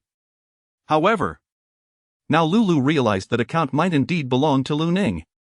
The very outcome he dreaded had transpired. Qin Xiang deliberately remarked, "Sixth brother. Do you think Lu Ning could actually be Sweet Lemon herself?" After all, her voice is identical, and she didn't deny it just now. Lu gritted his teeth and spoke. "I am not entirely certain. However, sixth brother, although this is indeed a piece of good news. The fact that she is the person you intend to unearth indicates that Lu Ning was aware of it long ago. Yet, she chose not to inform you. Instead, reveling in your misfortune all along." Qin Xiang deliberately emphasized the word misfortune. Upon hearing this, Lulu's expression indeed faltered slightly. However, I believe it cannot be her. Based on my understanding of her character, if it were truly her, she would undoubtedly take pride in admitting it. The fact that Lu Ning did not directly acknowledge it indicates otherwise. Lu could only comfort himself in this manner, while Qin Xiang secretly breathed a sigh of relief, saying, "I too believe it is not." Lu Ning's earlier reluctance to offer a direct admission reveals her evident unease. That streamer known as Sweet Lemon is undeniably not her. After Lu Ning took a taxi, she contemplated for a moment before deciding to head to the hospital. Although Lu had not disclosed which hospital it was, she was aware of where her second brother would be receiving treatment. Upon arriving at the hospital, she successfully inquired about the ward where Lu Nanfeng was staying. Exiting the elevator, she hesitated, uncertain whether to proceed. Suddenly, the door to the ward swung open, and the butler, astonished, exclaimed, "Miss, you have finally arrived." Lu Ning glanced at the hospital room, noticing that her second brother was absent. The butler spoke coldly, "The second young master has gone for treatment. The doctor has advised that he has been agitated, which has adversely affected his heart. He must take good care of himself from now on. Please follow me." Lu Ning hesitated for a moment before following the butler to the side. She beheld her second brother lying down, with Qin Xiang standing guard beside him. This scene appeared particularly harmonious. For the past few days, Miss Xiang had been accompanying him in the hospital, bringing meals. Yet you have not even inquired once. Is it not to be expected that the second young master treats Miss Xiang with kindness? Lu Ning lowered her eyelids and, with a hint of self-deprecation, murmured, "As long as he is well." She then turned and departed from the hospital. In truth, she was uncertain about the reason for her visit. Perhaps she should not have come at all. The butler was right, with Qin Xiang by his side, her presence was utterly unnecessary. Wasn't her second brother quite fond of the congee that Qin Xiang prepared in their previous life? Lu Nanfeng beheld the flowers adorning the trash bin at the entrance and instinctively inquired, "Who has been here?" The butler responded calmly, "Just some idle passers-by. I have already sent them away to ensure that young master's rest remains undisturbed." Qin Xiang produced a thermos and said, "Second brother, do sample the medicinal porridge I have prepared. Is it not a considerable improvement from before?" Lu Nanfeng took a sip and remarked, "Indeed, it is much better than before. Xiang, you have put in a lot of effort." Yet, deep within, he couldn't help but reminisce about the medicinal porridge prepared by Lu Ning. In the past, he had truly relished the care provided by his younger sister, Lu Ning. Regrettably, he had grown accustomed to it and overlooked her contributions. Qin Xiang noticed Lu Nanfeng's expression and, feeling slightly constrained, said, "Second brother, I have something to tell you. Sister Ning is currently live streaming." "Is she live streaming to earn money?" Lu Nanfeng felt somewhat uneasy. Originally, Lu Ning should have lived a life free from financial worries, never needing to take on any part-time jobs, let alone endure the hardships of live streaming for profit. The realm of live streaming is inherently filled with both the virtuous and the unscrupulous. Qin Xiang nodded in agreement, saying, "Indeed, however, she chose to stream on the Douxia platform, which stands as a competitor to Lu Ji's Qinghua Live. Thus, if Lu Ge were to find out, he would likely be quite incensed." Lu Nanfeng's demeanor was faintly indifferent. "He deserves it. Who told him to drive Ning away?" Qin Xiang's expression was somewhat unexpected. She had not anticipated Lu Nanfeng to adopt such a stance. She assumed he would side with Lu, condemning Lu Ning for confronting her rival on the platform, clearly intending to defy the family. She even envisioned him creating trouble for Lu Ning, coercing her to withdraw from the live broadcast. That was the outcome she desired. Yet, Lu Nanfeng did not conform to her expectations. Qin Xiang, unwilling to allow Lu Ning to surpass her, continued, "Second brother, though you say that. Isn't it apparent that if Sister Ning participates in the Douxia livestream, she is slapping our Lu family's face? If only we could make her withdraw." Lu Nanfeng directly interrupted Qin Xiang's words, asserting that it was Ning's prerogative to choose whichever platform she desired. However, upon witnessing Lu Nanfeng's expression, Qin Xiang refrained from continuing her thoughts, fearing it would incite his displeasure. A sense of unease stirred within her. Lu Nanfeng had indeed transformed. Despite her relentless efforts to secure her position in his heart, Lu Ning, with her lackadaisical demeanor, effortlessly garnered his forgiveness. Undoubtedly, being a biological sister conferred a distinct advantage. The words spoken by Lu earlier that day struck Qin Xiang like a splash of icy water, jolting her into stark realization. Ultimately, she was not a true member of the Lu family. She needed to chart her own course. The aunt arrived punctually to prepare a solitary meal for her. After she finished dining, she logged into her game account, intending to repair her equipment, as the evening promised a PK. However, once Lu Ning came online, she swiftly received an urgent message.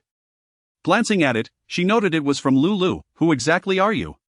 Lu Ning cast a glance, and she knew that the truth could not be concealed for long.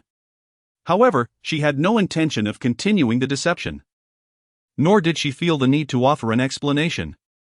Lu Ning paid no heed to this news and ventured out of the city alone to tackle dungeons. Perhaps due to her live streaming, her ID was well known among many. Numerous individuals extended invitations for her to join their teams. Lu Ning casually selected one. During the team formation, she noticed a familiar ID joining the group. It was Sixth Brother. His words carried a hint of reproach. Chapter 51, Does your blind sixth brother regret it? Lu Ning heard his voice and chose to ignore him. The dungeon had commenced, and Lu Ning engaged in battle alongside her teammates. However, Lu persistently lingered by her side, incessantly inquiring, "What exactly do you mean? Are you dissatisfied with the terms proposed by our company? What more do you desire?" Lu felt a sense of urgency. What would happen to the finals at the end of the month if they could not find the right person? Lu Ning furrowed her brow. Did Sixth Brother not realize there were others in the team? Was he not concerned about being overheard? Soon, a man's voice echoed from the team, "Oh, isn't this the captain of the Lu Tian squad? If you're poaching, you'd best do so with some decorum. Indeed, such a discourteous demeanor. Those in the know understand he's recruiting, the uninformed might think he's burying someone. Miss Lemon, why not consider joining the Chiao squad? Their benefits and reputation are quite commendable." Upon hearing the words Chiao team, Lu was instantly consumed by fury. She must not go. She cannot join the Chiao team.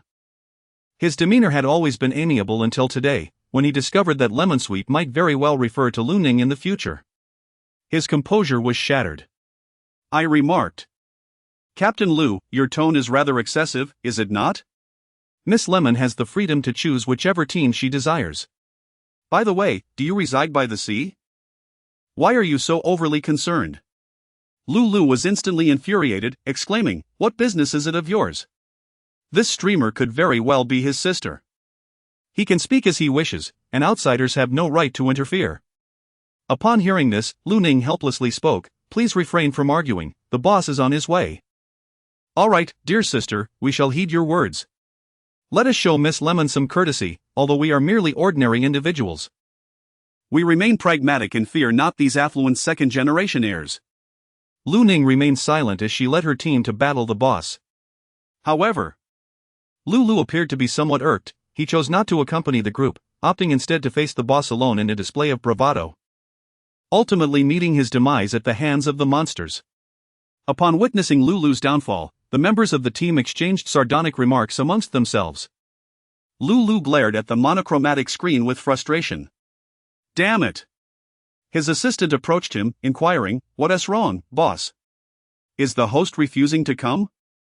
Lulu rubbed his temples, contemplating that the issue was no longer whether she would arrive or not. If this streamer truly was Lu Ning, he found himself at a loss for how to proceed. He recalled Lu Ning's performance in recent live broadcasts, skilled and formidable, with an impressive understanding of the game. Lu Ning appeared as if she had undergone professional training. A hint of perplexity appeared in Lulu's eyes. He recalled that Lu Ning had not undergone any professional training, which struck him as peculiar. Therefore, this streamer could not possibly be Lu Ning. If she truly were Lu Ning, then the words he had spoken earlier would undoubtedly become a mere jest. Lulu found himself somewhat hesitant to confront this truth. He instructed his secretary, "Find someone suitable anew. Hasn't this anchor been dismissed? Whatever I say, you shall comply. I refuse to believe that there is no one else in this world besides her." Within Lulu's heart, a fire ignited. Witnessing the remarkable prowess of this streamer, his emotions became increasingly intricate.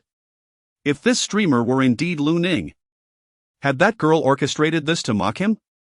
After completing the dungeon, Lu Ning discovered that Sixth Brother had already logged off. Perhaps he felt embarrassed, which prompted his departure.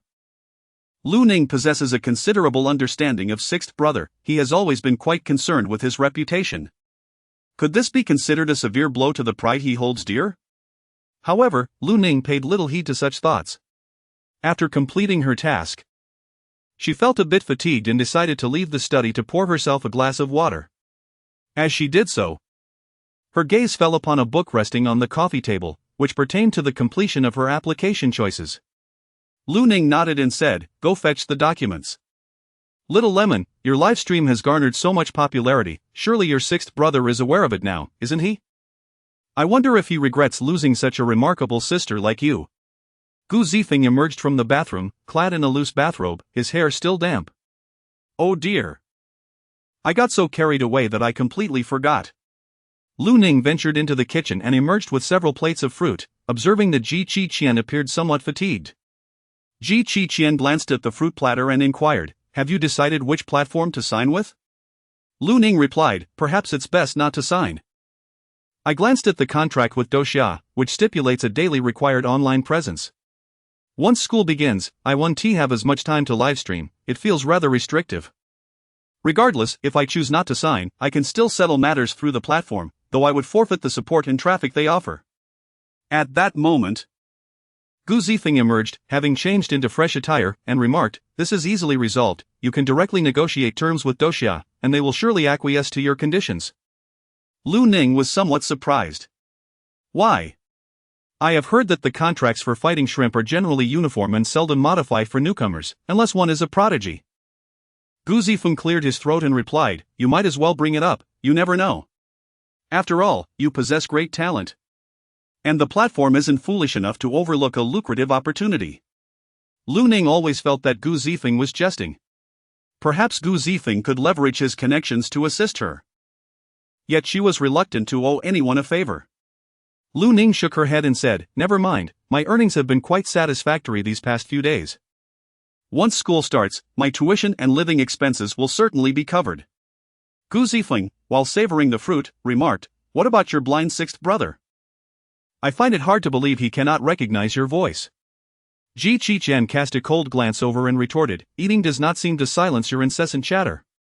Lu Ning chuckled, "I encountered him at school today, yet I did not acknowledge him, and he lacked the courage to confirm. It is evident that he feels guilty.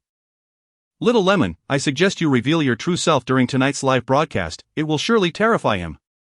Let him regret his actions." Lu Ning shook her head, expressing that there was no need for such actions. She merely wished to distance herself from them and would not allow them to affect her life. Gu Zifeng was about to say something further when he was halted by a single glance from Ji Qian. After Lu Ning departed, Gu Zifeng lowered his voice and pondered. "Why am I not permitted to offer suggestions, allowing Xiaoningmen to vent her frustrations? I wish to alleviate her grievances without her having to intervene directly." Deep down, Ji Qian had already devised a plan, set to unfold half an hour before the evening's live broadcast commenced. Once Lu Ning went online, many people flocked to the live streaming room. Qin Xiang was also present, upon noticing that the number of fans had surged to 300,000. A wave of jealousy surged within her. Was it merely due to exceptional gaming skills? How could one possibly amass such a considerable following? Qin Xiang glanced at Lu beside her and inquired, "Sixth brother, what are your plans now?" Lu coldly stared at the live broadcast room, saying, "Let us finish watching before discussing." Qin Xiang secretly gritted her teeth.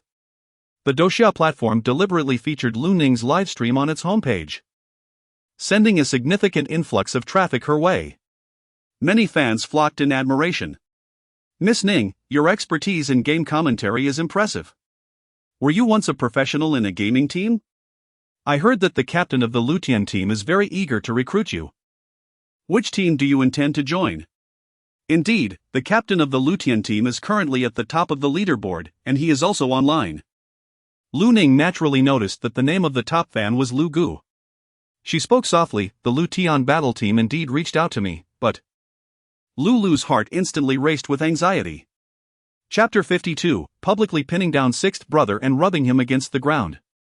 Lu Ning gazed at the computer screen. Her tone tranquil. "However, my ambition is to join the national team." "Miss Lemon, I suggest you join the Qiu team, the national team is assured." The Lutian team was eliminated in the first round, only securing a chance to compete in the finals through the resurrection match. Their strength is lacking. Indeed. It is rumored that the Lutian team suffers from management issues. A capable sister was suppressed and only allowed to compete when the match was nearly lost. Yet she still achieved a remarkable 12 consecutive hits. Upon seeing these comments, Lu Ning spoke up, "As for which team to join, I have yet to decide." The game PK is about to commence. She promptly logged into the game, readying herself for the competition. Qin Xiang, feigning concern, advised, "Sixth brother, do not be so infuriated. She is merely a bit arrogant now that she has gained some notoriety. She seeks to enhance her leverage, and if necessary, we can simply raise the stakes." Lu frowned, expressing his discontent. "It's futile. Sixth brother, allow me to lend you a hand, I have a notion." Qin Xiang gazed at the livestream on the computer, a glimmer of cunning flickering in her eyes. Lu Ning was initially engaged in a fierce competition when she suddenly sneezed several times, a chill creeping down her spine. However, in that moment of distraction, her opponent seized the opportunity and unleashed a powerful attack, leaving her with a mere sliver of health. Lu Ning instantly focused her attention, deftly maneuvering to conceal herself within the confines of the building. After a brief moment of hiding, she seized the opportunity to leap into the air. At that moment, she realized she needed to unleash a series of 12 consecutive strikes, prompting her to halt abruptly. Even without employing the 12 strikes, Lu Ning emerged victorious in this duel. At the moment when Lu Ning beheld her victory, she finally exhaled in relief. The live chat erupted with messages, "If I am not mistaken, that initial jump was the 12 strikes, wasn't it?" "Indeed, as a devoted fan of the great king, I have practiced the 12 strikes countless times and am quite familiar with that jump." "Miss Lemon, were you attempting to execute the 12 strikes just now?" Upon seeing these comments, Lu Ning immediately surmised that this would happen. She remarked, "I too am an admirer of the great king and have practiced the 12-hit combo. Thus, it was only natural for me to employ it in that situation. However, as everyone knows, executing a 12-hit combo successfully is exceedingly challenging. I nearly revealed my true self just now." Lu Ning felt a twinge of guilt. After the conclusion of a match, there would be a 10-minute intermission. Lu Ning clicked on the link sent by a fan and unexpectedly entered Qin Xiang's livestream. Qin Xiang sat before the computer, adorned in a white dress, with the filter set to its maximum, presenting herself as a picture of pure beauty. Her eyes were reddened with emotion. "Miss Lemon, I am at a loss as to why you suddenly reneged on our agreement and opted for Douxia livestream instead. However, my sixth brother recognized your talent long before you gained fame. He engaged with you extensively and imparted valuable insights regarding the team, only for you to turn away from collaboration. This feels profoundly hurtful." Qin Xiang, too, had her share of rabid fans, some of whom flooded her live stream to hurl insults. Lu Ning curled her lips with a cold smirk, stating, "Firstly, I never promised to sign a contract with the Lutian team.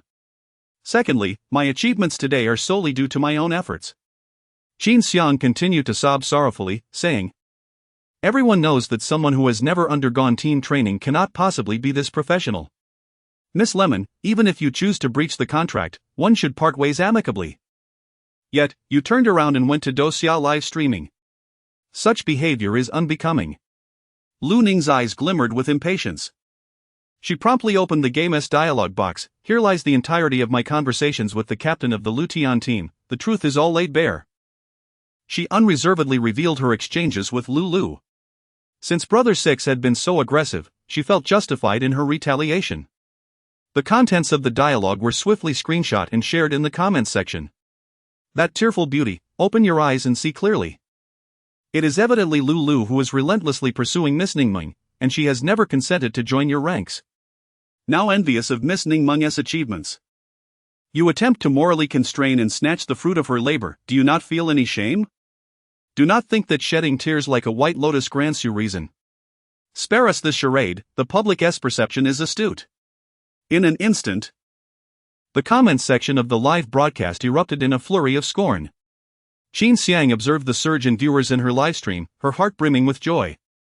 She had known this would attract more followers. Lu felt a sense of embarrassment as he did not anticipate that the other party would openly reveal the dialogue. At this moment, he was convinced that Lemon Sweet was not Lu Ning. If it had truly been Lu Ning, she would never have acted in such a manner, as it would undoubtedly reflect poorly on the Lu family. Since she chose to provoke rather than accept a toast, he would not hold back any longer. Lu logged directly into the game and opened the PK promotion match. At present, he found himself ranked 90th. He greeted the other players also ranked 90th, urging them not to log into the game, as it would mean that he would be the sole contender in the upcoming PK. If Sweet Lemon wished to advance, she must first defeat him. Originally, Lu intended to secure a contract with her and orchestrate a marketing campaign around today's PK, but that plan was no longer necessary.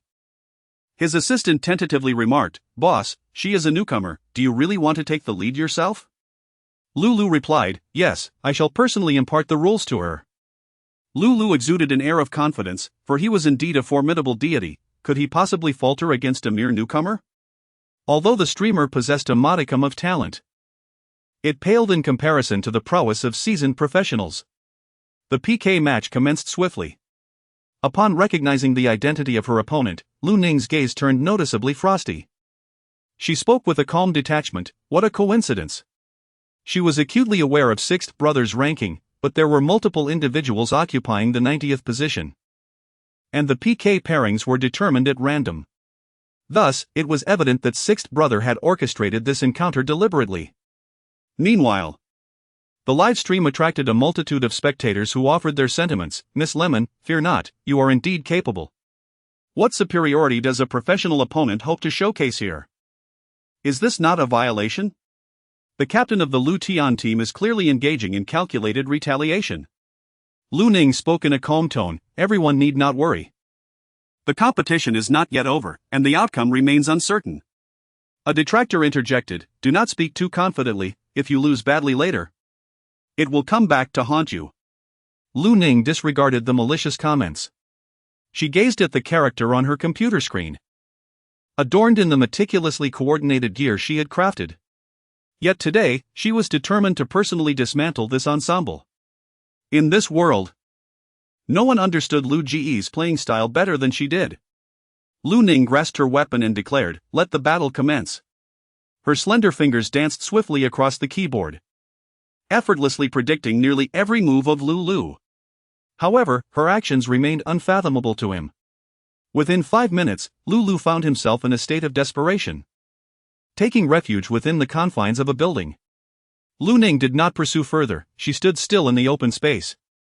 Lu felt a surge of irritation. How could it be? How could she possibly know all my techniques and strategies? Boss? Could it be that this woman had researched you in advance, which is why she is so familiar with them? Lu shook his head, asserting, no. That final move was clearly reserved for the finals, I have never employed it before. At this juncture, Lu suddenly realized a troubling fact, there was indeed someone who was aware of it. Lu Ning is fully aware, for these clandestine maneuvers were all conceived by her. The breath of Lu was stifled, could she truly be Lu Ning? Chapter 53. From this moment on, she is no longer associated with the Lu family combat team. Lulu's mind felt as though it had been struck with a heavy blow. These clandestine tactics were devised for him by Lu Ning. In the past, Lulu had not taken it to heart, but now, with the finals approaching, he found himself unable to secure a suitable artilleryman. In order to ensure absolute certainty, Lulu adopted the suggestion previously proposed by Lu Ning. He gazed in astonishment at the gunner on the computer screen, pondering if Sweet Lemon truly referred to Lu Ning. Lulu dashed out, demanding, "Who exactly are you?" He had always been reluctant to accept this reality, but now he had no choice but to confront it. Lu Ning deftly evaded the sixth brother's onslaught, remarking, "Perhaps it would be best to refrain from employing such techniques, they hold no efficacy against me." She spoke coolly. "As I have mentioned before, your methods are fraught with numerous flaws, and it appears that nothing has changed." Lu Ning soared into the air, initiating a counterattack with unwavering resolve. Lulu ultimately had no means of defense, collapsing before Lu Ning. Lu Ning emerged victorious, successfully advancing to the top 90. The live stream erupted with excitement. "Incredible! Miss Lemon, you have triumphed over a professional player. Although the captain of the Lu Tian team may lack character, he still possesses some gaming prowess. Goddess, you actually won." Qin Xiang had originally been lamenting in the livestream, attempting to tarnish Sweet Lemon and gain followers in the process. To her astonishment, she stumbled upon the news of Lu Ji's defeat in the match. "This is inconceivable. How could Lu Gu possibly lose?"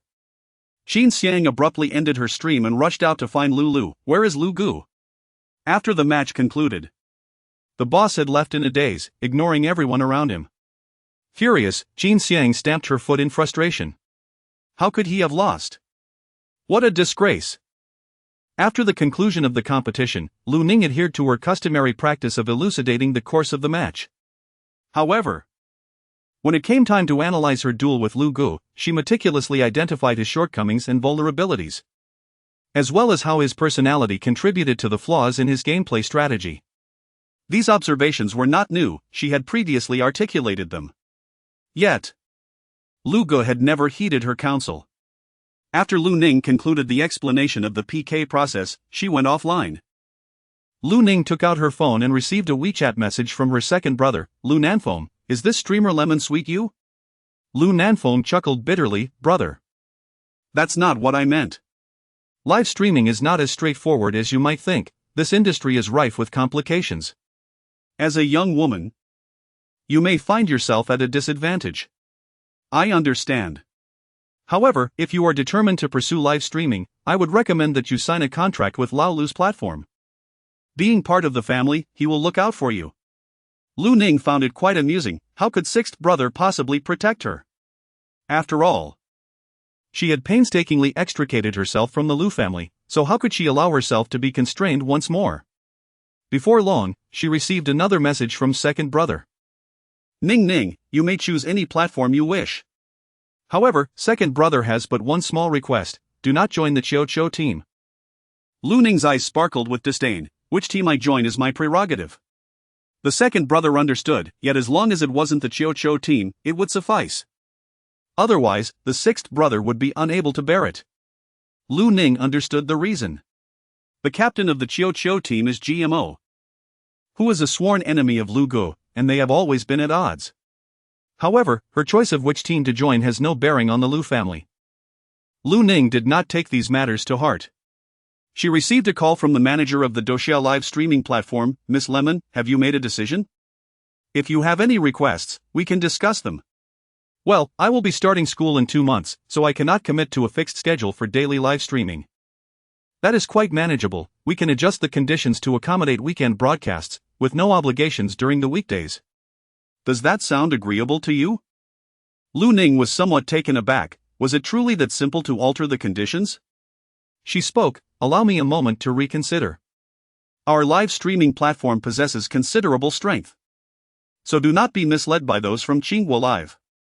We have also noted their offer of 5 million, correct? We are prepared to propose 10 million per year. What do you think of that?" 10 million? Lu Ning felt a flutter of excitement in her heart. After Lu Ning hung up the phone, she exited the study. Qin Xiang sat on the sofa, still holding the phone in his hand. A voice on the other end said, "Young master, I have already informed the senior management of the Douxiao live broadcast." Upon hearing footsteps, Qin Xiang promptly ended the call and looked up at Lu Ning, saying, "The fruit is on the table." Lu Ning's throat was indeed somewhat uncomfortable as she held the fruit platter. "The person from the live shrimp streaming just called me. They actually agreed that I don't have to go online for live broadcasts every day, and they promised a signing bonus of 10 million. They recognized your immense potential and felt it was a wise decision to secure you ahead of others." Lu Ning was in high spirits. She no longer had to worry about tuition fees or living expenses. Since leaving the Lu family, she had not swiped her credit card even once. And she had not touched a single penny from the bank card that held her New Year's money. Qin Xiang's gaze was profound. "Is there anything else you wish to pursue?" Lu Ning found his question rather peculiar. "At this moment, I have no particular ambitions. Earning money would alleviate my significant troubles." Gu Zifeng slowly emerged from the bedroom. "Xiangu, you have already paved the way for Xiaoningmeng. She shall not lead an undesirable life in the future. Is it not time for you to depart as well?" Qin Xiang's gaze darkened slightly. "I shall wait until she commences her studies." Gu Zifeng suddenly felt a pang of headache. "You must not become emotionally attached to her. Although Xiaoningmeng possesses admirable qualities, you two are not suited for one another. The car accident from years past sealed their fates, rendering their union impossible. Presently, Lu Ning remains unaware of Qin Xiang's true identity. However, had she been privy to it, their current amicable coexistence might not have been attainable. How splendid it would have been had that tragic accident never occurred. The following day, Lu Ning agreed to sign a contract with Douxiao Live. After all, her decision to broadcast was primarily motivated by the prospect of earning money. Douxiao Live sent her an invitation. There would be a soiree for internet celebrities the next evening, and she was welcome to attend if she had the time. Lu Ning glanced at the invitation. In her previous life, she had eagerly wished to attend, yet in the end, her sixth brother brought Qin Xiang instead. Her past life was fraught with many regrets. However, attending such an event would require a formal evening gown. This time, as she departed from the Lu family, she had only brought a few simple change of clothes. Lu Ning arrived at the adjacent room, only to find that Qin Xiang and Gu Zifeng were not at home, which struck her as rather peculiar. She noticed a note left on the table, its handwriting a flamboyant display. "Little Lemon, we have stepped out." It was evidently penned by Gu Zifeng. Well then, she decided to take a leisurely stroll through the shopping mall on her own. Lu Ning took a taxi to the mall she used to frequent, this time spending her own money, which inexplicably filled her with a newfound confidence. "Lu Ning, what brings you here? Are you planning to attend the Internet Celebrity Salon event tomorrow night? How did you know?" "I took a wild guess. My brother happens to be a staff member for this event, and I overheard him mention that Sweet Lemon might be attending." Lu Ning did not intend to keep it a secret. She spoke up. "Are you alone? I just left the Internet CAF, and my family forbids me from playing games. Goddess, allow me to accompany you to shop for clothes, as I have nothing else to occupy my time." Lu Ning did not refuse. The two of them proceeded directly to the top floor. The class monitor, Jiang Lu, observed the brands present. "The clothing here must be quite expensive." "Rest assured, I have the means." Lu Ning directly entered a branded store. And immediately someone approached her. "Miss Lu, how may I assist you?" With her credit card frozen, how could Lu Ning possibly afford to make a purchase? Qin Xiang, accompanied by her second lackey, strode into the store, wearing an expression of unabashed pride. Chapter 54, Undermining the White Lotus. Upon seeing Qin Xiang's arrival, Lu Ning's eyes revealed a trace of impatience. Fate can indeed be a fickle mistress. The individuals one wishes to avoid seem to appear at every turn. Lu Ning's expression was calm and serene. In her previous life, she suffered greatly after her credit card was frozen. Now she understands that only through financial independence can one achieve personal independence. Qin Xiang gritted her teeth in anger. She despised it most when others brought up her background. Lu Ning disregarded Qin Xiang entirely, turning her attention to the attendant and stating, "I wish to try on these two dresses." The attendant, well aware of Lu Ning's identity, did not dare to be negligent. Meanwhile, Qin Xiang, observing from the side, felt displeased and promptly produced her prestigious membership card, declaring, "I'm sorry. But I have also set my sights on those 2 dresses." Jiang Lu, visibly irritated, retorted, "Qin Xiang, have you no shame? Do you not understand the concept of first come, first served?" The second lackey chimed in. "Who says our sister Xiang does not have the right of priority as a premium member? If you have the capability, let Lu Ning present her own premium membership card." After all, Lu Ning had left her home in haste, bringing nothing with her, not even a premium membership card. The attendant, caught in a dilemma, turned to Lu Ning and inquired, "Miss Lu, what do you suggest?" Lu Ning Song released her grip, stating, "Indeed, I do not possess any premium membership card." "You may have it." Jiang Lu was on the verge of tears from frustration. Meanwhile, Qin Xiang felt a sense of relief. As if she had finally succeeded in expelling Lu Ning from the Lu family, embracing the feeling of being the sole heiress. Lu Ning continued to select, but each time, her little follower number 2 would come over to snatch. Lu Ning said nothing as she continued to select numerous garments and footwear. It was only when Qin Xiang noticed the overwhelming abundance of clothing that Lu Ning paused and turned to her, inquiring, "Surely you do not intend to purchase all of these?" Qin Xiang raised her chin, a triumphant smile gracing her lips as she replied, "Indeed. There is an event tomorrow night featuring a popular internet celebrity. Sixth brother mentioned he would take me along, so he specifically asked me to find some beautiful outfits." Lu Ning was not surprised, for in her previous life, sixth brother had also brought Qin Xiang along. Jiang Lu expressed her discontent, saying, "What is so remarkable about participating in an event?" In fact, Lu Ning interrupted the class monitor, directing her gaze towards the waiter. "Since Miss Qin is being so generous today, please proceed to settle her bill." Qin Xiang's expression shifted. "Wait, I haven't tried them on yet." "All of these come in various sizes, you can have them exchanged for a different fit." "Surely you are not merely trying them on with no intention of purchasing, are you?" Lu Ning spoke calmly. Yet she placed Qin Xiang in a predicament akin to being roasted over a fire. Jiang Lu chimed in, embellishing the situation, "If you can't afford it, then don't attempt to take so much, it's merely a fade. A premium member, yet unable to purchase such trivial items?" Qin Xiang, mustering her courage, retorted. "Who says I can't afford it? Wrap everything up for me." Her second assistant scoffed, "Lu Ning, do you see this? Our sister Xiang is the most cherished at the Lu family, these garments are nothing. Even if we were to buy this entire store, it would pose no challenge." In a fit of frustration, Qin Xiang slapped her second assistant, admonishing, "Who told you to speak out of turn?" Reluctantly, she produced her credit card, her expression betraying her reluctance. After the sales assistant swiped the card, she looked up in surprise, "I'm sorry, but this card cannot be processed." Qin Xiang's expression shifted. "How can it not be processed? Are you not professional?" "This is my sixth brother's card, it cannot possibly be declined." Soon, the store manager approached and attempted to run the card again, saying, "Miss Qin, it might be due to the card's limit that such a substantial amount cannot be processed." A burning embarrassment washed over Qin Xiang's face. To maintain her role as the obedient younger sister, she seldom spent such large sums. Yet, she never anticipated that there would be a limit, rendering her unable to purchase even these few pieces of clothing. Lu Ning wore a smile that was both playful and enigmatic. "Are you still planning to make a purchase?" she inquired. Qin Xiang, her eyes glistening with indignation, retorted, "Sister Ning, did you not declare that you would never again use a single penny from home?" She found it hard to believe that Lu Ning possessed the means to acquire such expensive garments. Lu Ning produced her bank card and handed it to the store manager, stating, "Please charge the payment to my card, I shall try on the clothes later." The second lackey, indignant, shouted at the manager, "We clearly laid claim to this first. How can you sell it to someone else? We are esteemed members."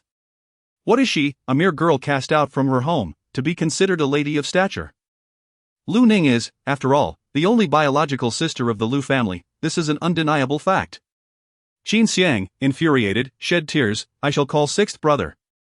I cannot allow Lu Ning to witness my humiliation." Upon hearing the store manager's remark that one cannot sever blood ties, Lu Ning felt a twinge of discomfort within her. She resented the notion of being ensnared by such so-called familial bonds. With that thought, she took her dress and headed to the fitting room.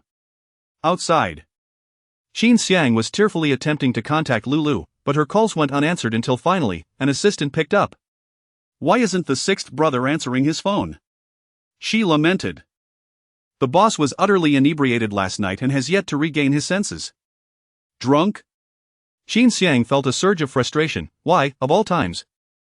Did he choose to indulge himself so excessively? What was she to do? She had no desire to embarrass herself before Lu Ning. With no other option, Qin Xiang dialed Lu Nan's phone, and the call connected swiftly. Xiang, what's the matter?" he inquired. Second brother, Qin Xiang's voice quivered with emotion. "I find myself in a predicament that compelled me to call you." "Why are you crying? Who has wronged you?" Second brother, while out shopping for clothes, I unexpectedly encountered Sister Ning. I initially thought she had run away from home without any money, but to my surprise, she appeared financially secure. I didn't want her to spend someone else's money, so I intended to assist her with the costs. Alas, my funds fell short, and she seemed somewhat displeased. The little aide hastily added embellishments. Lu Ning is truly unreasonable, flaunting her wealth in front of Sister Xiang, as if to mock her for trying to keep up appearances. Please don't speak ill of her. Sister Ning certainly did not mean it that way, Qin Xiang replied, casting a meaningful glance at the little aide. After listening, Lu Nanfeng expressed his confusion. Ning, where did she acquire so much money? I am not entirely sure. Qin Xiang replied with a hint of reluctance before hanging up the phone. In a fit of anger, she kicked the nearby mannequin. In the past, Lu Nanfeng would have undoubtedly provided her with funds to settle the bill. Unable to swallow her indignation, Qin Xiang's phone buzzed with a message from Lu Nanfeng. I transferred the money to you, please settle Ning's account as well. With her arms crossed and a triumphant demeanor, Qin Xiang declared, wrap all these clothes for me, I shall take them all. Lu Ning's expression remained unchanged. She was utterly indifferent.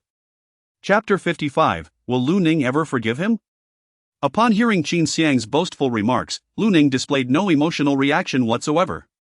After all, she too had begun to generate her own income. Lu Ning gazed calmly at the sales assistant and said, the size is fine, please wrap it up.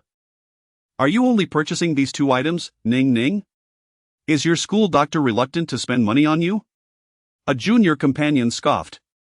Lu Ning, aren't you the one pretending to be affluent? That day, the school doctor arrived in such an array of luxury cars to pick you up. How splendid it was. But alas, they were all merely rented. Qin Xiang could not help but smile, finally feeling a sense of relief. Lu Ning held her shopping bag firmly, declaring, at least the money I spent is earned by my own efforts, without relying on anyone. Jiang Lu could no longer contain her frustration, retorting, Qin Xiang, spare me your feigned compassion. If it weren't for your meddling in the siblings' relationship, would Lu Ning have run away from home? This is all your fault. Qin Xiang responded with a cheerful smile, but the brothers prefer me, they believe I am more suited to be their sister. There's nothing I can do about that, right?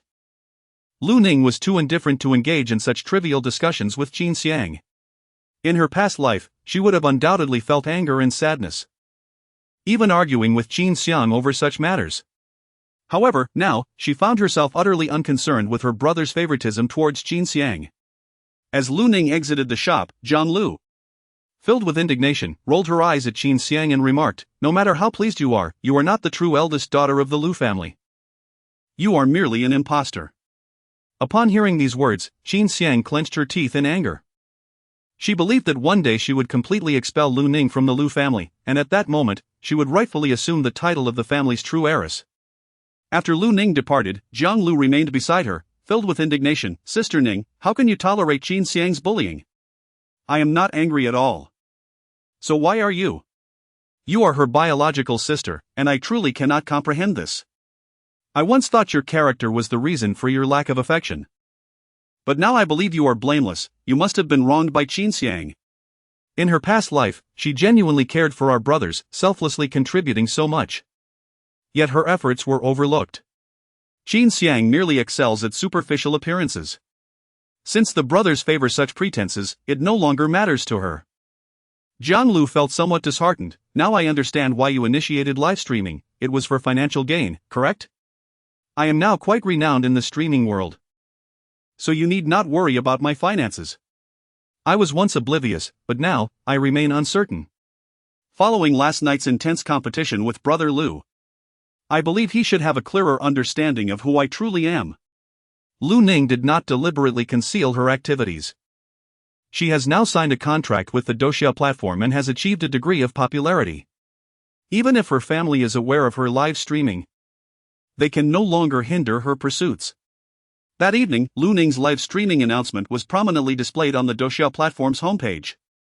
Lu Ning's spirits were quite high as she engaged in a live broadcast, simultaneously participating in a competitive match while providing commentary. Her professional and captivating performance in the competition drew in numerous fans. Lu Nanfeng gazed at Lu Ning's live streaming room, listening to her cheerful and lively voice, clearly indicating her current happiness. A sense of wistfulness stirred within him. Even live streaming has become so popular now. She certainly no longer needs to rely on her family's finances. Lulu pushed open the door, stumbling in with a tipsy demeanor. Second brother. You are also watching her live stream. She clearly knows who I am, yet she has been toying with me from beginning to end. Does she even regard me? Sixth brother, at all? I have already apologized to her. What more does she want? Second brother, my heart feels heavy with frustration. Lulu felt a profound discomfort within his heart. Lu Nanfeng has only just come to realize how much he has overlooked Lu Ning in the past. Have we truly treated her poorly? Second brother, you have been hospitalized for several days, and she hasn't even bothered to visit you. Her indifferent demeanor makes it impossible for others to show her kindness. Lulu, inebriated and reeling, sat upon the ground, babbling nonsensically. Lu Nanfeng gazed at the livestream with a sense of helplessness. It was his own retribution that Ning Ning was too heartbroken to come and see him. In the past, when Lu Ning had treated him with kindness, he had been blind to her affections. Lu Nanfeng dominated the screen for quite a while, having completed 10 carnivals. Upon seeing the name of the individual sending gifts, Lu Ning pursed her lips. It was unexpectedly her second brother. She feigned ignorance towards his name. Miss Lemon, will you be attending the internet celebrity event tomorrow evening? Oh my, is it difficult to gain entry to that event? I wish to attend as well and meet Miss Lemon in person. Offering a high price online for an invitation to tomorrow's event. Lu Ning took a brief respite before elaborating on the PK process of the day. She articulated clearly the advantages and disadvantages of the artillery player, as well as the types of individuals suited for this role. This knowledge stemmed from her accumulated experiences in a previous life. Any assistance it could offer to others was worth sharing. After concluding her live broadcast, she gently massaged her neck, feeling a slight ache in her lower back. Lu Ning exited the study, intending to pour herself a glass of water in the kitchen, when she happened to see Ji Qiqian standing at the entrance, evidently just having returned home. At that moment, the surroundings abruptly plunged into darkness. Lu Ning expressed her suspicion, inquiring, "Why has the power gone out?" Fortunately, the outage occurred only after she had concluded her live broadcast.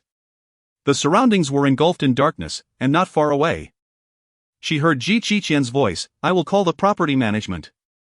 "Alright, perhaps it is not a circuit breaker tripping. I observe that there are no lights outside," suggesting a regional power outage. As Lu Ning conversed, she groped her way towards the sofa, inadvertently colliding with a vase.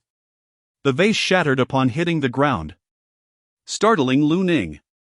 "Stay right where you are," came Ji Qiqian's voice, both cold and urgent. Lu Ning stood still, uncertain of where the shards of glass lay scattered. She raised her head and caught sight of the faint glow of a phone flashlight approaching. Ji Qiqian walked towards her, his figure shrouded in darkness. Yet the dim light still illuminated the space between them. As she bent down to assess the situation on the ground, the man suddenly drew near, placing his hand over hers. Lu Ning sensed his approach. Was he intending to carry her away? Her hand rested on his shoulder as he lifted her effortlessly into a princess carry. The warmth emanating from his body was somewhat scorching against her palm. She could distinctly feel the firmness of his muscles, contrasting sharply with the softness of a girl's delicate arms. As Lu Ning experienced her first embrace from a stranger, Her heart raced uncontrollably. Chapter 56, Returning Home, Your Second Brother Will Treat You Well Again. Lu Ning was carried out from the area of debris and gently placed upon the sofa. Qin gazed down at her, admonishing, "Next time, if I ask you to stay still, do not move. If your mind is not functioning well, refrain from wandering about." Lu Ning was scolded. She lowered her head, saying, "I never anticipated encountering a vase." The temperature on Lu Ning's face rose significantly. Fortunately, there was no power outage at the moment, or it would have been quite awkward. Qin took out his phone and made a call, his tone frigid. "Look into the reason for the power interruption." Lu Ning glanced around at the surrounding darkness, ultimately directing her gaze towards Qin, as he was the only one holding a phone, providing a faint glimmer of light. "Then why don't you go?" Lu Ning was aware that adults, particularly those from affluent backgrounds, often frequented bars, finding it quite normal to unwind in such establishments. In the past, Lu's older brothers would also visit, primarily for social engagements. Qin spoke in a calm tone, "It's too noisy." Upon hearing this response, Lu Ning surprisingly did not find it peculiar. Indeed, Qin often relished tranquility in his daily life. Lu Ning expressed her curiosity, inquiring how such a quiet individual could forge a close bond with Gu Zifeng, who was so loquacious and extroverted. She noted the stark contrast with Qin, suggesting that it seemed improbable for two such dissimilar personalities to cultivate a genuine friendship. Lu Ning found Qin's grandmother quite intriguing. She couldn't help but inquire, "So, you have known Gu Zifeng since childhood?" Qin sensed he had inadvertently revealed too much and paused, asking, "What's wrong?" There was a hint of melancholy in her tone as she replied, "I truly envy you for having such a close friend." The surroundings were enveloped in darkness, and Qin could not discern her expression. He then inquired, "Did you not have any friends during your childhood?" Before long, Qin Xiang was brought home. As for what transpired later, you were already aware. Due to Qin Xiang, I was persistently isolated at school and had never really made any friends. Upon hearing her mention the accident, Qin's lips pressed into a thin line. He swallowed hard and asked, "Have you not thought about the accident and everything related to it all these years?" Lu Ning felt a twinge of melancholy. Had it not been for that fateful accident, my parents would still be alive, Qin Xiang might never have entered my life, and perhaps my relationship with my brothers would not have reached this juncture. Alas, there are no what-ifs. Qin turned his gaze towards Lu Ning, his eyes concealing an indelible sorrow. "Have you ever harbored hatred for the person responsible for that accident?"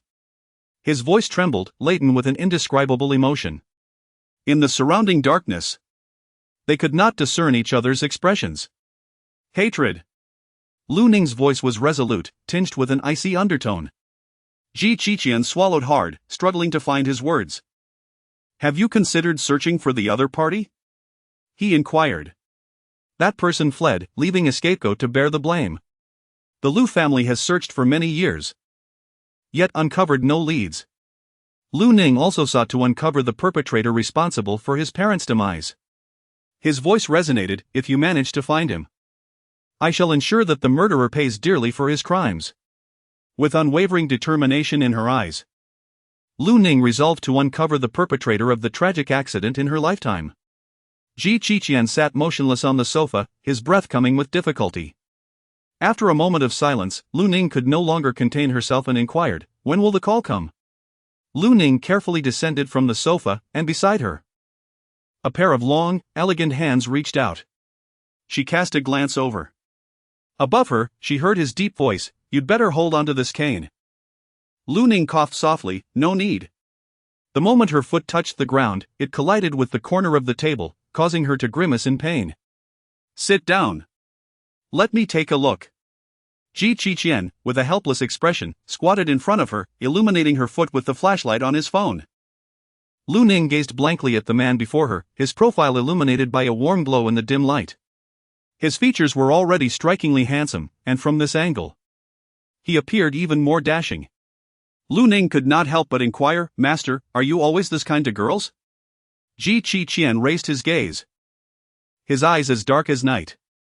He stood up and replied, "It depends on the person." "Do you have a girlfriend?" I once saw you dining with a beautiful woman at the restaurant, she added. Ji Qian paused momentarily, looking at her and said, just a friend. Lu Ning lowered her eyelids. Is it merely friendship? Ji Qian grasped her wrist. Your mind may not be sharp, yet your words are abundant. Lu Ning walked beside him, feeling the warmth of his palm against her wrist, causing her cheeks to flush considerably.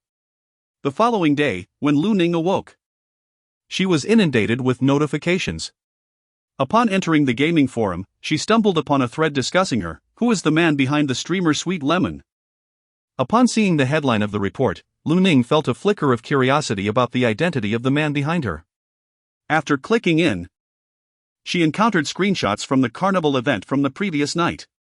The report stated, Lu Nanfeng, the president of Lu Corporation, extravagantly showered the livestream with numerous carnival gifts and luxurious carriages, spending over 100,000, indicating an extraordinary relationship between the two.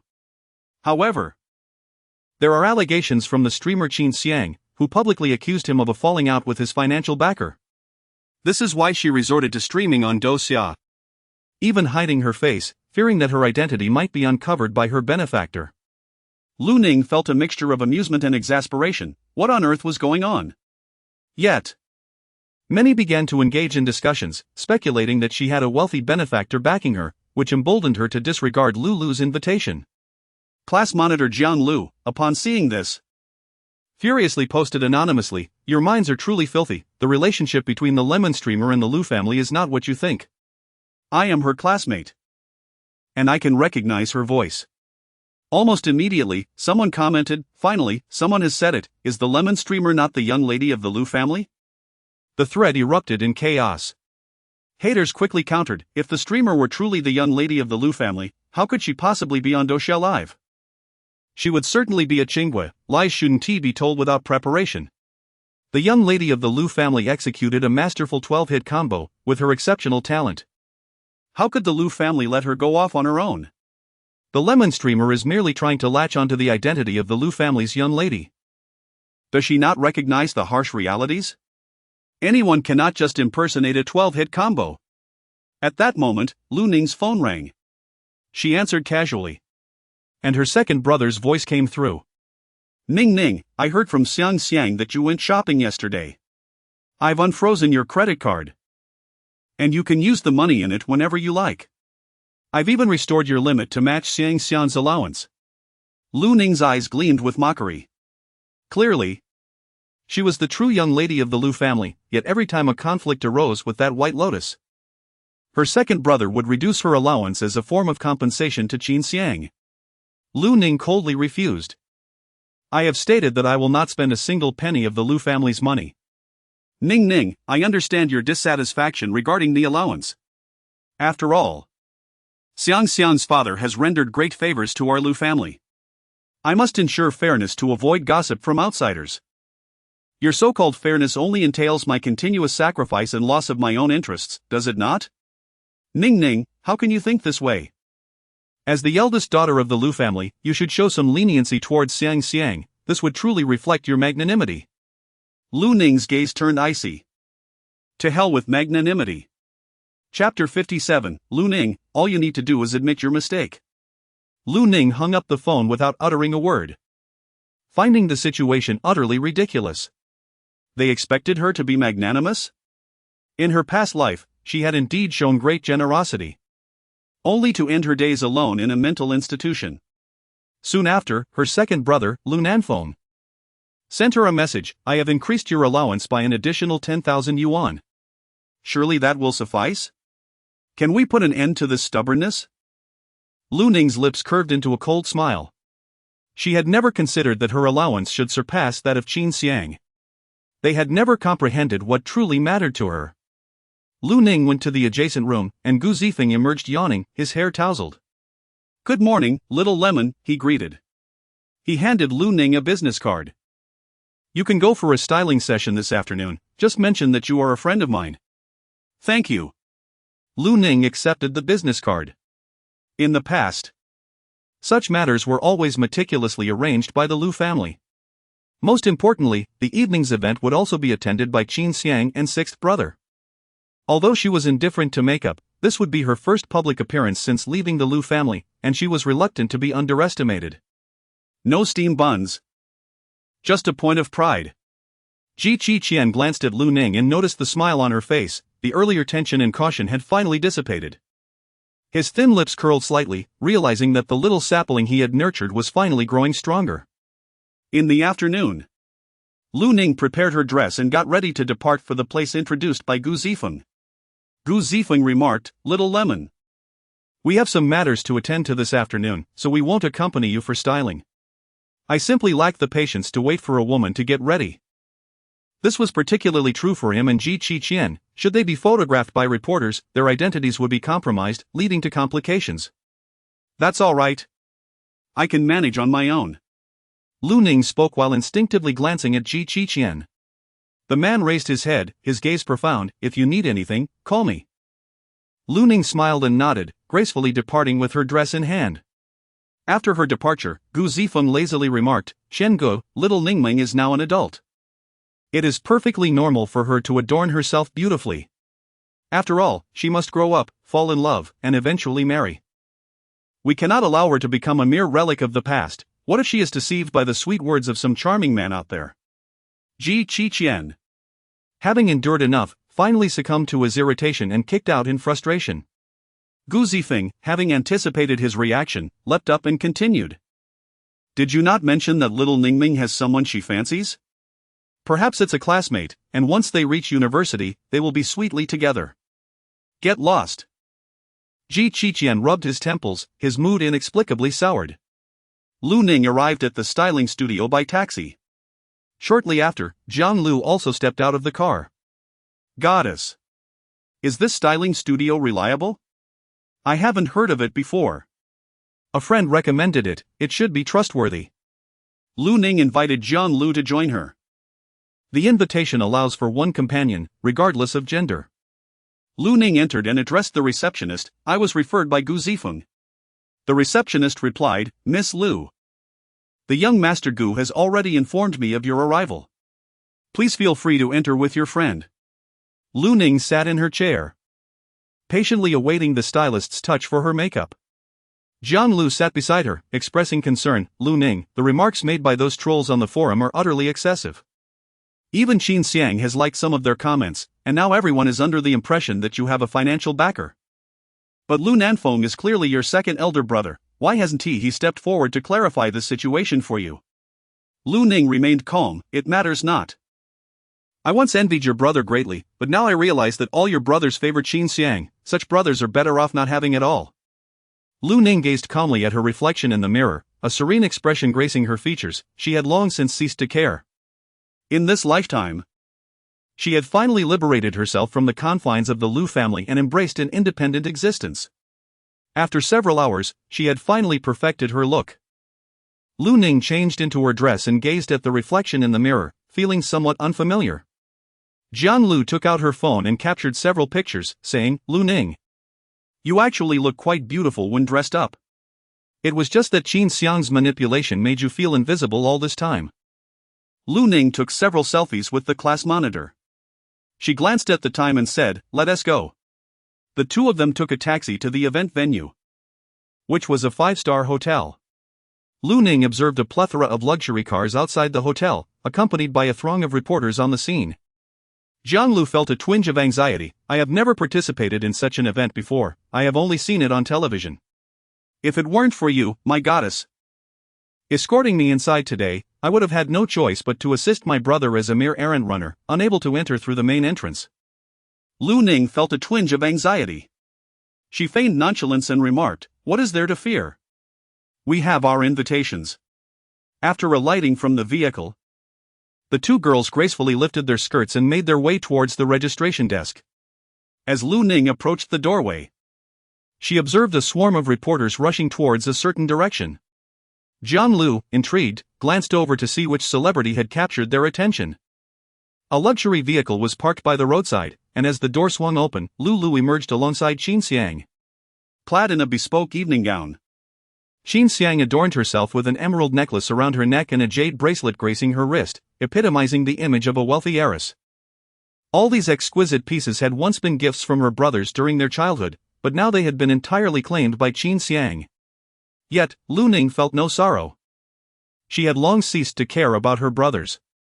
Qin Xiang basked in the adoration of the reporters, relishing the moment. For her jewelry was indeed antique and of considerable value.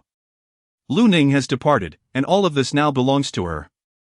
A reporter posed a question to Lulu. Mr. Lulu, it is rumored that the streamer known as Sweet Lemon is your biological sister, Lu Ning. Is this true? The smile on Qin Xiang's face instantly froze. Why bring up an inconvenient topic?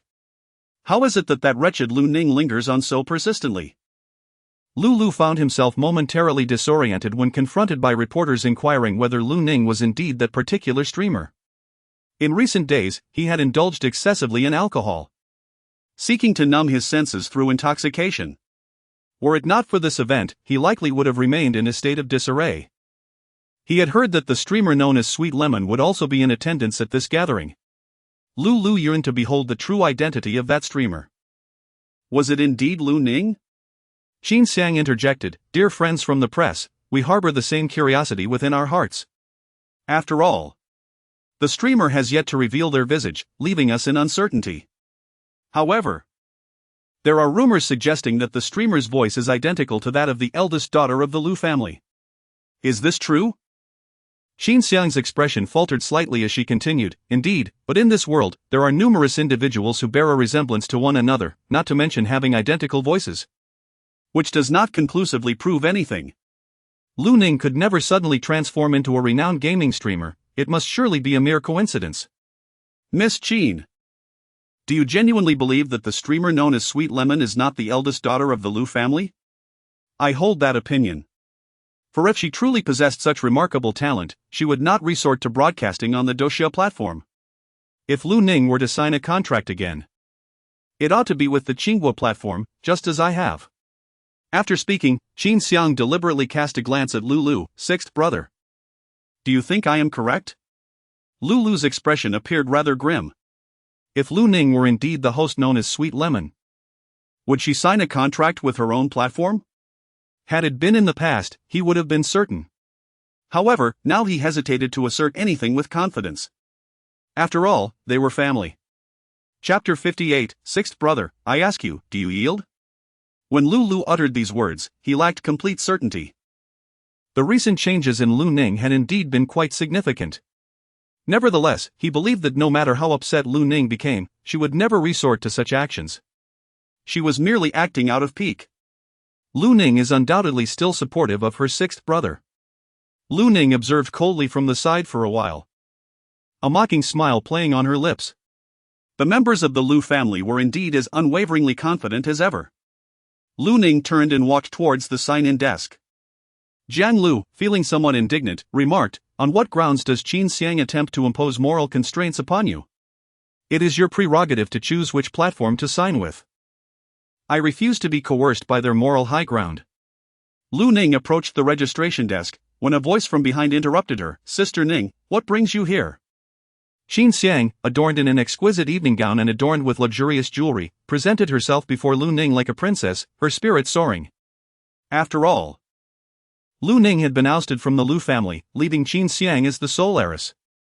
At last, she had managed to place Lu Ning beneath her heel. Qin Xiang deliberately caressed the necklace around her neck and feigned innocence as she remarked, Sister Ning, if you wish to attend this event, you could have simply mentioned it to me. I bought some extra outfits last time that you might borrow. Just look at how shabby you appear. Lu Ning's expression was distant. Do I really need to explain this to you? Qin Xiang gritted her teeth. Because today's event requires an invitation to attend. You and the class monitor aren't possibly here as part-time workers, playing the role of hostesses, are you? That seems to be the only plausible explanation. Upon hearing the words welcoming lady, Lulu furrowed his brow and cast a glance at Lu Ning. With such ambition to leave home and make a name for yourself, is this truly the best you can do? If outsiders were to discover this, how would they perceive the Lu family? Working as a mere welcoming lady. Don't you feel embarrassed? Jiang Lu could no longer contain herself and retorted, Lu Ning is the one who executed a flawless 12-hit combo, turning the tide in the resurrection match to clinch victory. How could she ever settle for such a trivial part-time job? At her declaration, onlookers turned to look. She is Lu Ning. I have heard of her 12-hit combo, it is the signature move of the legendary king. I can't believe she is so young. Reporters, sensing the unfolding drama, rushed over and surrounded Lu Ning. Miss Lu, how did you master the 12-hit combo? What is your relationship with the legendary king? Qin Xiang, witnessing Lu Ning being encircled by reporters, felt a pang of jealousy. It was merely a coincidence that she executed the 12-hit combo, how remarkable could that be? Miss Lu, with your exceptional talent, what are your thoughts on the Lu Tian Team's performance in the finals? Do you believe you can secure the championship? Lu Ning did not anticipate that the press conference would pose such a question. Had she been regarded as a member of the Lu Tian battle team? Lu Ning's gaze was icy as she spoke. I am not certain about that, I am no longer a member of the Lu Tian battle team. Upon hearing her words, the reporters were left in stunned silence. To everyone's astonishment, the young lady of the Lu family claimed that she is not a member of the Lu Tian battle team. This is utterly preposterous. Could it be that the rumors regarding her discord with the Lu family hold some truth? A journalist directly posed a question to Mr. Mr. Lu, do you have any comments on this matter? Why is the young lady of the Lu family not participating in the battle team? It has come to light that there may be a conflict between you two, is this accurate? Just moments ago, you asserted with great conviction that she would undoubtedly join the Lu Tian battle team. Lu faced the reporter's inquiries, opening his mouth to speak. Yet no words escaped his lips. He cast an irate glance at Lu Ning, wondering how she dared to speak so brazenly in front of the journalists. Does Lu Ning truly fear the possibility of inciting genuine anger? Qin Xiang, entwining her arm with Lu's, replied with a smile, if that were the case. Sister Ning has recently been in a minor dispute with the family. After all, we are one family. And it is through years of nurturing from home that she has become so formidable. I firmly believe that Sister Ning would never commit such an act of ingratitude. Jiang Lu could no longer contain herself. Qin Xiang, do you even hear the nonsense you are spouting? What do you mean by ingratitude? The truth is far from that. Qin Xiang was deliberately steering the reporters. The reporter seized the moment. If I am not mistaken, that must be the streamer known as Sweet Lemon, who is quite the sharpshooter, indeed. I've heard that Sweet Lemon herself will be present, though I wonder what she looks like. As he spoke, the reporter glanced at Lu Ning. For there was also a rumor that Lu Ning was, in fact, Sweet Lemon herself. Not wishing to linger outside any longer, Qin Xiang promptly produced an invitation and handed it over. Turning to Lu Ning and stating, Sister Ning, I apologize, but each invitation permits entry for only one person. No matter how much Lu Ning tries to disguise herself. She is merely a part-time receptionist here. Sixth brother only brought her along to participate in this event, and deep down, Lu Ning must be seething with anger.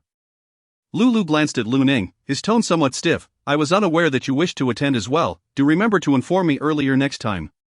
In truth, he could have procured an invitation, but he was oblivious to Lu Ning's intentions. His deliberate disregard for her was an attempt to impart a lesson. Lu Ning maintained a serene expression and said, there is no need. Sixth, how could you be so careless? Our Lu family is missing 2 invitation cards? Lu Nanfeng approached gracefully, exuding an air of elegance. The reporters immediately pressed him with questions. Mr. Lu Nanfeng, are you attending this event for the streamer known as Sweet Lemon? It has been said that you share a profound relationship with the streamer. Could you elaborate on that? Lu Nanfeng smiled and said, my relationship with that streamer is indeed quite profound. I have come here today specifically for her. The reporter's curiosity was instantly piqued. It seems there is indeed a tale to tell. Lu Nanfeng turned to Lu Ning and said, Ning, allow me to escort you inside. Lu Nanfeng extended his hand towards her, believing that at this moment, his little sister would not refuse his offer to come to her aid. He also wished to make her realize just how arduous life could be after leaving the Lu family. Lu Ning glanced and replied, no need, I can enter by myself. Qin Xiang could not help but inquire further, Sister Ning, the banquet is by invitation only. Do you have an invitation? Yes, I do. Lu Ning calmly took an invitation from her bag and placed it on the table. Jiang Lu proudly glanced at Qin Xiang, saying, do you see this? This is an invitation. Our Lu Ning is a bona fide invitee, unlike certain parasites. Qin Xiang, feeling somewhat indignant, retorted, Sister Ning. Didn't you say you wouldn't rely on the Lu family?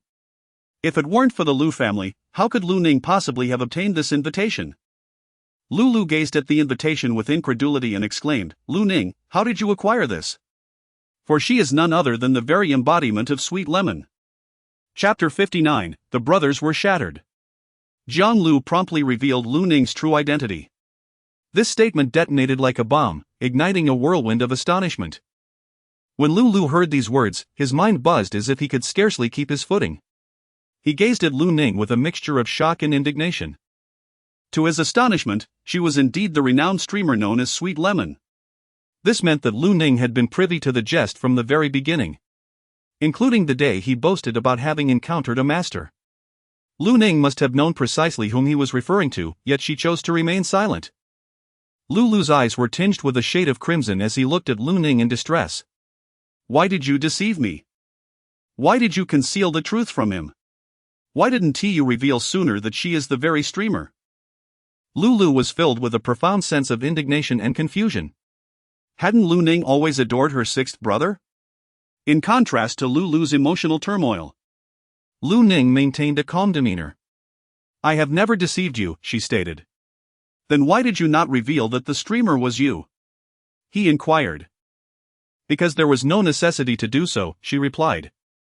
Lu Ning's gaze was starkly divided between light and dark, her cold demeanor enveloping Lu in a frigid abyss, piercing through to the very marrow of his bones. He found it hard to fathom the words Lu Ning had just uttered. Despite the persistent conflicts between them, he had always held fast to the belief that they were family, that with the passage of time, everything would naturally resolve itself.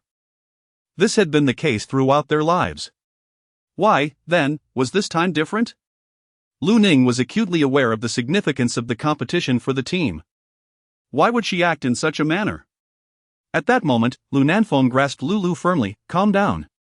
I cannot remain calm, how am I supposed to do so?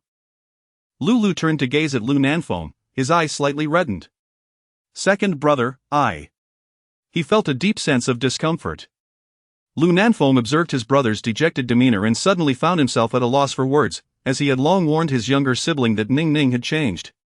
Yet, the sixth brother had never taken those words to heart. It seems he has finally come to understand the pain of the situation. Reporters eagerly surrounded Lu Ning. Miss Lu, why have you concealed your identity as a streamer?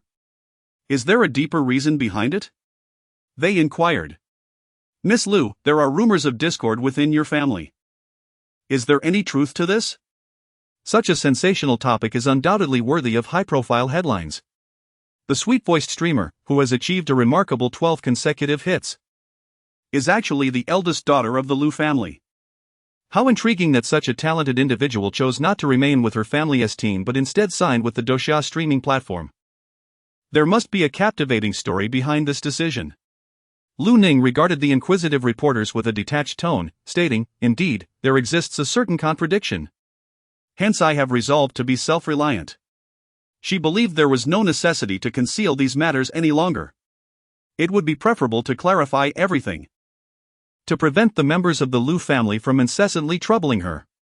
Lu Nanfeng, upon hearing these words, wore a faint smile tinged with bitterness. For he had indeed guessed correctly. Ning's heart had been thoroughly wounded, thus she had resolved not to acknowledge these brothers any longer. Lu questioned with great frustration. Lu Ning, are those trivial conflicts truly worth betraying the Lu family? Is it really necessary? Must we escalate such minor disagreements to this extent? He had always believed that Lu Ning was merely throwing a tantrum. It was only at this moment that he realized she was entirely serious. Lu felt a sense of urgency. It turned out that the injuries she had endured were merely trivial disputes in sixth brother's eyes. She spoke.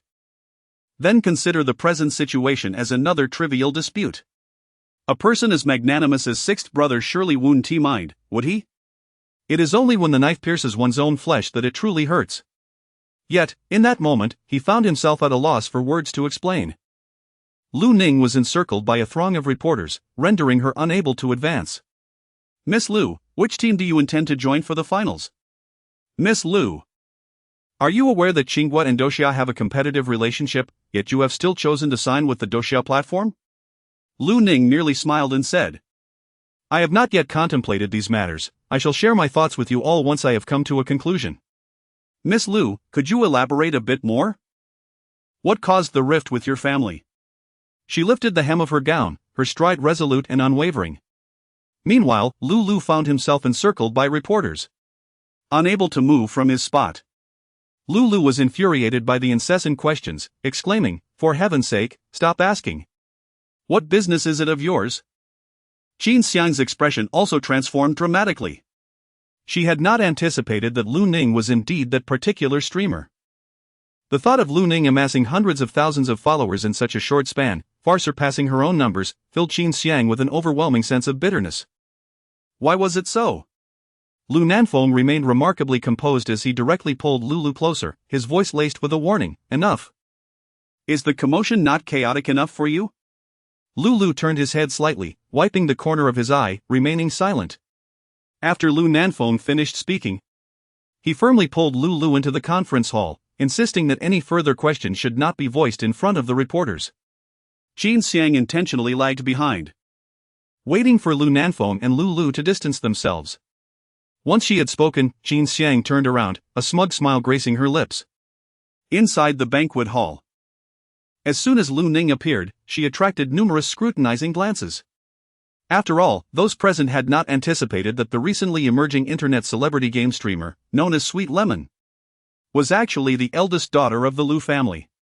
Yet, as the daughter of the Lu family, she chose to stream on the platform of her family's sworn rivals. This piqued the curiosity of everyone present. Jiang Lu, feeling quite vindicated, exclaimed, Goddess, that was truly satisfying. They were so biased. And I never expected you to be this formidable. The astonished expression on your sixth brother's face was simply spectacular. Jiang Lu had been waiting for this day for far too long. Lu Ning displayed a hint of helplessness, yet her spirits remained quite elevated. At the very least, in this lifetime, she was able to rely on her own efforts to attend this banquet, no longer needing to depend on anyone else. Miss Lu, greetings. I am Zhao Gao, the coach of the Qiuqiu team. I wonder if you might be interested in considering our team. Lu Ning looked up to see a young man in a suit, someone she recognized. After all, in her previous life, this coach had led the Qiuqiu team to join the national team, ultimately clinching the global championship. He was, after all, the esteemed coach of the legendary king. Lu Ning did not anticipate that the other party would take the initiative to extend an invitation to her. Previously, the captain of the Qiuqiu team had indeed publicly called for her to join, but she had dismissed such formalities without giving them much thought. Lu Ning received the business card with a hint of surprise. Manager Zhao, I haven't quite made up my mind yet. That's perfectly fine. After the banquet concludes, we can arrange a time for a more in-depth discussion. However, I do have one question. How did you master the 12 consecutive strikes? Lu Ning anticipated this question and smiled lightly. I taught myself, she replied. Do you believe that, Manager Zhao?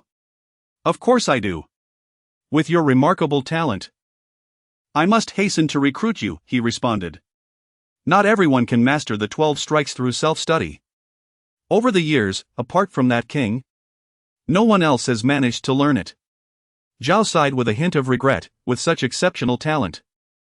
I truly wonder what your brother was thinking to let you go.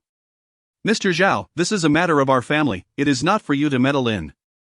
Lu and Lu Nanfeng approached together, though their expressions were far from pleasant. Chapter 60, The White Lotus becomes anxious. Upon witnessing the arrival of her second and sixth brothers, Lu Ning exhibited no particular reaction. Zhao Gao nodded and turned to Lu, saying, What? I have not spoken incorrectly. If it were me, I would have cherished a sister with such remarkable talent, nurturing her with utmost care and attending to her needs. Who would behave like certain individuals, fawning over an inexperienced sister while undermining a genuinely capable one? Is that not akin to losing a watermelon while picking up sesame seeds? Lu's face turned ashen with anger. What do you understand? You know nothing at all. He was not suppressing Lu Ning more than anyone else. He wished for Lu Ning to remain in the Lu Tian battle team for the finals. The conflict with his sister was merely a trivial dispute. After Zhao Gao departed, The other eager coaches from various teams approached Lu Ning, offering their business cards and engaging her in conversation. Lu was left in the shadows, quietly observing the adoration showered upon Lu Ning. He pondered silently, had Lu Ning chosen to ignore these individuals and refrain from joining the Qiu team, he would have bowed his head in deference, not resenting her playful antics. In the end, Lu Ning collected a stack of business cards. A turn of events she had not anticipated. Congratulations, Ning. After Lu Nanfeng and the others departed, only then did they muster the courage to approach and speak. All the while cautiously observing Lu Ning. Lu Nanfeng discovered that Lu Ning had indeed changed significantly. Lu Ning raised her head and cast a glance at Lu Nanfeng, expressing her gratitude with a simple, "Thank you." Lu Ning lifted her eyelids and noticed an unusual expression in Sixth Brother's eyes. How peculiar. Could it be that Sixth Brother felt a sense of guilt? Lu Ning's tone was frosty. "Originally, I intended to inform you after the last college entrance examination. But do you require me to reiterate what you said in my room that day?" Her voice was steady and powerful, yet to Lu, it felt akin to a sharp blade, piercing deeply into his chest. Lu recalled the words he had spoken that day, and he suddenly felt utterly embarrassed. The harshness of his proclamations then served only to slap him in the face now. His eyes brimmed with tears as he asked, "Then why didn't you tell me at that time? I had no obligation to do so." "How could you claim you had no obligation?" Lu stepped forward to stop Lu Ning. "I am your elder brother. I believed that the conflicts between us would never amount to anything significant. That day, I misspoke. And you could have easily corrected me. Why did you remain silent? Had you voiced your thoughts that day, the subsequent events might have been avoided. Perhaps Lu Ning would not have resorted to the shrimp fighting livestream." Lu Ning remained silent, merely taking a few steps back to establish a safe distance. This indifferent and detached gesture filled Lu with sorrow. Beside them, Jiang Lu remarked sarcastically, "For all these years, the goddess has endured countless grievances due to that pure white lotus, Qin Xiang. Now, you are starting to taste the same bitterness, and yet you cannot endure it? One can only imagine how much Lu Ning has suffered over the years." Lu instinctively retorted, "That is precisely why I asked her. Why didn't she speak up? Had she voiced her concerns earlier, the current situation could have been avoided, wouldn't you agree?" Jiang Lu raised her voice. "So are you implying that all of this is Lu Ning's fault? Is it not?" Lu Ning lifted her eyelids slightly and said, "If you wish to think that way, I cannot change your mind." She did not engage in the Douxia livestream as a form of protest, rather, she sought to escape the clutches of the Lu family by leaving Qingguo livestream. "Alright, let's all refrain from speaking too much." Lu Nanfeng quickly intervened, casting a glance at Lu. "However, the things you did and the words you spoke were indeed quite hurtful. You ought to apologize to Ning." Lu awkwardly spoke, "I can apologize, but she cannot join the Qiu team, nor can she sign a live streaming contract with Douxia." He understood that Lu Ning was deliberately acting this way to provoke him. He was willing to apologize, yet Lu Ning could not persist in her actions. Lu Nanfeng let out a sigh of relief and approached Lu Ning. "Ning, I too believe that signing with another live streaming platform may not be the most prudent decision. This industry is quite intricate, and I harbor concerns. Partnering with your Sixth Brother's company would be the most advantageous choice. What are your thoughts?" Lu Ning's gaze was distinctly contrasting, embodying a clarity of black and white. "The choice of whom to sign a contract with is my prerogative. However, I remain apprehensive. Ning, does your Sixth Brother genuinely recognize his mistakes and assure you that such incidents will not recur in the future?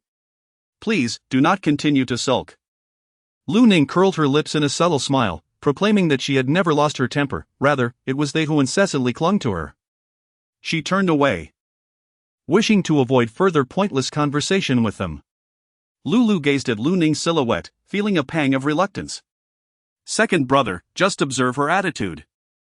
I have already expressed my intent to apologize, what more does she desire? Sixth brother, this predicament is of your own making. You must devise a way to apologize and earn Ning's forgiveness. Lu immediately fell silent, pondering what further actions he could take. Clearly, it was Lu Ning who had first played tricks on him. He had not held a grudge about that, so on what grounds could Lu Ning refuse to forgive him? Lu looked up and noticed Lu Ning mingling within the crowd. Many individuals took the initiative to greet her, and some even posed for photographs together. The composed demeanor of Lu Ning amidst the crowd indeed struck one as rather unfamiliar. Qin Xiang, observing Lu Ning being celebrated like a star, felt a pang of jealousy rise within her. Despite her own elaborate attire intended for a grand debut, all the attention today had been usurped by Lu Ning. Glancing at the glass of red wine in her hand, an idea suddenly sparked in her mind, prompting her to stride directly towards Lu Ning. With a smile, Qin Xiang remarked, "Sister Ning, I didn't realize you were here." Lu Ning turned her head and caught sight of Qin Xiang approaching with a glass of red wine. Her brow twitched slightly as she observed the expression of this seemingly innocent woman, instinctively sensing her ulterior motives. Each time she witnessed Qin Xiang wearing such fade, misfortune followed. This was a lesson learned from her past life. Clearly, her conspicuous presence today had trespassed on Qin Xiang's hidden sensitivities, prompting this White Lotus to resort to familiar tactics once more. With an air of innocence, Qin Xiang stood beside Lu Ning, addressing the gathering of distinguished guests. "Hello everyone. I am Qin Xiang, Lu Ning's sister." Zhao Gao, the coach of the Qiuqiu team, scoffed. "So you are the one who took Lu Ning's place on the team and nearly lost the revival match." In an instant, the smile on Qin Xiang's face faltered, struggling to remain intact. Lu Ning curled her lips coldly, expressing her disinterest in being positioned by anyone. She wished to avoid Qin Xiang and turned to indulge in the fruits laid out on the table. Ning, wait a moment." Qin Xiang suddenly hurried after Lu Ning, inadvertently stepping on the hem of her dress while clutching a glass of red wine, which she then splashed towards Lu Ning. Chapter 61, Unmasking the White Lotus's tricks. Over the years, Lu Ning had suffered numerous setbacks at the hands of Qin Xiang. She could foresee Qin Xiang's schemes even with her eyes closed. As she sidestepped, she forcefully tugged at the hem of her dress. However, Qin Xiang, having stepped on it, lost her balance and, along with the red wine splattered from her glass, tumbled forward. In the center of the hall stood a champagne tower, and Qin Xiang plunged directly into it, causing the entire structure to collapse upon her. This unexpected turn of events took everyone by surprise. Lu Ning stood coldly in place, observing Qin Xiang as she tumbled into the champagne tower, her cries echoing in a pitiful manner. A flicker of derision passed through her eyes. However, alas, she would no longer allow this White Lotus to have her way. As the champagne tower shattered, nearly everyone in the banquet hall turned their gaze towards the scene. "Xiang, are you all right?" Upon witnessing the scene, Lu and Lu Nanfeng rushed over without hesitation. Lu stepped directly onto the shards of glass, helping Qin Xiang to her feet. "How could you be so careless as to fall?" he inquired. Qin Xiang was drenched, with a burning pain radiating from her arms and legs, blood trickling down. Anger simmered within her. Clearly, it was Lu Ning who was in a more disheveled state. She raised her gaze to Lu Ning, her eyes reddened and on the verge of speaking. "Sixth brother, I fell due to my own clumsiness, not because someone pushed me." Upon hearing the words of the White Lotus, Lu Ning's crimson lips curled slightly. She had essentially discerned the tactics employed by the White Lotus. Lu Nanfeng noticed the gaze that Qin Xiang directed towards Lu Ning. Could it be that Ning was the one who made the move? Lu Nanfeng furrowed his brow and spoke. "Xiang, since it was your own carelessness, be more cautious in the future. Let Lao Lu take you to the hospital." Qin Xiang was taken aback, looking at Lu Nanfeng in disbelief. That was not her intention at all. Her earlier glance at Lu Ning was deliberately meant to convey that this matter was related to Lu Ning. As for claiming it was an accident, that was merely an attempt to shape an image of herself as sensible and wronged. In the past, they would have questioned Lu Ning. So why was the second brother not following the usual script this time? Lu, with a cold expression, inquired. "Xiang, do tell me honestly. Was it Lu Ning who caused your fall?" Qin Xiang drew back her neck slightly and weakly responded. "Sixth brother, please refrain from further questioning. It has nothing to do with Sister Ning, I simply tripped over my own feet." Her demeanor indicated that there was more to her words than met the eye. Lu let out a cold snort and turned to Lu Ning. "Why have you caused Xiang such suffering? Is it solely because I brought her with me today and did not include you in the banquet?" Apart from this, he could not fathom any other rationale for Lu Ning's actions. Lu Ning raised her eyebrows slightly and said, "Sixth brother, I possess an invitation letter. I do not require anyone to accompany me." Her words were delivered with a sense of confidence. Lu felt a slight discomfort within. Am I not familiar with you? You have always resented Qin Xiang for stealing your thunder, which is why you allowed her to be hurt and humiliated. Lu Ning scoffed. What merits does she possess that would warrant my competition? Qin Xiang's face darkened. Lu found himself at a loss for words to counter. Jiang Lu mocked, saying, "Even a blind person knows that the center of attention today is Lu Ning, the recently popular streamer invited to this banquet. Qin Xiang doesn't even have an invitation. What prominence does she possess? It's beyond comprehension." Each word she uttered pressed Lu's face into a spectrum of colors. Deeply aggrieved, Qin Xiang raised her tear-streaked face to Lu, exclaiming, "Sixth brother, please stop. It was my own clumsiness that caused me to fall. It has nothing to do with Sister Ning." Qin Xiang touched the bracelet on her wrist, lamenting, "What a pity, this jade bracelet has been damaged. I recall it was quite expensive." Lu glanced at the shattered jade bracelet, casting a cold gaze at Lu Ning. "Are you satisfied now?" Lu Ning spoke softly. "Aren't these ornaments that Qin Xiang wears gifts from me? If they are damaged, so be it." "Sixth brother, how can you be so stingy?" Qin Xiang, feeling a sense of unease, interjected, "Sixth brother, let's not make this situation any more embarrassing than it already is." Lu Nanfeng furrowed his brows and spoke, "Sixth brother, Xiang has stated that she fell on her own. You must take her to the hospital without delay." "No. I am determined to uncover the truth today." Lu harbored a breath of indignation within, particularly upon witnessing Lu Ning's nonchalant demeanor. Determined, she resolved that Lu Ning must bow her head in submission. Could it truly be that Lu Ning was responsible? Lu Ning's eyes glinted with a frigid indifference. "It matters not, feel free to adjust the surveillance," she remarked. Soon, the hotel staff retrieved the footage and presented it on a USB drive. Lu snatched it away, declaring, "This is the truth," without having viewed the video. He was already certain that everything was connected to Lu Ning. The footage on the tablet revealed Qin Xiang stepping on Lu Ning's dress, but Lu Ning suddenly sidestepped. As a result of stepping on Lu Ning's gown, Qin Xiang lost her balance and fell. After finishing, Lu Ning maintained an expressionless demeanor and inquired, "So what?" Lu Nanfeng, after reviewing the surveillance footage, cast a cold glance at Lu and remarked, "Did you see clearly? It has nothing to do with Ning. It was Qin Xiang who fell on her own." Lu also witnessed the video footage, which indeed resembled an unfortunate accident. Lu instantly felt a burning sensation on his face. He stubbornly asserted, Lu Ning must have heard Xiang's voice, she shouldn't have avoided it. Otherwise Xiang wouldn't have fallen. After this statement, the entire venue was taken aback. How could there be such an absurd remark? Lu Nanfeng exclaimed loudly, Lu. Have you lost your mind? Lu Ning directly splashed the beverage from her cup onto Lu's face. Lu was instantly filled with indignation. Lu Ning, what are you doing? In the next moment, Lu Ning hurled the cup towards him. This time, Lu managed to evade it. The cup struck Qin Xiang squarely. Lu Ning scoffed and spoke, "Sixth brother, what are you hiding from? Do you not realize that by avoiding this, Qin Xiang will suffer? How can you be so selfish?" Lu Youqi's outburst, "Lu Ning, you are deliberately framing me." Lu Ning raised her eyelids with a hint of disdain, remarking, "An eye for an eye." Jiang Lu retorted loudly, "That statement is flawed. It was you who said it earlier, forcing Sister Ning to be unable to evade.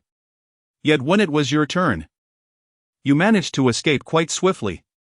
Coach Zhao Gao of the Qiuqiu team interjected, "It is evident that Qin Xiang deliberately trampled on Lu Ning's skirt, intending to embarrass her, but ended up falling and injuring herself, a case of poetic justice."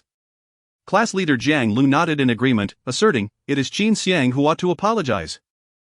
Are the members of the Lu family collectively blind to such an obvious truth?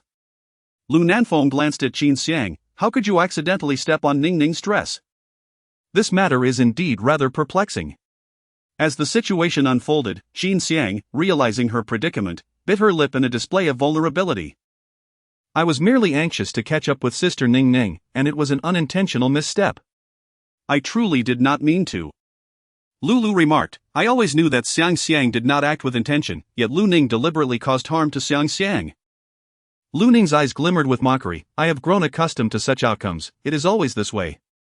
Upon hearing this, Lu Nanfeng felt an even deeper sense of guilt within his heart. Lu Nanfeng struck Lu across the face with a resounding slap.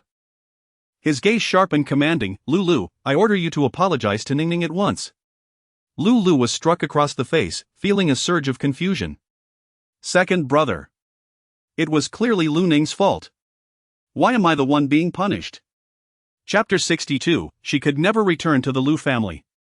I refuse to repeat myself. Lu Nanfeng is typically gentle in demeanor, yet his expression when enraged can be quite intimidating.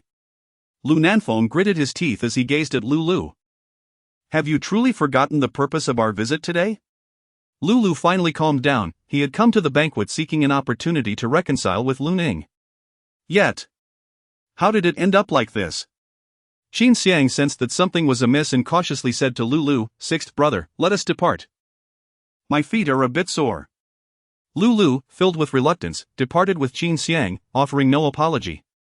Lu Ning watched the farce unfold, feeling nothing but absurdity. Beyond that, she experienced no other sentiments.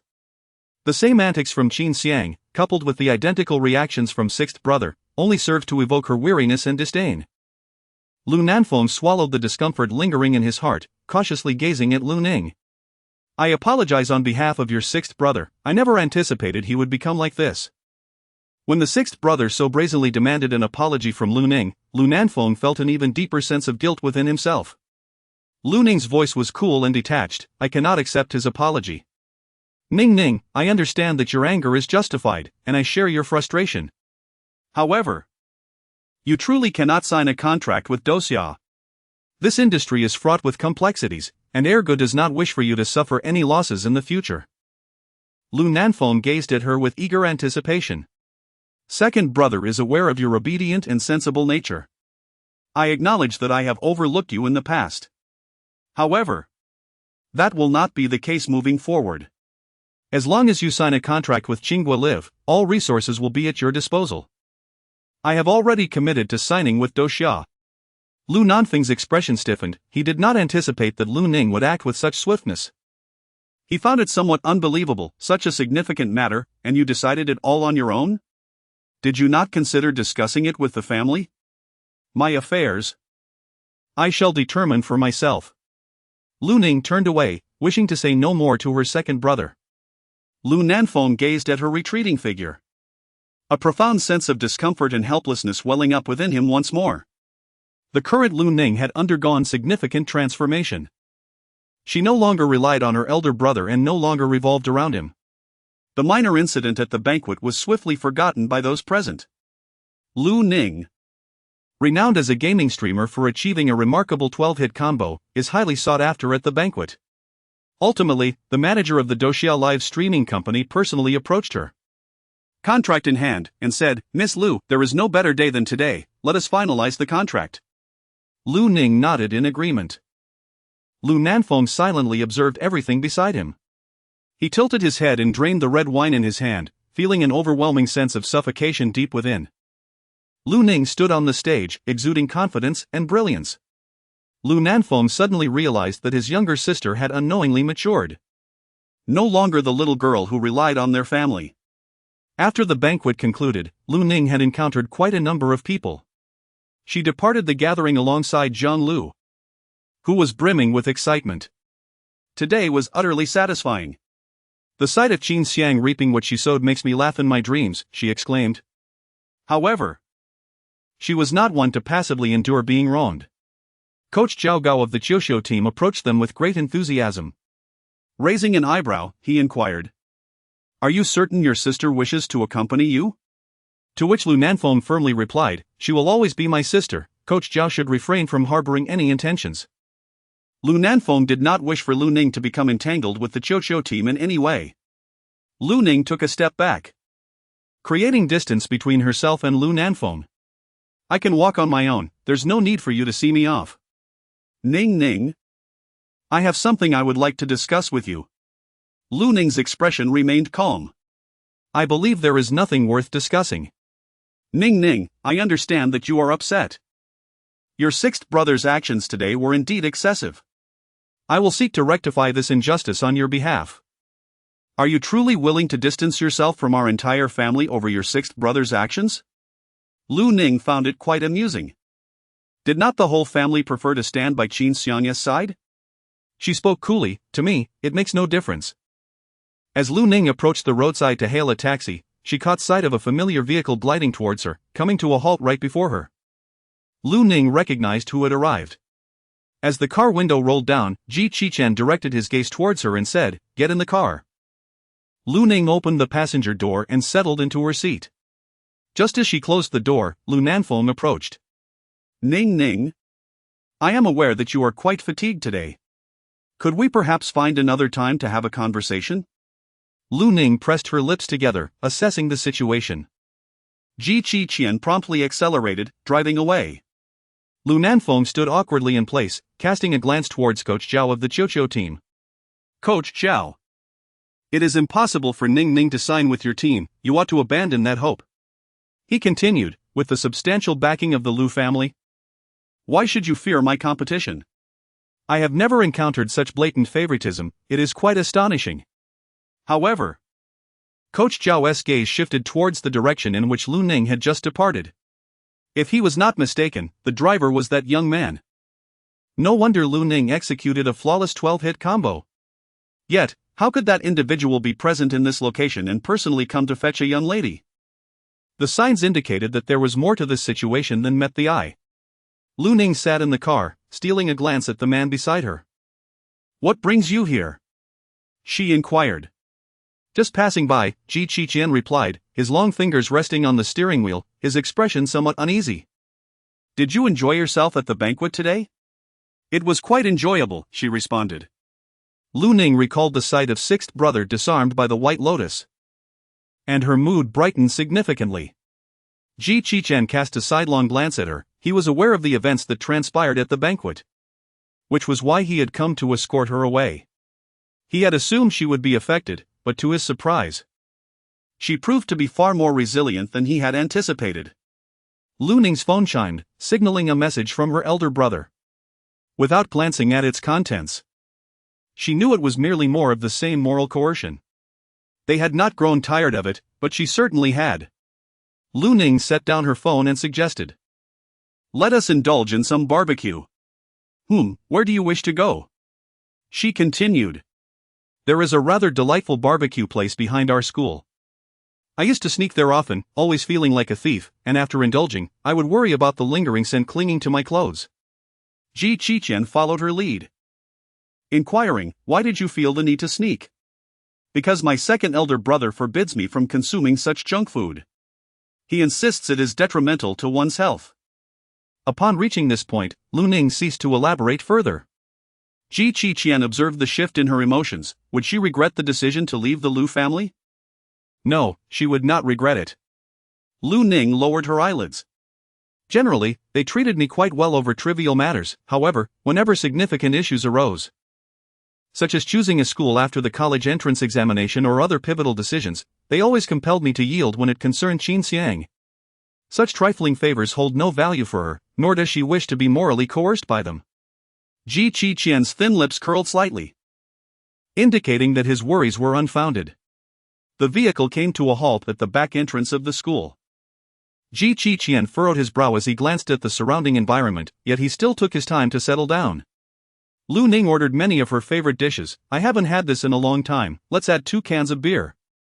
The owner glanced at Ji Qichen and said to Lu Ning, what would your boyfriend like to eat? Lu Ning was taken aback. A boyfriend? Chapter 63, Sixth Brother Finally Regrets. Lu Ning glanced at Ji Qichen, who had taken a seat beside her, and felt a sudden rush of warmth spread across her cheeks. Stammering, she said, Boss, you misunderstood, he is not my boyfriend.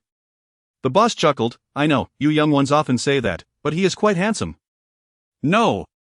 I didn't say anything. Master, is there anything you would like to eat? I am not hungry. Ji Qichen was not particularly fond of such fare. He observed as the boss brought over a plate of peanuts and 2 cans of beer. Frowning, he turned to Lu Ning and remarked, youngsters should not drink alcohol. I am of age, why can't I drink? Lu Ning felt a sense of triumph as she successfully signed a contract for a live broadcast with the shrimp company today.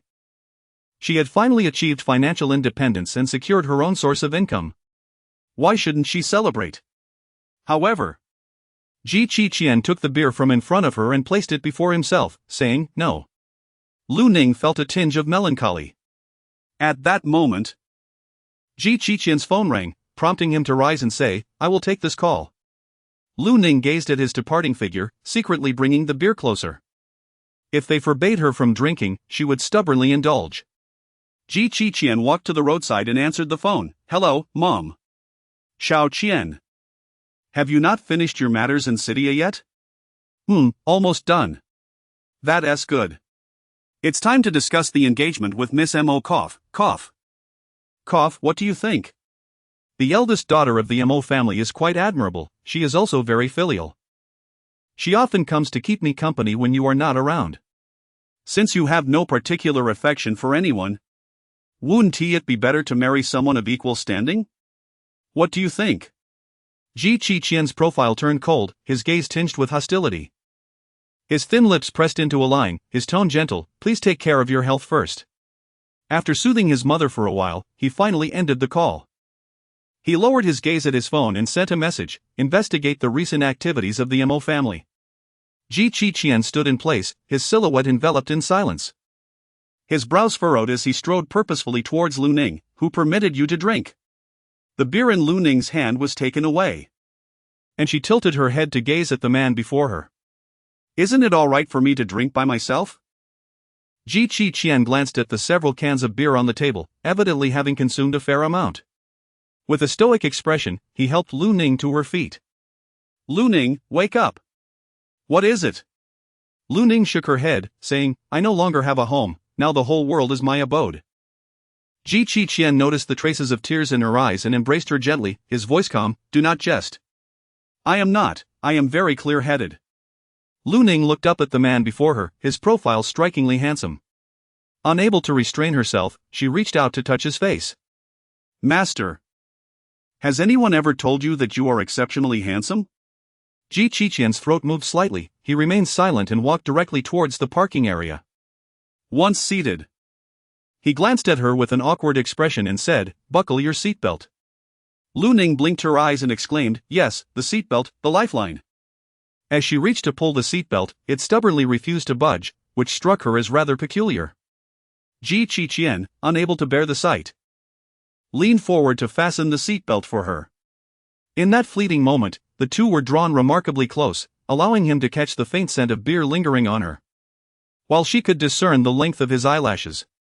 Lu Ning held her breath, her mind aflame with impulsive fervor as she wrapped her arms around his.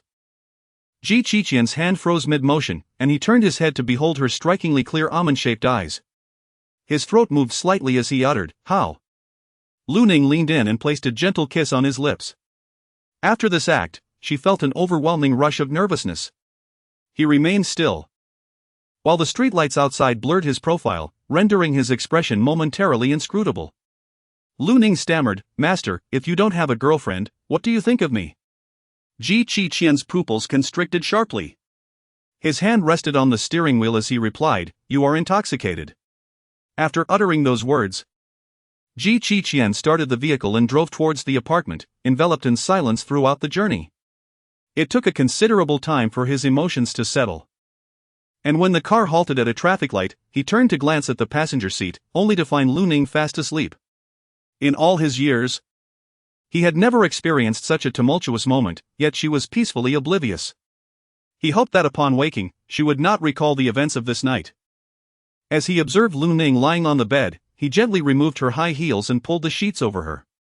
He lingered at the bedside for a moment, his gaze imbued with complex emotions. Just as Qin Xiang prepared to leave, her voice floated to him from behind, Mommy, I want some water. He paused, and upon hearing her sweetly utter the word Mommy, it felt as though the air had been knocked from his lungs. Qin Xiang went to pour a glass of water, then sat at the edge of the bed, helping Lu Ning to sit up and drink. After finishing her drink, Lu Ning embraced him tightly and said, Mom, I miss you so much. You are the only one who treats me the best. Ji Qiqian's hand clenched the cup tightly.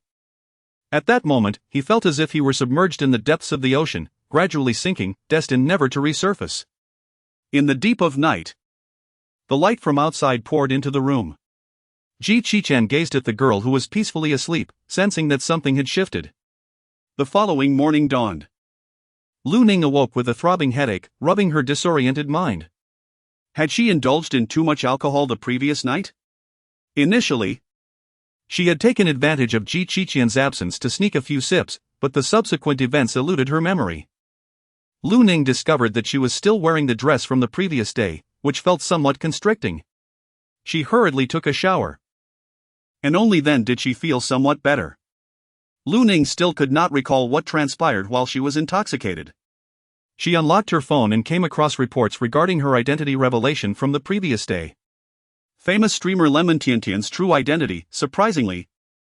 She is the eldest daughter of the Lu family. Lu Ning was acutely aware that her identity would inevitably be unveiled after participating in the event. She had no intention of concealing anything.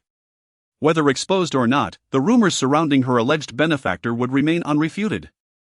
As for Lulu's fervent declaration that she would undoubtedly join the Lu Tian battle team, it had been met with scorn and ridicule. At that moment, her phone rang. The number was familiar, it was likely Lulu calling. Lu Ning hung up the call without answering, a slight smile playing on her lips. How audacious of Lulu to presume that she would join the Lu Tian battle team. Yet, her game forum inbox was inundated with frantic private message notifications. Lu Ning. Answer the phone. Are you too guilty to pick up? Lu Ning, I command you to clarify the situation to the media at once. It was you who persistently sought to join the Lu Tian battle team. Chapter 64, now beginning to reminisce about the good times with Lu Ning. Upon witnessing her sixth brother's moment of vulnerability, Lu Ning could not help but find it amusing. So, now he feels embarrassed? Why did he not consider the consequences when speaking to the reporters yesterday? Or did he believe he could take the initiative and morally manipulate her? Unfortunately for him, this time she would not acquiesce to his wishes. You don't wish to join the Lu Tian team, do you intend to join the Chiu team instead? I forbid it. That's none of your concern. She felt liberated to act according to her own desires. No longer needing to heed the gaze of her brothers from the Lu family or to be encumbered by their opinions. After Lu Ning took a shower and changed into a fresh set of clothes, she proceeded to the neighboring apartment. To her surprise, she encountered Ji Qiqian emerging in a loose-fitting bathrobe, as if he had just finished bathing as well. Lu Ning caught sight of his chiseled abs at once. Her gaze flickered momentarily, and the warmth on her cheeks surged rapidly. When Ji Qiqian laid eyes on Lu Ning, his expression was also somewhat awkward. He adjusted his robe and feigned calmness, inquiring, "Are you awake?" "Yes, just feeling a bit dizzy." Ji Qiqian hesitated, gazing at her intently. "Do you recall what transpired last night?" "No way." Ji Qiqian scrutinized Lu Ning's expression. She had always been transparent about her thoughts. It was evident that she genuinely had no recollection of the events from the previous night. He had spent the entire night awake due to this incident. Ji Qiqian let out a sigh of relief. It's perilous for a young woman to drink excessively at night. Please refrain from consuming alcohol in the future. Lu Ning felt a twinge of embarrassment as she stammered, I accidentally got drunk last night, I only intended to have a couple of sips. Ji Qiqian narrowed his eyes slightly and remarked, alcohol can cloud your judgment, and your mind was already not at its sharpest. Lu Ning felt a pang of disappointment. However, she noticed him approaching with a cup of honey water in hand. He said coldly, drink this. Thank you, she replied. Lu Ning held her cup and took a few sips, glancing furtively at Ji Qiqian. Master, I have realized that you are quite considerate. Anyone who becomes your girlfriend would surely be very happy. Upon hearing this, Ji Qiqian's gaze deepened significantly. I have no such plans for the time being. No plans for a romantic relationship? Why is that? Is it because you are too busy with work? Lu Ning felt a twinge of curiosity. For she distinctly recalled seeing him in a restaurant with a young woman. Ji Qiqian, sensing her intrigue, spoke with a nonchalant tone, I prefer not to discuss it. Lu Ning's gaze flickered, unable to meet his eyes. Qin Xiang glanced at her averted expression and said, "I have something to attend to outside." "Oh, then you may go," she replied. Lu Ning gazed at his silhouette, ultimately curling up alone on the sofa. He claimed not to desire a romantic relationship. Perhaps it was simply because he had yet to encounter someone he truly cherished. Lu Ning felt somewhat dejected. Yet it seemed she had begun to develop a fondness for Qin Xiang. Her thoughts drifted to her past life, reminiscing about the online crush she had harbored, leaving her emotions in a state of turmoil. Was Qin Xiang truly that person? In the afternoon, after logging into the game, Lu Ning discovered that her community following had significantly increased. Lu Ning invited Zhang Lu to team up for a game. Class monitor Zhang Lu exclaimed, "That White Lotus Qin Xiang dares to distort the truth and slander you in the livestream. How outrageous!" Lu Ning opened the video sent by Zhang Lu.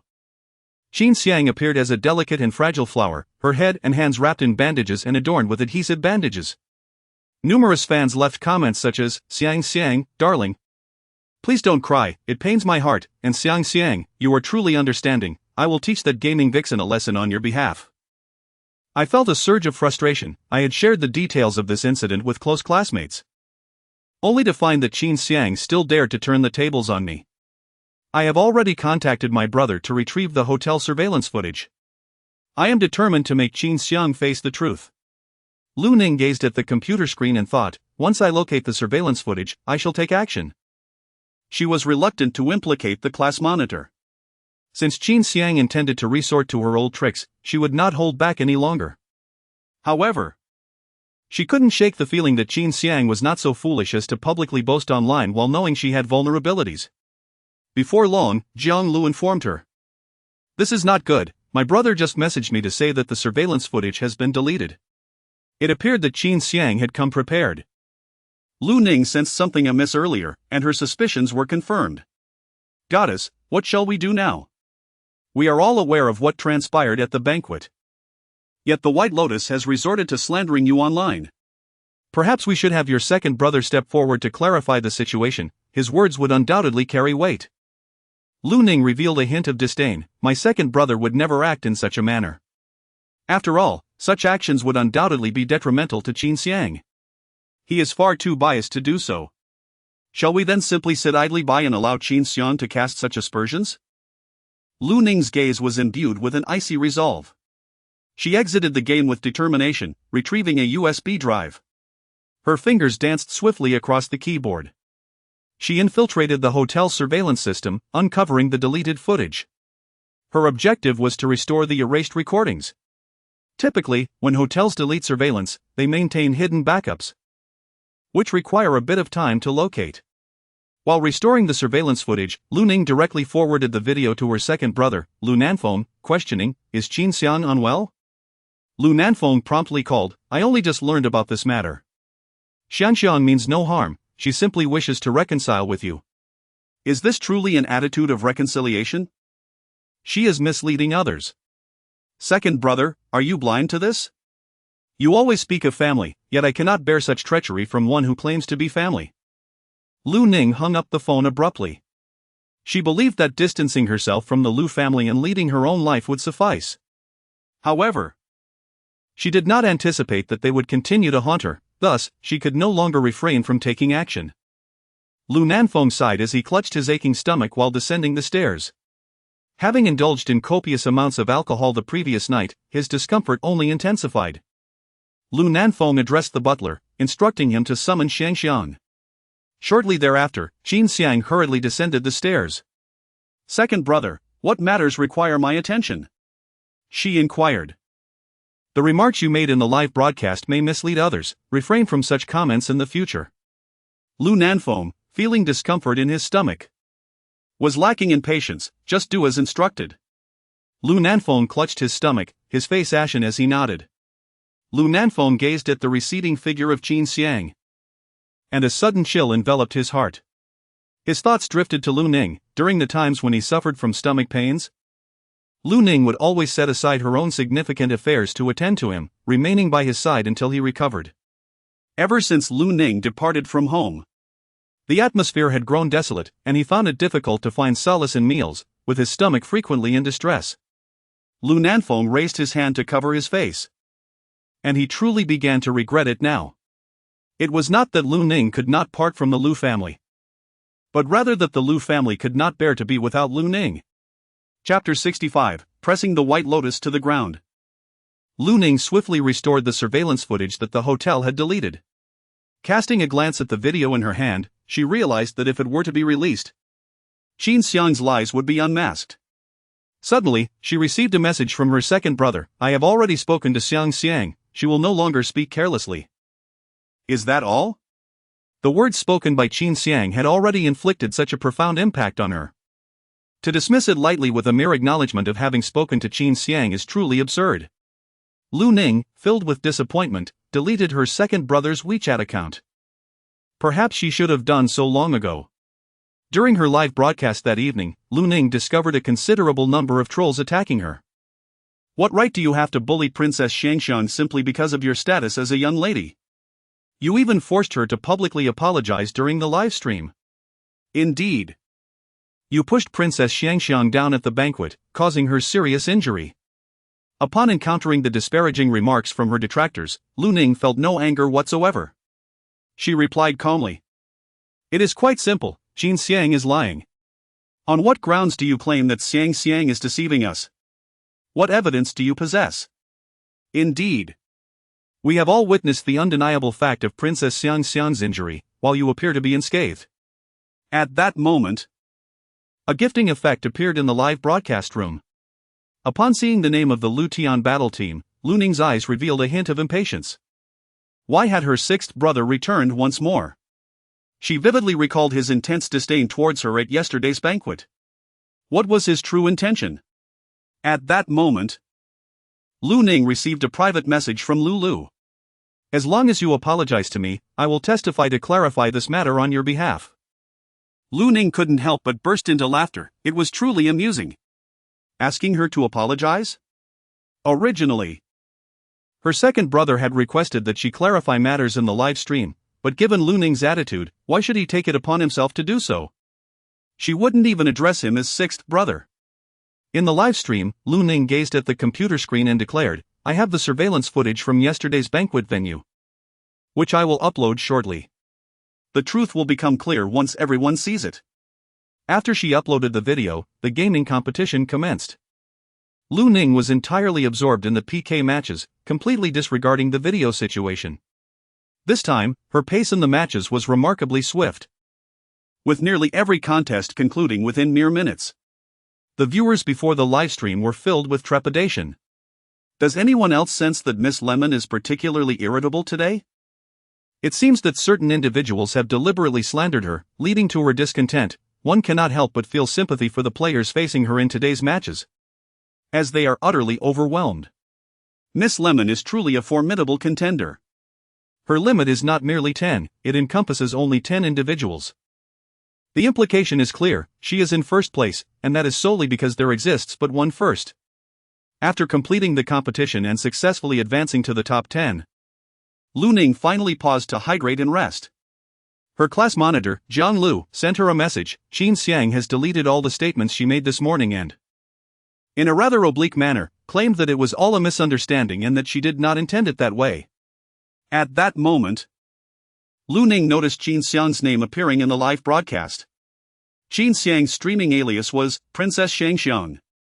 She first sent a gift and then, in a subtly insincere tone, remarked, Sister Ning, this is all a misunderstanding. I have clarified everything with the fans and asked them not to cause further disturbances, it is entirely my fault. Lu Ning cast a glance, her voice icy as she spoke, since you acknowledge your mistake, then leave. My live stream room does not welcome you, do not intrude. Qin Xiang's eyes widened in disbelief, taken aback by Lu Ning's blatant disregard for her feelings. Had it not been for her desire to garner favor in front of her second brother, she would never have come to apologize. She truly did not anticipate that Lu Ning possessed surveillance footage, otherwise, she would not have been compelled to offer an apology. Lu Ning continued. Everyone is aware of the strained relationship between us, and I have no desire to feign a deep sisterly bond, that would be utterly distasteful. Lu, unable to contain himself, expressed, Xiang took the initiative to seek your forgiveness, and this is your response? Is her apology truly an act of nobility? Am I obligated to grant forgiveness? If apologies were genuinely effective, what purpose would the police serve? Lu Ning's tone was exceedingly sharp. The fans in the live stream echoed her sentiments, exclaiming, "Indeed, the White Lotus manipulated public opinion this afternoon, slandering our goddess." Only to be confronted by surveillance footage that unveiled the truth. Who is unaware of her ulterior motives? White Lotus, you are not welcome here, please leave. It seems the White Lotus is envious of our goddess's fans and talents, hence her incessant antics. How despicable. Qin Xiang, overwhelmed by the criticism, fled in disgrace. Noticing a significant drop in her fan base, she became alarmed. Who could have anticipated that Lu Ning possessed that video?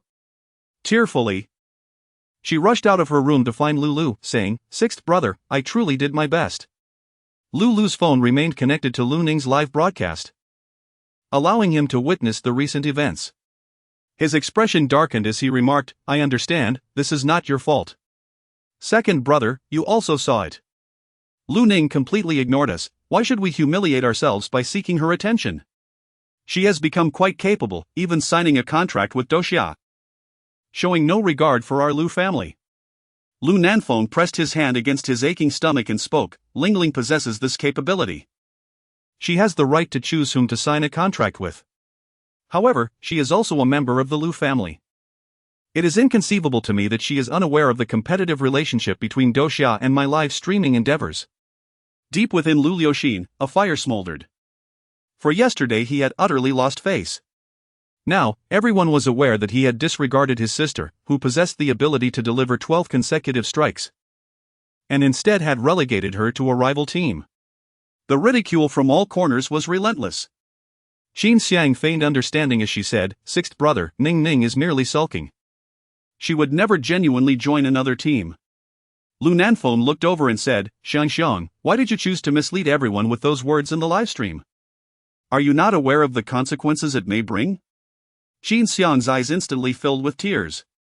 Lu promptly remarked, "Second brother, given Xiang's sincere apology, what more do you expect from her? Surely, you cannot begin to mistreat Xiang now for the sake of Lu Ning." Lu Nanfeng, afflicted by a stomachache from anger, exclaimed, "Why can't you understand? I am fully aware that Lu Ning's temperament has been spoiled. I am eager to see just how long she can bask in her arrogance. Xiang, let us depart." Lu Nanfeng, overwhelmed by frustration, found himself with a throbbing headache. At last, he comprehended the grievances that Lu Ning had endured in the past. He generously bestowed a sum of 100,000 in gifts within Lu Ning's livestream, accompanied by a message: the events of yesterday's banquet were a misunderstanding, and are in no way related to Ning. As her brother, I will eternally support Ning's choices. Lu Ning gazed at the myriad of reward effects on her screen, yet felt no stir of emotion within her. She found herself devoid of mood and abruptly ended her livestream, unwilling to witness her second brother's theatrics in her own space. Exiting her study, she noticed the absence of Ji Qian, who seemed to be preoccupied with his own affairs. For several consecutive days, she had not laid eyes on him, and an inexplicable sense of unease lingered within her. With the impending release of the college entrance examination results, a wave of anxiety washed over Lu Ning. Gu Zifeng glanced at her, remarking, "Isn't that from Xiao Ning Meng? Have you been avoiding her these past few days? What on earth transpired? Did she confess her feelings to you?" Ji Qian, maintaining his composure, averted his gaze, his long fingers tightening around his phone. His throat moved slightly as he replied, "She is still young and does not comprehend what it means to truly like someone." The divide between them was not merely one of age but also an insurmountable chasm. Lu Ning still harbored a deep-seated hatred for the one who had caused her parents' demise. That fateful drunken kiss had left him in a state of disarray ever since. Ji Qian's gaze was profound and inscrutable. "Perhaps you are right. It is time for me to depart." Chapter 66, Will you forgive your second brother just this once? She observed their dialogue with a sense of unease, feeling that something had shifted, yet unable to articulate what it was. It seemed she had grown accustomed to Ji Qian's presence by her side. During her most helpless and agonizing moments of rebirth, it was Ji Qian who appeared, holding up an umbrella for her, shielding her from the tempest outside. He was both mentor and friend, and her feelings for him had evolved. In the days of his absence, Lu Ning found herself inexplicably restless, yearning to see him once more. Lu Ning sensed that her emotions were somewhat askew, so she descended the stairs to purchase some items to divert her attention. However, just as she acquired a few snacks, a car passed by and honked twice. The expression on her face dulled slightly. "Are you surveilling me?" "Ning Ning. This is City A. Locating your whereabouts is merely a matter of time." Lu Nanfeng's gaze was somewhat intricate. It must be said that locating Lu Ning required considerable effort on his part. The school doctor named Qin Xiang was not to be underestimated. However, at present, no information had been uncovered. Lu Ning's eyes glimmered with caution. "What do you wish to convey?" "Cerning, I harbor no ill intentions. With the results approaching, I am merely concerned for you, as selecting one's aspirations is indeed a matter of great significance." Lu Ning recalled the scene from her previous life when her second brother agreed to the sixth brother's suggestion, allowing her to apply to a third-tier university alongside Qin Xiang. A hint of derision appeared on her face. There was no need, she could manage on her own. "Ning Ning, during critical moments, please refrain from throwing a tantrum. Do not gamble with your own future out of spite." Lu Nanfeng stood before her, bearing a serious expression. "I specifically asked a teacher to assist you in Qin Xiang in filling out your applications." "That's enough, is it too much to bear?" Lu Ning could no longer endure. "Second brother, you have never truly understood what others are saying, have you? Was my previous statement so difficult to comprehend? I detest your faade of concern for my well-being, which you employ to morally bind and manipulate me." Lu Nanfeng appeared to be wounded, his face ashen as he stammered, I did not mean it that way." "It is best that you did not mean it that way, please keep your distance from me." Lu Ning turned and walked away. Behind her, a thud resonated as Lu Nanfeng collapsed onto the ground. Lu Ning stood still, hesitating whether to step forward. Lu Ning noticed the blood at the corner of her second brother's mouth. Annoyed, she approached and, together with the driver, helped Lu Nanfeng into the car. Just as she was about to leave, her second brother grasped her hand tightly, his voice weak as he implored, "Ning Ning, please don't go. I have truly erred." Lu Ning's emotions became quite intricate. "You should hasten to the hospital. Ning Ning, could you perhaps keep your second brother company?" Lu Nanfeng still refused to let go, her gaze filled with entreaty. The driver anxiously interjected, "Miss, please accompany the boss to the hospital, his condition cannot be delayed any longer." Lu Ning was ultimately ushered into the car by the driver. She sat beside him, her expression stern and silent. Lu Nanfeng revealed a faint smile, saying, "Ning Ning, it has been quite a while since you last had a proper conversation with your second brother." Lu Ning coldly remarked, "Isn't Qin Xiang accompanying you? My presence is utterly unnecessary. It has always been this way." Cough, cough, cough, "That's not the case, you are not like Xiang. We are siblings, after all. You are of utmost importance to me." Lu Nanfeng coughed up blood. Lu Ning, unable to bear the sight any longer, extended the tissue paper. Lu Nanfeng revealed a hint of satisfaction on his face. "I always knew that deep down, Ning Ning still holds a place for me, her second brother." Lu Ning turned her head to gaze out of the window, feeling an overwhelming sense of irony. In the past, she had desperately sought the attention of her brothers, yearning to be seen and acknowledged. She had sacrificed everything in her previous life, yet received nothing in return. In this life, she found no value in such pursuits. Yet her second brother had become increasingly entangled in her affairs. Such is the nature of humanity, fraught with folly. Upon arriving at the hospital, Lu Nanfeng was taken inside for examination. Lu Ning initially intended to leave, but was halted by the doctor, who said, "You must be a family member of the patient. Please persuade Mr. Lu, his gastric ailment requires a consistent regimen of medication, or it may deteriorate into gastric cancer." Lu Ning's expression was indifferent. If he himself does not care about his own body, who else could possibly take charge for him? "Lu Ning, are you speaking sensibly? Is it not for our sake that second brother's health has deteriorated to this extent?" Lu and Qin Xiang hurriedly made their way over. Lu Ning directly threw the medical case into Lulu's arms, exclaiming, "Are you resorting to moral coercion so easily? With such filial piety? How is it that you remain oblivious to the fact that second brother's condition has deteriorated to this extent? How can you call yourself his brother? Spending each day in close proximity yet failing to notice the severity of his illness? Lulu was rendered speechless, that's because I wasn't paying attention. What a feeble excuse. Rather than wasting time seeking justifications, it would be more prudent to sincerely persuade Ergo to seek medical treatment and take his medication.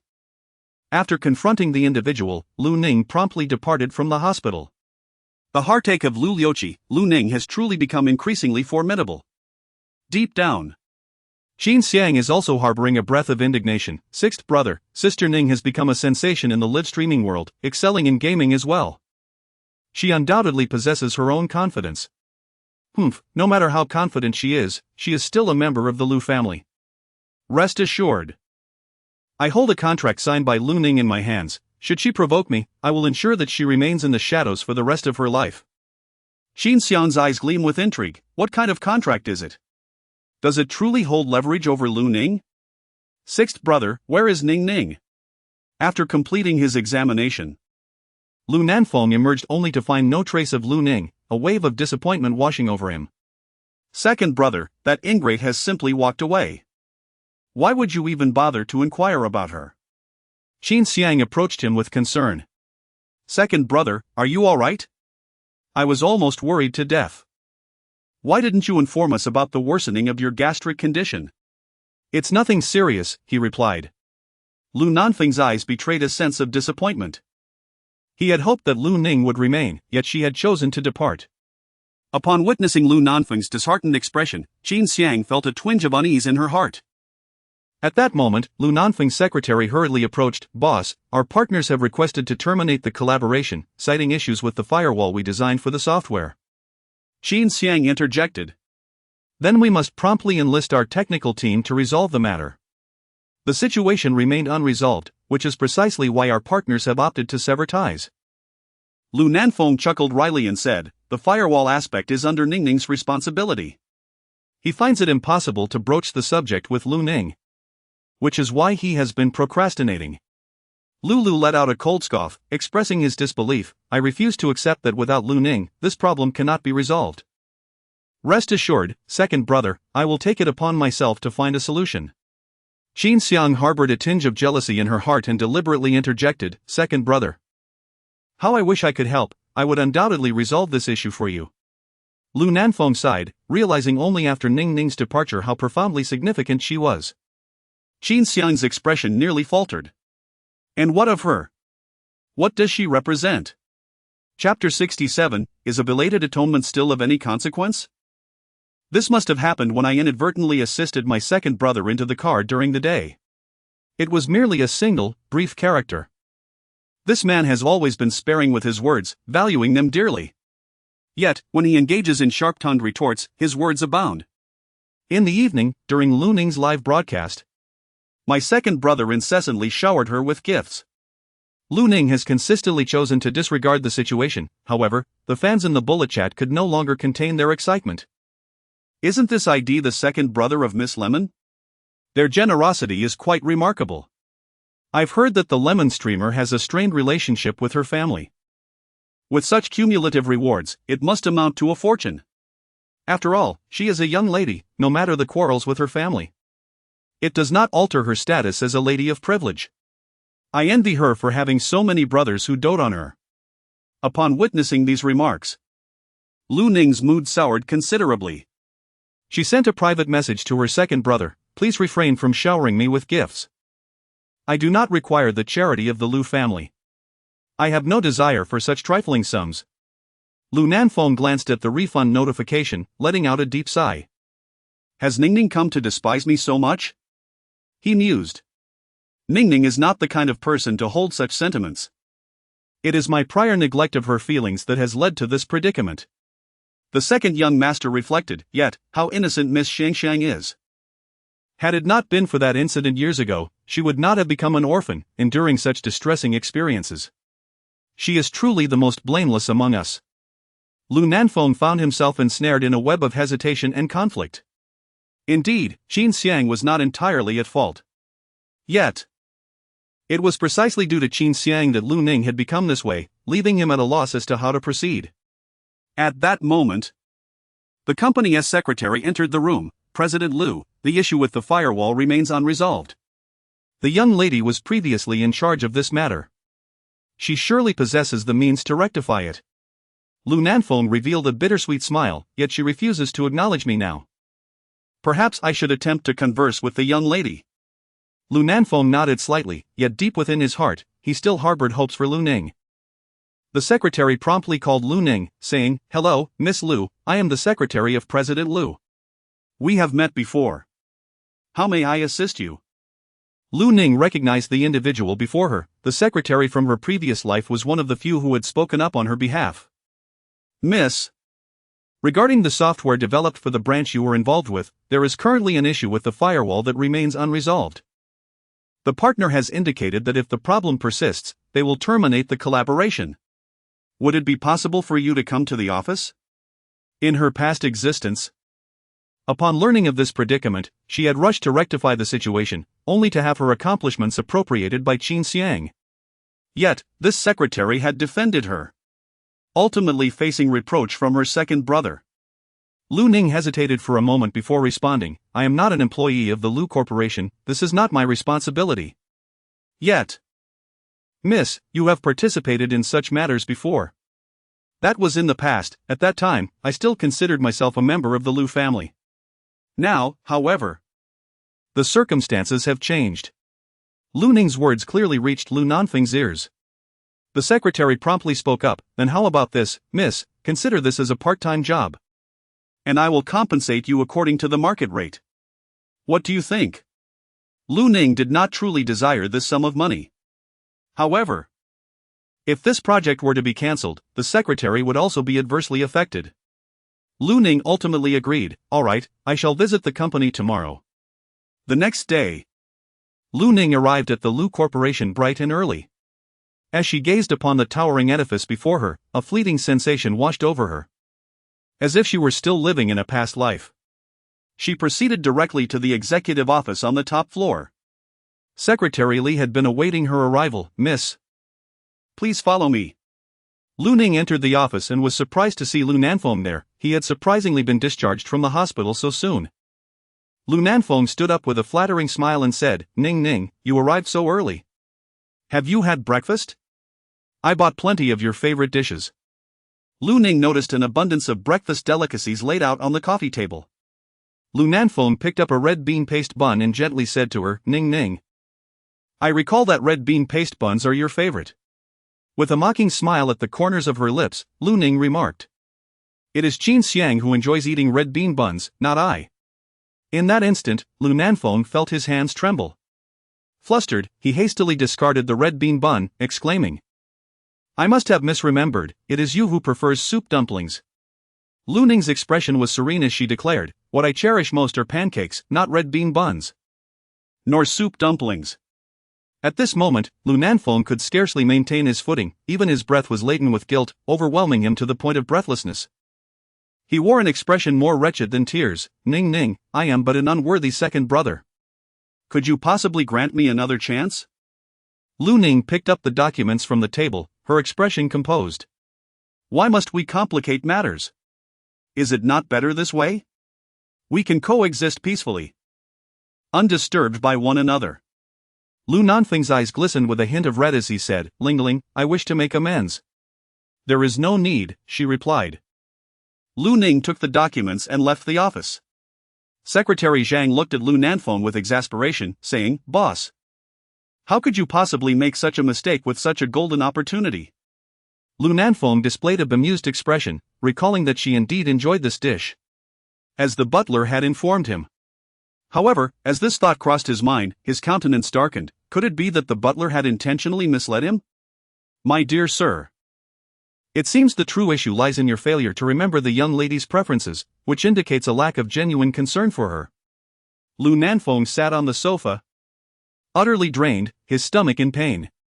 "What can I do to make amends? Do you have any suggestions?" He genuinely wished to mend his relationship with Lu Ning. Secretary Zhang pondered for a moment and replied, "I'll inform the manager of the branch office shortly, stating that the young lady is coming to work. So they should treat her with the utmost respect. Let's start with the little things. You are right. I can have Ning manage the branch office, this way. She will surely recognize my sincere intentions to make amends. Lu Nanfeng recalled that Lu Ning had previously mentioned her desire to run a company as well. She understood where the issues with the firewall lay. It was necessary to rewrite the code on-site and conduct further testing. Lu Ning glanced at her phone and received a message. Ning, I apologize. It is my mistake for misremembering your preferences, it won't happen again. Without a doubt. It was sent by her second brother. Yet, she truly did not care anymore. Why could he not comprehend that? Lu Ning entered the branch office and approached the front desk, saying, "Hello, I am the engineer here to repair the software." "Lu Ning, what brings you here?" Qin Xiang, dressed in designer attire, walked in and upon seeing Lu Ning, her eyes reflected a hint of wariness. Lu Ning maintained her composure, stating, "It is none of your concern." At that moment, the manager hurriedly emerged, having heard that the young lady was coming to inspect the work, and it was imperative to provide her with a warm reception. The manager cast a glance at Lu Ning and Qin Xiang, feeling somewhat distressed. Who, after all, was the true eldest daughter of the Lu family? The receptionist glanced at Lu Ning and remarked, "This young lady is here for an engineering position." The manager enthusiastically approached Qin Xiang, assuming that this elegantly dressed girl, adorned in designer brands, must indeed be the eldest daughter of the Lu family. Chapter 68, Who is the true heiress? Lu Ning stood by, observing the manager's enthusiastic demeanor towards Qin Xiang, even displaying a touch of flattery. In the past, this would have incited her ire, but now, she remained utterly indifferent.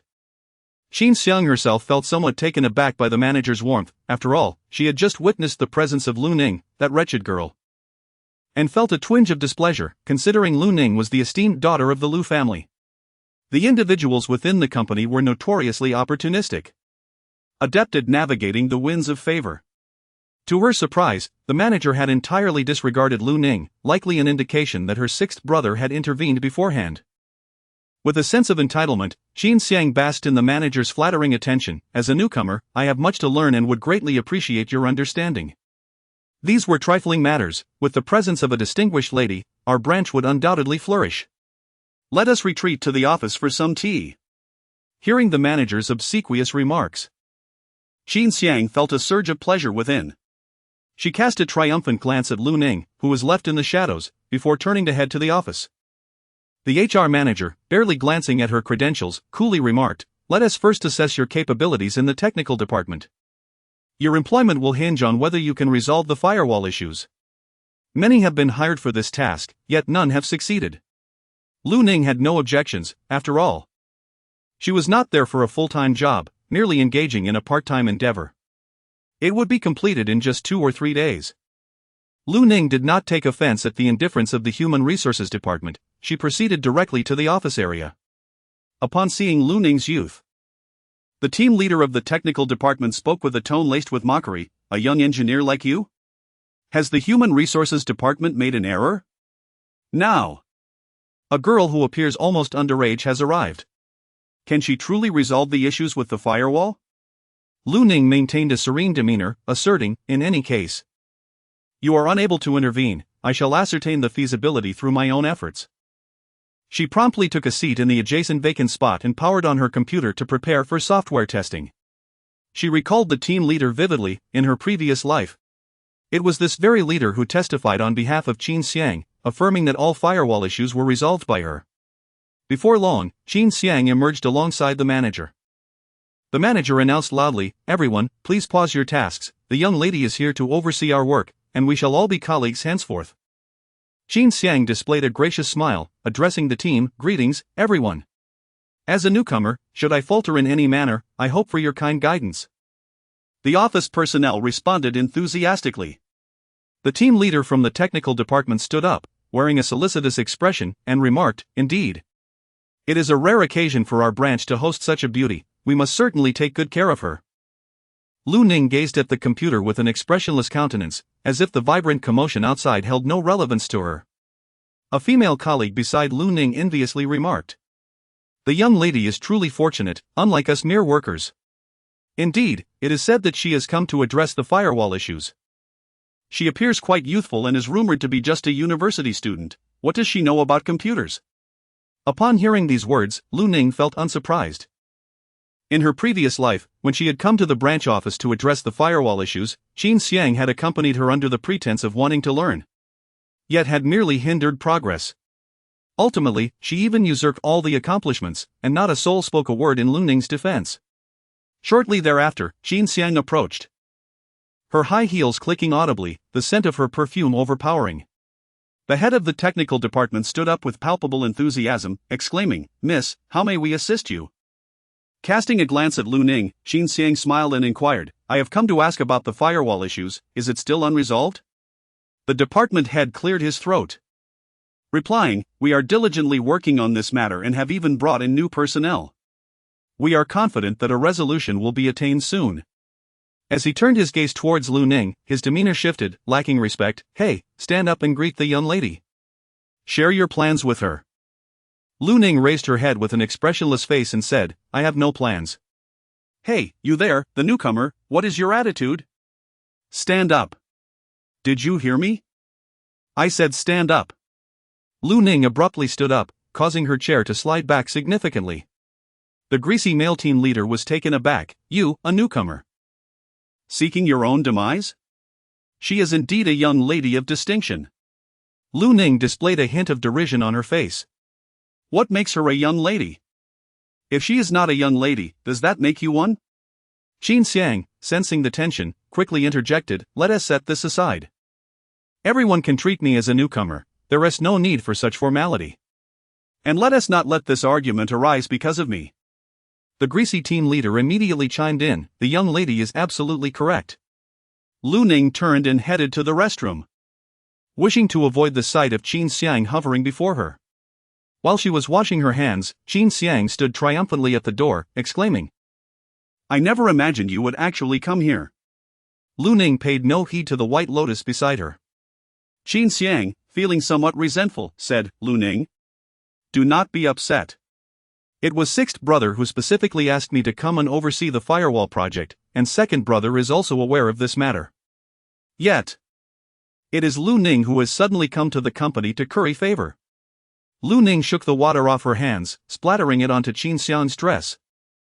Qin Xiang was instantly filled with indignation and fury. "What are you doing? Do you have any idea how expensive this dress is?"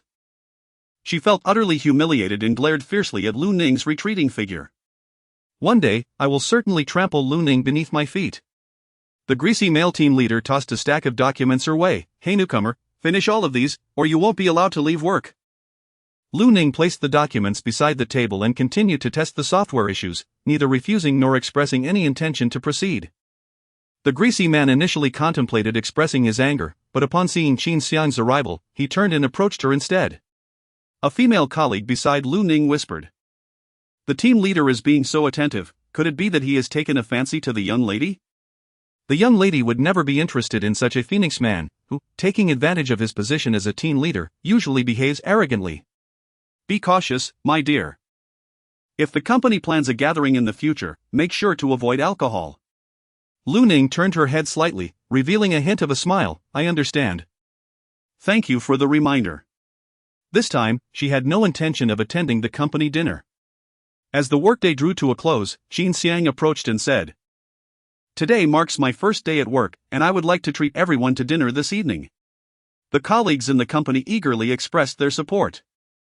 As Lu Ning observed that the issues identified in the testing had been nearly organized, she finally stood up to gather her belongings in preparation for leaving work.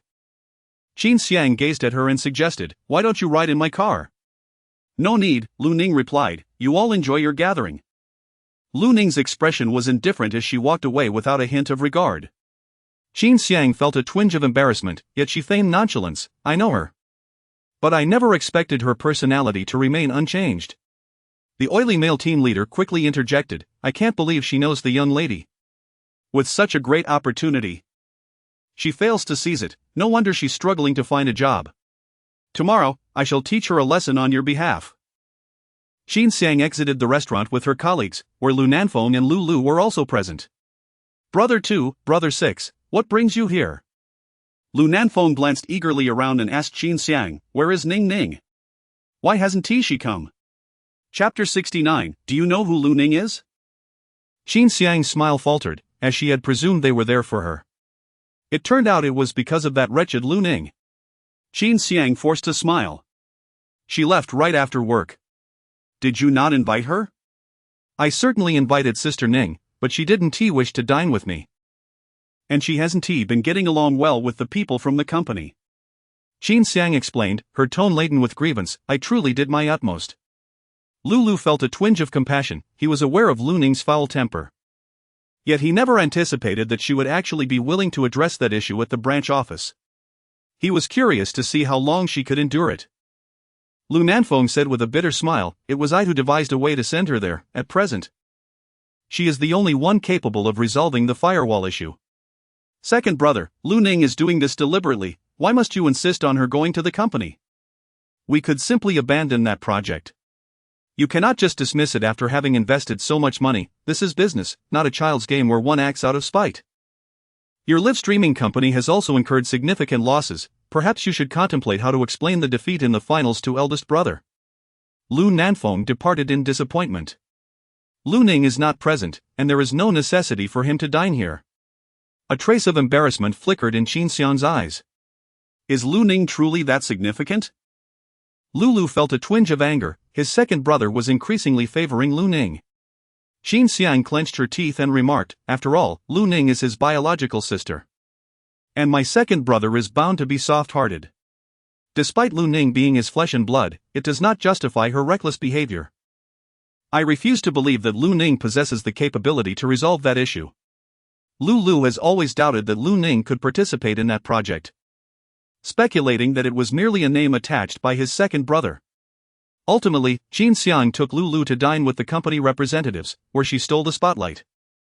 After Lu Nanfeng got into the car and departed, he took out his phone and sent a message to Lu Ning. Are you still adjusting to the company today? If anyone bullies you, be sure to inform me at once. She received the message from her second brother.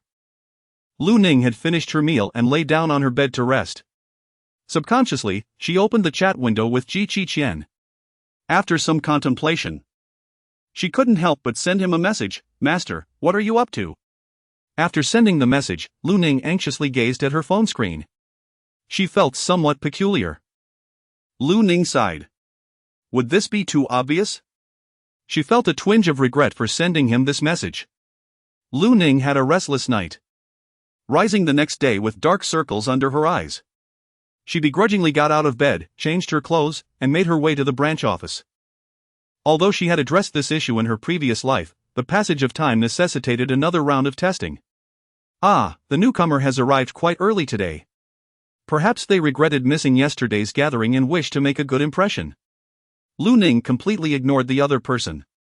The greasy male team leader, infuriated, slammed the table and exclaimed, Newcomer, I am speaking to you. What is this attitude? Your attitude reflects mine, she retorted. The evening gathering is not an obligation for employees. If I choose not to attend, I simply will not. At that moment, colleagues in the office overheard the exchange and unanimously raised their thumbs in support of Lu Ning. Indeed, the younger generation today is quite keen on reforming the workplace. The disgruntled team leader, now humiliated, shot back, Newcomer, what audacity you have.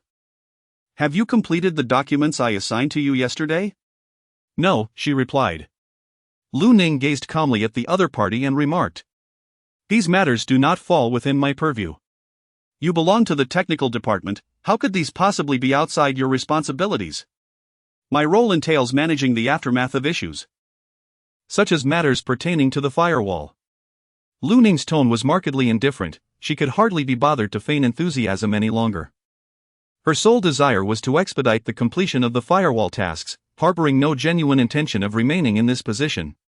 The greasy team leader, likely unaccustomed to such audacity from a newcomer, was taken aback by her boldness to challenge her superior on merely her second day at work. Infuriated, he trembled with rage, declaring, I will promptly inform the manager and recommend your immediate dismissal. To which she retorted, by all means, feel free to try. Lu Ning completely disregarded him and continued to write code. Her slender fingers danced across the keyboard, and a stream of code materialized on the screen. Soon, the greasy team leader stormed out of the office, casting an angry glare at Lu Ning. Don't get too smug. If you fail to handle the firewall issue, You'll be out of here in no time. I'm eager to see what you're capable of. Rest assured, my abilities surpass yours.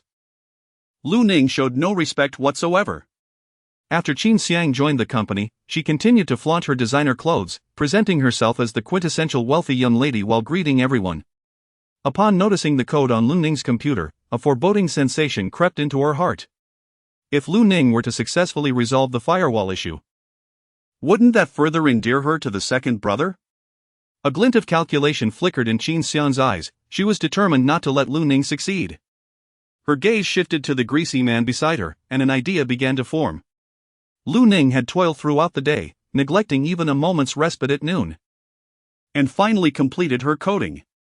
She massaged her neck, contemplating that if the testing went smoothly tomorrow, she would no longer need to return. She truly wished to sever any ties with the Lu family. Lu Ning was tidying up her belongings in preparation to leave work when her greasy male supervisor remarked sarcastically, "The technical department has never left on time. You, being new, are so oblivious to the rules? Since you are drawing a salary from the company, you ought to contribute to its success." Lu Ning remains true to herself. "You certainly excel at working overtime, yet I have not witnessed you resolving the firewall issue." Lacking capability, one cannot rely solely on overtime throughout their life. You insolent girl, who are you implying is incapable? Why not give it a try yourself? Lu Ning delivered a sharp slap with her backhand, exclaiming, "Men like you, lacking in ability and prone to harassing female colleagues. Do you ever take a moment to reflect on yourself in the mirror? Do you even think you are worthy?" All eyes in the office turned towards them. The greasy team leader, accustomed to wielding power and authority, was taken aback by the audacity of a newcomer daring to confront him. A pair of hands seized the greasy man's arm, demanding, "Who permitted you to raise your hand?" Lu Ning looked up and saw Lu, feeling somewhat astonished. Logically speaking, wasn't Sixth Brother supposed to merely watch her endure the beating? That had been the case in her previous life. As soon as Lu appeared, the greasy man instantly wilted, "Young Master Lu, I was merely teaching the newcomers a lesson. This is a company, not a place for fighting." Lulu's tone carried a hint of coldness, for Lu Ning was his sister. Typically, only he possessed the right to reprimand or chastise her. What justification could a stranger have to lay a hand on Lu Ning? Lu forcefully pushed aside the greasy man, inquiring, "Do you know who she is? How dare these individuals lay hands on the young lady of the Lu family? They have truly overstepped their bounds." Chapter 70, The True Heiress is Someone Else. Lu's words were laced with anger, causing the greasy male leader to tremble in fear. Could it be that this newcomer possessed some hidden significance? Sixth Brother. What has transpired? Qin Xiang approached at that moment. Lu scolded the greasy man, "This scoundrel dares to resort to violence in the company, he should be dismissed immediately." The greasy man, flustered, retorted, "This has nothing to do with me. It was the newcomer who struck first, I was merely acting in self-defense." Qin Xiang feigned innocence, saying, "But she is, after all, a girl. You, as a man, should not be so petty." The greasy man dared not argue back. For Lu was clearly supporting the new girl, leaving him uncertain of their relationship. Qin Xiang tugged at Lulu's sleeve and whispered, "Sixth Brother, we cannot dismiss someone so hastily, this is a workplace." Lu instinctively glanced at Lu Ning, his tone somewhat brusque. "What do you think?" Lu Ning's expression was indifferent. "It doesn't matter." She picked up her bag and walked away. Lu Dan was immediately incensed. What kind of attitude was this? He had just assisted her, yet Lu Ning remained ungrateful. Truly, a heartless ingrate. Qin Xiang silently mocked, given the extent of Lu Ning's previous injuries inflicted by Lu. Only a fool would readily offer forgiveness. However, this was indeed advantageous for her. Qin Xiang graciously remarked, "She has always behaved this way. Brother Lu, you are not unfamiliar with her disposition, let us discuss this elsewhere." It was prudent to avoid further conversation that might reveal to the company that Lu Ning was the true heiress of the Lu family. If that were to happen, how could she maintain her position within the company? Since Lu Ning was unwilling to embrace her status as the young lady of the family, then she would seize it for herself. The following day, upon arriving at the company, Lu Ning noticed many eyes upon her. She understood it was due to the events of the previous day. Nevertheless, once she completed her software testing today, she would be able to leave with her earnings. As Lu Ning settled into her seat, a female colleague leaned in. What is your relationship with the sixth young master of the Lu family? Nothing in particular. Lu Ning replied with nonchalance. I find that hard to believe. If there were truly no connection, why did he go to such lengths to defend you yesterday? The team leader was nearly frightened to death. The events of yesterday have spread throughout the company. Who would have thought the new engineer has such a background? It's no wonder you passed the HR screening at such a young age. Perhaps you were once in a romantic relationship with Lulu. The female colleague, realizing the conversation had reached a dead end, chose not to press further. Shortly thereafter, the greasy team leader arrived at work, though he no longer exhibited his previous arrogance. Upon seeing Lu Ning, he wore a stern expression, refraining from taking any further action. After all, what if he provoked Lulu when the young master came to the new recruit's defense? The office was enveloped in an eerie silence. Before long, the manager approached the technical department. Everyone, gather for a meeting to discuss how to resolve the firewall issues.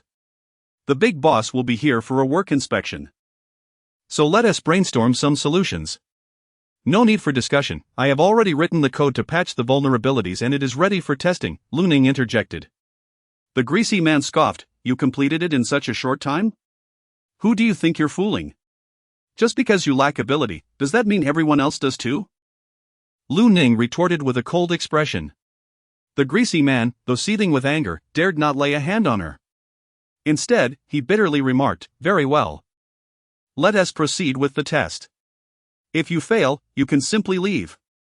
Lu Ning, having copied the code onto a USB drive, proceeded directly to the server room for testing. At that moment, Qin Xiang approached as well, exchanging a glance with the greasy man. Lu Ning opened the software backend and promptly commenced testing. However, it wasn't long before an error message appeared. The smug man, brimming with arrogance, remarked, "See, it's malfunctioning." Some individuals merely boast without possessing any real capability. Why bother making any changes? According to our agreement, she should have been dismissed by now. There is no need to recruit anyone else, as I have already written the code. The man produced a USB drive and looked down on Lu Ning condescendingly, saying, "Step aside, if you lack ability, refrain from making grand claims." Once seated, he immediately began his operations. Ultimately, he passed the test successfully. With a triumphant gaze directed at Lu Ning, he taunted, "Well, what do you think? Are you convinced now? This is what true competence looks like." Lu Ning scoffed. Stealing someone else's code and boasting about it as if it were a testament to your own prowess. Indeed, the audacity to thieve and brag is quite remarkable. What nonsense are you spouting? The greasy man, suddenly filled with indignation, cast a furtive glance at Qin Xiang, revealing a hint of insecurity. Qin Xiang replied coolly. The team leader possesses genuine skill, you cannot discredit others simply because your own code is lacking. The manager, growing weary, turned to Lu Ning and declared, "You are dismissed." I wonder who dares to dismiss her. Lu Nanfeng entered, followed closely by Secretary Zhang. Upon seeing Lu Nanfeng's arrival, Qin Xiang felt a pang of frustration. Wondering why he had to come at this particular moment, neither too early nor too late. The manager promptly spoke with utmost respect, "Mr. Lu. There are valid reasons for my decision to dismiss her. The code she produced is flawed, and her attitude has been quite arrogant, showing a lack of cooperation with the company's directives. Such an employee cannot be retained." Lu Nanfeng's demeanor was frigid. She had not come to be an employee. She was destined to be your superior, your boss. What work arrangements would require her cooperation? Upon hearing this, the entire room was taken aback. Qin Xiang's expression shifted. What did this mean? Was it possible that the second brother intended for Lu Ning to manage the branch office? The oily man could not restrain himself. On what basis does she assume such a position? Just because she is Lu Nanfeng's sister? Do you have a problem with that? But isn't your sister the one in question? Almost everyone turned their gaze to Qin Xiang, believing her to be the true heiress. Secretary Zhang reprimanded the manager, saying, "I distinctly informed you that the eldest daughter of the Lu family would be visiting the branch office. Are you even paying attention?" The manager's face turned pale, but isn't she the one who acknowledged herself as the heiress? The eldest daughter of the Lu family would certainly bear the surname Lu. How could you be so foolish as to make such a mistake? The manager found himself momentarily unsteady. Lu Nanfeng did not anticipate having made such an error. He gazed at Lu Ning with utmost caution and said, "I apologize, I was unaware that they had mistaken you for someone else, causing you distress." Lu Ning's eyes glimmered with derision. She had no need for such explanations. Qin Xiang suppressed her anger, yet she felt compelled to clarify, it was merely a misunderstanding. "I did not anticipate their error, it is entirely my fault for not elucidating the situation." Turning to her second brother, she added, "If you must assign blame, direct it towards me." The manager, taken aback, inquired, "Is it possible that the Lu family has two young ladies?" He continued, "Miss Qin, if you are not the eldest daughter, then why do you feel the need to acknowledge it?" The manager found himself at a loss for words. How could he have possibly known? He had heard whispers of a foster daughter within the Lu family. But who could have foreseen that both would report to the company on the same day? Even more bewildering was the fact that the false daughter openly admitted her identity without further clarification. Was this not a disservice to everyone involved? Qin Xiang's eyes brimmed with tears as she lamented, "Second brother, I too was unaware of this additional layer of misunderstanding. After all, sixth brother had assured me that he had communicated with the company. Sister Ning never provided any explanation. How was I to know?" Lu Nanfeng was somewhat irritated. "Then why didn't you inform everyone that Ning is the eldest young lady of the Lu family?" Chapter 71, The White Lotus is Blamed. Lu Nanfeng felt quite dejected. He had meticulously arranged everything to placate Lu Ning, only for Qin Xiang to steal the spotlight. Although it was merely a misunderstanding, he couldn't shake off the discomfort that lingered in his heart. Why was it that every time he attempted to mend his relationship with Ning, Qin Xiang would conveniently appear, only to complicate matters further? With red-rimmed eyes, Qin Xiang pitifully addressed Lu Ning, saying, "Sister Ning, I truly did not mean to do it. I thought you were intentionally concealing your identity to better intern at the company." A cold smirk danced at the corners of Lu Ning's mouth. One cannot deny that the mind of a white lotus is remarkably agile. It is no wonder she fell victim to her in a previous life. However, when the greasy man witnessed Qin Xiang in tears, he immediately stepped forward. "Mr. Lu, I believe this matter does not pertain to Miss Qin." Clearly, Miss Lu could have revealed her identity on her own, yet she chose not to. Who can be blamed for that? He fancied that his gallant stance at this moment must appear exceedingly handsome. Perhaps, just perhaps, Qin Xiang might even develop feelings for him. Lu Nanfeng cast a cold glance. "You are the man who assaulted my sister at the company yesterday, aren't you? I was just about to find you." The greasy team leader's face instantly resembled a painter's palette. "It was your sister who attacked me first yesterday. That was only because you uttered those vile words to her. You need not come to work anymore." The lecherous man immediately panicked. This was not how he had envisioned things unfolding. In desperation, he turned to Qin Xiang for help. Qin Xiang, steeling herself, replied, "Second brother, he just repaired the firewall and resolved a significant issue. We cannot dismiss him like this." Lu Nanfeng was somewhat taken aback. Was it not Ninger who rectified it? The manager quickly clarified, "Just now, Miss Lu mentioned that her code had been stolen." The manager was aware of the project, noting that the young lady had been involved from the outset, indicating her competence. As for the leader of the technical department, how could he have suddenly resolved the firewall issue after such a lengthy period without any progress? The greasy male leader defended himself. "I did not steal it. I wrote it all myself." Qin Xiang chimed in, "Indeed, if Sister Ninger claims that someone has pilfered her code, there must be evidence to support that assertion. Without proof, even if Lu Ninger insists otherwise, it would be of no avail." Lu Nanfeng glanced at Lu Ning, expressing his doubt as he inquired, Ning, are you certain it is he?" Lu Ning's gaze dripped with sarcasm. "Indeed." Secretary Zhang immediately turned to the manager. "Let's review the surveillance footage." "Yes, the surveillance." A glimmer of triumph flickered in Qin Xiang's eyes. She had anticipated this outcome. She feigned distress, exclaiming, "What should we do now?" The smug team leader retorted, "Without evidence, who can attest to anything? Surely one cannot slander others simply because you are a young lady." A smile crept onto Qin Xiang's face as she anxiously glanced at Lu Nanfeng. Second brother, I understand that Sister Ning intends to resolve this predicament for you. We all recognize her diligence, but it is unnecessary to seize the fruits of another's labor for the sake of an outcome. Lu Nanfeng found himself engulfed in a tumult of emotions, his mood exceedingly irritable. He tugged at his tie and instructed Secretary Zhang, seek out alternative evidence. Who says there is none? Lu Ning directly opened her phone and retrieved the surveillance footage from last night. It vividly restored the events that transpired. The greasy male team leader swaggered over to her computer, copied the materials, and even tampered with her code. Everything was unmistakably clear. Lu Nanfeng, filled with rage, delivered a resounding slap to the greasy man. How dare you lay your hands on my sister's belongings? Do you have a death wish? The greasy man, bewildered, stammered. I didn't.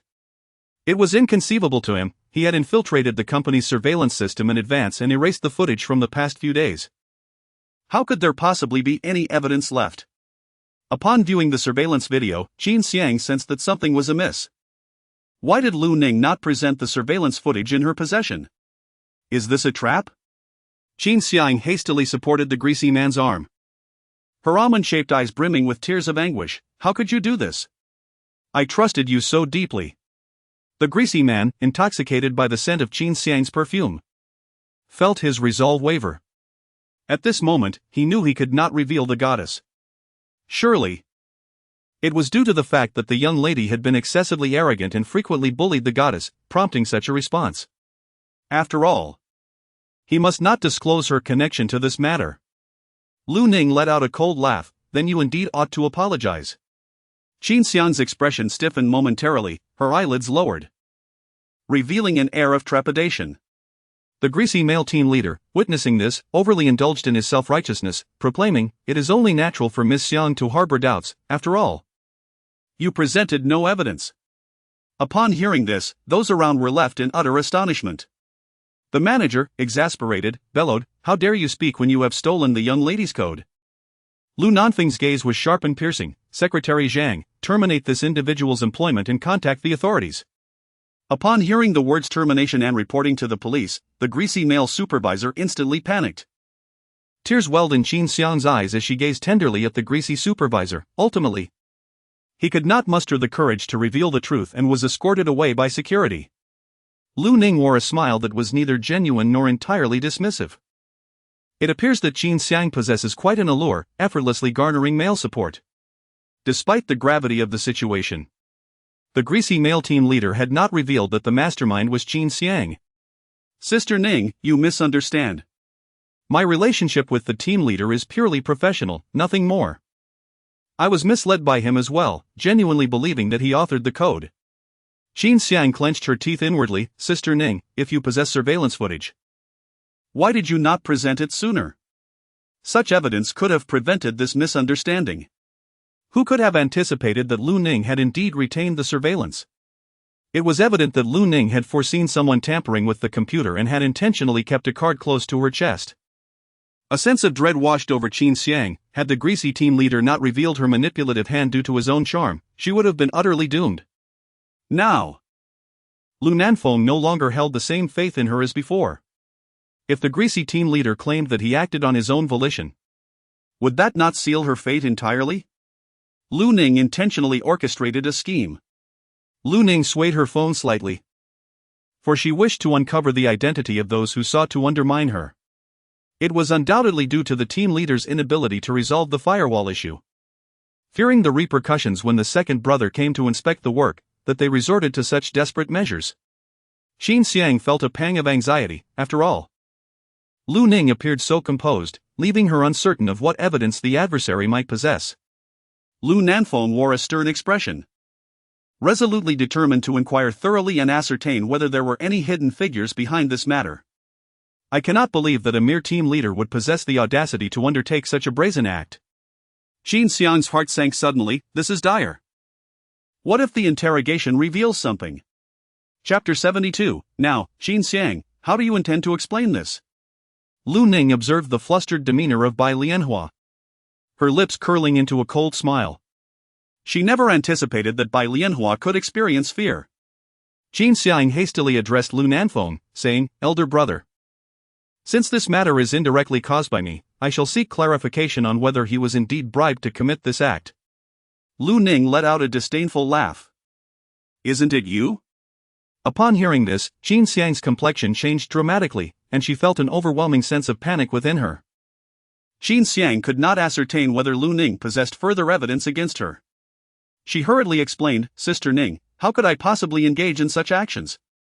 I understand that you are upset because I did not side with you earlier, but I assure you, I am utterly uninvolved." After speaking, Qin Xiang cast a desperate glance towards Lu Nanfeng. However, Lu Nanfeng furrowed his brow in silence, offering no response. Lu Ning's eyes glinted with coldness. "Very well. Then why not swear an oath? If it turns out that you were indeed the one orchestrating this behind the scenes, may you be struck by lightning and meet an untimely demise, ultimately reduced to a beggar on the streets." Qin Xiang bit her lip tightly, her heart reluctant to take such an oath. She had no desire to become destitute. After all her efforts, her goal had been to attain wealth. Qin Xiang gazed at Lu Nanfeng with a pitiful expression. "Elder brother, I assure you, I am not the one behind this.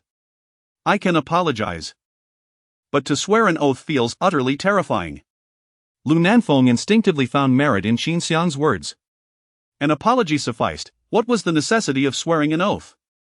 Observing this, Secretary Zhang addressed Lu Nanfeng, saying, "Boss, since Miss Qin has not committed such acts, even if she were to swear an oath, it would bear no relevance to her. If she is unwilling, could it possibly indicate a guilty conscience?" Secretary Zhang had never been particularly fond of Miss Qin, perceiving her as quite the pretender. With tears welling in her eyes, Qin Xiang looked at Lu Nanfeng with a pitiful expression. In the past, such a sight would have softened his heart. This time, however, Lu Nanfeng gritted his teeth and said, "Shang, perhaps you should swear an oath. I would also believe it bears no relation to you." Qin Xiang was on the verge of tears. She did not wish to curse herself with such an oath. Yet she found herself in a predicament from which there seemed to be no escape. Lu Ning looked on with a bemused smile, never expecting that her second brother would actually permit Qin Xiang to take an oath. In the past, he would have certainly denied her such a request, perhaps even insisting that she seek understanding instead. This turn of events was rather surprising. At this moment, all eyes turned towards Qin Xiang. Ultimately, with great reluctance and a sense of grievance, she complied and swore as instructed by Lu Ning. After listening, Lu Ning gazed meaningfully at Qin Xiang, displaying an unexpected fortitude. Qin Xiang felt a chill run down her spine, yet she dared not provoke Lu Ning, fearful that this woman might possess incriminating evidence against her. In light of the financial incentive, Secretary Zhang must ensure that the funds are transferred to my account. Given that the test has proven successful, the subsequent follow-up should be considerably simpler. It appears that this individual is indeed the true young lady of the Lu family. We had been misled all along by that impostor. Who would have anticipated that an adopted child could present herself in a manner more befitting of a genuine heiress? When Qin Xiang exited, her expression was one of acute embarrassment, as everyone now recognized her as the counterfeit. She could hardly remain in the office, feeling as though the others were mocking her. She needed to devise a strategy to silence that repugnant man. With that thought, Qin Xiang rose from her seat and departed. Lu Ning integrated all the completed code into the software, thus concluding her work. After finalizing the documents, she approached the manager's office and knocked on the door. "Miss, please enter." Lu Ning observed that her second brother was also present. With a calm demeanor, she stated, "I have successfully integrated the tested code into the software. My work is complete. If there is nothing else, I shall take my leave." "Ning, I knew you would not disappoint me. I had no idea you possessed such a wealth of skills." Lu Nanfeng had never anticipated that Lu Ning could resolve the firewall issue. He had sought assistance from numerous individuals, yet none had succeeded. To his astonishment, she managed to solve it within a mere 2 days. Lu Nanfeng gazed at Lu Ning with a sense of satisfaction, saying, "With such words, I feel even more at ease entrusting this company to your stewardship." "I do not wish to," she replied. Lu Ning swiftly declined, directing her gaze towards Secretary Zhang. "Please proceed with the agreed-upon transfer," she stated, expressing her desire to depart from this place without further delay. Lu Nanfeng, feeling somewhat anxious, rose to intercept her. Ning. Managing the company is far more meaningful than your live streaming. It will prove to be more profitable in the future. I genuinely care for your well-being. He had even utilized this company to make amends for her. Was that not enough? Once again, it was all for her benefit. Lu Ning's tone dripped with sarcasm. Second brother, are you truly concerned for my well-being? Or is it merely a means for you to exert greater control over my every move? Second brother relentlessly pursued her. Unable to come to terms with her slipping from his grasp, Lu Nanfeng was taken aback. How could you think that? I merely wish to treat you well and make amends for my past shortcomings. He noticed the wariness in Lu Ning's eyes, and a pang of sorrow gripped his heart. He had not anticipated that Lu Ning would harbor such distrust towards him. Lu Ning spoke with a calm demeanor. If it is truly for my benefit, then please refrain from engaging in such trivial matters. Lu Ning turned around and opened the office door, only to find Qin Xiang standing outside, her expression clearly not favorable. Lu Nanfeng stumbled a few steps but ultimately failed to catch up. His complexion was not particularly good. Deep down, Qin Xiang felt an overwhelming sense of resentment. Why had she devoted so many years only to be outdone by Lu Ning's capriciousness?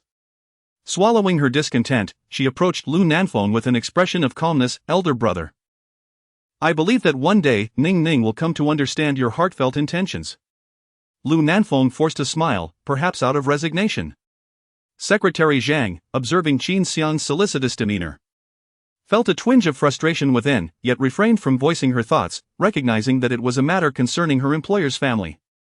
Before long, Secretary Zhang reached out to her by phone. Miss, our partners have stipulated that a technical staff member must accompany us for the handover in order to proceed with the collaboration. Would it be possible for you to join us at the partners' company tomorrow? Lu Ning furrowed her brows and said, I can agree. But I will not take responsibility for what follows, and I do not wish for our partners to know my identity. No problem, it is settled then. The salary has already been transferred by the finance department, please check your account. After Secretary Zhang hung up the phone, she turned to Lu Nanfeng in the office and said, Boss, everything is arranged. How did you manage to convince Ning? Secretary Zhang's expression grew quite complex. Perhaps it is because I am merely an outsider. The young lady is kind-hearted and does not wish to put me in a difficult position. Lu Nanfeng smiled wryly, saying, I find myself at a loss on how to communicate with her now. The following day, as Lu Ning descended the stairs to hail a taxi to the partner company, she spotted her second brother's car. Lu Nanfeng hurriedly approached her after getting out of the car, holding a bag of pastries in his hand. I recall that you adore the cakes from this establishment. This is their new creation. Lu Ning glanced at the dessert. It is Qin Xiang who delights in this confectionery. Not I. Yet, I recall that you too have a fondness for it. That is merely because Qin Xiang enjoys it. When you purchase it, you often buy a portion for me as well, though it is not to my taste. Lu Nanfeng's expression was on the verge of cracking. Why didn't you mention it earlier? Chapter 73, Second Brother astonished by Lu Ning's talent. Lu Ning's expression was aloof as she turned to hail a taxi, wishing to utter not a single word more. Lu Nanfeng rushed over, saying, Ning, why do you always leave things so ambiguous? How am I to know that you dislike it? I have mentioned it before. Lu Ning snatched the gift bag and tossed it onto the ground. But you all told me not to be so delicate, so I pretended to enjoy this as well. In her previous life, she had refrained from expressing her true feelings to avoid upsetting her brothers. Yet, her brothers had never truly cared about her preferences. Lu Ning departed in a taxi, carrying with her the wounds of her past life, which could not be easily forgotten or dismissed. Lu Nanfeng could hardly stand. For he truly did not know. Lu Ning arrived outside the cooperative company just as Lu Nanfeng's car pulled up. He cautiously spoke, Ning. It is my second brother's fault. What do you wish to eat? You may tell me now. There is no need for that. Lu Ning currently chooses not to speak. They entered the company together. The door to the conference room swung open, and two individuals stepped inside. Lu Ning was momentarily taken aback. Was that not Gu Zifeng and Ji Qichen? It was not just Lu Ning who was astonished. Ji Qichen was equally surprised to find her here. Gu Zifeng deliberately cleared his throat and remarked, "Everyone is present. I heard that the issue with the firewall has been resolved, so I came to take a look." Originally intending to cause trouble, he did not anticipate that the person who would address the problem would be Lu Ning. This complicates matters. After taking a seat, Gu Zifeng pretended to review some documents. After all, the firewall issue had been deliberately fabricated to challenge the Lu Corporation. Gu Zifeng glanced at Ji Qiqian and asked, "What do you think about this?" It seemed that the matter required his input. Ji Qiqian picked up the documents and, after a brief glance, looked at Lu Ning in astonishment, asking, "Did you resolve this on your own?" Lu Ning nodded, affirming that it was merely a trivial issue. She was genuinely taken aback to discover that this company was actually founded by Gu Zifeng. So, the overtime they mentioned earlier was indeed due to the firewall of this software? The firewall issue, while not overly complex, stemmed from a cognitive misunderstanding. In her previous life, she had invested considerable effort to pinpoint the crux of the problem, enabling her to resolve issues swiftly in this lifetime. Ji Qiqian remarked nonchalantly, "If the problem is so straightforward, why has your esteemed company failed to rectify it, requiring the assistance of a high school graduate?" His words dripped with sarcasm. Lu Nanfeng's expression suddenly faltered. He had not anticipated that Ji Qiqian would also be present. It seemed he was either the mastermind behind the scenes or a partner in the venture. Lu Nanfeng spoke with a somewhat displeased tone. Because of this project, Ning was also involved initially, and she was responsible for the firewall. To be honest, I never expected Lu Ning to resolve the firewall issues. Gu Zifeng began to speak sarcastically. So she is that important? At such a young age, she can participate in software development. You should nurture her more. How could she be overlooked just for participating in a project? Lu Nanfeng suddenly froze. Indeed, how could he have overlooked the formidable capabilities of Lu Ning? Secretary Zhang quietly remarked, "It was because Miss Qin desired to join later, however, she truly knew nothing and would only hinder progress. In the interest of fairness, you decided against allowing the young lady to participate." After listening, Lu Nanfeng fell into a prolonged silence. In an attempt to mask his embarrassment, he reached for a glass of water, only to accidentally choke on it. He had not anticipated such a revelation, and feeling guilty, he dared not meet Lu Ning's gaze. Gu Zifeng, with his keen ears, immediately shifted into a mode of mockery. "Oh, how utterly fair this is! For the sake of an imbecile devoid of blood ties. The true gifted sister is overlooked, one would scarcely believe it if it were spoken aloud." Lu Nanfeng could barely steady his cup. In a hoarse voice, he stammered, I didn't think so much at that time." "Oh, you didn't think so much? It seems to me that you've given it considerable thought. Such behavior, merely for the sake of appearances, will only earn you praise from others, while neglecting the true welfare of the adopted. You may consider yourself the good person here. But at what cost to the interests of Xiao Ningmeng?" Gu Zifeng's retorts were remarkably incisive, fueled by a sudden surge of anger. After learning the full context of the situation, Ji Qiqian felt an immense weight settle in his heart. He turned to Lu Ning. "It's not too late to start working hard from now on. The company has other development projects that would be quite suitable for you. Everything she lost in her childhood, he would ensure she received in return." This was his debt to her. Lu Ning's lips curled into a slight smile. "All right, Ning." Lu Nanfeng instinctively interrupted their conversation, his eyes wide with alarm as he gazed at Lu Ning. "If you were unwilling back then, you could have simply told me. Had you spoken up, I would not have acted in this manner." Lu Ning tugged at the corner of her mouth and remarked, "I have mentioned it before." Lu Nanfeng's complexion turned ashen in an instant. "I must have forgotten due to my overwhelming workload. My sincerest apologies, Ning. It is my second brother who has caused you this inconvenience. Rest assured, there are indeed projects at Lu's company that you can participate in at any time. I cannot allow Lu Ning to seek opportunities elsewhere." Lu Ning's eyes were strikingly distinct in black and white, causing Lu Nanfeng's heart to sink further. She spoke with a serene demeanor. "Let it be, I wish to choose my own path." Ning, I truly forgot."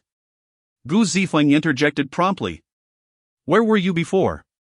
Now that you recognize how remarkable Xiao Ningmeng is, do you regret it? It's too late, she will go wherever she desires." spare us the moral coercion. Lu Nanfeng was rendered speechless, unable to utter a single word.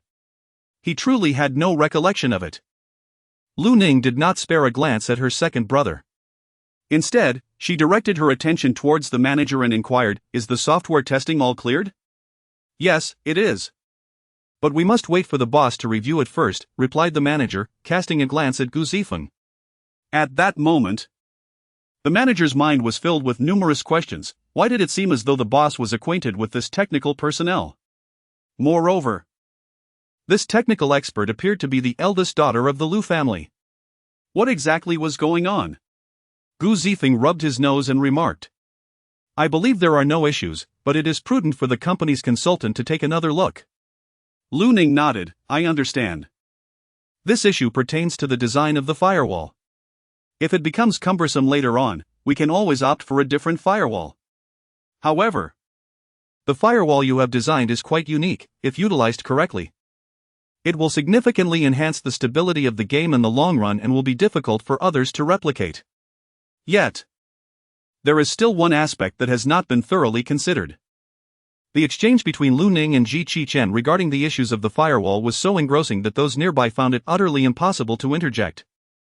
Lu Nanfeng beheld the radiant smile adorning Lu Ning's face, exuding confidence and grace, a stark contrast to the Lu Ning etched in his memory. He gazed at her with a sense of nostalgia, recognizing not only her profound transformation but also her remarkable growth. She was no longer the little sister who trailed behind him. Gu Zifeng, observing the scene, cleared his throat and interjected, "All right, you may continue your private discourse later. Let us proceed with the contract. For the sake of our dear Lemon, we shall carry on with the agreement." Lu Nanfeng's emotions were exceptionally intricate. A mere glance at Ji Qichen revealed that this man could not possibly be just a school doctor. Yet, to this day, the true identity of this man remained elusive. Lu Ning did not anticipate that this company would have connections to Gu Zifeng and Ji Qichen. Lu Nanfeng suddenly spoke, "Since the contract is signed, why not celebrate with a meal together?" Ji Qichen narrowed his eyes slightly but said nothing. Perhaps it was best to let it be. Ning. The social interactions outside are not as simple as you might think. Chapter 74, Come with me, for I am your dear brother. Lu Ning grasped the table firmly, exclaiming, "Release me." Ji Qichen approached, blocking Lu Nanfeng's path. "If you wish to terminate the collaboration, you may leave at this moment. Lu Ning is not your pet. She possesses the freedom to choose." Lu Nanfeng, left with no choice, reluctantly acquiesced. The group set off directly towards the restaurant. Lu Nanfeng gazed at Ji Qichen, saying, "Dr. Ji, I did not expect that besides your professional duties, your interests and hobbies are so diverse."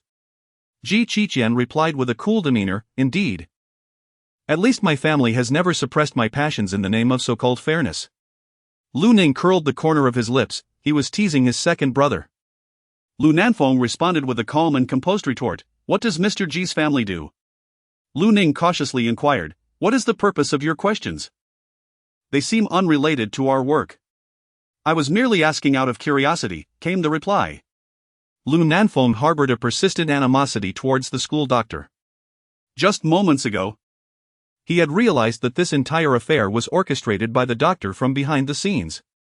Had it not been for Lu Ning's resolution of the firewall issue, this collaboration would ultimately have been annulled. Ji Qichen leaned back in his chair, his arm casually draped over the table, revealing a portion of his wrist. Ahem.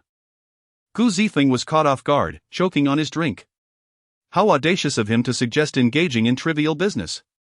How shameless, if Ji Qichen's family enterprise is considered minor. Then what of others' endeavors? Lu Ning has just realized that she knows very little about Ji Qichen. The connection between them is, in fact, quite fragile.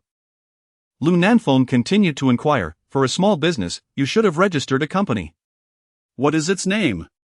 Gu Zifeng attempted to mediate, "Mr. Lu. It seems you are conducting a thorough investigation.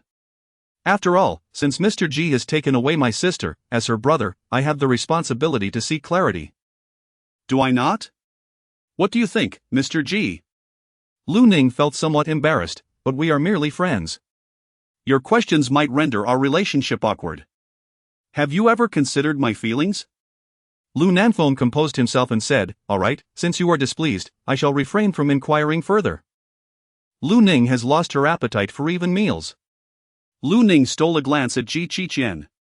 She was aware of his aloof demeanor, and such an affront from her second brother would undoubtedly displease him. Noticing Lu Ning's dejected expression, Qi Xiang took out his phone and sent her a message, "Focus on your meal."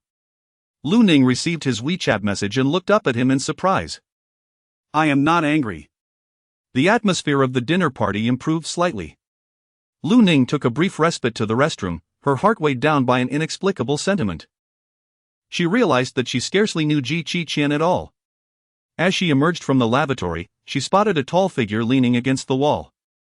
Qi Xiang stood there, one hand gripping his phone, his slender fingers deftly scrolling through something. Lu Ning caught a glimpse of his profile, half obscured by the shadows cast by the light. The matter had just concluded.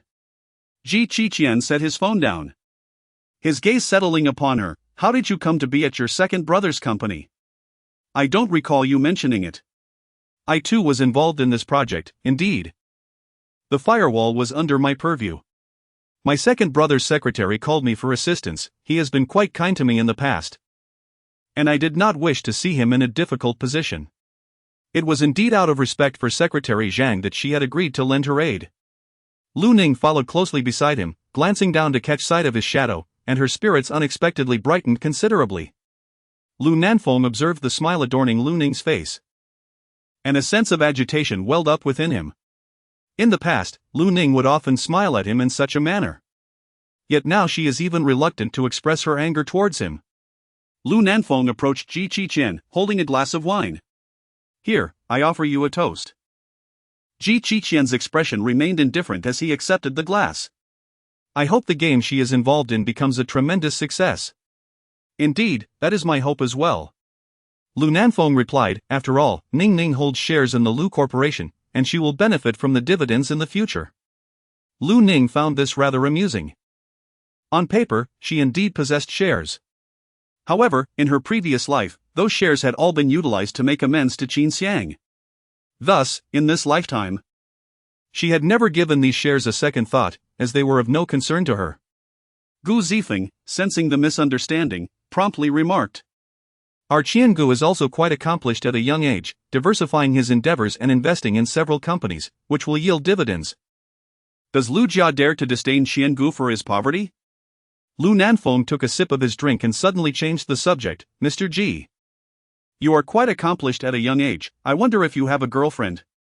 Qi Xiang gripped his wine glass tightly, his lips pressed together as if he were contemplating something. In a moment of clumsiness, Lu Ning could not steady her chopsticks, causing them to fall directly to the ground. Lu Ning picked up the chopsticks, her gaze towards Qi Xiang filled with a complex mixture of emotions, a twinge of inexplicable bitterness stirring within her heart. Qi Xiang seemed to have made a certain resolution as he spoke. "We are still in the process of getting to know each other." Upon hearing this, Lu Ning felt a buzzing in her ears, as if all other sounds had faded away. Qi Xiang cast a discreet glance at Lu Ning, but could only see her bowed head, obscuring her expression at that moment. He was acutely aware that he was engaging in a cruel act. However, he believed that should she discover his true identity, the ensuing pain would be 1,000 times more agonizing than the current moment. Therefore, it was best to extinguish any burgeoning hope early on. In that brief glance, Qi Xiang's thoughts traversed a myriad of emotions, and with an air of nonchalance, he curled his lips into a faint smile. Who can say, after all, as it ultimately depends on one's feelings. Lu Nanfeng continued, "I happen to know several distinguished young ladies whose ages align perfectly with Mr. G's. They possess fair complexions, striking beauty, and long legs. Would Mr. G be interested in making their acquaintance?" Lu Ning's eyelashes fluttered slightly as she resolutely declared, "There is no need for that." Lu Nanfeng was taken aback. He deemed it absolutely essential to intervene. He sought to prevent Lu Ning from becoming entangled with this man. Should the man harbor ulterior motives driven by greed? Lu Nanfeng was fully aware of how to handle such a character. Lu Nanfeng deliberately spoke, "All right, second brother will heed your words. However, when you marry in the future, you must seek a man with a solid background and a reputable family. Second brother will always be here to safeguard your interests. Lu Ning recalled the previous life. When Qin Xiang slandered her for seducing Gu Yan. How did her second brother respond to her? He accused her of lacking self-respect and aspiring to climb the social ladder. Lu Nanfeng's expression faltered slightly. Ning, must you not show your elder brother some respect in front of outsiders? Family disgrace should not be aired publicly. Do you not understand this? Chapter 75, You are not my family at all. Lu Ning coldly threw down her chopsticks.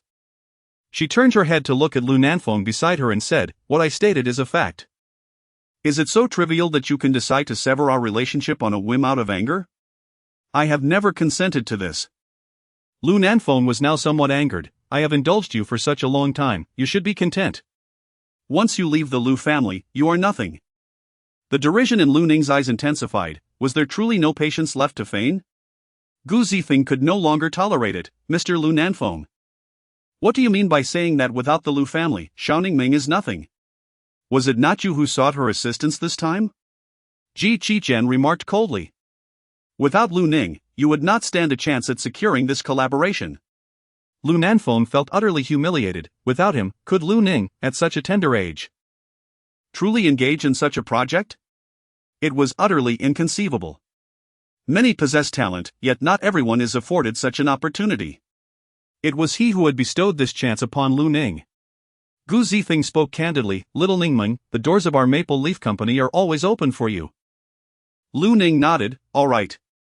Lu Ning, you must think carefully, other companies are not as simple as you imagine. After all, you have had my protection, which has allowed you to navigate smoothly thus far. Lu Ning raised her head, her expression indifferent. "There is no need for your concern, if you find it displeasing. You may leave." Lu Nanfeng was momentarily choked, which caused him to linger. Lu Nanfeng raised his gaze towards Ji Qiqian and said, "Previously, Ning had some disagreements with her family. I am truly grateful to Mr. Ji for taking care of her during that time. This kindness will forever remain in my heart. And should the need arise in the future, I will certainly extend my assistance as well. There is no need for such formality." Ji Qiqian poured himself a glass of red wine and, tilting his head back, took a few sips. In truth, he was not a man particularly fond of tobacco or alcohol, yet, at that moment, a peculiar desire for a sip of wine emerged within him.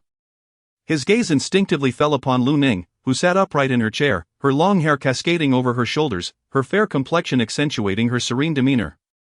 An inexplicable sense of restlessness accompanied his thoughts. The meal passed in hushed silence, with only a few principal individuals engaging in conversation. While the remaining staff members of the company dared not utter a word, let alone encourage drinking. It was only they who found themselves subjected to toasts. For their standing was insufficient to warrant the privilege of persuading others to drink. Lu Ning stood up and departed from the restaurant's private room. Her mind somewhat adrift as she made her way forward. Lu Nanfeng walked behind, deliberately matching his pace with Ji Qiqian. He spoke intentionally. "Today, I shall treat you to this meal, and I also wish to express my gratitude to Mr. Ji for the care you have shown my sister in the past." Ji Qiqian strolled leisurely, responding, "If you are aware of her significance, then refrain from actions that might harm her." Lu Ning is my sister. I am the person who would never inflict harm upon her in this world. Yet, I am also the one most likely to expose her to harm. Ji Qiqian's gaze was frosty. "On this matter, I believe you are more aware than I." Lu Nanfeng felt a surge of anger. "But you have no right to take care of her. What standing do you have? How do you regard my sister?" Ji Qiqian's throat moved slightly. "A friend. Indeed. Merely a friend." Lu Ning quickened her pace as she descended the staircase, her emotions in disarray. It was only when the wind outside brushed against her that she began to regain a semblance of composure. Lu Nanfeng looked at Lu Ning with earnest anticipation, assuring her, "I promise I shall no longer behave as I did in the past." Out of the corner of her eye, Lu Ning caught sight of Ji Qiqian approaching. The man walked with a steady gait, his figure tall and slender. Her heart inexplicably quickened. Beep, beep.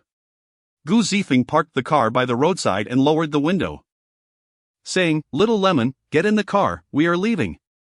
Lu Ning turned and walked towards Gu Zifeng. Lu Nanfeng felt a twinge of reluctance. Ning. Qin Xiang stepped forward to obstruct Lu Nanfeng, his brows slightly lowered, his expression remarkably indifferent. Perhaps you should learn to respect her choices. What do you understand? I cannot rest easy knowing she resides alone outside, that is only natural. He continued, yet you, an enigmatic man showing her such kindness, are the one who appears most suspicious. Lu Nanfeng's expression was somewhat unsightly. After he finished speaking, he proceeded towards Gu Zifeng's car and took a seat in the front passenger seat. Lu Ning sat at the back. Turning her head to glance at Lu Nanfeng outside, I can manage on my own. Ning, I.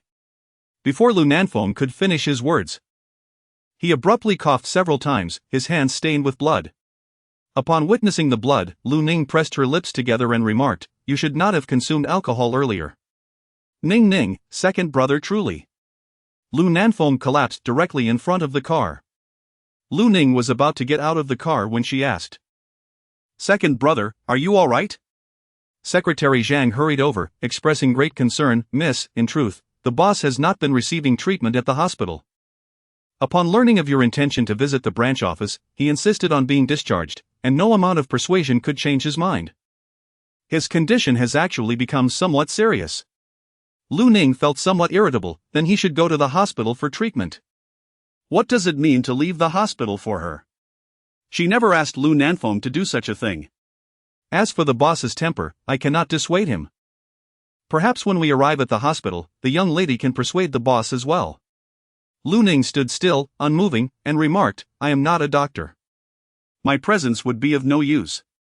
Gu Zifeng, upon noticing the blood on the ground, could not help but suggest, "Why don't we all go and take a look?" Lu Ning finally nodded and said, "I'm sorry for the trouble. It's no trouble at all, after all, we have nothing pressing to attend to. Let's go together." Gu Zifeng could discern Lu Ning's hesitation. After all, it was her biological brother. If he were truly gravely ill, it was only right to pay him a visit. After Lu Ning got into the car, she remained silent throughout the journey. I understood that she only intended to take a fleeting glance at the past before moving on. Lu Ning also felt a profound sense of contradiction and vexation.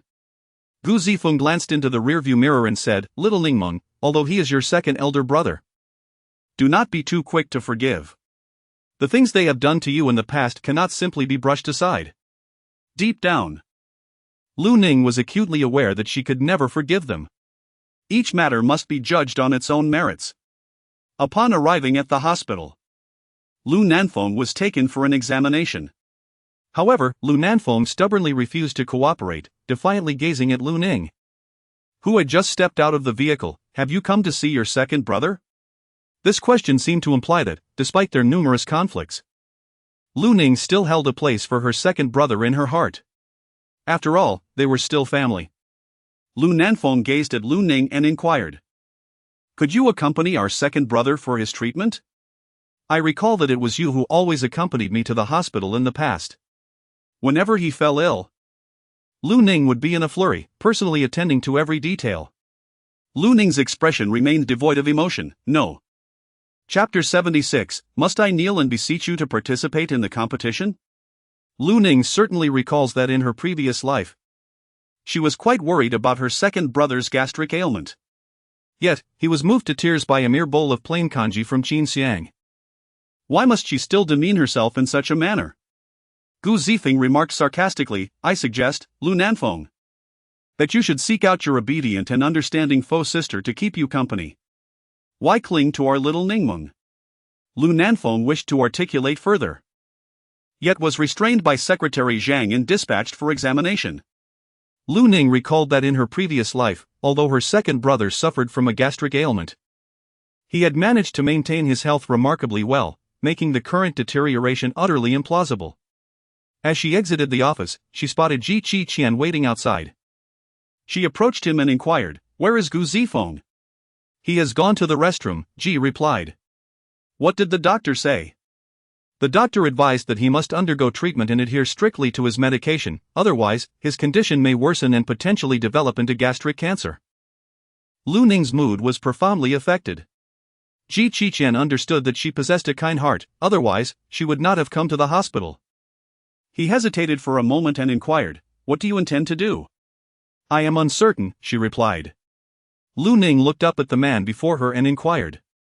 Have you already found a girlfriend so soon? Lu Ning stood before him, their proximity palpable. She whispered, Is it the girl we encountered at the restaurant? She had seen him once, dining with a young lady. Ji Qiqian's throat subtly moved as he replied, No. A silence enveloped them. Shortly thereafter, Lu Nanfeng emerged from the examination, seated in a wheelchair, his complexion somewhat pallid. Upon witnessing her second brother's condition, Lu Ning spoke with a tone of unfamiliarity. The doctor has advised that you should undergo treatment, take your medication regularly, and refrain from consuming alcohol. Alas! My memory is quite poor, I often forget. In the past, with you by my side, you consistently reminded me to take my medicine. Now that you are no longer at home, I frequently find myself unable to remember. Lu Nanfeng spoke with a hint of implication. Perceiving the tenderness hidden in Lu Ning's gaze, it seems that in her heart, she still holds a place for her second brother.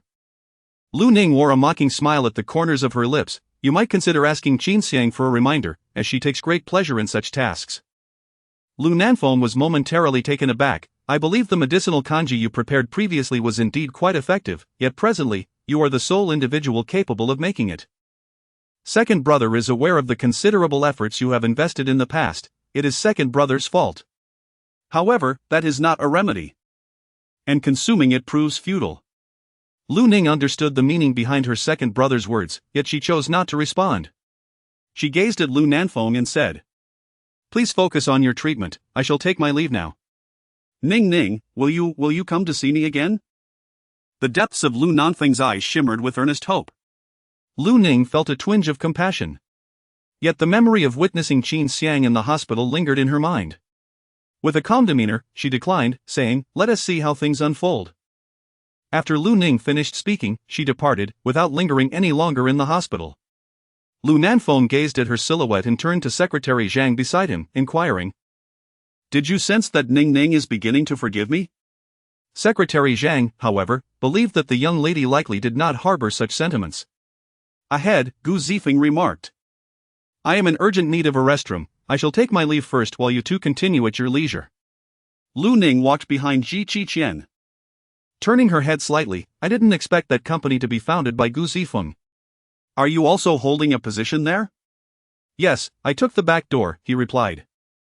As they stepped into the elevator side by side, Lu Ning felt a surge of irritation. She caught a glimpse of their reflections on the elevator doors. The scent of alcohol lingered around him. May I ask you a question? Ji Qiqian tugged at his collar, his gaze fixed intently on her. What question? As Lu Ning gazed at him, she suddenly found herself at a loss for words. The man took a step closer, towering over her. Speak. Confronted by his penetrating gaze, Lu Ning anxiously retreated until her back pressed against the elevator. She bit her lip. It's nothing. The man felt an inexplicable surge of irritation. He flicked Lu Ning's forehead gently. Don't overthink it. Lu Ning pressed her forehead, pondering the meaning behind his words. Was he referring to the matter of her second brother's hospitalization, or was it about having a girlfriend? As the elevator doors opened, Lu Ning turned and fled. Ji Qiqian exited the elevator, rubbing his temples. He felt a bit dizzy from having consumed too much alcohol after such a long time. What is going on? Don't play coy with me. During dinner, you mentioned having a girlfriend, and little Lemon's reaction was quite pronounced. Don't pretend you didn't notice. Ji Qiqian poured himself a glass of water and leaned against the table. His gaze was dark and slowly rotated the wineglass in his hand. Once she goes to university, she will forget about today. After she has seen the vast world, she will mature. All I can do is watch her depart. Gu Zifeng glanced at Ji Qiqian. Let us hope so. Yet, he couldn't shake the feeling that something was amiss with Ji Qiqian this time. Perhaps even Ji Qiqian himself was unaware that this concern had unwittingly transformed into something else. In the days that followed, Lu Ning felt somewhat awkward in the presence of Ji Qiqian. After all, she had indeed developed a fondness for him. Now, Lu Ning could almost ascertain that her online romantic partner from her past life was likely not Ji Qiqian. Although their gaming usernames were identical, they were presumably not the same individual. Lu Ning pondered the imminent arrival of a certain online acquaintance from her past life. whose presence in the game was just a fortnight away. She harbored the hope of encountering the object of her unrequited affection. During her evening livestream, Lu Ning noticed an influx of inquiries from her fans regarding the finals. Goddess Ning, will you be participating in the finals? With the current lineup of the Lu Tian team, without your presence, they would likely falter in the first round. Given the Lu family's evident favoritism, why not send the White Lotus to the finals? Our Goddess Ning is not someone to be summoned at will and dismissed at leisure. Lu Ning glanced at the time and realized that the finals were scheduled for tomorrow. She had never considered participating in the finals and thus had not kept track of the date. Lu Ning noticed the names on the fan leaderboard. There was second brother and sixth brother, both of whom were online. This indicated that they were watching the live broadcast at that very moment. Perhaps the earlier questions from the fans were also deliberately orchestrated. Lu Ning spoke in a calm tone, I do not intend to participate in this competition. But I will certainly take part in the next one. It is best to clarify this early to avoid any complications. After she finished speaking, she noticed that sixth brother was no longer in the live broadcast room. She hoped that Lu would possess some self-awareness. Meanwhile, Lu, feeling exasperated, exited the live stream, his emotions a tumultuous mixture of complexity and disappointment. He had previously harbored a certain hope, believing that Lu Ning would not forsake the honor of the Lu family, as it had always been her utmost concern. He had been convinced that Lu Ning would not fail to attend the finals, thinking she was merely sulking. However, this time, he had miscalculated.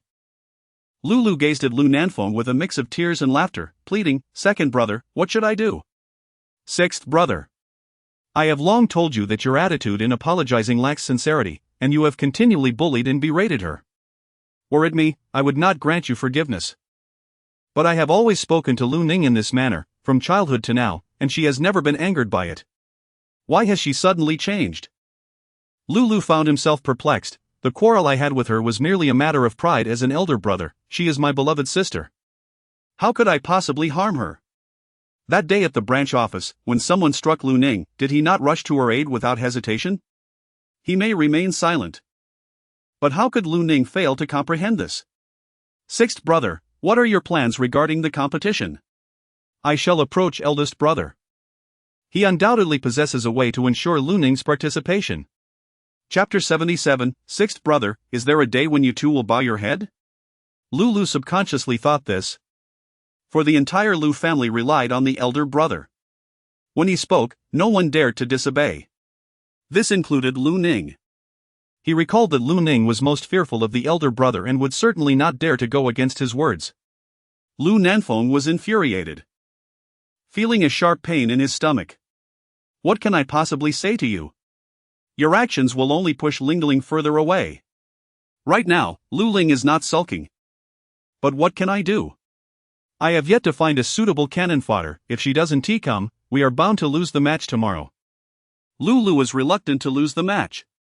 It is only now that he realizes he has truly lost Lu Ning.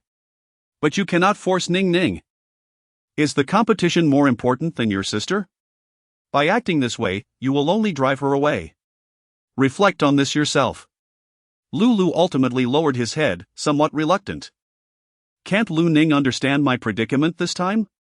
She is well aware of how significant this competition is for me. Yet she continues to use it as leverage against me. It's acceptable to lose the competition, but by having my elder brother press her this time, you risk losing her forever. Is the competition truly more important than my sister? Lu Nanfeng closed his eyes, wishing to utter no more words. Each conversation with his sixth brother now left him infuriated. He has come to understand Lu Ning's predicament. Lu stood still, his mind in disarray. Before turning to leave the hospital room, Lu approached Secretary Zhang and inquired, Does Ergun know where Lu Ning is currently residing? The young master then added, What is your intention in seeking the young lady? To reconcile with her. Lu has come to a profound realization that Lu Ning is no longer the same as before, he had merely been reluctant to acknowledge it. Secretary Zhang pondered for a moment before ultimately providing Lu with an address, hoping that the young master truly understands where he has erred. Lu directly went to the apartment building, aware only that Lu Ning resided there, yet oblivious to her specific unit number. He lingered at the entrance for quite some time, only sending Lu Ning a message after her live stream concluded. However, upon opening the chat window, he discovered that Lu Ning had already removed him from her friend list. It was then that he recalled his elder brother's words. Had he truly erred so gravely? Lulu sent a friend request, accompanied by a message. Ning Ning, I am waiting for you downstairs. We've caused quite a stir for a while, let's have a conversation. Lu Ning had just finished her live broadcast when her phone received a friend request from an unfamiliar account. Upon opening it, she was taken aback to see the profile picture and name belonging to Lu Gu. With the finals scheduled for tomorrow, was Lu Gu in a hurry? She cast a glance and promptly dismissed the request. Lu Ning stepped out of the study and caught sight of Qin Xiang standing on the balcony, engaged in a phone conversation. His profile, illuminated by the dim light, appeared both profound and handsome. She approached slowly with a cup in hand, noticing the tenderness in his expression and the concern woven into his tone. A thought crossed her mind. Qin Xiang was in contact with another girl. Was he, at that moment, on the phone with her? Lu Ning's mood suddenly plummeted. She sipped on her lemon water to soothe her throat when her phone chimed with a new message. She opened the app and was met with a friend request notification from Lu Gu. If you don't come down, I will wait here indefinitely. If the paparazzi catch sight of me, your residence will no longer be safe. Lu Ning felt a twinge of annoyance. She was well aware that her sixth brother frequently graced the headlines of entertainment news, often accompanied by paparazzi eager to unveil the latest gossip. However, she yearned for her tranquil life to remain undisturbed. After much contemplation, Lu Ning ultimately resolved to venture out. But where to? As Lu Ning was changing her shoes at the entrance, she heard Qin Xiang's voice behind her. Noticing his gentle expression, a bittersweet emotion surged within her heart. Lu Ning averted her gaze, her eyes cast downwards. My sixth brother is downstairs, claiming he has something to discuss. Are you going to obediently heed his summons? Qin Xiang furrowed his brows. He merely wishes to plead on behalf of tomorrow's finals, I can surmise as much. Since you are aware, it is unnecessary for you to descend. His tone was imperious, akin to a command. After speaking, she decisively shut the apartment door. Qin Xiang watched her retreat, fixating on the closed door for quite some time, rubbing his temples in contemplation. Was she sulking with him? He turned towards the balcony, where he could clearly see the entrance. There stood a man by the car. Indeed, it was Lu. He leaned against the railing, his keen eyes fixated on the entrance. Moments later, Lu Ning appeared within his line of sight, petite and moving slowly. Lu Ning's emotions were currently quite intricate. Had she been too overt just now? She could not afford to focus her attention on Qin Xiang, that simply would not do. With an impassive expression, she walked over and stated, What do you wish to convey? My time is limited. Lu cast a careful glance at Lu Ning, reluctantly acknowledging the undeniable transformation in her. His tone was somewhat brusque as he admitted, I concede that my previous demeanor towards you was less than amiable. In managing certain matters, I failed to consider your feelings adequately, which has caused you unjust grievances. A hint of astonishment glimmered in Lu Ning's eyes. It is rare to witness such a sincere apology. Have you finished speaking? I merely wish to understand your thoughts. I had presumed that our previous conflicts were mere trifles and would not have any significant repercussions. Lu Ning let out a disdainful laugh. Sixth brother, if you intend to brush aside all that has transpired with a few insipid words of apology, or even attempt to morally coerce me with them, I advise you to refrain from speaking altogether. That is not my intention. I understand your perspective. You believe that having apologized, I must prioritize the greater good and ultimately join the team for the finals. Lu Ning's gaze was distant and indifferent, however. I must candidly inform you that I shall not partake in the finals. Lu felt a surge of anxiety. But you used to care deeply about the team's victories and defeats. It was you who initially supported me in establishing the team. Now, as we prepare for our first national finals, are you truly considering withdrawing? I cannot believe that Lu Ning would forsake this opportunity to compete, especially when she once held it in such high regard. Lu Ning's eyes glimmered with sarcasm as she spoke. Do not pretend any longer. If Qin Xiang were not so abysmal at gaming, and if you had found a suitable candidate for the role, You would not be standing here begging me to participate in the finals. Shall we not be candid with one another? Lu opened his mouth and said. It is not like that. You are solely driven by self-interest, all you see are the victories and defeats of the team, while the rest of us hold no significance in your eyes. Lu Ning had long discerned the true nature of Sixth Brother. She had previously refrained from expressing too much. However, now that she has decided to speak, she shall elucidate with clarity. Lu could scarcely maintain his balance as he exclaimed frantically. I care not only about the victory or defeat of the team, but also about you. Without you, this team is far from the vision I once held. He recalled that it was for his sister that he had originally founded this team. Somewhere along the way, he had lost sight of that initial purpose. Now, as Lu Ning prepared to leave the team, he realized that it might be too late to reclaim it. Ning, can you not give the team another chance? Can you not grant me an opportunity? Chapter 78, Even if you plead with me, I shall never participate in the competition. Lu Ning's expression was indifferent. I cannot. Lu appeared as if he could scarcely remain upright, his complexion pale, rendered speechless. Second Brother was indeed correct. He had previously possessed the opportunity to make amends, yet ultimately failed to seize it. She would certainly not participate in the finals, since in her past life Sixth Brother had taken her place. Granting the chance of victory to Qin Xiang, in this life, she would sever Sixth Brother's opportunity for triumph. Lu Ning gazed up at the sky, resolute in her determination to never repeat the mistakes of the past. Beautiful lady, are you feeling downcast? Suddenly, a middle-aged man emerged from beside her, his scrutinizing gaze fixed upon Lu Ning. How about joining me for a drink at my place? No, thank you. Lu Ning, with a vigilant expression, firmly declined and turned to walk towards the crowd. Beautiful lady, please don't leave. I know where you live. Aren't you being supported by those two men? How much do they give you? I can offer you double. Lu Ning quickened her pace as she ran outside, unexpectedly encountering a pervert even while merely taking a stroll. Suddenly, someone grasped her hand, startling her into a scream. Lu Ning! Ji Qian held her hand tightly, enveloping her in his embrace. What happened? Lu Ning opened her eyes and found him there. Instinctively, she glanced towards the path leading to the small garden, shrouded in darkness, devoid of any presence. After a moment of composure, she spoke. Someone harassed me just now.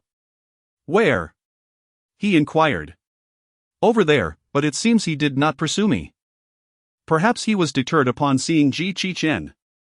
Ji Qian, upon witnessing her ashen face, was visibly alarmed. I told you not to come down here alone. How was I to know I would be so unfortunate? She then realized she was nestled in his embrace and awkwardly stepped back to create some distance. We should call the police. At that moment, an elderly lady approached and remarked, that path has blind spots in its surveillance. There have been previous reports of incidents, but ultimately, no suspects were found. Young lady, you must avoid wandering alone in desolate areas at night, it is perilous. Lu Ning nodded, surprised by the unexpected turn of events. Lu Ning no longer wishes to remain outside, as an unsettling sensation lingers, as if someone is watching her. She sips some warm water. Lu Ning noticed a pair of slender hands as she accepted the water. Thank you, she said. Ji Qian observed her pale complexion and spoke gently, I will uncover the truth behind this perversion. As long as there are people in this world, traces will remain. The notion of blind spots and surveillance is a fallacy. If Lu Ning wishes to continue residing here, it is imperative to eliminate any potential threats. Lu Ning raised her head and said, Are you referring to hacking into the surveillance system? Child, do not transpose the plots of television dramas into reality. Such actions are illegal. Lu Ning hesitated for a moment. That person knows where I live and is aware of your existence. As for the man's claim that she is being kept, she chose not to mention it. In any case, it is not true. Ji Qian's expression darkened significantly. He had not anticipated that someone would be so audacious. He spoke calmly, Tonight, you shall stay here. Lu Ning nodded, I can sleep on the sofa. Ji Qian furrowed his brow, You will sleep in my room, and I shall take the sofa. Sleep in his room? The apartment consists of only 2 bedrooms. with no additional space. His room resembles a doghouse, and I advise you not to test your luck. Lu Ning promptly abandoned her thoughts. In truth, I could sleep on the sofa, it occupies no space. If you wish to sleep, then sleep. I happen to have some matters to attend to tonight and may not be able to sleep. Ji Qiqian's expression was somewhat unnatural, yet he concealed it admirably. As Lu Ning emerged with her clothes in hand, she was greeted by the sight of the man standing at the doorway, instantly enveloped in a profound sense of security. She proceeded to the master bedroom where he had slept, which was both simple and impeccably clean. Ji Qiqian retrieved a fresh duvet and said, "You can use this." "All right," she replied. After placing the duvet down, Ji Qiqian walked directly towards the bedroom door. After all, it was just the two of them, and it felt inappropriate for him to linger in the bedroom. He stood by the door, slightly turned to the side. As the light from the living room stretched his silhouette into an elongated form, his gaze was deep. "You sleep first, call me if you need anything." With that, he gently closed the door behind her. Lu Ning stood in place, in the confines of his modest bedroom. Upon careful observation, she noted that Ji Qiqian had a penchant for cleanliness, quite unlike the notorious slovenly men she had heard about. After taking a shower and changing into fresh clothes, she lay down on the bed, only to be enveloped by the lingering scent of the blankets. A peculiar sensation washed over her, difficult to articulate. With each breath, she inhaled an aroma strikingly reminiscent of Ji Qiqian. It was as if he were right beside her, embracing her tenderly. As this thought crossed her mind, the warmth on Lu Ning's face intensified significantly. Lu Ning believed she would be unable to sleep, yet surprisingly, she drifted off swiftly. Perhaps reassured by a profound sense of security. Outside, Ji Qiqian retreated to the study. He activated the computer, switched the system, and spoke with a tone as cold as ice. "Haven't you located that pervert yet? If found, damn it, he resides in our building." Gu Zifeng's voice echoed. "That old man even steals people's laundry, and there's a telescope set up on the balcony." Ji Qiqian's countenance darkened ominously. "Which floor does he occupy?" "I've sent you the location, give that old scoundrel a kick for me." Ji Qiqian abruptly shut down the computer, sent a message, and proceeded to the bedroom.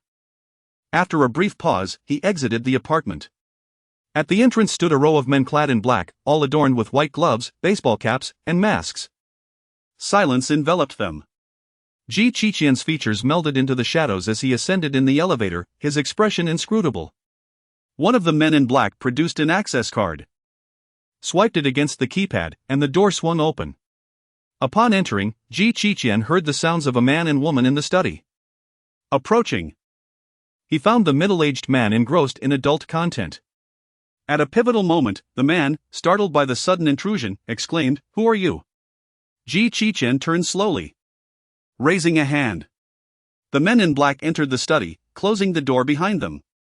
Ji Qiqian stood on the balcony, gazing into the starry night, his thin lips tinged with frost. After a prolonged silence, the study door creaked open. Ji Qiqian finally stepped inside to find the middle-aged man on his knees. Bruised and battered, pleading, "Handsome, have I offended you in some way? If you seek money, I can offer everything in my safe." Ji Qiqian towered over him, his gaze radiating an icy menace. The middle-aged man's back chilled, silencing him entirely. Ji Qiqian picked up a glove and gently patted the man's cheek. "What's this? Didn't you just claim I was keeping a female student? Your memory seems rather poor." Lu Ning had not finished her sentence, he had uncovered the truth. Chapter 79, Witnessing the Elimination of the Sixth Brother. Ji Qiqian stood in the dimly lit study, his silhouette merging with the shadows. He was acutely aware of Lu Ning's experiences, and the embers of anger within him ignited instantaneously. The one he had meticulously protected was now subjected to the vile thoughts of another. The middle-aged man finally recollected himself, hastily begging for forgiveness. "I spoke thoughtlessly, I apologize. It was unintentional." Who could have anticipated that these two young men possessed such formidable backgrounds? The manner in which they engaged in conflict was far from ordinary. The watch worn by one of the young men had long been discontinued, unattainable even with money. The middle-aged man was filled with regret, wishing he had refrained from venturing out that evening. Ji Qiqian rose, a scornful smile gracing his lips. If apologies were effective, What need would there be for the police? Shall I personally extend my apologies to her? Your repugnant demeanor is unworthy of her presence. You now have only one path, to surrender at the police station. You will find that to be the easiest route. After uttering these words, Qin Xiang turned and exited the study. He first washed the blood from his hands before silently opening the door to the master bedroom, instinctively stepping inside. However, after a few paces, he halted. The heaviness of his hostility deterred him from drawing too close to her. Qin Xiang gazed at the sleeping Lu Ning from a distance, merely observing her calmed the tumult of his earlier fury. The following day, Lu Ning awoke with a yawn, having enjoyed a decent night's sleep. After changing into her nightwear, she emerged from the bedroom and noticed a blanket draped over the sofa. Yet Qin Xiang was absent. Awake? Qin Xiang emerged from the study, his brow and eyes shrouded in depth. Lu Ning cleared his throat and remarked, It seems you didn't sleep well last night? The sofa was rather short, and given his height, it must have been somewhat uncomfortable for him to rest on it. He hadn't slept for long. At this moment, Qin Xiang had changed into a set of white clothing and spoke, "The person from last night has been apprehended." Really? Lu Ning found it somewhat unbelievable, so soon? Wasn't it said that the surveillance in that area had blind spots? She gazed at the man before her, wondering if he had done something last night. Qin Xiang noticed her gaze and turned his head. This time, it seems that person was unfortunate, having left behind a clue. Lu Ning exhaled a sigh of relief, saying, "It is fortunate they have been apprehended, otherwise I would have been too frightened to reside in the neighborhood at night. Aside from her, there have undoubtedly been other victims in the community. With such scoundrels captured, the neighborhood feels significantly safer." At that moment, Lu Ning's phone rang. "Miss Lu, today is the finals of the national competition. And we have a guest event at .However. Would you be available to attend? In person? Indeed, I have sent the electronic ticket to your phone. If you have time, do come and take a look." Lu Ning hung up the phone and turned to Qin Xiang. "Live just sent me tickets, inquiring if I wish to attend today's match. Do you feel inclined to go?" Lu Ning revealed a faint smile. "Why not go? I am a special guest." Qin Xiang, upon witnessing the smile gracing her face, felt reassured that she had not been affected by the events of the previous night. That was a relief. Lu Ning cast him a glance and asked, "Are you going?" "I have some matters to attend to, so I shall not be going this time." "Will you be going alone?" Lu Ning lowered her eyelids and replied, "No, I have an appointment with our class monitor. I shall take my leave now." Lu Ning stepped into the elevator, taking a moment to compose herself before departing from the apartment building. However, as she reached the entrance, she overheard a group of elderly men and women engaged in a discussion. "That pervert has finally been apprehended.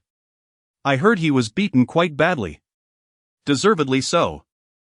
Had I been there at the time, I would have certainly kicked him a few times myself. My granddaughter was once harassed by that deviant." Upon hearing this, Lu Ning, in high spirits, hailed a taxi to the competition venue. After alighting, she found the area outside the venue to be heavily congested, with far more fans present than during the revival match. Lu Ning spotted the captain of the Jocho team, GMO. In her previous life, this individual unexpectedly withdrew from the finals, depriving her of the opportunity to face him in battle. Deep down, Lu Ning felt a sense of regret. She believed that had it not been for his withdrawal, the Lushing team would have had no chance of claiming the championship title. No matter how formidable she was on her own, she could not possibly contend against a top-tier team. "Goddess, I thought you wouldn't come to watch this match," Zhang Lu remarked, clad in the merchandise of the Jocho team, clearly identifying herself as a devoted fan. Lu Ning smiled and remarked, "I hadn't planned to attend. But this is an event hosted by Live, and I've been invited as a special guest. It's a prime opportunity, so why not seize it?" Live provided her with 2 tickets, prompting her to invite the class monitor to join her. The class monitor chuckled, saying, "You didn't compete for the Lu Tian team. They are bound to lose today." Who could forget that the Lu Tian team managed to turn the tides in the last resurrection match solely thanks to Lu Ning's exceptional skill? The class monitor couldn't fathom why the Lu family treated Lu Ning poorly while sweet-talking the inept Qin Xiang. In a competition, no amount of pity from Qin Xiang would compel the opponent to concede. At that moment, a sudden chorus of screams erupted from the roadside, signaling the arrival of fans. Lu Ning looked up and discovered that the large bus of the Lu Tian battle team had arrived. Fans eagerly surrounded it. Lu Ning observed that her sixth brother, Lu, was leading the way, and she even spotted Qin Xiang among the ranks. It appeared that her sixth brother was truly at a loss for companions, ultimately resorting to having Qin Xiang assume the role of a substitute. Lu Ning was rather looking forward to Qin Xiang's splendid performance in the upcoming match. Upon seeing the multitude of fans, Qin Xiang displayed a proud expression, relishing the feeling of being surrounded by admirers. She also received gifts from her fans, which elevated her mood significantly. All of this was well-deserved. Lu Ning had no claim to it. Captain Lu, is it true that your sister Lu Ning will not participate in today's match? Without Lu Ning in the team, how confident are you about today's competition? When Lu heard the reporter mention Lu Ning, his expression darkened considerably. Even without Lu Ning in today's competition, victory was still within his grasp. He was determined to make Lu Ning see the truth and regret her decision to withdraw from the team. The reporter pressed on, Captain Lu, considering your sister's lack of skill, what compels you to allow her to continue competing? Indeed, during the last match, she had abandoned the game midway in a fit of temper. Such a person ought to be dismissed. Without Lu Ning, would the world cease to turn? She would take this competition seriously this time. Suddenly, someone shouted that Lu Ning had arrived, and the reporters and fans, who had been encircling them, all rushed to the other side. The atmosphere around Lu suddenly grew quite desolate. A fan approached Qin Xiang and said, "I apologize, but this gift is intended for the esteemed Lu Ning. It was given to the wrong person." Not far away, Lu Ning found herself unexpectedly cornered by reporters. She had no desire to be interviewed at the entrance, especially not just before the competition commenced. Yet now, escape seemed futile. Miss Lu, do you truly intend to forego participation in this competition? Without you occupying the role of the cannon, how do you assess the chances of Team Lu Tian in this contest? Lu Ning glanced at Lu and Qin Xiang across from her, and she spoke softly. "I believe their chances of victory are non-existent." Chapter 80, Sixth Brother's resolve shattered by the White Lotus. Lu felt a twinge of anger, taken aback by her apparent disdain for his abilities. However, Qin Xiang interjected, "Sister Ning, how can you say such a thing? The competition has yet to commence, and our team has invested considerable effort. Surely, you cannot belittle us, who strive diligently, simply because of your innate talent?" Lu's expression turned ashen. He had never anticipated being looked down upon by Lu Ning in such a manner. Lu Ning curled her lips into a cold smile and said, "It was merely a jest, do not take it to heart." Qin Xiang continued, "Sister Ning, it is one thing for you to withdraw from the competition, but you mustn't douse us with cold water. I speak this for your own good, to prevent you from becoming overly proud and complacent before the competition, which may lead to mistakes during the event." Lu Ning remarked, casting a glance at the journalists, "After all, my sixth brother is absolutely correct. A competition is not solely a contest of strength. The synergy and rapport among team members hold immense significance. Miss Qin shares a remarkable understanding with my sixth brother, and together, they can undoubtedly overcome any obstacles and triumph over their opponents." Lu's expression was rather grim. He was aware that Lu Ning was deliberately mocking him. Qin Xiang could not swallow this indignation. "Sister Ning, have you come here today merely to witness a spectacle?" "No, I am here as a special guest, otherwise I would have no time to spare." As soon as Lu Ning finished speaking, a fan handed her a gift. "Great Lu Ning, we are all your fans, lemon tea. This is a figurine we crafted for you." Lu Ning was taken aback by the fervent enthusiasm of her fans, feeling somewhat overwhelmed. "Thank you all," she exclaimed.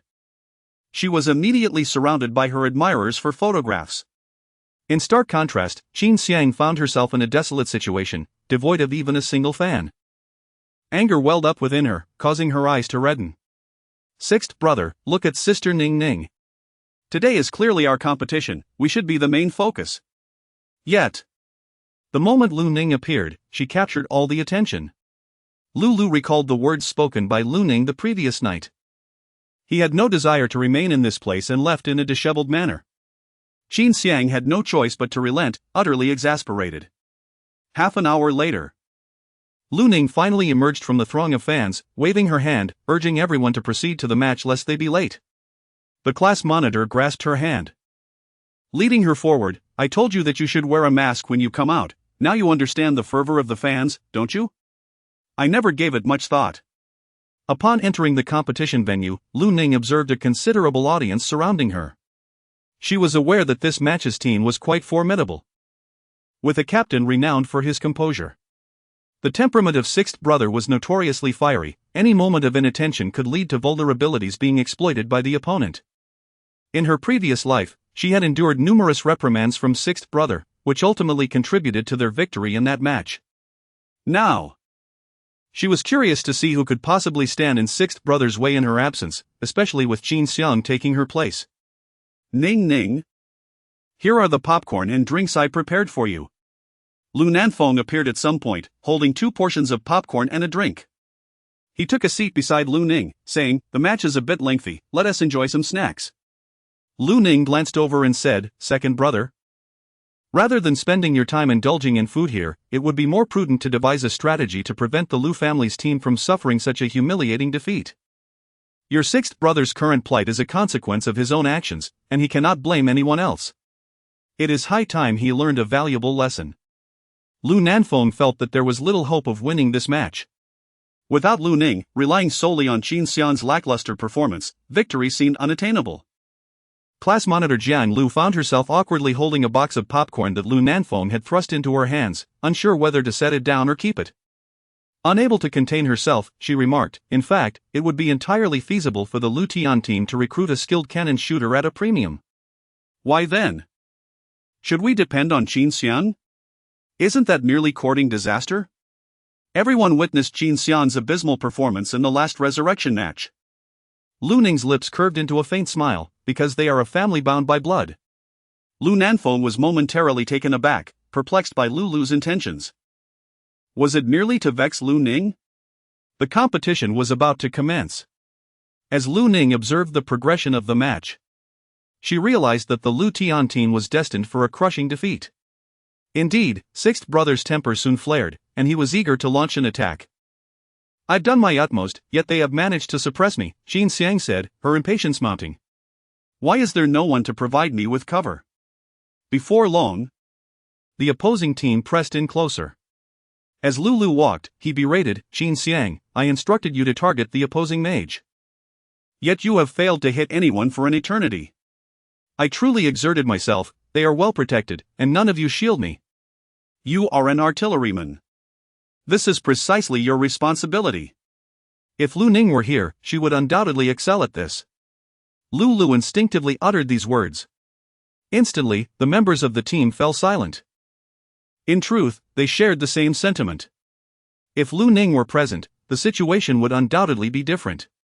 Qin Xiang, overwhelmed with emotion, began to cry, "I may not measure up to Sister Ning, but I have exerted myself tirelessly.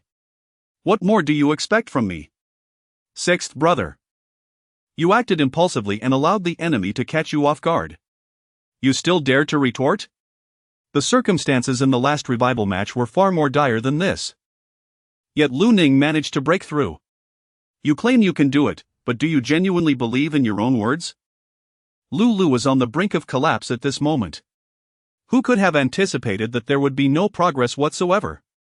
Lu now regrets deeply, feeling an overwhelming sense of remorse. Qin Xiang, in tears, continues to follow the procession. Ultimately, they suffered a devastating defeat in the competition, one that was profoundly humiliating. Lu slammed his keyboard, his expression cold and stern as he glared at Qin Xiang. "How can you have the audacity to claim you've made significant progress when you play so poorly? This is a competition, not a casual training session. You don't even measure up to half of Lu Ning's abilities. Without comparison, there can be no pain." Now, Lu recalled how, during Lu Ning's presence, he never had to worry about such matters. He had been blissfully unaware. Now, without Lu Ning as the mainstay, the competition was utterly unfeasible. Qin Xiang was taken aback. She had not anticipated Lu would lose his temper in front of so many people and admit to being inferior to Lu Ning.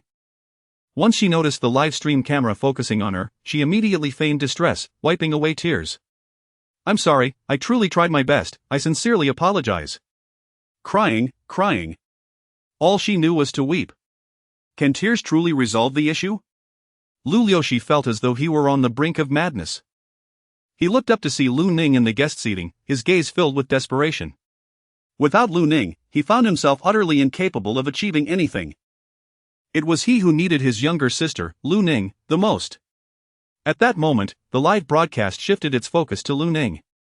Chapter 81, Only in Defeat Does One Realize the Importance of Lu Ning. Upon witnessing the results of the competition, Lu Ning felt no surprise whatsoever. It was an inevitable outcome. Had Lu opted for another skilled player instead of allowing Qin Xiang to serve as the cannon fodder, they likely would not have faced such a dismal defeat. In fact, it is possible they would have emerged victorious. Yet, it was precisely Qin Xiang whom Sixth Brother chose, seemingly to assert that her presence suffices. It appears that Sixth Brother's disposition remains unchanged. A faint smile graced Lu Ning's lips, though she pondered whether Sixth Brother was truly satisfied with this outcome. Regardless, she found herself quite content. In her previous life, she had toiled diligently to secure the championship for the team, only to be replaced at the last moment by Qin Xiang, who ultimately claimed the title. This time, she had willingly withdrawn from the competition, bearing witness to Sixth Brother's defeat. On stage, Lu wore a grim expression as he exited the venue. The victorious team faced the press, and the captain turned his gaze towards Lu Ning in the audience, stating, "We won this match with relative ease. We had anticipated being eliminated." Unexpectedly, Lu Ning did not compete, providing us with an unexpected opportunity. Had Lu Ning participated, being a formidable force capable of delivering 12 consecutive strikes, victory would not have been guaranteed for us. Lu Ning sipped her drink as a reporter extended a microphone towards her. "Miss Lu, do you have anything to say about today's competition?" she was asked. "In any contest, there are victories and defeats," she replied, "but I firmly believe that the eventual champion will undoubtedly represent our nation and achieve glory." Lu Ning delivered a speech filled with pleasantries. Lu Ning stood up and glanced at Zhang Lu, stating, "The class monitor has left." Lu Nanfeng gazed at Lu Ning's retreating figure before turning towards the lounge, where he encountered Lu, who was venting his frustration with harsh words. Qin Xiang was left feeling utterly humiliated by the tirade, harboring a sense of injustice within her heart, believing she had performed admirably. Yet it was the lack of support from the team that had let them down. After Lu Nanfeng approached, he said, "Everyone has worked hard, let us board the vehicle." The remaining team members departed, and Qin Xiang wiped away her tears, saying, "Second brother, I truly gave my all." Not wishing to linger any longer, Qin Xiang rose and walked away. Lu, feeling somewhat dejected, remarked, "Second brother, do you consider Qin Xiang's efforts to be commendable? Her performance barely reaches even a tenth of Lu Ning's. I was so trusting of her. Yet, one cannot entirely blame Xiang. You were fully aware of her capabilities and still allowed her to compete. You did it merely to provoke Ning.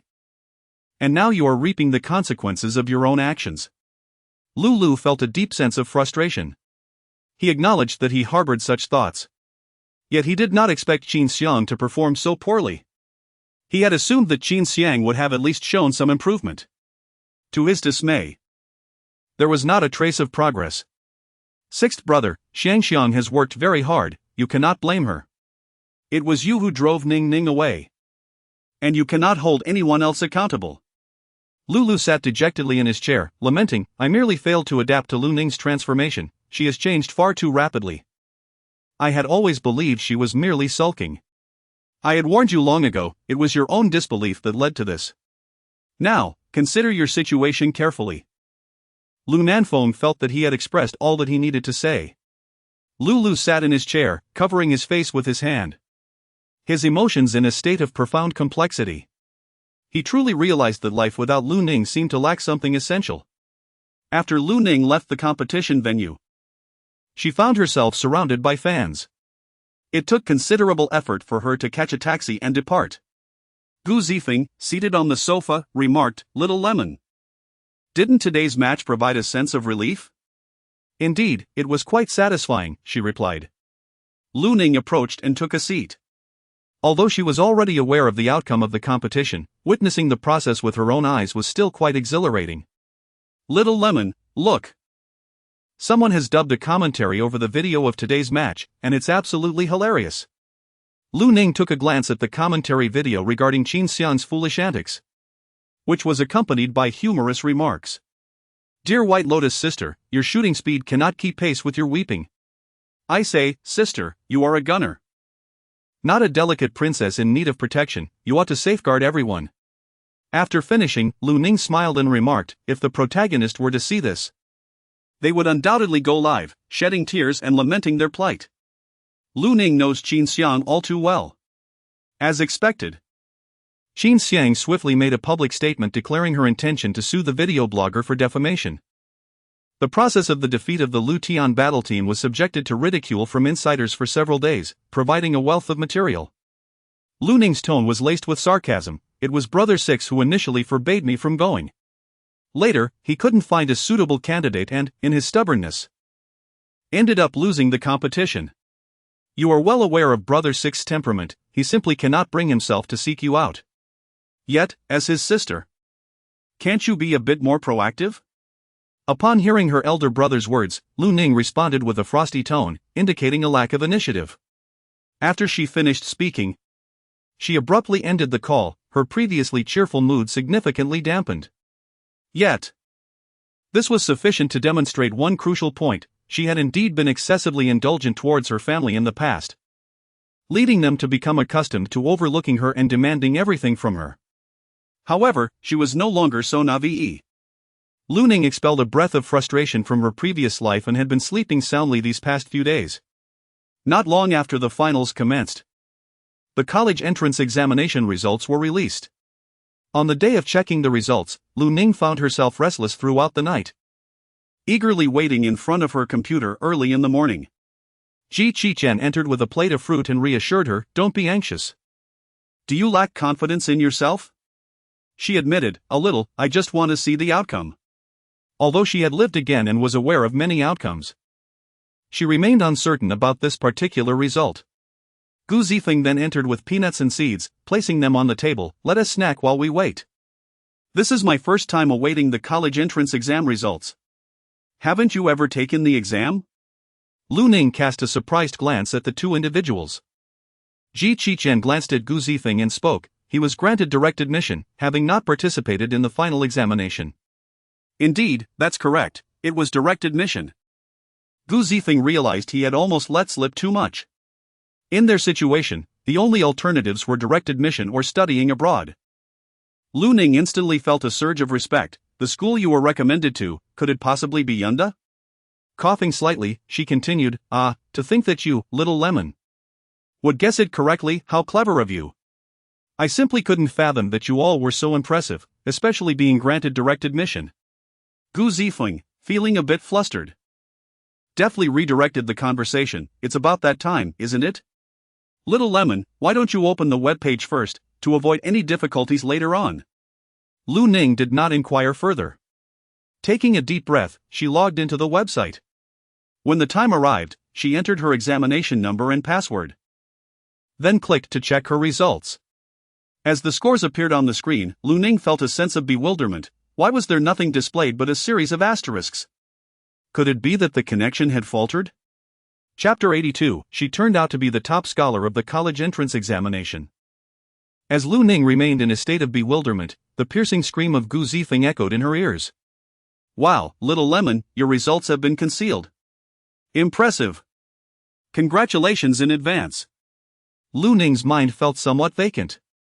She instinctively glanced at Qichen beside her and asked, did I do well on the exam? Not just well, but exceptionally well. Gu Zifeng exclaimed, capturing a photograph to share on social media. This is a young lady we know, her exam results have been concealed.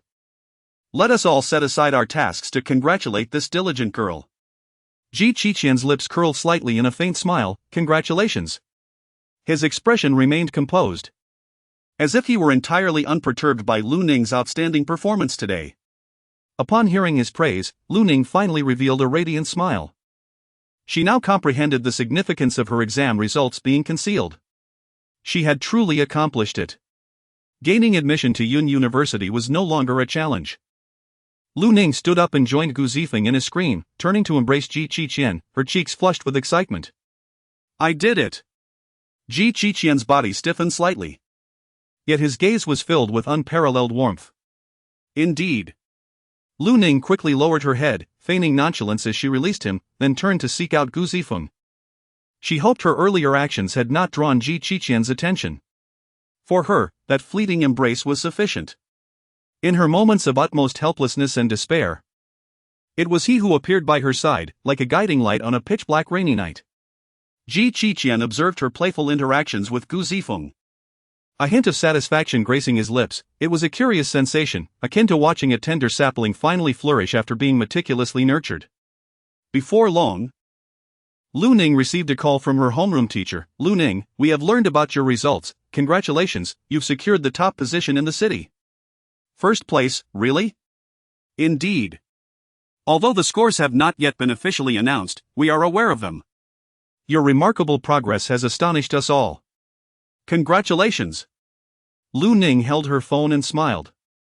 Upon raising her gaze, she spotted Ji Qiqian approaching, carrying a cake.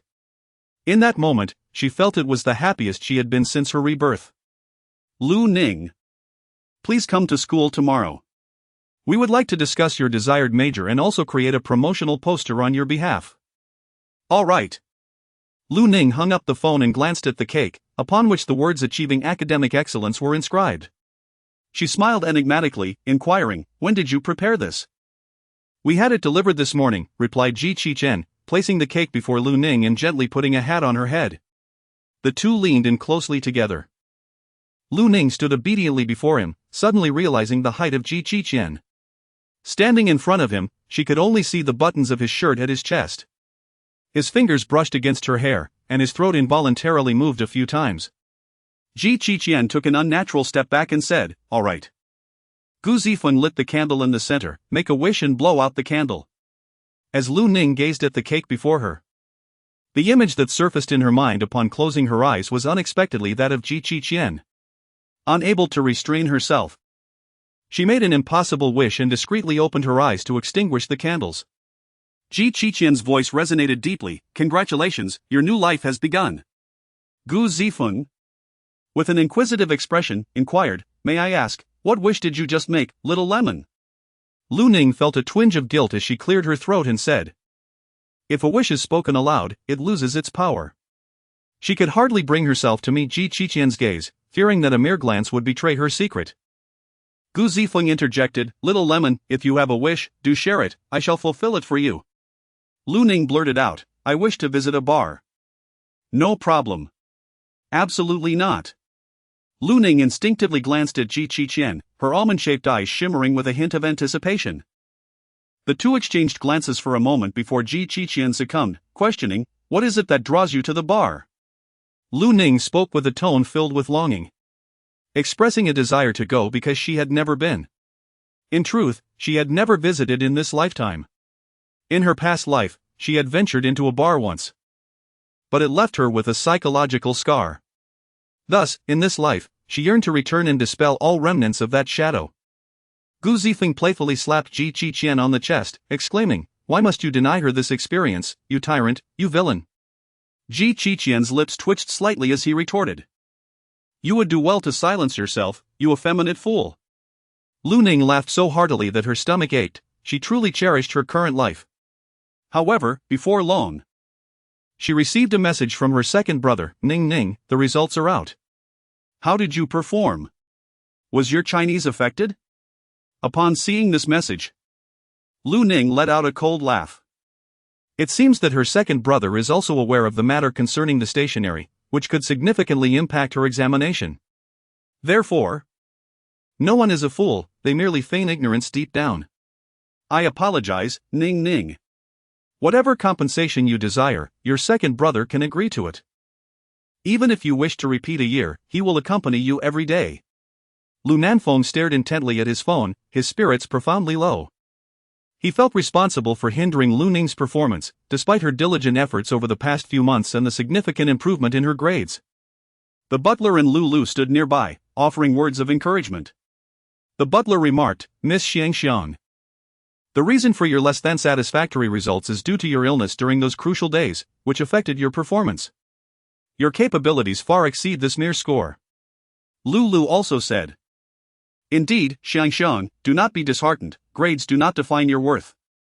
Particularly for families like ours, even if your results are average, it will not hinder your future prospects. Qin Xiang, wiping her tears, replied, but Ning should have performed well, right? I had hoped to attend the same school as her, but it seems impossible now. Lu blurted out, she must not have performed well. I heard about a student who excelled, yet faltered in the language exam, ultimately scoring only 100 points more than you. A flicker of pride glimmered in Qin Xiang's eyes. It seemed that Lu Ning had indeed been adversely affected by that inferior stationery. Lu Nanfeng approached with a stern expression. Sixth brother, are you reveling in her misfortune? Ning is our sister, her poor performance benefits you in no way. Second brother, that is not my intent. I was merely trying to comfort Xiang, he replied. While you console Qin Xiang, it is unnecessary to belittle and mock Ning, is it not? After being chastised, Lu realized that his actions were indeed inappropriate. He murmured, I understand now, I won't act this way again. However, what did Lu Ning say regarding the matter? Lu Nanfeng wore a stern expression. What do you think she could possibly say? Anyone would feel sorrow in her position. This entire situation is my fault. He mishandled this matter. Qin Xiang feigned concern and spoke, Second brother, if Sister Ning feels disappointed with her exam results and wishes to retake the year, I would accompany her, for we are family and should strive for progress together. However, I believe that Sister Ning, harboring such thoughts of leaving the Lu family, is unlikely to consider a retake. Lu Nanfeng furrowed his brow. This was beyond her control. I will personally accompany her for another year of study, tending to all of Ning's needs until she is prepared to retake the examination. This will also provide an opportunity to mend my relationship with Lu Ning. Chapter 83, Is the father of the White Lotus still alive? Lu retorted, even if Lu Ning performs poorly on her exams, there is no need for her to repeat the year. Her grades are still superior to those of us older brothers, with the exception of the third brother, that medical fanatic. Given the short span of a few months, her remarkable improvement in grades is something most cannot achieve. After being countered, Qin Xiang looked at Lu in astonishment, surprised that he would speak in defense of Lu Ning, with Lu Nanfeng having already changed. Now even Lu seemed to be exhibiting signs of transformation. A wave of immense panic enveloped Qin Xiang's heart. She could not afford to lose her brother's affection. With a hint of unease, Qin Xiang remarked, I am aware that Sister Ning has significantly improved her grades, but perhaps such sudden advancements are not stable, which could explain her inconsistent performance. Lu Nanfeng felt a turmoil within. Is there a seminar at your school tomorrow regarding how to choose one's aspirations? And will there also be an opportunity for repeat students to inquire about their situation? Qin Xiang nodded, indeed. Let us visit the school tomorrow to assess the situation. Brother, do you also believe that I should repeat a year? In truth, Qin Xiang was not keen on the idea of repeating, it seemed rather uninteresting. And she could earn a living through live streaming instead. In the future, she could also enter the entertainment industry through her fourth brother's film company. Lu Nanfeng spoke calmly, Xiang, even if you perform at your normal level, your grades will not meet the threshold for the first-tier university. There is no need to repeat a year, choose a major you are passionate about and pursue it in university. Lu Nanfeng had resolutely made up his mind. He would persuade Lu Ning to repeat the year. This time, he would not err again, without Qin Xiang's presence. He would ensure that Lu Ning would not suffer any grievances. After Lu Nanfeng finished speaking, he departed. Qin Xiang gazed at Lu Nanfeng's retreating figure, a hint of reluctance causing her to bite her lip. What did her elder brother's words truly imply? Did it suggest that she was inferior to Lu Ning? Even if she repeated her studies, it seemed her efforts could never rival the meaningfulness of Lu Ning's. Sixth brother. How could I let such words weigh heavily on my heart? After all, my elder brother has always treated me well. I am already quite content with my current situation. Pretending to be understanding, Qin Xiang then turned to the housekeeper, inquiring, "Is the medicinal porridge I prepared for my elder brother ready yet? Though it may not be as exquisite as what Sister Ning Ning would make, I still wish to alleviate my elder brother's stomach pain. It should be ready shortly." Lu observed Qin Xiang's understanding demeanor and felt a sense of comfort as he said, "It matters not if your exam results are poor. Sixth brother will take you out to a bar for some relaxation." "That sounds great. I'll just go upstairs to change my clothes first." "Uncle Butler, could you please bring some porridge to second brother later?" Qin Xiang replied, her excitement evident as she turned to ascend the stairs. However, just as she had changed into her dress, her phone rang. Upon glancing at the caller ID, she noticed it was an unfamiliar number that had called a few days prior, though she had not answered. Assuming it was a wrong number, she paid it no mind. Yet, the call came through again. Feeling rather cheerful, she answered, her voice bright. "Hello, who is this?" "Ah Xiang, it's me." Hearing the familiar voice from the other end, Qin Xiang's mind went blank. With trembling hands, she lowered her voice, "Who are you? Why does your voice sound exactly like my deceased father's?" But her father had perished many years ago in a car accident while working as a driver for the Lu family, sacrificing himself to save Mr. and Mrs. Lu during an explosion. "Ah Xiang, this matter is quite complicated, and I cannot explain it all at once. But right now, I need you to send me some money. It's urgent." The audacity of modern-day scammers had reached new heights, mimicking her late father to swindle her out of money. Did she appear so easily deceived? After uttering these thoughts, she abruptly hung up the phone. Yet, an unsettling turmoil brewed within her, as if a tempest had surged in her heart. For indeed, her father had called her Ah Xiang. It had been years since she last heard that name. Later, when her mother could no longer endure their situation and left, Qin Xiang, being a girl, faced considerable hardships. Suddenly, one day her father had perished while heroically attempting to save others, and she was taken to live with the Lu family. She had always felt something was amiss about that incident. Her father was not a virtuous man, it seemed implausible that he would perform such a noble act. However, Qin Xiang dared not voice her doubts, fearing that if the Lu family uncovered the truth, she might lose her current life of privilege. She had deliberately chosen to forget these inconsistencies, accepting all the kindness bestowed upon her by the Lu family. Yet now, receiving a call from someone claiming to be her father, her heart raced with panic. What if her father were truly alive? She dared not entertain the thought any further. Knock, knock, knock, there came a sound at the door. "Xiang, do you really need so long to change?"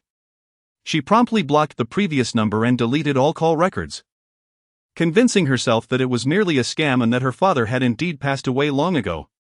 After regaining her composure, she stepped out of the room, declaring, "Let us go, sixth brother." Lu expressed a hint of impatience. Girls can be quite troublesome when going out. Outside the bar, Lu Ning stepped out of the car, following Ji Qiqian and Gu Zifeng. Upon catching sight of the bar sign, an overwhelming sense of familiarity washed over her. Wasn't this the very bar where she had once been humiliated by Qin Xiang in her past life? What a remarkable coincidence. Ji Qiqian noticed that Lu Ning's expression seemed somewhat off. "Is something wrong? If you don't like this bar, we can always go to another." "No need. This bar is quite renowned and has been quite popular lately," Lu Ning replied. Ji Qiqian gazed at her intently. "Are you truly all right? With you two here? What could possibly be wrong?" Lu Ning concealed the disdain that had momentarily surfaced, for this was not a past life. She would no longer allow herself to be bullied by Qin Xiang without retaliating. Ji Qiqian observed Lu Ning's silhouette, occasionally sensing an expression on her face that seemed incongruous for her age, evoking a peculiar feeling of dissonance. Perhaps it was merely an illusion. The three of them entered the bar together. Lu Ning donned a fox mask, as the theme of the evening at the bar was a masquerade ball. It felt remarkably reminiscent of her past life. She recalled how, in her previous existence, Qin Xiang flirted with the handsome Gu Yan from the neighboring school in the bar. To defend Qin Xiang's honor, Gu Yan feigned a confession of love to her. In her past life, she had experienced an emotional void. When faced with a boy's declaration of affection for the first time, she was met with the cruelest mockery. At the pivotal moment, Sixth Brother was present and defended Qin Xiang, dismissing it as merely a jest. She had been ridiculed and belittled, her suffering deemed insignificant. She was eager to discover what would unfold in this lifetime. As she stepped inside, she beheld the lights illuminating the stage, where Gu Yan, holding a bouquet of flowers, approached a girl adorned with a little rabbit mask. Lu Ning immediately recognized that the person wearing the little rabbit mask was Qin Xiang. Chapter 84, I am delighted that you, Sixth Brother, have met your downfall.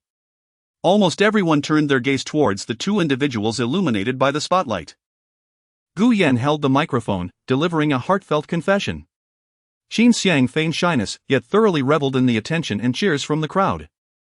Upon witnessing this scene, Lu Ning's eyes glimmered with a hint of mockery. It turned out that despite the previous life as playful torment, Gu Yan had indeed confessed his feelings to Qin Xiang. Now, Qin Xiang had garnered a modest level of fame as an internet celebrity, known for her pure beauty and considerable popularity. When Ji Qiqian spotted Gu Yan, his gaze emitted a silent warning towards Gu Zifeng. Gu Zifeng swallowed hard, surprised. I never anticipated this fellow would be here. After Gu Yan's public confession to Lu Ning, he had swiftly contacted his uncle the very night, urging him to keep a tighter rein on his son and to refrain from engaging in such reckless declarations of love. Yet, fate had led him to collide with the very situation he sought to avoid. Lu Ning tilted her head, saying, "It matters not, after all. With masks obscuring our identities, we shall revel in our own company. Little Lemon, I truly appreciate your carefree disposition. Let us proceed to the booth. The private room may lack the vibrancy of the outside. Primarily, bringing children to a bar.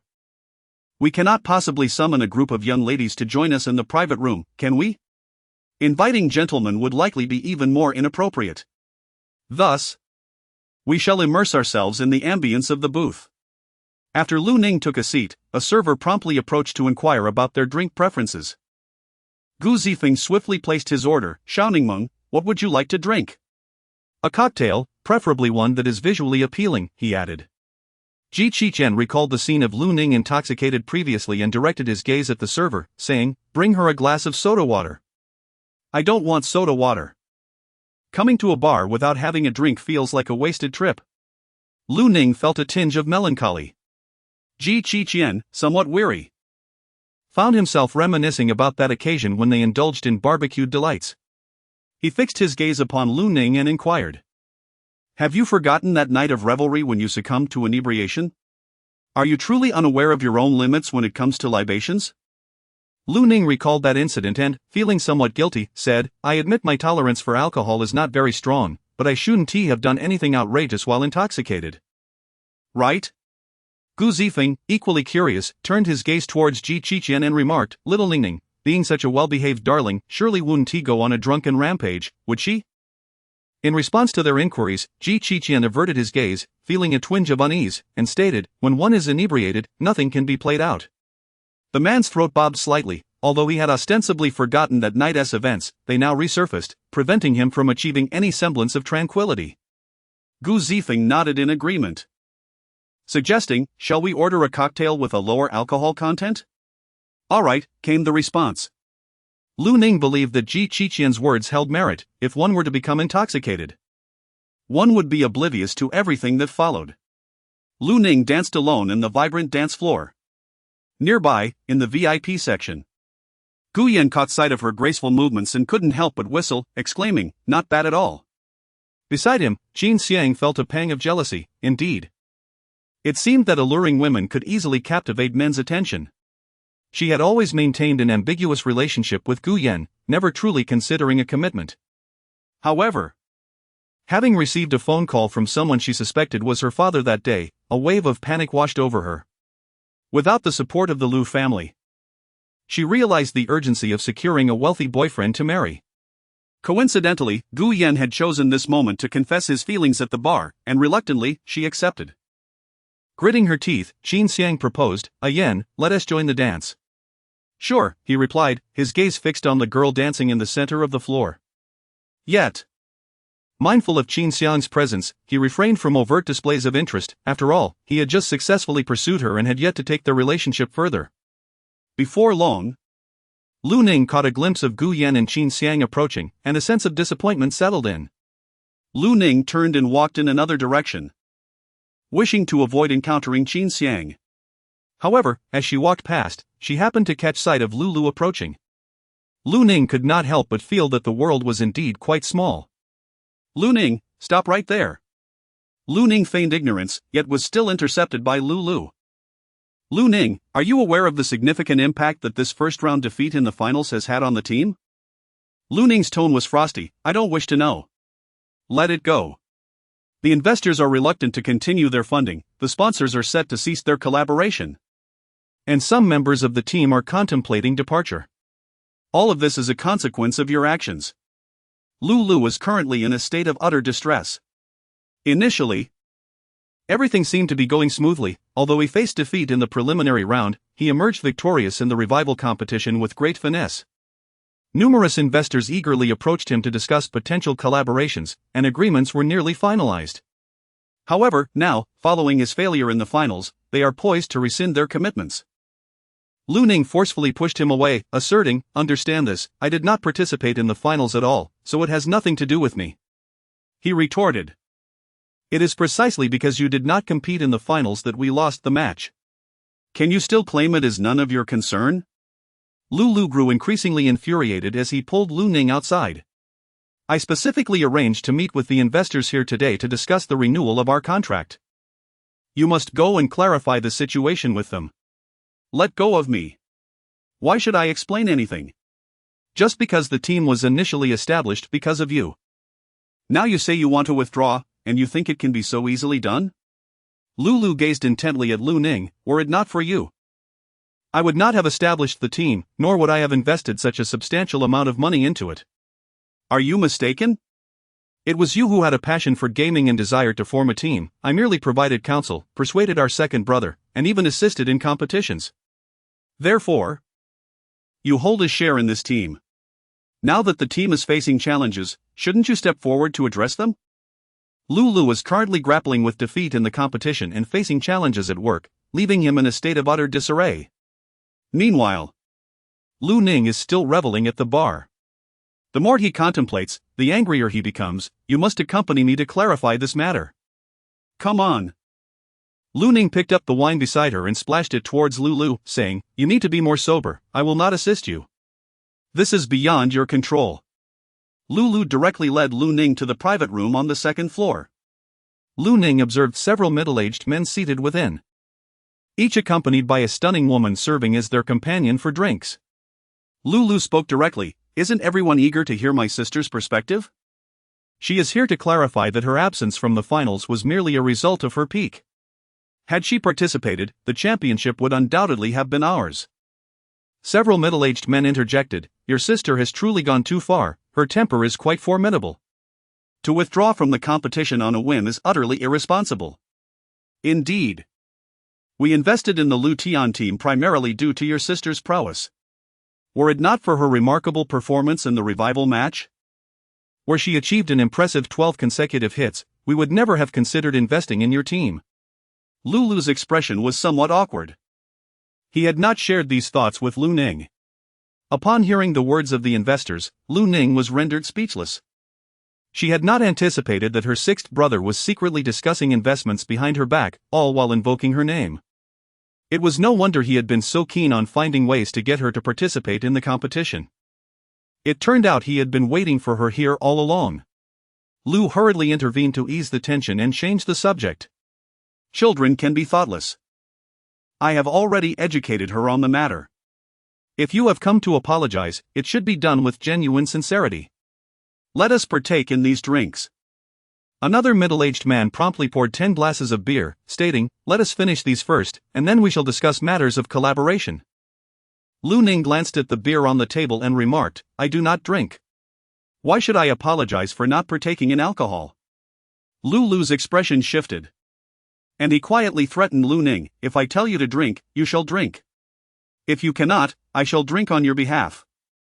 At this moment, only Lu Ning can reassure the hearts of these investors. Lu Ning raised her head and gazed coldly at Lu. "I will not drink." Lu replied, "This is your sole opportunity to apologize. If you drink, I shall overlook your past transgressions. Chapter 85, You are unworthy of being my brother. Lu Ning tugged at the corners of her mouth and turned to leave. Lu Ning wished to depart, yet a throbbing pain coursed through her wrist. She lowered her eyelids and murmured, So you want me to drink, do you? This is indeed your coercion. Lu released his grip and sighed with relief. Lu Ning. This is the right approach. Apologize sincerely and clarify the situation with them, and we shall consider this matter resolved. Lu Ning approached the table and cast a glance at the beers laid out before her. The middle-aged man beside her scrutinized Lu Ning for a moment, remarking, Mr. Lu's sister is quite lovely. Does she have a boyfriend at school? Nowadays, young ladies mature swiftly, she must surely have a suitor. Lu felt somewhat uncomfortable upon hearing these words, for after all, Lu Ning was his beloved sister. However, considering that today was an occasion for seeking a favor and offering an apology, he refrained from interrupting the light-hearted banter. He resolutely decided to protect Lu Ning afterward, ensuring she would not come to any harm. Lu Ning raised her glass and splashed it towards the two men who had just spoken, with such foul mouths. You ought to cleanse them. What are you doing, Lu Ning? Lulu's expression shifted dramatically as he stepped forward and grasped Lu Ning by the arm. Have you lost your mind? I told you to apologize. Indeed, this is my way of apologizing, she retorted. Lu Ning curled her lips coldly. Are you satisfied now? Forcing her to do things she is unwilling to do, you will never comprehend her words. Thus, she chose this method to make Lu understand. Lu, with anger reddening the corners of his eyes, raised his hand and delivered a slap to Lu Ning. You have gone too far this time. Apologize to them immediately. Do you hear me?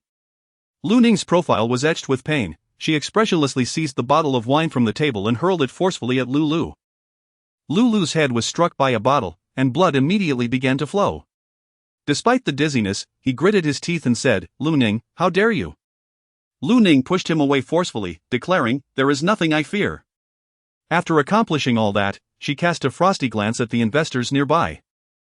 The men hastily distanced themselves from Lu Ning, apprehensive of being struck by her wrath. Lu Ning coldly declared, I have long since withdrawn from the Lu Tian team. He is out there using my name to attract investments. I advise you not to be deceived. I will not compete on behalf of the Lu family. After speaking, Lu Ning turned and walked toward the private room. Lu Ning, stop right there. Lu, in a state of exasperation, chased after him, the blood on his forehead appearing rather alarming. Lu Ning took a few steps and soon spotted Ji Qichen approaching her. The man's gaze was tinged with concern. Why did you come to the second floor without informing me? In the blink of an eye, Lu Ning had vanished.